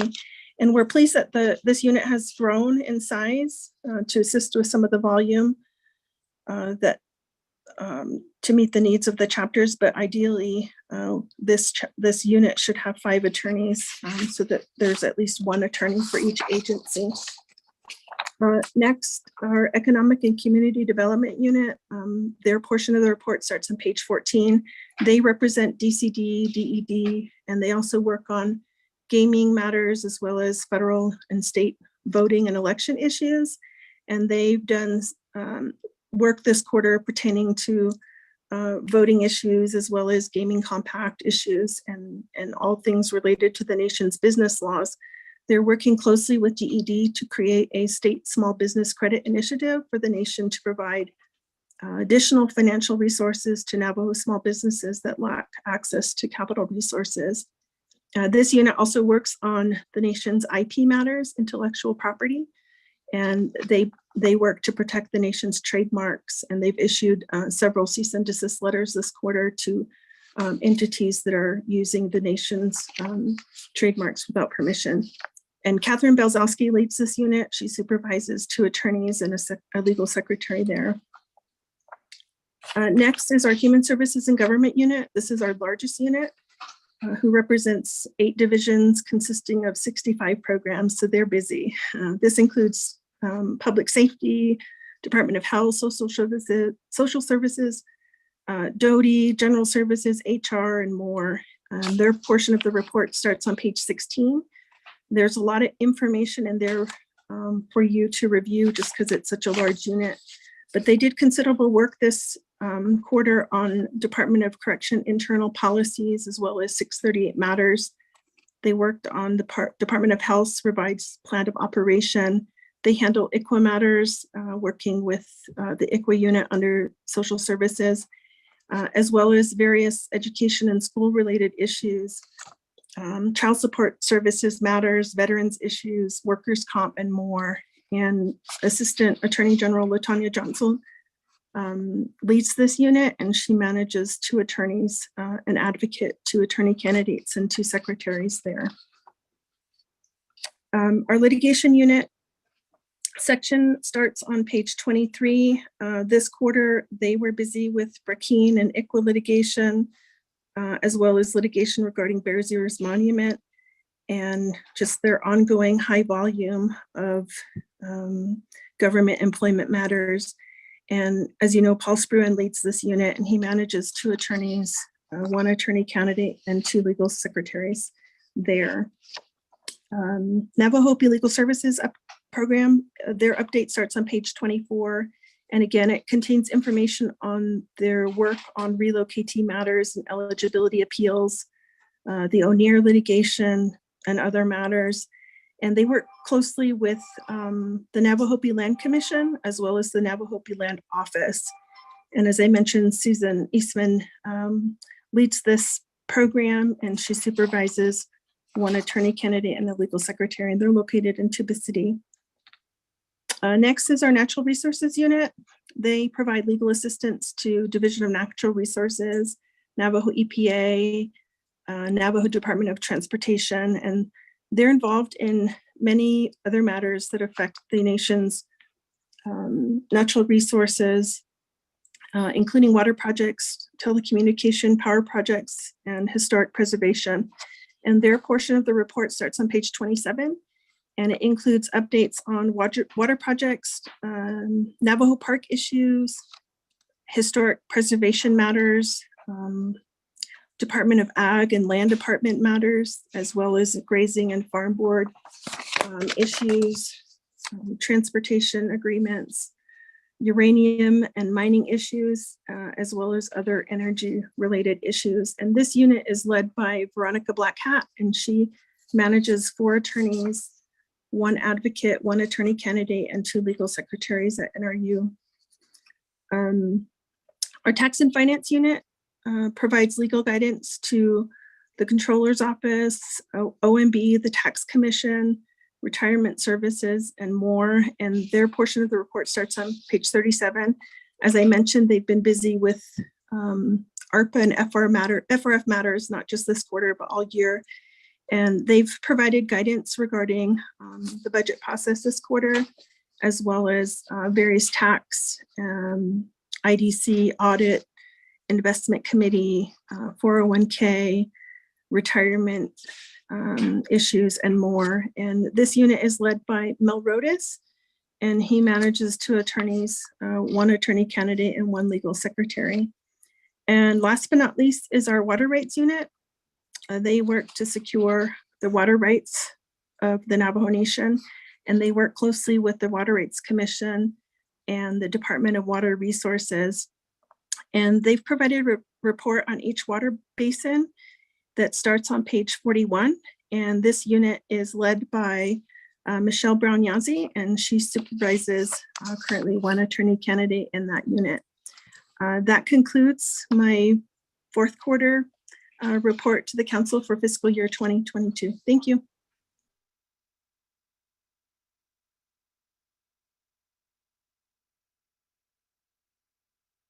Thank you very much, Madam AG. There's a motion by Madam Chair Crowdy. Is there a second to accept the report? Vice Chair Smith. Second by Vice Chair Smith. Colleagues, any comments, questions? I don't have anybody in the queue. Chairman Henio, good evening. Floor is yours.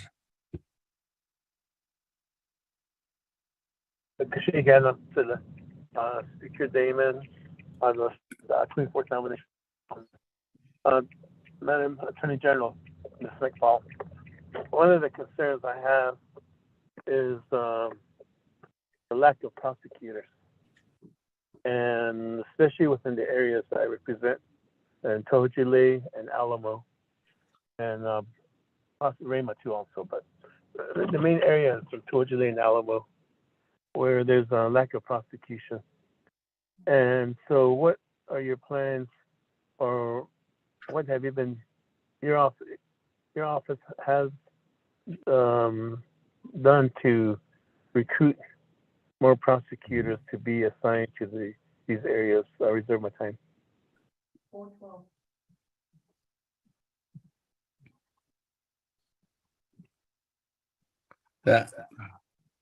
Thank you. Reserve your time at 4 minutes, 12 seconds. Moving on down, Madam Chair Crowdy, good evening.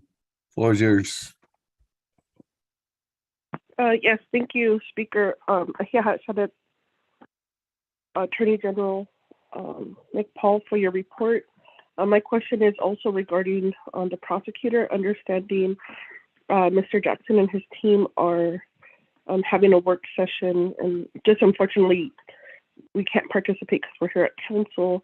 But I'm concerned in, you mentioned on page 6 of 45, so I'm going to read the paragraph because it's important. The lack of service related to criminal summonses is creating a negative perception in the minds of the Navajo people when they think about the Navajo Nation criminal justice system. For example, the dismissal of criminal complaints for, quote, lack of prosecution, unquote, due to lack of criminal summons service is driving this negative community perception. The same situation exists for the service of dependency petitions for abused and neglected children. The lack of services related to dependency cases has resulted in one judge ordering the Office of the Prosecutor to hire personal process servers. The Office of the Prosecutor does not have a budget for private process servers. Many of the dependency cases are subject to dismissal due to the time that it takes for the Navajo police to serve a summons. Madam Attorney General, I'd like to get a response in terms of how actively, or what are the actions that are taking place to address this ongoing challenge when it comes to providing these summons to the courts. Is there a need to modify our laws so that, I'm not exactly sure if in these cases a summons is required, or if there's a public way that we can announce these cases are before the courts. I think in terms of just getting dismissed cases is not providing justice to the children or to the families who have to deal with this. The other issue is then if there's not a budget, if I could request that the office develop a budget so that we can use this as an example as a priority for our nation to have the type of service that we need for justice. The other area that I wanted to identify is I did receive the report regarding declarations, and colleagues, I am concerned, and I will continue to need the help of the speaker and the council, that the #1 declined case is child sexual assault here on the nation. That's over 30% of the cases. And so what can the nation and its leadership do to prevent child sexual assault on Navajo Nation, to make sure that these cases are prosecuted, and most importantly, identify these individuals who are, this is the most heinous crime you can do to an individual. You're literally tearing this child apart. And what are we going to do as a nation? And I'll reserve my time. Thank you, Speaker. Reserve your time at 1 minute and 44 seconds. Stop. I'm going back to that. Madam AG.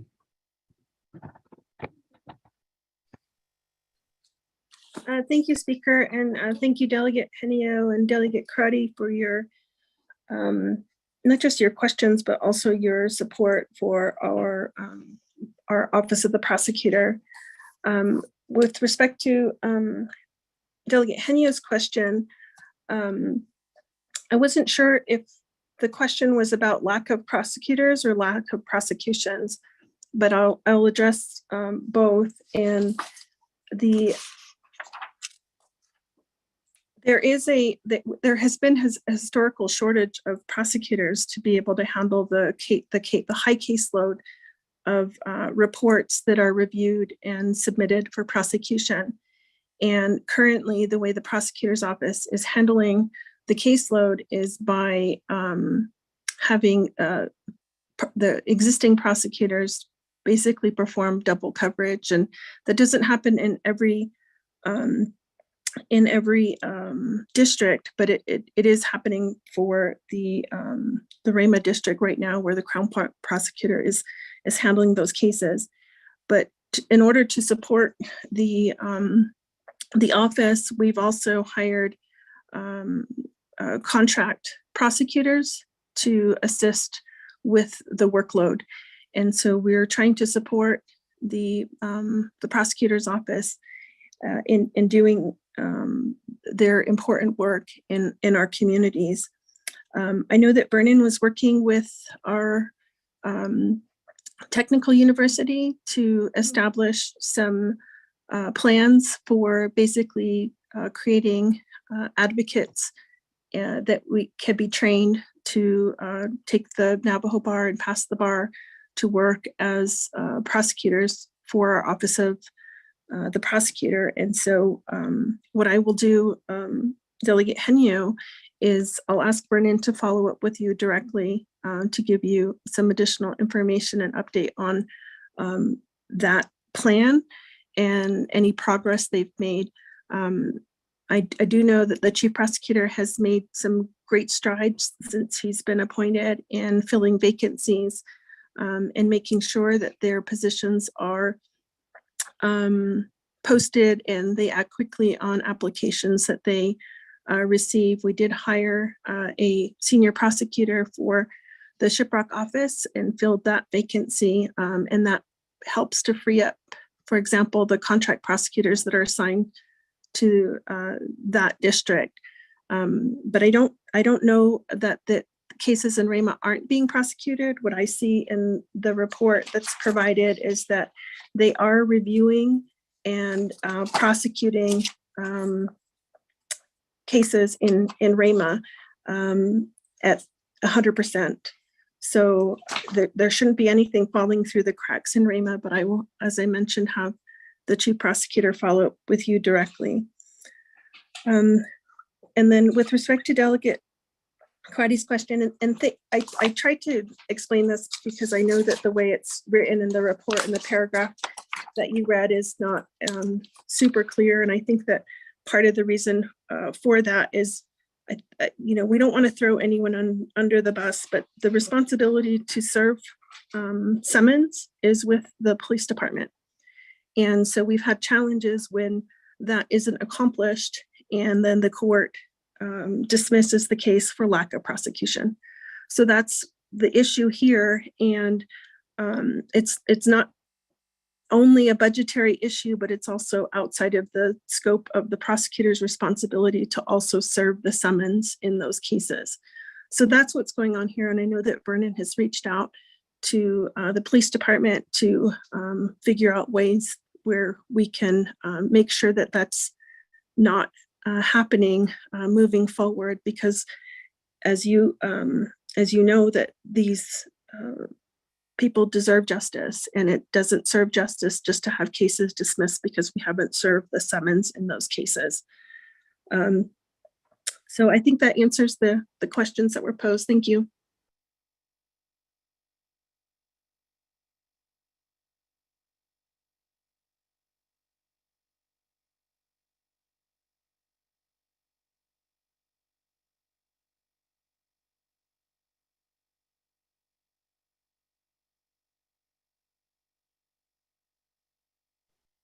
Thank you very much, MAG. With that, colleagues, going back to the floor at this time, is there any other further comments or questions before I go back to reserve time?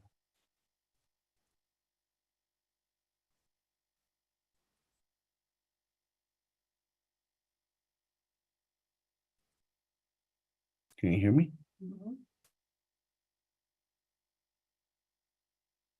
No. Go back to reserve time. Chairman Henio, 4 minutes and 12 seconds. Floor is yours.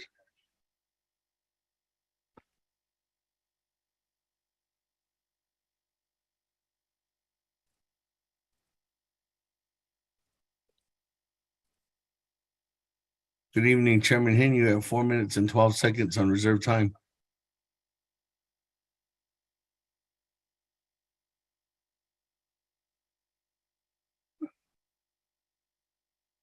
Chairman Henry, you're going twice.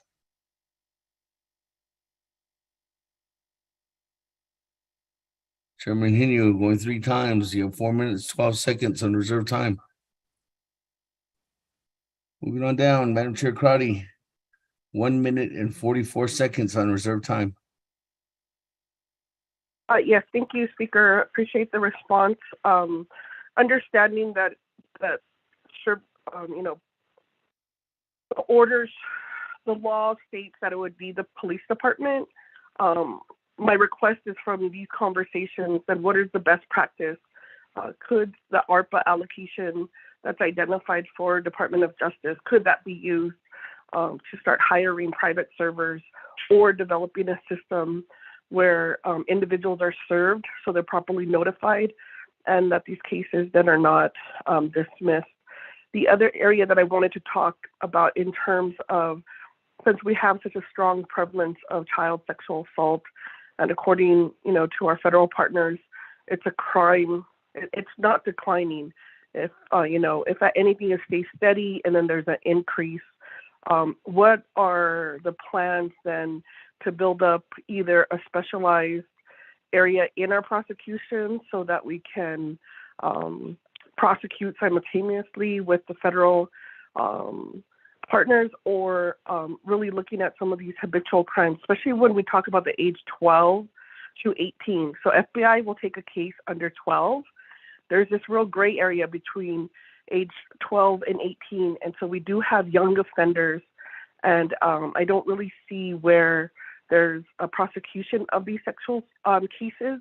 And so we wanted to see what additional, or if you're developing a task force, at what time, one time, Madam AG, you mentioned that you were going to bring on an individual to help with the public safety kind of data, pulling together recommendations. If I could get an update on where we're at with that as we move forward with not only our Violence Against Women tribal consultation, but the upcoming OVC Office of Victims of Crime tribal consultation. Thank you. I'll reserve my time.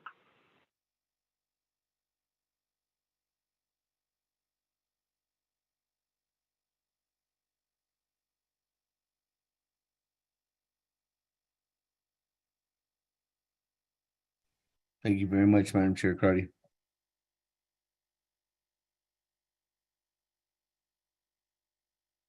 Let me go ahead and go back for a response to Madam AG.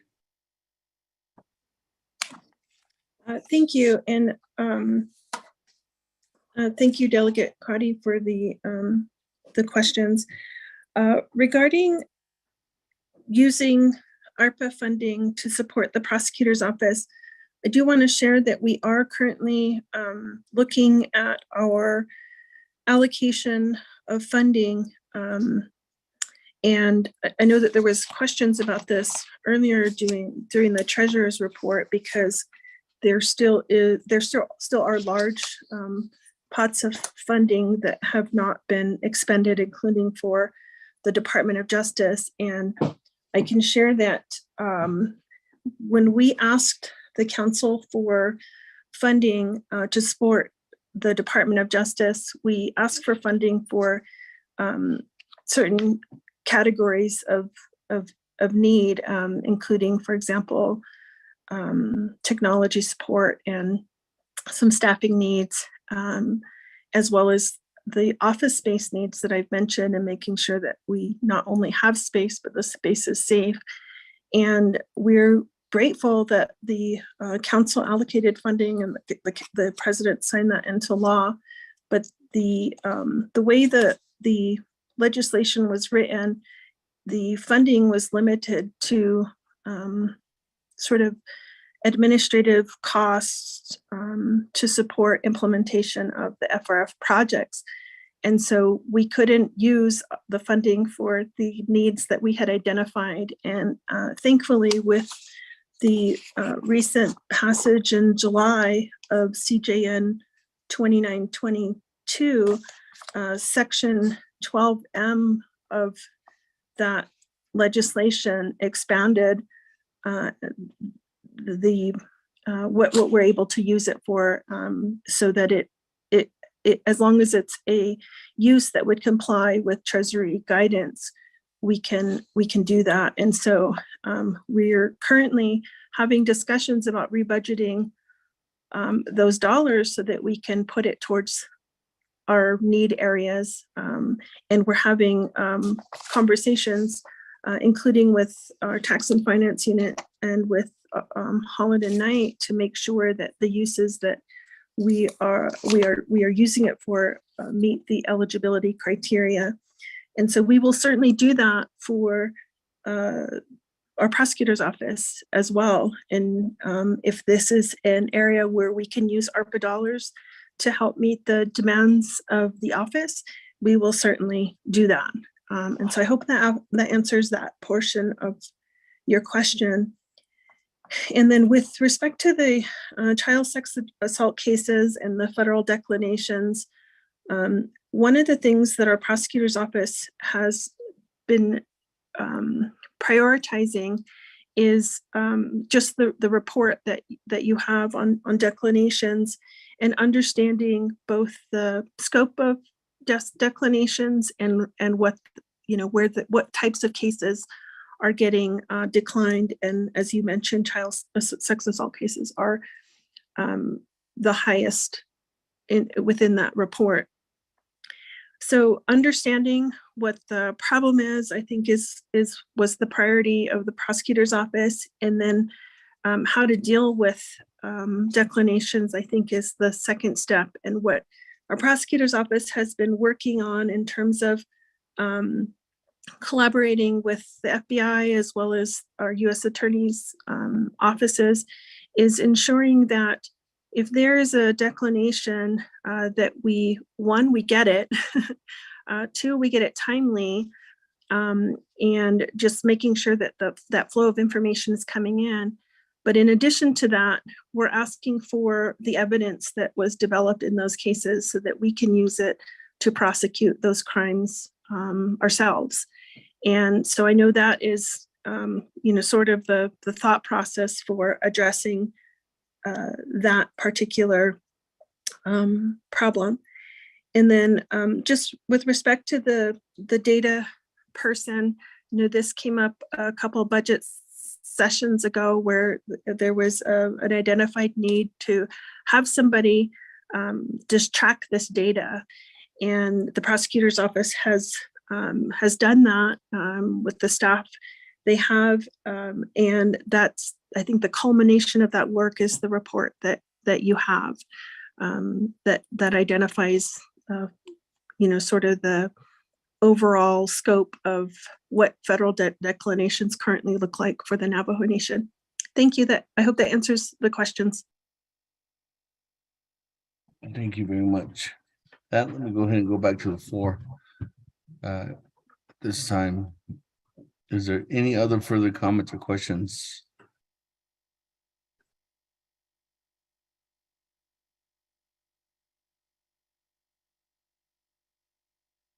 Speaker Dame, I have a question. This is Vice Chair Smith. Mr. Smith, go ahead. The floor is yours. Well, thank you, Speaker, and the Navajo Nation Council of the 24th. Those that are listening, had Madam AG, Attorney General, for bringing in a report for us this late evening. My question is very basic. It's not anything complicated at this point in time, but we have law enforcement officers, and I was talking to one of the sergeants at the police department. And he's saying he's so thinned out, and they need more officers. I know that they're in the midst of trying to get officers. However, we have natural resource officers too that could fit into the gaps that would help out with them.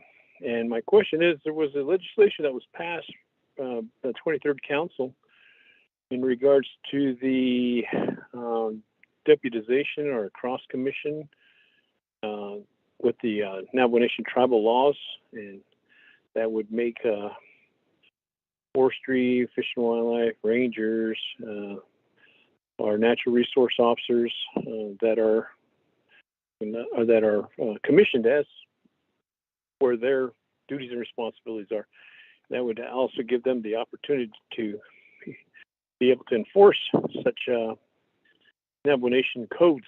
And I was wondering, how is DOJ dealing with that? Is DOJ actually going to help facilitate that and have our officers be commissioned and trained and providing that? I know that there was a time when Chief Francisco was trying to get that coordinated, and I was wondering if that's still in the aspects of providing that, and that would help alleviate some of the gaps within the Navajo police area. So I heard earlier that some areas there's no presence of any law enforcement. And that's my question, Speaker. Thank you. I reserve my time.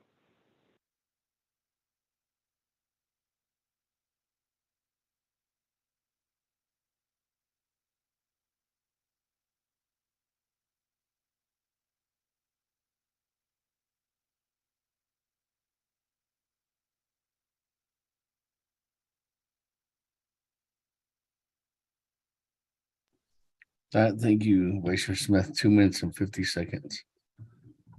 Go back to you, Madam AG.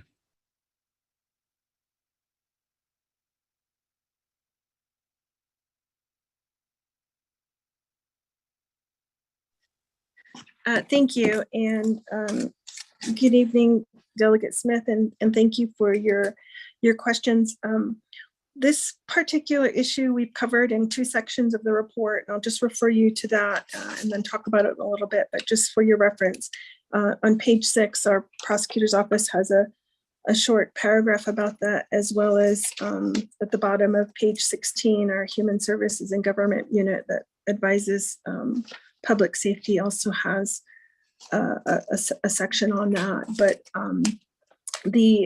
the agreement between a DNR and the Department of Public Safety that provides the resource officers the authority to enforce the laws of the nation, as well as carry out Title 14 and 17 authorities, we've outlined some issues for that for public safety as well as for DNR in order to implement it And so that's currently being updated, and we'll continue to try to work out those issues. But they basically have to do with, making sure that in terms of liability, our police officers are covered by the Federal Tort Claims Act. And so that's an issue we're trying to work out, as well as issues with DNR's 638 contract. Because of those issues, as reported in the prosecutor's section, they are not currently prosecuting those cases that are presented by natural resources officers. So we are working on that, but it's not yet ready for complete implementation. So I hope that answers your question. Thank you.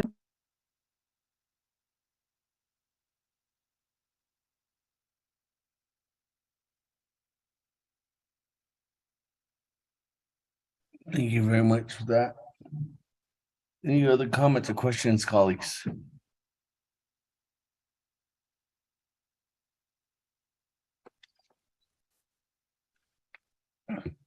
Not, we'll go back to reserve time. Chairman Hino, I did call on you earlier. There was no response. I don't know if you're on the line. You have 4 minutes and 12 seconds. I'm here. Floor is yours on reserve time. Yes, Gadlan to the Speaker Damon. Madam Attorney General, one of the things my best gentleman asked was a really good question that I wanted to ask also, was cross-commissioning of outside law enforcement to enforce laws on the Navajo Nation. And I'm sitting here listening to your response. At the same time, I'm thinking about Tuba City. And how does that work in Tuba City? I was there a couple of times, and I've noticed that Arizona DPS, they would come in like the 7th Cavalry and start picking on the Navajo citizens there, writing them tickets for every little thing like seatbelt, child restraint. And there was one time I counted 15 units roaming Tuba City and patrolling, and just really the way I'm just letting them, just to put it, they were picking on Navajo citizens. That's the way it was. And how does that work through the city? But we can't get county officers to respond to Navajo communities out here in New Mexico. So I reserve my time. Reserve your time at 3 minutes and 1 second.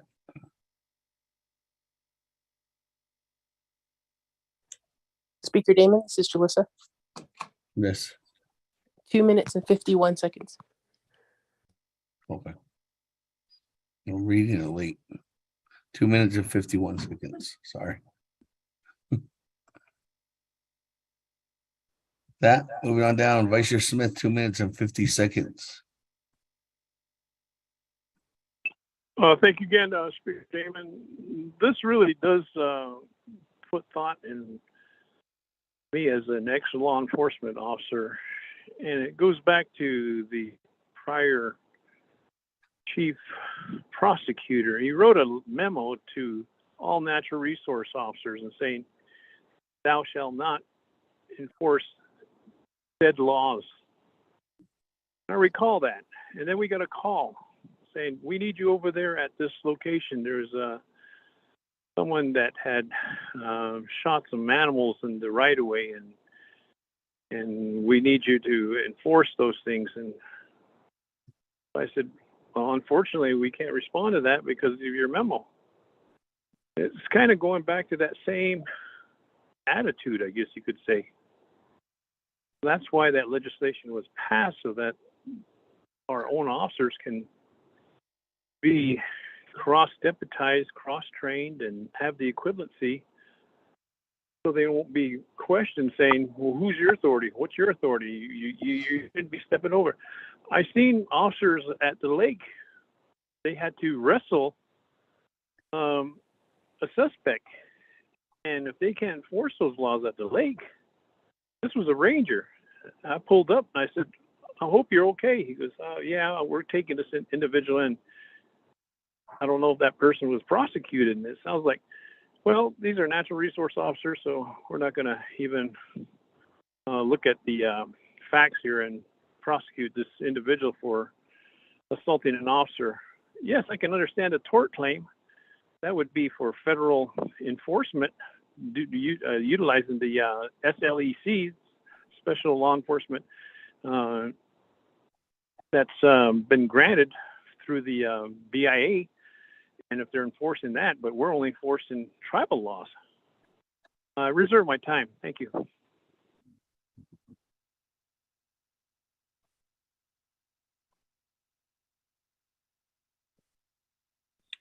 $47 seconds. That reserve your time at 47 seconds.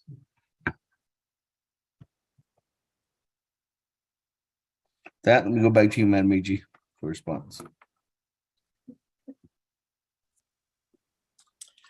Thank you, Delegate Henio and Delegate Smith, for your questions and comments. With respect to the cross-commissioning agreements and how those work, I'm going to have to follow up on this particular inquiry. My last sort of recollection of this is LaTanya Johnson was working with PD to sort of get an inventory of the cross-commission and mutual aid agreements, so that we had those, to better understand what sort of the grasp of all of them and how they work. And so I'm going to have LaTanya follow up on that. I was trying to search through my emails in the cross commission agreement folder, but there's nothing helpful in there that I can share as an update this evening. So I apologize for that. And then just with respect to Delegate Smith's comments and questions, as I mentioned, this is something that's in the works, and we hope to be able to resolve so that we can use natural resources officers to prosecute crimes and help with the workload. And actually, I was talking earlier about the needs that we identified for the council when we were doing our at that time it was CARES Act kind of needs. And one of the asks that we included as a staffing need was to have 2 prosecutors that would prosecute the natural resources offenses. And so, there is absolutely an identifiable need, but we're just trying to work out the issues with respect to liability and authority, including the 638 agreements that we have with the federal government, and just making sure that those are all the issues with those are addressed before we start prosecuting cases, that so that we don't have challenges to those while we're trying to do that. So I hope that answers the questions and addresses the concerns. Thanks. Thank you, Madam AG. Colleagues, I don't have anybody at the queue. Nobody else texting in. Any other further comments or questions before I go back to reserve time?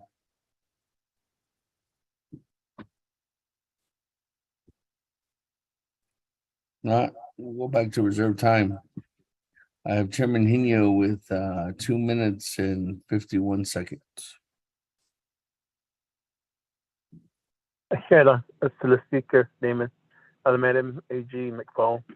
I guess while we're in this issue of cross commissioning, this is a very important subject, and I wish you really will depend on your leadership to bring this to the table, and so we could really make it work.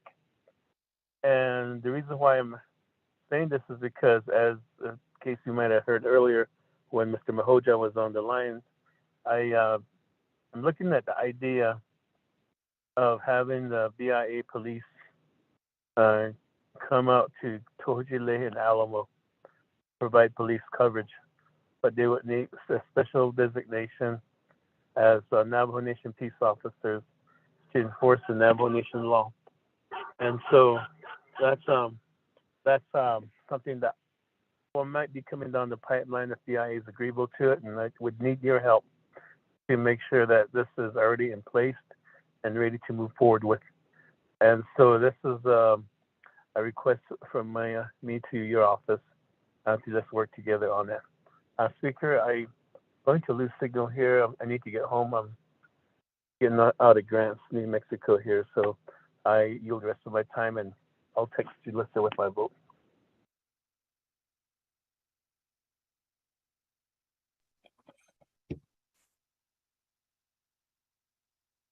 Moving on down, Vice Chair Smith, 47 seconds.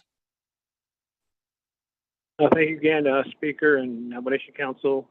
Also, Madam AG, thank you for responding and also assigning someone to look into this matter.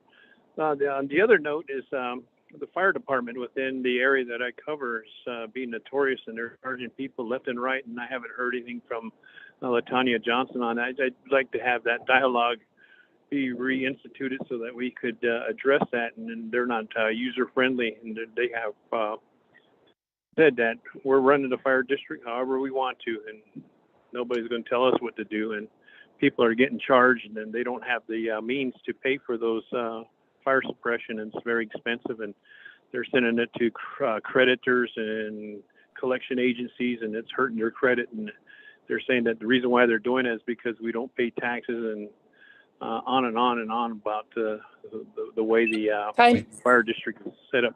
Thank you very much. Thank you very much. This time expires.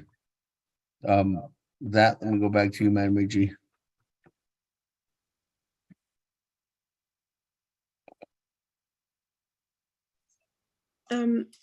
Thank you, Delegate Henyo and Delegate Smith, for your follow-up questions and comments. And just with respect to cross-commissioning, I agree it's a very important subject, and it's become even more important with the U.S. Supreme Court's recent decision in Oklahoma versus Castro Huerta that we reported on last quarter. And this has to do with the states having concurrent jurisdiction with the federal government over crimes against non-Indians, against Indians. And we were involved in that case as amicus, along with other treaty tribes, to argue that our treaty prohibited states from prosecuting these types of crimes, but our cross-commissioning agreements also will inform how this particular case affects the nation. So I agree it's a very important subject, and we will certainly work with Delegate Henyo and with the council on ensuring that we're prepared for these things moving forward. And then with respect to the Esparco Valley Fire Department issues that they've created with just the positions that they've been taking contrary to what I think the county attorney tells them they're required to do. Delegate Smith, I'm just going to have to get you an update. I don't think there was anything that happened with this particular matter this quarter, and that's why it's not in the report. And we've had some transition in our human services and government unit, and so the attorney that was working on this matter is no longer with the department. But we do have coverage for all of her workload, and so I'll just have to get you an update with the current status of that matter and sort of what the next steps are. So I hope that's helpful. Thank you.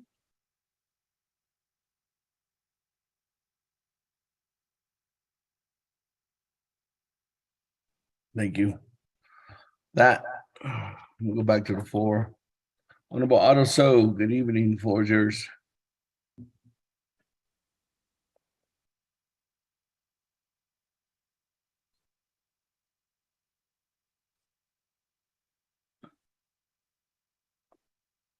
Thank you very much, Speaker. Can you hear me? Yes.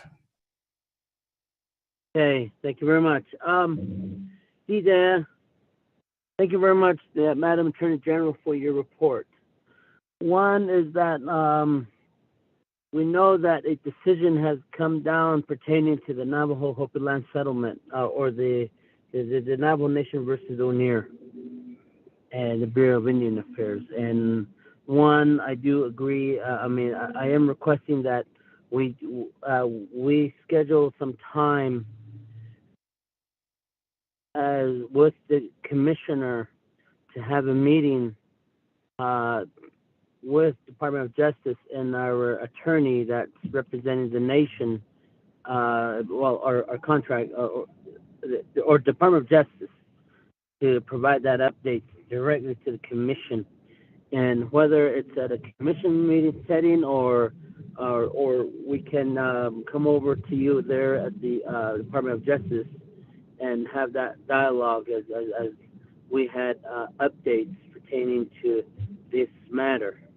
We know that this decision, there's some issues, and I think that the Department of Justice may be looking for direction but based off of this decision that happened. So that's one area that I really want to make sure that we do have that dialogue, and if you can go ahead and plan some dates pertaining to when the commissioner, we can meet with the commissioners, just pertaining to this matter, so that we can have some dialogue pertaining to this issue, and the commissioners are all up to date or are all informed on the decision and what strategies and what needs to happen next, if there's a process that we need to direct. That's for one. The other is that I guess with a lot of that's probably the Title 17 amendment that's coming up, and we really need to try to move Title 17 and try to get that amendment so that we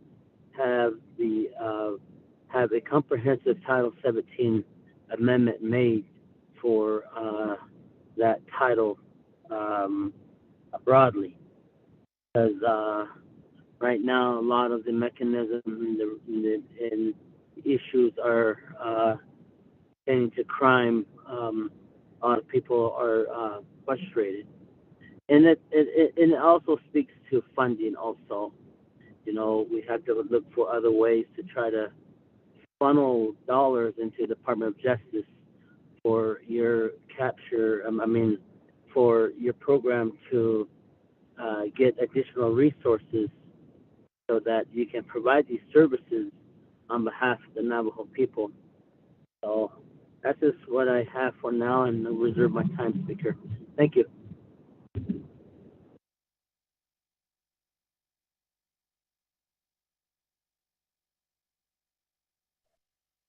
That every time at 1 minute and 33 seconds. Moving on down. Well, Jimmy Yellow here. Floor is yours. Good evening.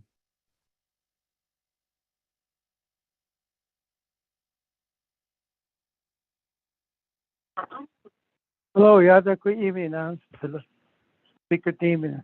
Yeah, I don't, my call is not 24 councilman.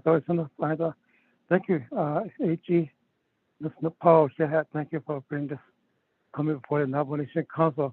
On this, a prosecutor, that's for every problem. You always like that with Navajo Nation. It's really interference when there is no prosecutor that causes a delay or dismiss the cases that comes to it. And then the criminal leave, they get their side. These are the issues. I think the executive branch should take this consideration, to take this serious attention. We need our victims protection and criminal protection. Thank you, Paul. I thank for your response. I appreciate it. Look forward. Yeah, those not us, not any. So national star, yeah. Once we have a speed or this, I'll use my time. I'm ready to vote. Thank you very much, Speaker. Thank you. That move back to Madam AG. There's a response.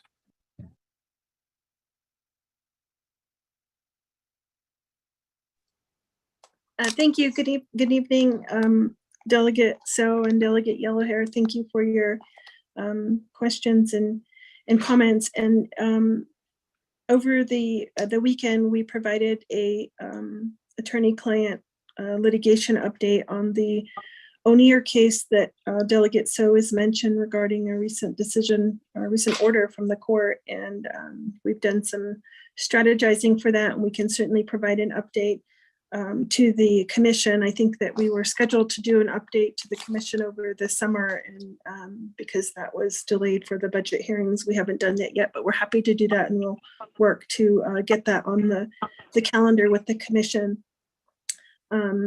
As I mentioned earlier, our prosecutor's office is currently engaged in a work session with the PD, criminal investigation, as well as Department of Corrections and our Human Services and Government unit to work on proposed amendments for Title 17. And so that is in the works, and we hope to have a work product very soon to provide to the leadership as well. And then I'm not sure that Delegate Yellowhair had a question for me. I think he was expressing support, for which we are grateful. Thank you. Thank you. That, colleagues, I don't have anybody else in the queue. Question of privilege. Reserve time for on-ball. Well, actually, I do. Hold on. Vice Chair Smith, good evening. What is your question of privilege? Question of privilege is to, thank you, Speaker, is to Madam AG. Appreciate that. My question of privilege is, you mentioned to update the Navajo Land Commission. My question of privilege would be, how soon, and we need that information because there's some pressing thoughts about what is happening, and of course I'd like to get gist of it and get the information on where this is leading to. I know I don't want to be bringing this forth right now because we'd have to go into executive session, but that's my question of privilege. When will that be? Thank you.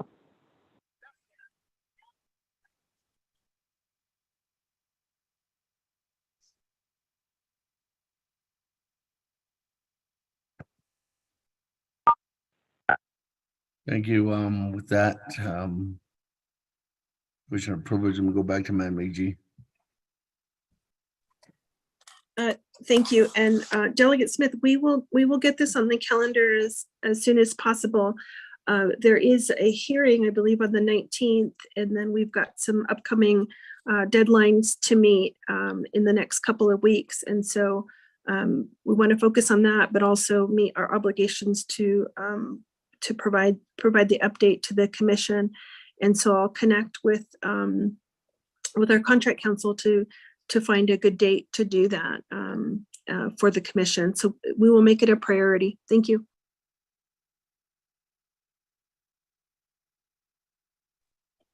Thank you. That, let me go back to the floor. Honorable Elmer Brigade, good evening. The floor is yours.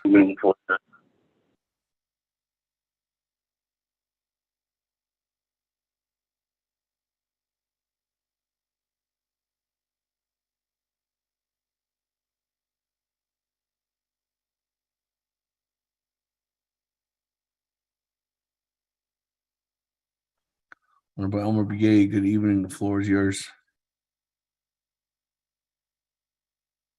Good morning, good afternoon, good evening, Speaker. I was on mute.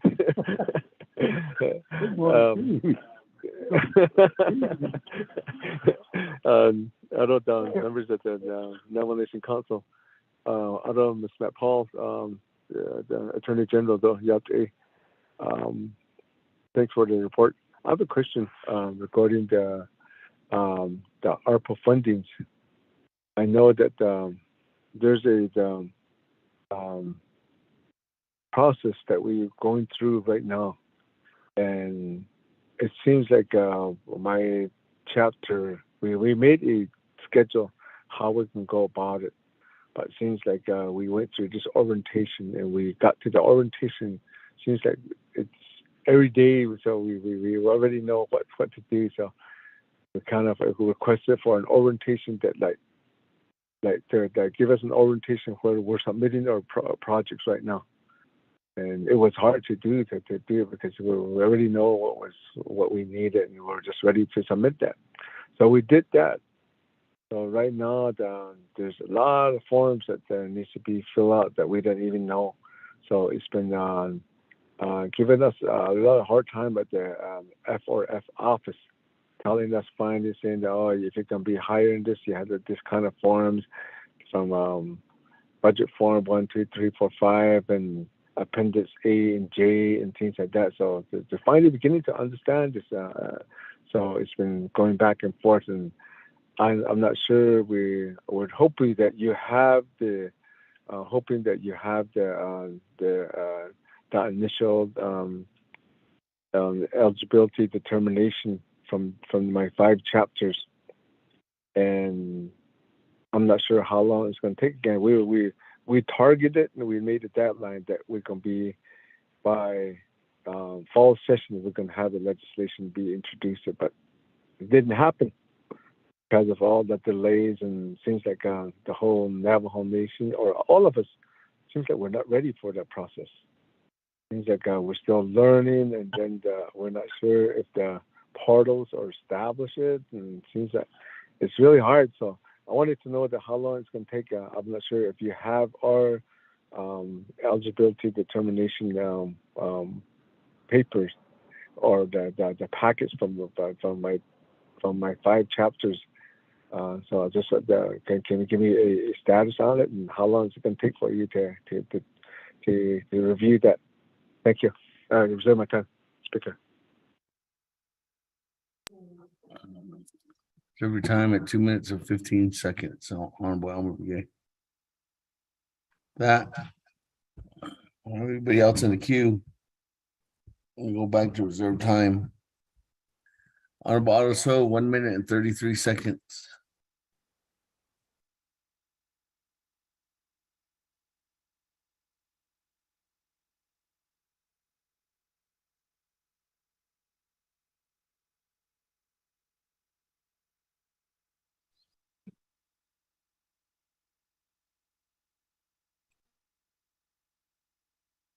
Speaker, I reserve my time. Thank you. Every time at 1 minute and 31 seconds.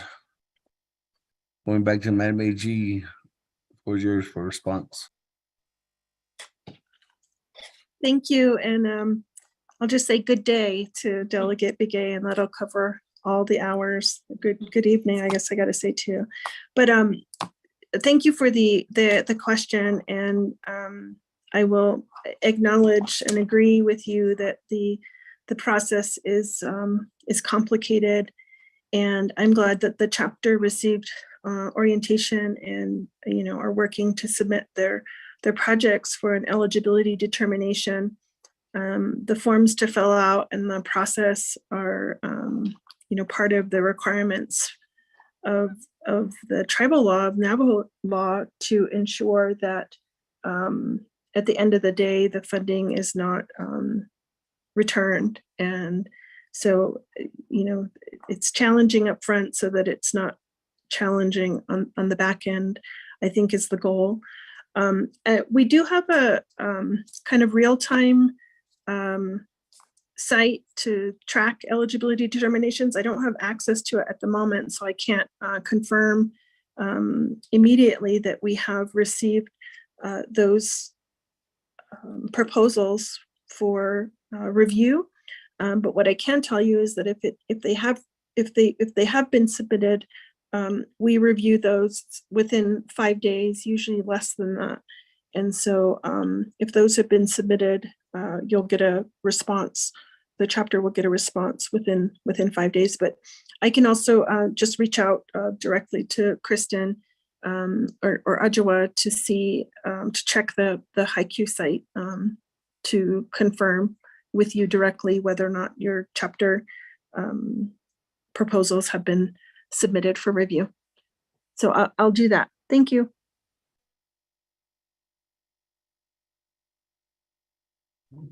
Thank you. That I don't have anybody in the queue, but I do have reserve time, colleagues. Good evening, everyone. Let me go back to Honorable Elmer Begay, 2 minutes and 15 seconds.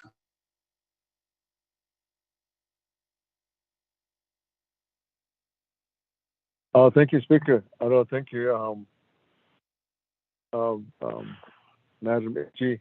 I think it's going to be very important is the communication and even the notification, even just receiving that, saying that to us, is saying that we received your package, your proposal, and we'll be reviewing this, and this person will be handling this and things like that. So it was so hard. Once you submit it, we don't know where it was, and we don't know because later on we were told that it's not all together, and we were all worried about it too.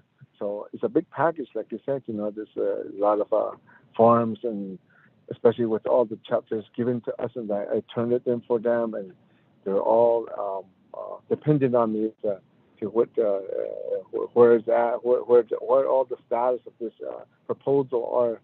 So I think there should be some type of streamline of the communication and also with the tracking part of it. That if it's a portal established, we would know that. So maybe we could work on it, and maybe somehow establish it. Too. So speaking of reserve my time. Every time at 55 seconds. Moving on down, Honorable Autoso, 1 minute and 31 seconds. Reserve time. Speaker, the other questions that I have to the AG, it requires probably executive session. So I know it's way my time, and I will get that information from the Attorney General's office in a executive session with the Navajo Open Land Commission. Thank you very much. Okay, thank you. Madam AG, I don't know if you want to respond back to anything. Thank you, Speaker. I can just respond to Delegate Begay's comment regarding communication. We agree that it's important, and usually when we get these before we enter it for the review, we just kind of do a pre-review just to make sure that everything's in order. And then there is an email generated just saying that it's been received and submitted for review. And I did get word from our tax and finance unit that they don't have any current anything pending eligibility determination. And so there's nothing that is currently within the queue being reviewed, awaiting a determination. We are aware that the FRF office is also helping package these for submission. And once we receive those, we will enter them for our 5-day review. But we do agree that communication's important, and we have established a system. Like I said, I can't access it at the moment. I haven't accessed it in a minute, so I have to re-establish my credentials for it. But it does give us kind of real-time information that we can work with across attorneys, so that it's not a paper system that requires somebody to manually update. So we have tried to create that system so we can give real-time information. Thank you.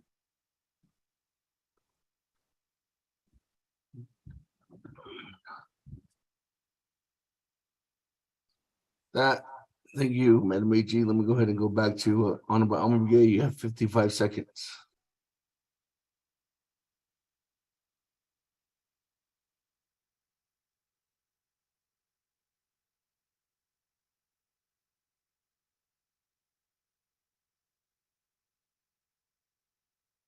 Speaker, can you hear me now? Hello? Yes.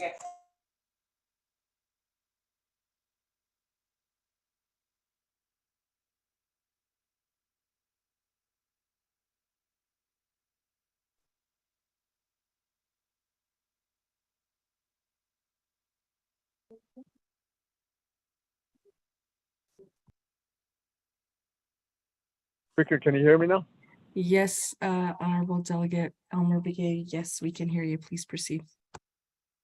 Okay, thank you. Well, one last question is, can you give me once you DOJ receive or package for eligibility criteria, give us a person or the attorney that is working on that for us. Thank you.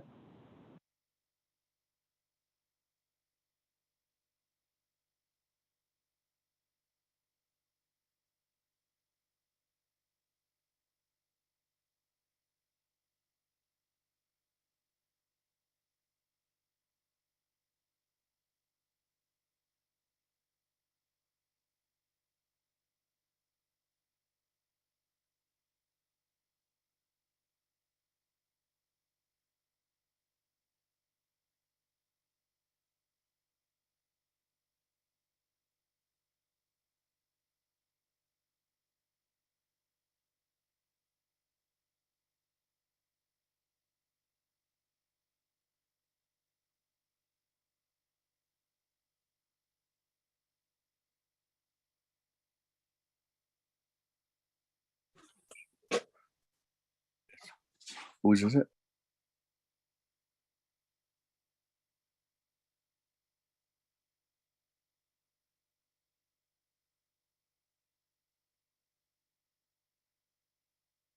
Speaker, are we still on?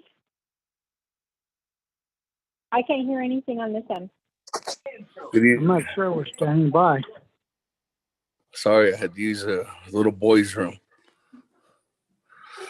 Going back to Madam AG, floor is yours. Thank you, Speaker. Delegate Begay, Kristen's going to send you an email in the morning and follow up. Thank you.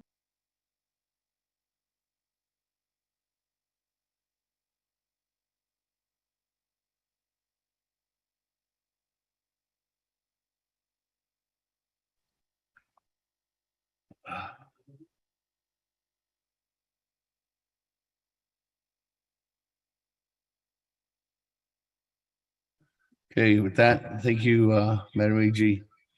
I'm going back now to the queue. I don't have anybody in the queue at this time. Is there any other further comments or questions to Madam AG? I don't have anybody else with reserve time. Are we ready to vote to accept the Attorney General's report this evening? Follow up, this is Delegate Yellow here, Speaker. Honorable Jimmy Yellow here. You don't have any more time. You waived it. So, okay.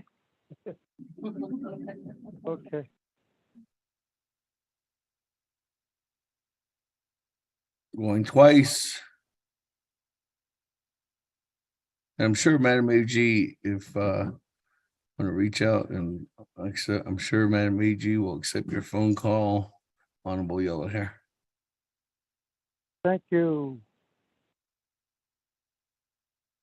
Going 3 times. Scoreboard, accept Madam Attorney General's report. Good evening, beginning with Honorable Elmer Begay. How do you vote? I'll vote green. Honorable Elmer Begay votes green. Honorable Key Allen Begay Jr., how do you vote? Honorable Key Allen Begay Jr. votes green via text. Honorable Paul Begay, how do you vote? Delegate Paul Begay votes green. Honorable Paul Begay votes green. Honorable Nathaniel Brown, how do you vote? Delegate Brown votes green. Honorable Nathaniel Brown votes green. Honorable Eugenia Charles Newton, how do you vote? Honorable Eugenia Charles Newton. Honorable Eugenia Charles Newton didn't vote. Honorable Amber Knez-Bakrati, how do you vote? Honorable Amber Knez-Bakrati votes green via text. Presiding Chair, Honorable Speaker Damon not voting. Honorable Herman Daniels, how do you vote? I vote green. Honorable Herman Daniels votes green. Honorable Mark Freeland, how do you vote? I vote green. Honorable Mark Freeland votes green. Honorable Pernell Halona, how do you vote? Honorable Pernell Halona. Honorable Pernell Halona did not vote. Honorable Jamie Henio, how do you vote? Honorable Jamie Henio votes green via text. Honorable Vince James, how do you vote? Honorable Vince James. Honorable Vince James did not vote. Honorable Rick Nez, how do you vote? Delegate Rick Nez votes green. Honorable Rick Nez votes green. Honorable Carl Slater, how do you vote? Honorable Carl Slater. Honorable Carl Slater did not vote. Honorable Raymond Smith Jr., how do you vote? Green. Honorable Raymond Smith Jr. votes green. Honorable Wilson Stewart Jr., how do you vote? Honorable Wilson Stewart Jr. Honorable Wilson Stewart Jr. votes green via text. Honorable Otto So, how do you vote? Honorable Otto So. I vote green. Honorable Otto So votes green. Honorable Charlene So, how do you vote? I vote green. Honorable Charlene So votes green. Honorable Daniel So, how do you vote? Honorable Daniel So. Honorable Daniel So did not vote. Honorable Carl Slater is excused. Honorable Thomas Walker Jr., how do you vote? Thomas Walker votes green. Thank you. Honorable Thomas Walker Jr. votes green. Honorable Edison Juanica, how do you vote? Green. Honorable Edison Juanica votes green. Honorable Edmund Yazzie, how do you vote? Honorable Edmund Yazzie. Honorable Edmund Yazzie did not vote. Honorable Jimmy Yellowhair, how do you vote? Delegate Yellowhair votes green. Honorable Jimmy Yellowhair votes green. Going back up. Honorable Eugenia Charles Newton, how do you vote? I vote green. Honorable Eugenia Charles Newton votes green. Honorable Pernell Halona, how do you vote? Halona votes green. Thank you. Honorable Pernell Halona votes green. Honorable Vince James, how do you vote? Delegate James votes green. Honorable Vince James votes green. Honorable Daniel So, how do you vote? Honorable Daniel So. Honorable Daniel So did not vote. Honorable Edmund Yazzie, how do you vote? Honorable Edmund Yazzie. Honorable Edmund Yazzie did not vote. With that, Honorable Speaker, you have 19 delegates who voted in favor, 0 delegates who oppose, with presiding chair not voting. Thank you very much with that vote of 19 in favor, 0 opposed, and chair not voting. Motion carries. Thank you very much, Madam AG, for being here with us this evening. That, colleagues, moving on down. Item number 8 under oral business, D, Navajo Nation Youth Advisory Council. It was a report that was sent out at 12:10, and it was uploaded on the website at 12:30. Motion, Delegate Cuddy. Accept written report. Someone say that again? I'm sorry.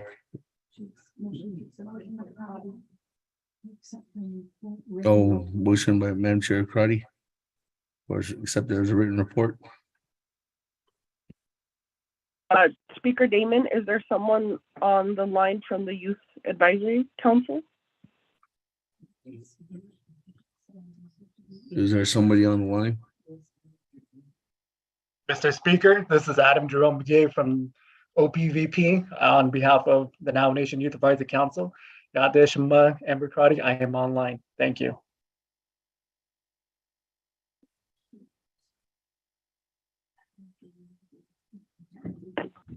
Myself as well, the Vice Chairperson for Navajo Nation Youth Advisory Council, Isaiah Sosi.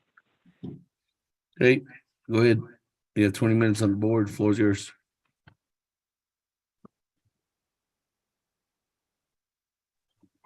Wonderful. Well, thank you, Mr. Speaker. Thank you, Shema, Honorable Delegate Crotty, for motioning to hear the 24th Navajo Nation.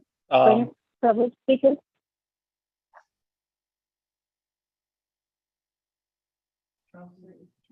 Hello? Speaker, this is Delegate Charles Newton. I did call a point of privilege. A point of privilege by Madam Chair Charles Newton. Sorry, it's having technical difficulties again. It goes in and out. Madam Chair Charles Newton, good evening. What is your point of privilege this evening? Speaker, there was a motion made by Delegate Crotty. Was there a second? Thank you, Speaker. Well, okay. Yeah. Madam Chair Abercrombie, was your motion to hear the or to accept the written report? Speaker, thank you for the clarification. My motion was to hear the report. Thank you. To hear the report. Okay. Is there a second?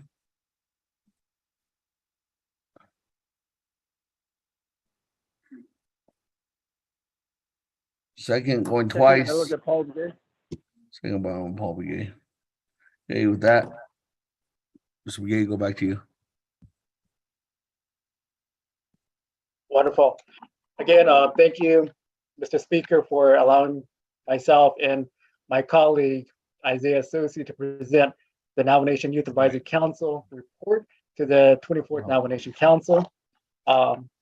We'll have your documentation that I submitted over from this afternoon's for day one of the 24th Navajo Nation Council, the fall session.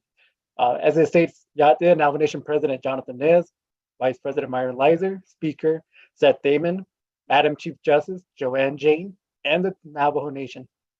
The Navajo Nation Youth Advisory Council presents the 2022 fall session report to the 24th Navajo Nation Council. My name is Adam Jerome Begay.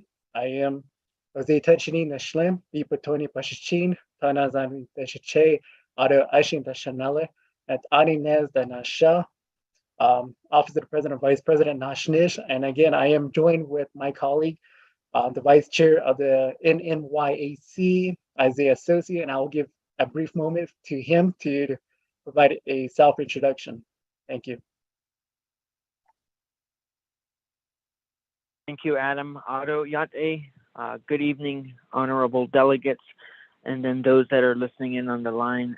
Again, Yate Shkedo Shidane, She Isaiah Tom Sosi, and She Toa Gleaning and Shle Halso Bashish Chin, Twitch Ini Dasha Che Tatnasane Dashanale, Otto my take Krisdan Nata, Otto Vice Chairperson A of the Navajo Nation Youth Advisory Council. And again, just like Adam stated, we are here to present the report to you all during our fall session. And again, good evening to you all, and it's good to hear everybody's voice. So we'll go ahead and I'll give it back over to Adam, and then again, we'll go into our report. Thank you. Thank you very much, Isaiah, for your brief introduction. If I may proceed on forth, I'd like to provide a background information to the 24th Navajo Nation Council members. President Russell Begay, former President Russell Begay, signed an executive order establishing the Navajo Nation Ad Hoc Youth Council in June of 2016. The three branch chiefs of the Navajo Nation signed an agreement recognizing the Ad Hoc Youth Council on August 12th of 2016. Then the 23rd Navajo Nation Council and President Begay passed and signed into law CAP-26-17 for the creation of the Navajo Nation Youth Advisory Council.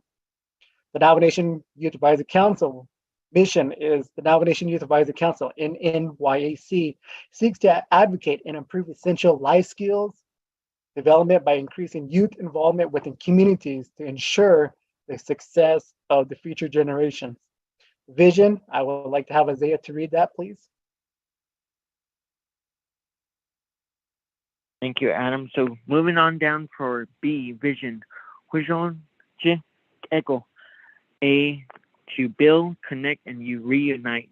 Down into focus areas. Number 1, government operations and community outreach. Number 2, mental health. Number 3, Diné language and culture. Number 4, scholarships. Recruitment for 2022 to 2024. We are excited to announce that the applications were still and are open for Navajo Nation Youth Advisory 2022 and 2024 cohort. To be eligible to apply, you must be a current registered Navajo Nation member, be between the ages of 14 and 24, and served as a community volunteer for at least 2 years pursuant to CAP 26-2017. Correction. Back over to you, Adam.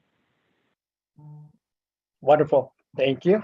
The position is a 2 calendar year term from October 1st of 2022 to September 30th of 2024. And the council members are expected to fulfill the following responsibilities. Members are required to put in a minimum of 5 or more of council-related work each month. Timely communication. The bulk of our communication is through emails and telephone via cellular. Responding to emails within 24 hours is expected. Each member selected must have a reliable cell phone and active email account. If a member is 18 years or older, they must be registered with the Navajo Nation chapter. If a student is 17 years and younger, they must provide a copy of their parents' chapter registration card. The Navajo Nation Youth Advisory Council will host monthly meetings, which occurs during the evening hours and as needed on weekends. All meetings are required for the Navajo Nation Youth Advisory Council members actively participate in NYAC activities, including but not limited to designing and implementing their own projects as well. At this time, the Youth Advisory Council members report. We have Isaiah Associate, Vice Chair and outgoing member. He can give a brief report of his report. Thank you. Thank you, Adam. So going into my report for Isaiah Associate, Vice Chair and outgoing member, the last few months have consisted of nonstop interviews for the new leadership and members for the Navajo Nation Youth Advisory Council. Currently, most seats have been filled and some applicants are waiting for interview dates to be set so we may fill these spots for NNYAC. Also, those that are involved with the interviews have done an excellent job creating questions, scheduling interview dates, and advertising and announcing that NNYAC is needing new members. The entire application process has been carried out swiftly and effectively by Adam, Denise, and I, so that new members who applied will be interviewed and selected to fill those positions that they have applied for. Our advertising team of the radio, social media, and verbal communication did great reaching out to our youth to apply for youth council membership to advocate for youth and the future. Second bullet, the small team between Adam, Denise, and I have conducted many interviews, tasks, and managed to multitask with limited members and support to get the positions filled and tasks completed. Both chair and vice chair have vacated the positions due to their age limit that is set. But as for myself, I made it my goal to keep assisting Adam and Denise with these projects and unfinished business. With the ongoing pandemic, we still managed to remain resilient and safe when completing our projects and goals for the Navajo Nation Youth Advisory Council. Adam has been a very huge help when carrying out duties and responsibilities for us youth council members. Third bullet, I have managed to attend a handful of work sessions, tuned into council meetings and sessions to stay up to date and mainly staying involved with my community. I know my goals are active. As an active member with the Navajo Nation Youth Advisory Council, who will be leaving soon, has instilled confidence to keep moving forward to make sure that new members for the Navajo Nation Youth Advisory Council will understand the challenges and goals that need to be addressed for all of the youth across and off the Navajo Nation.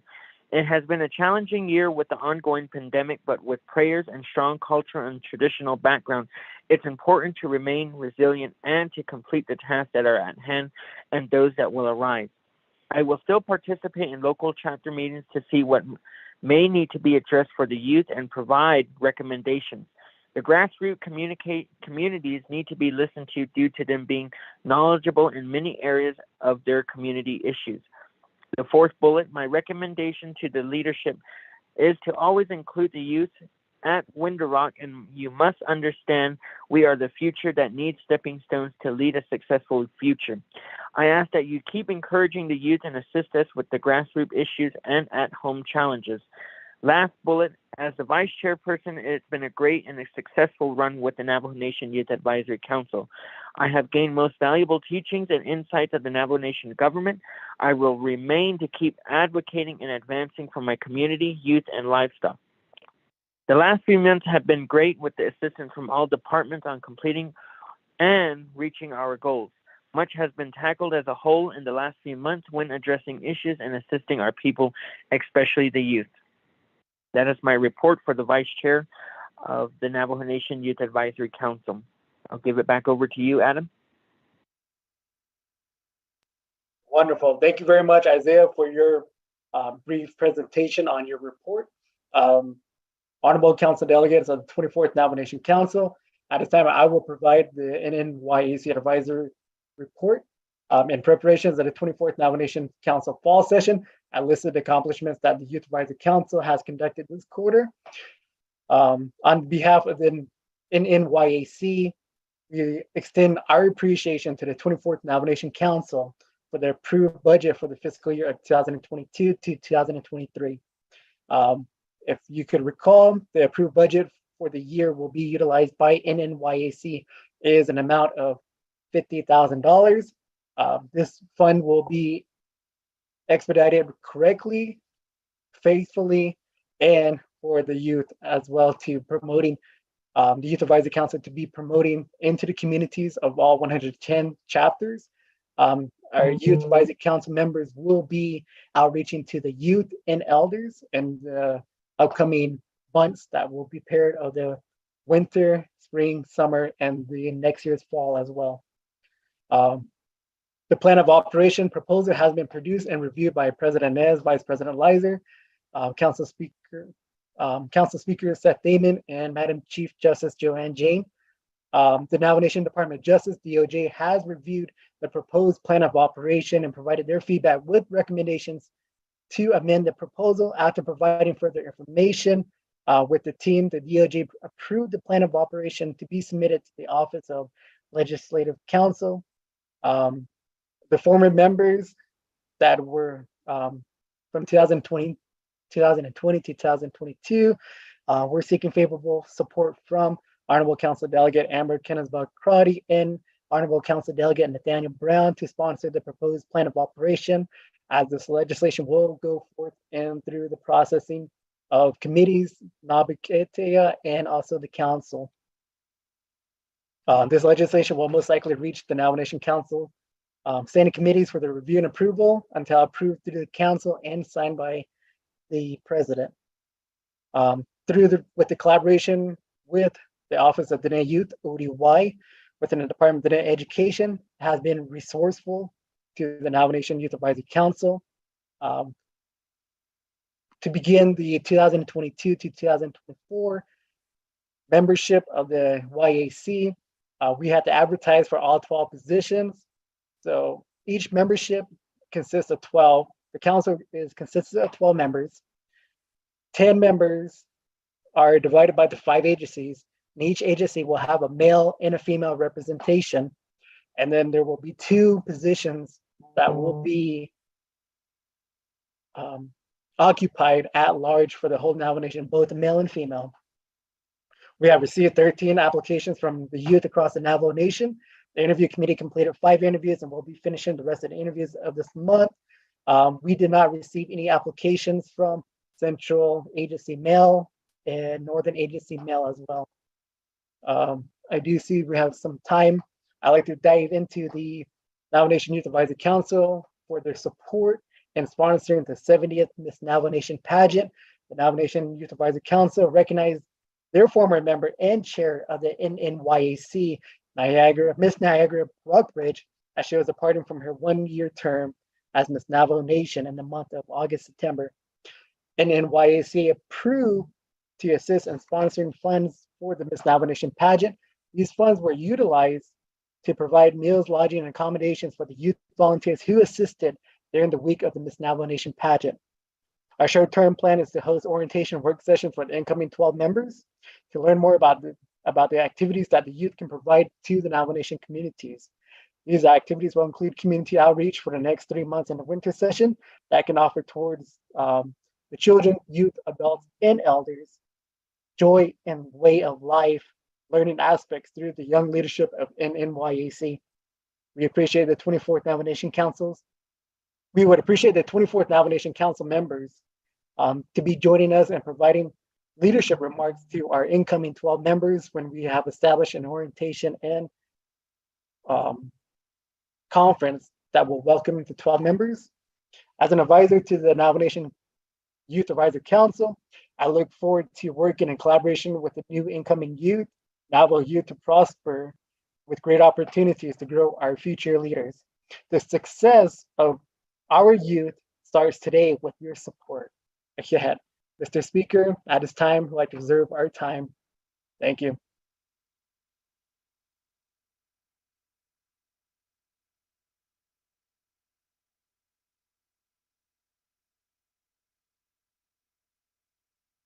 Thank you very much for that, Mr. Begay. With that, colleagues, do have a motion and a second.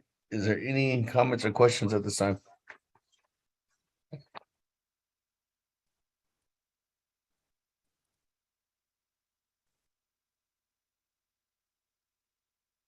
Going twice.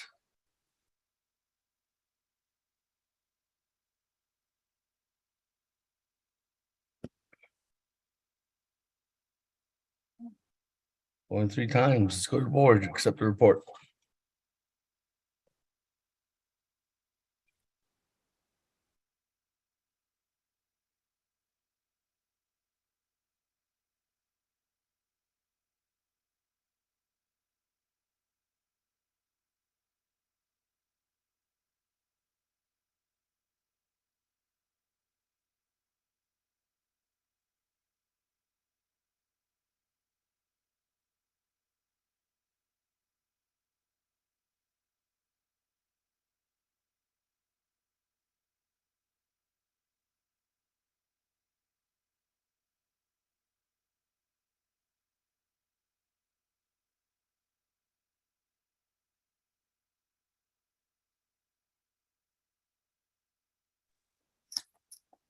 Honorable Elmer Begay.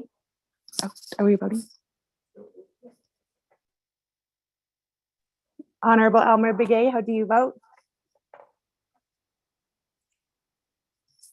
Honorable Elmer Begay.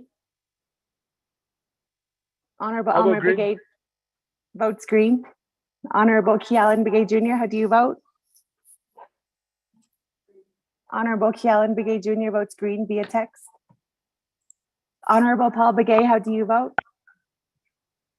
Delegate Paul Begay votes green.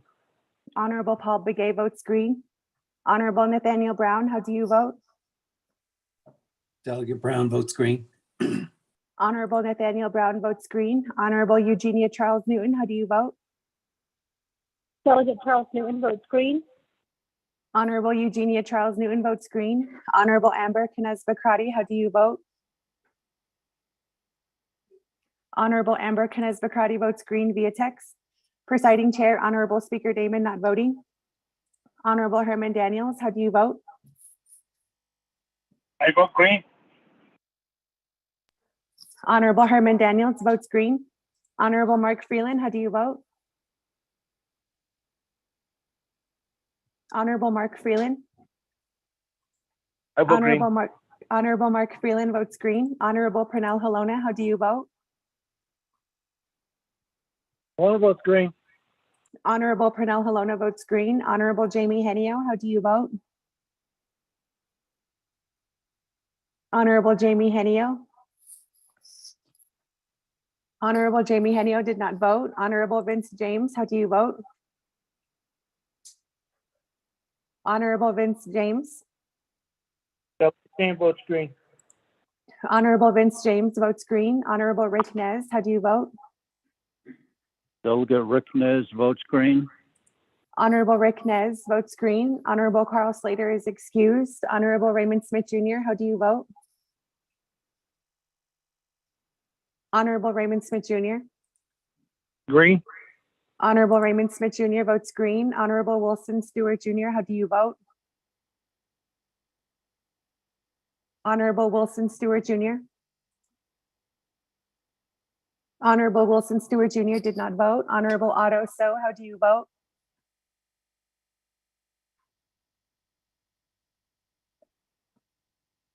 Honorable Otto So. Honorable Otto So did not vote. Honorable Charlene So, how do you vote? I vote green. Honorable Charlene So votes green. Honorable Daniel So, how do you vote? Honorable Daniel So. Honorable Daniel So did not vote. Honorable Eugene So is excused. Honorable Thomas Walker Jr., how do you vote? Thomas Walker votes green. Thank you. Honorable Thomas Walker votes green. Honorable Edison Juanica, how do you vote? Green. Honorable Edison Juanica votes green. Honorable Edmund Yazzie, how do you vote? Green. Honorable Edmund Yazzie votes green. Honorable Jimmy Yellowhair, how do you vote?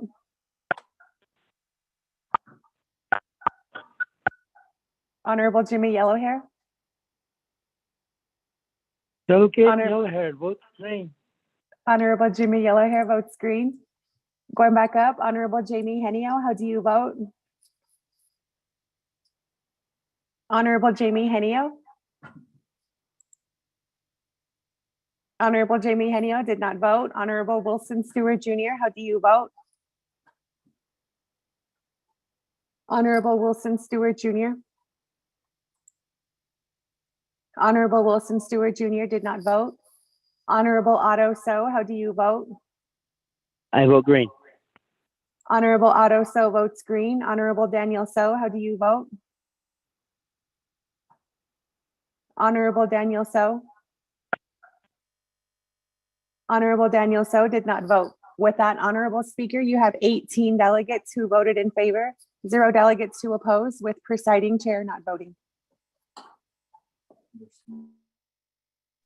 Honorable Wilson Stewart Jr. votes green via text. And with that, Honorable Speaker, that changes the vote to 19 delegates who voted in favor, with 0 delegates who oppose and presiding chair not voting. Thank you. That colleagues 19 in favor, 0 opposed, and speaker not voting. Motion carries. Thank you very much, Adam, being here with us this evening. That colleagues, moving on down. Item number 9, written reports. Item number A under written reports, the standing committees. Item number B is the boards and commissions. Item number C is Bureau of Indian Affairs. Item number D is Indian Health Service Area Director. With that, can I get a motion to accept the written reports? Delegate Brown motions. Motion by Honorable Brown. Is there a second? Second, Halona. Second by Honorable Halona. That colleagues, let's go to the board, just accept the written reports. Motions by Honorable Nathaniel Brown, seconds by Honorable Halona. Honorable Elmer Begay, how do you vote?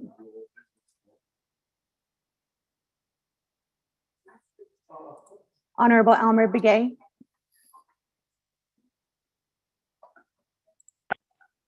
Honorable Elmer Begay did not vote. Honorable Elmer Begay votes green. Honorable Key Allen Begay Jr., how do you vote? Honorable Key Allen Begay Jr.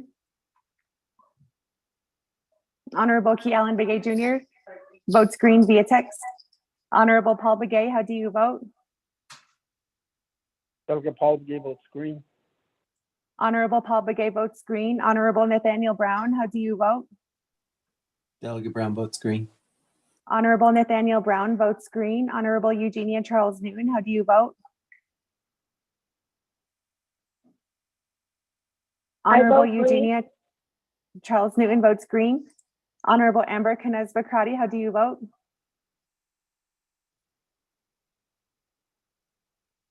Honorable Amber Canez Bakrati.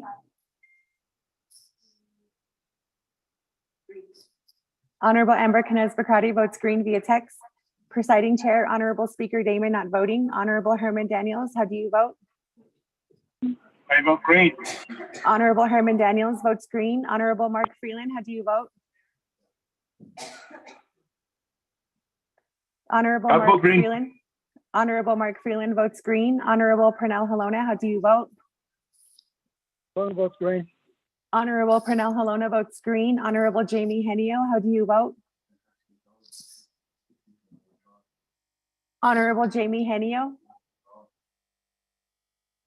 Honorable Jamie Henio did not vote. Honorable Vince James, how do you vote? Honorable Vince James. Honorable Vince James did not vote. Honorable Rick Nez, how do you vote? Delegate Rick Nez votes green. Honorable Rick Nez votes green. Honorable Carl Slater is excused. Honorable Raymond Smith Jr., how do you vote? Green. Honorable Raymond Smith Jr. votes green. Honorable Wilson Stewart Jr., how do you vote? Honorable Wilson Stewart Jr. votes green via text. Honorable Otto So, how do you vote? Honorable Otto So. I vote green. Honorable Otto So votes green. Honorable Charlene So, how do you vote? Honorable Charlene So. Honorable Charlene So did not vote. Honorable Daniel So, how do you vote? Honorable Daniel So. Honorable Daniel So did not vote. Honorable Eugene So is excused. Honorable Thomas Walker Jr., how do you vote? Thomas Walker votes green. Thank you. Honorable Thomas Walker Jr. votes green. Honorable Edison Juanica, how do you vote? Green. Honorable Edison Juanica votes green. Honorable Edmund Yazzie, how do you vote? Green. Honorable Edmund Yazzie votes green. Honorable Jimmy Yellowhair, how do you vote? Honorable Jimmy Yellowhair. Delegate Yellowhair votes green. Honorable Jimmy Yellowhair votes green. Going back up, Honorable Jamie Henio, how do you vote? Honorable Jamie Henio. Honorable Jamie Henio did not vote. Honorable Vince James, how do you vote? Honorable Vince James. Green. Honorable Vince James votes green. Honorable Charlene So, how do you vote? Honorable Charlene So. Honorable Charlene So did not vote. Honorable Daniel So, how do you vote? Honorable Daniel So. Honorable Daniel So did not vote. With that, Honorable Speaker, you have 18 delegates who voted in favor, 0 delegates who oppose, with presiding chair not voting.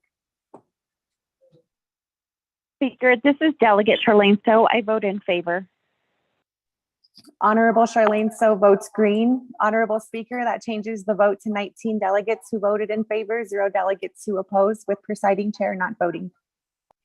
Thank you very much. With that, 19 delegates in favor, 0 opposed, and speaker not voting, motion carries to accept all the written reports this evening, all under 9A through D. That, colleagues, moving on down. Item number 10, old business. Item number 8, legislation 0003-22. I just want to go on the record, colleagues, that this legislation, did you get the email, Melissa? We got an email from the sponsor that the legislation 0003-22 is going to be withdrawn. Speaker, I'd like to propose a motion to recess. Freeland. Oh man, staff's ready to do the whole agenda tonight. Delegate Brown will motion. Really? I mean, second. Take care of it all now. Burn the midnight oil. There's a motion to recess by Honorable Freeland. Is there a second? Time now is Delegate Yellowhair. Delegate Brown, second. Second by Honorable Brown. That, colleagues, if this motion passes, we will start off tomorrow at 10 a.m. on item number B, old business B, which would be the new A because legislation 0003-22 is being withdrawn.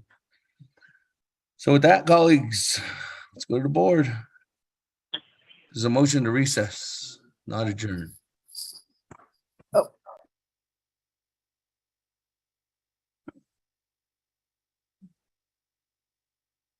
We could theoretically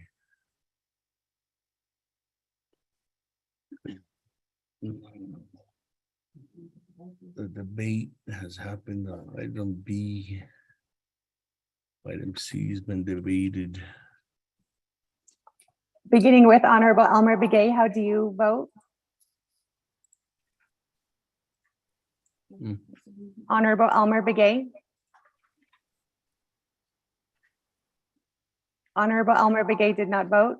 Honorable Key I'll vote Allen green. Begay, excuse me, Honorable Elmer Begay votes green. Honorable Key Allen Begay Jr., how do you vote?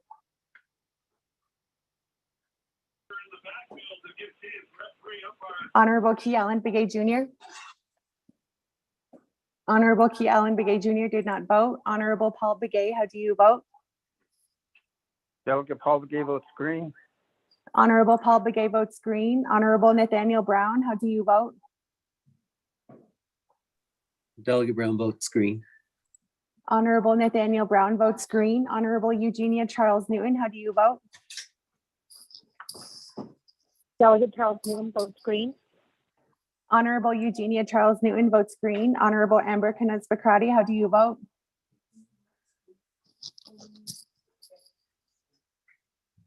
Honorable Amber Canes-Bacrati. Honorable Amber Canes-Bacrati votes green via text. Presiding Chair, Honorable Speaker Damon not voting. Honorable Herman Daniels, how do you vote? I vote green. Honorable Herman Daniels votes green. Honorable Mark Freeland, how do you vote?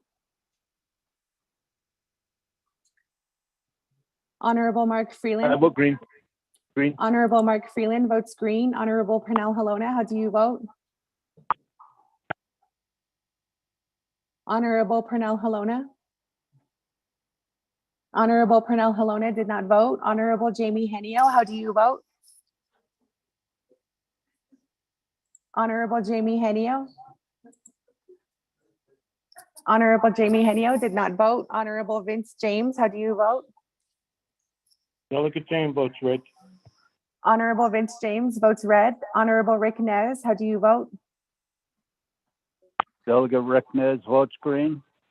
Honorable Rick Nez votes green. Honorable Carl Slater is excused. Honorable Raymond Smith Jr., how do you vote? Green. Honorable Raymond Smith Jr. votes green. Honorable Wilson Stewart Jr. votes green via text. Honorable Otto So, how do you vote?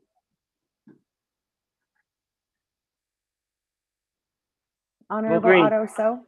Honorable Otto So votes green. Honorable Charlene So, how do you vote? I vote green. Honorable Charlene So votes green. Honorable Daniel So, how do you vote? Honorable Daniel So.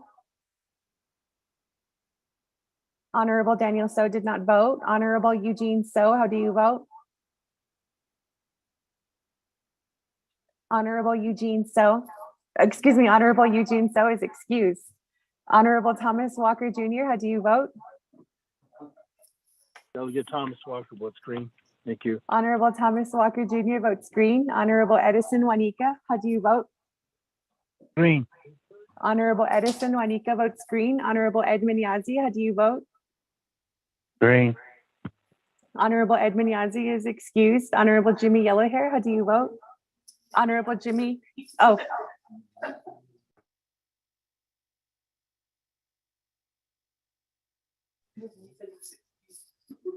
Honorable Edmund Yazzie votes green. Honorable Jimmy Yellowhair, how do you vote?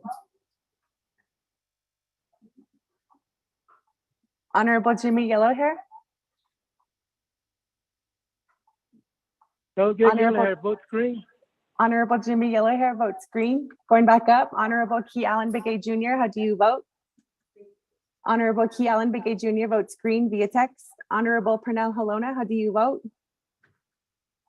Halona votes green. Honorable Pernell Halona votes green. Honorable Jamie Henio, how do you vote? Honorable Jamie Henio. Honorable Jamie Henio did not vote. Honorable Daniel So, how do you vote? Honorable Daniel So. Honorable Daniel So did not vote. With that, Honorable Speaker, you have 18 delegates who voted in favor, 1 delegate who opposes, with presiding chair not voting. Thank you very much. With that, colleagues, We're officially in recess as of 8:41 p.m. with a vote of 18 in favor, 1 opposed, and speaker not voting. That, colleagues, we are officially in recess. Tomorrow morning, we will start our second day, Tuesday, October 18th. The color is red to represent MMIW and Rock Your Mocks Day as well. When we do come in back into out of recess, we'll immediately start on legislation, old business 0021-22, and then continue on from there, colleagues. So with that, have a good evening, everyone. Thank you, staff, for being here. Thank you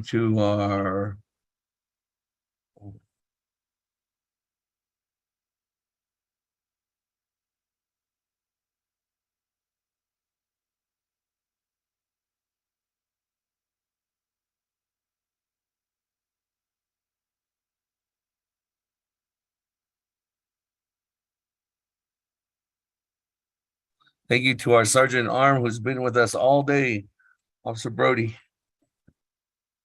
Yeah.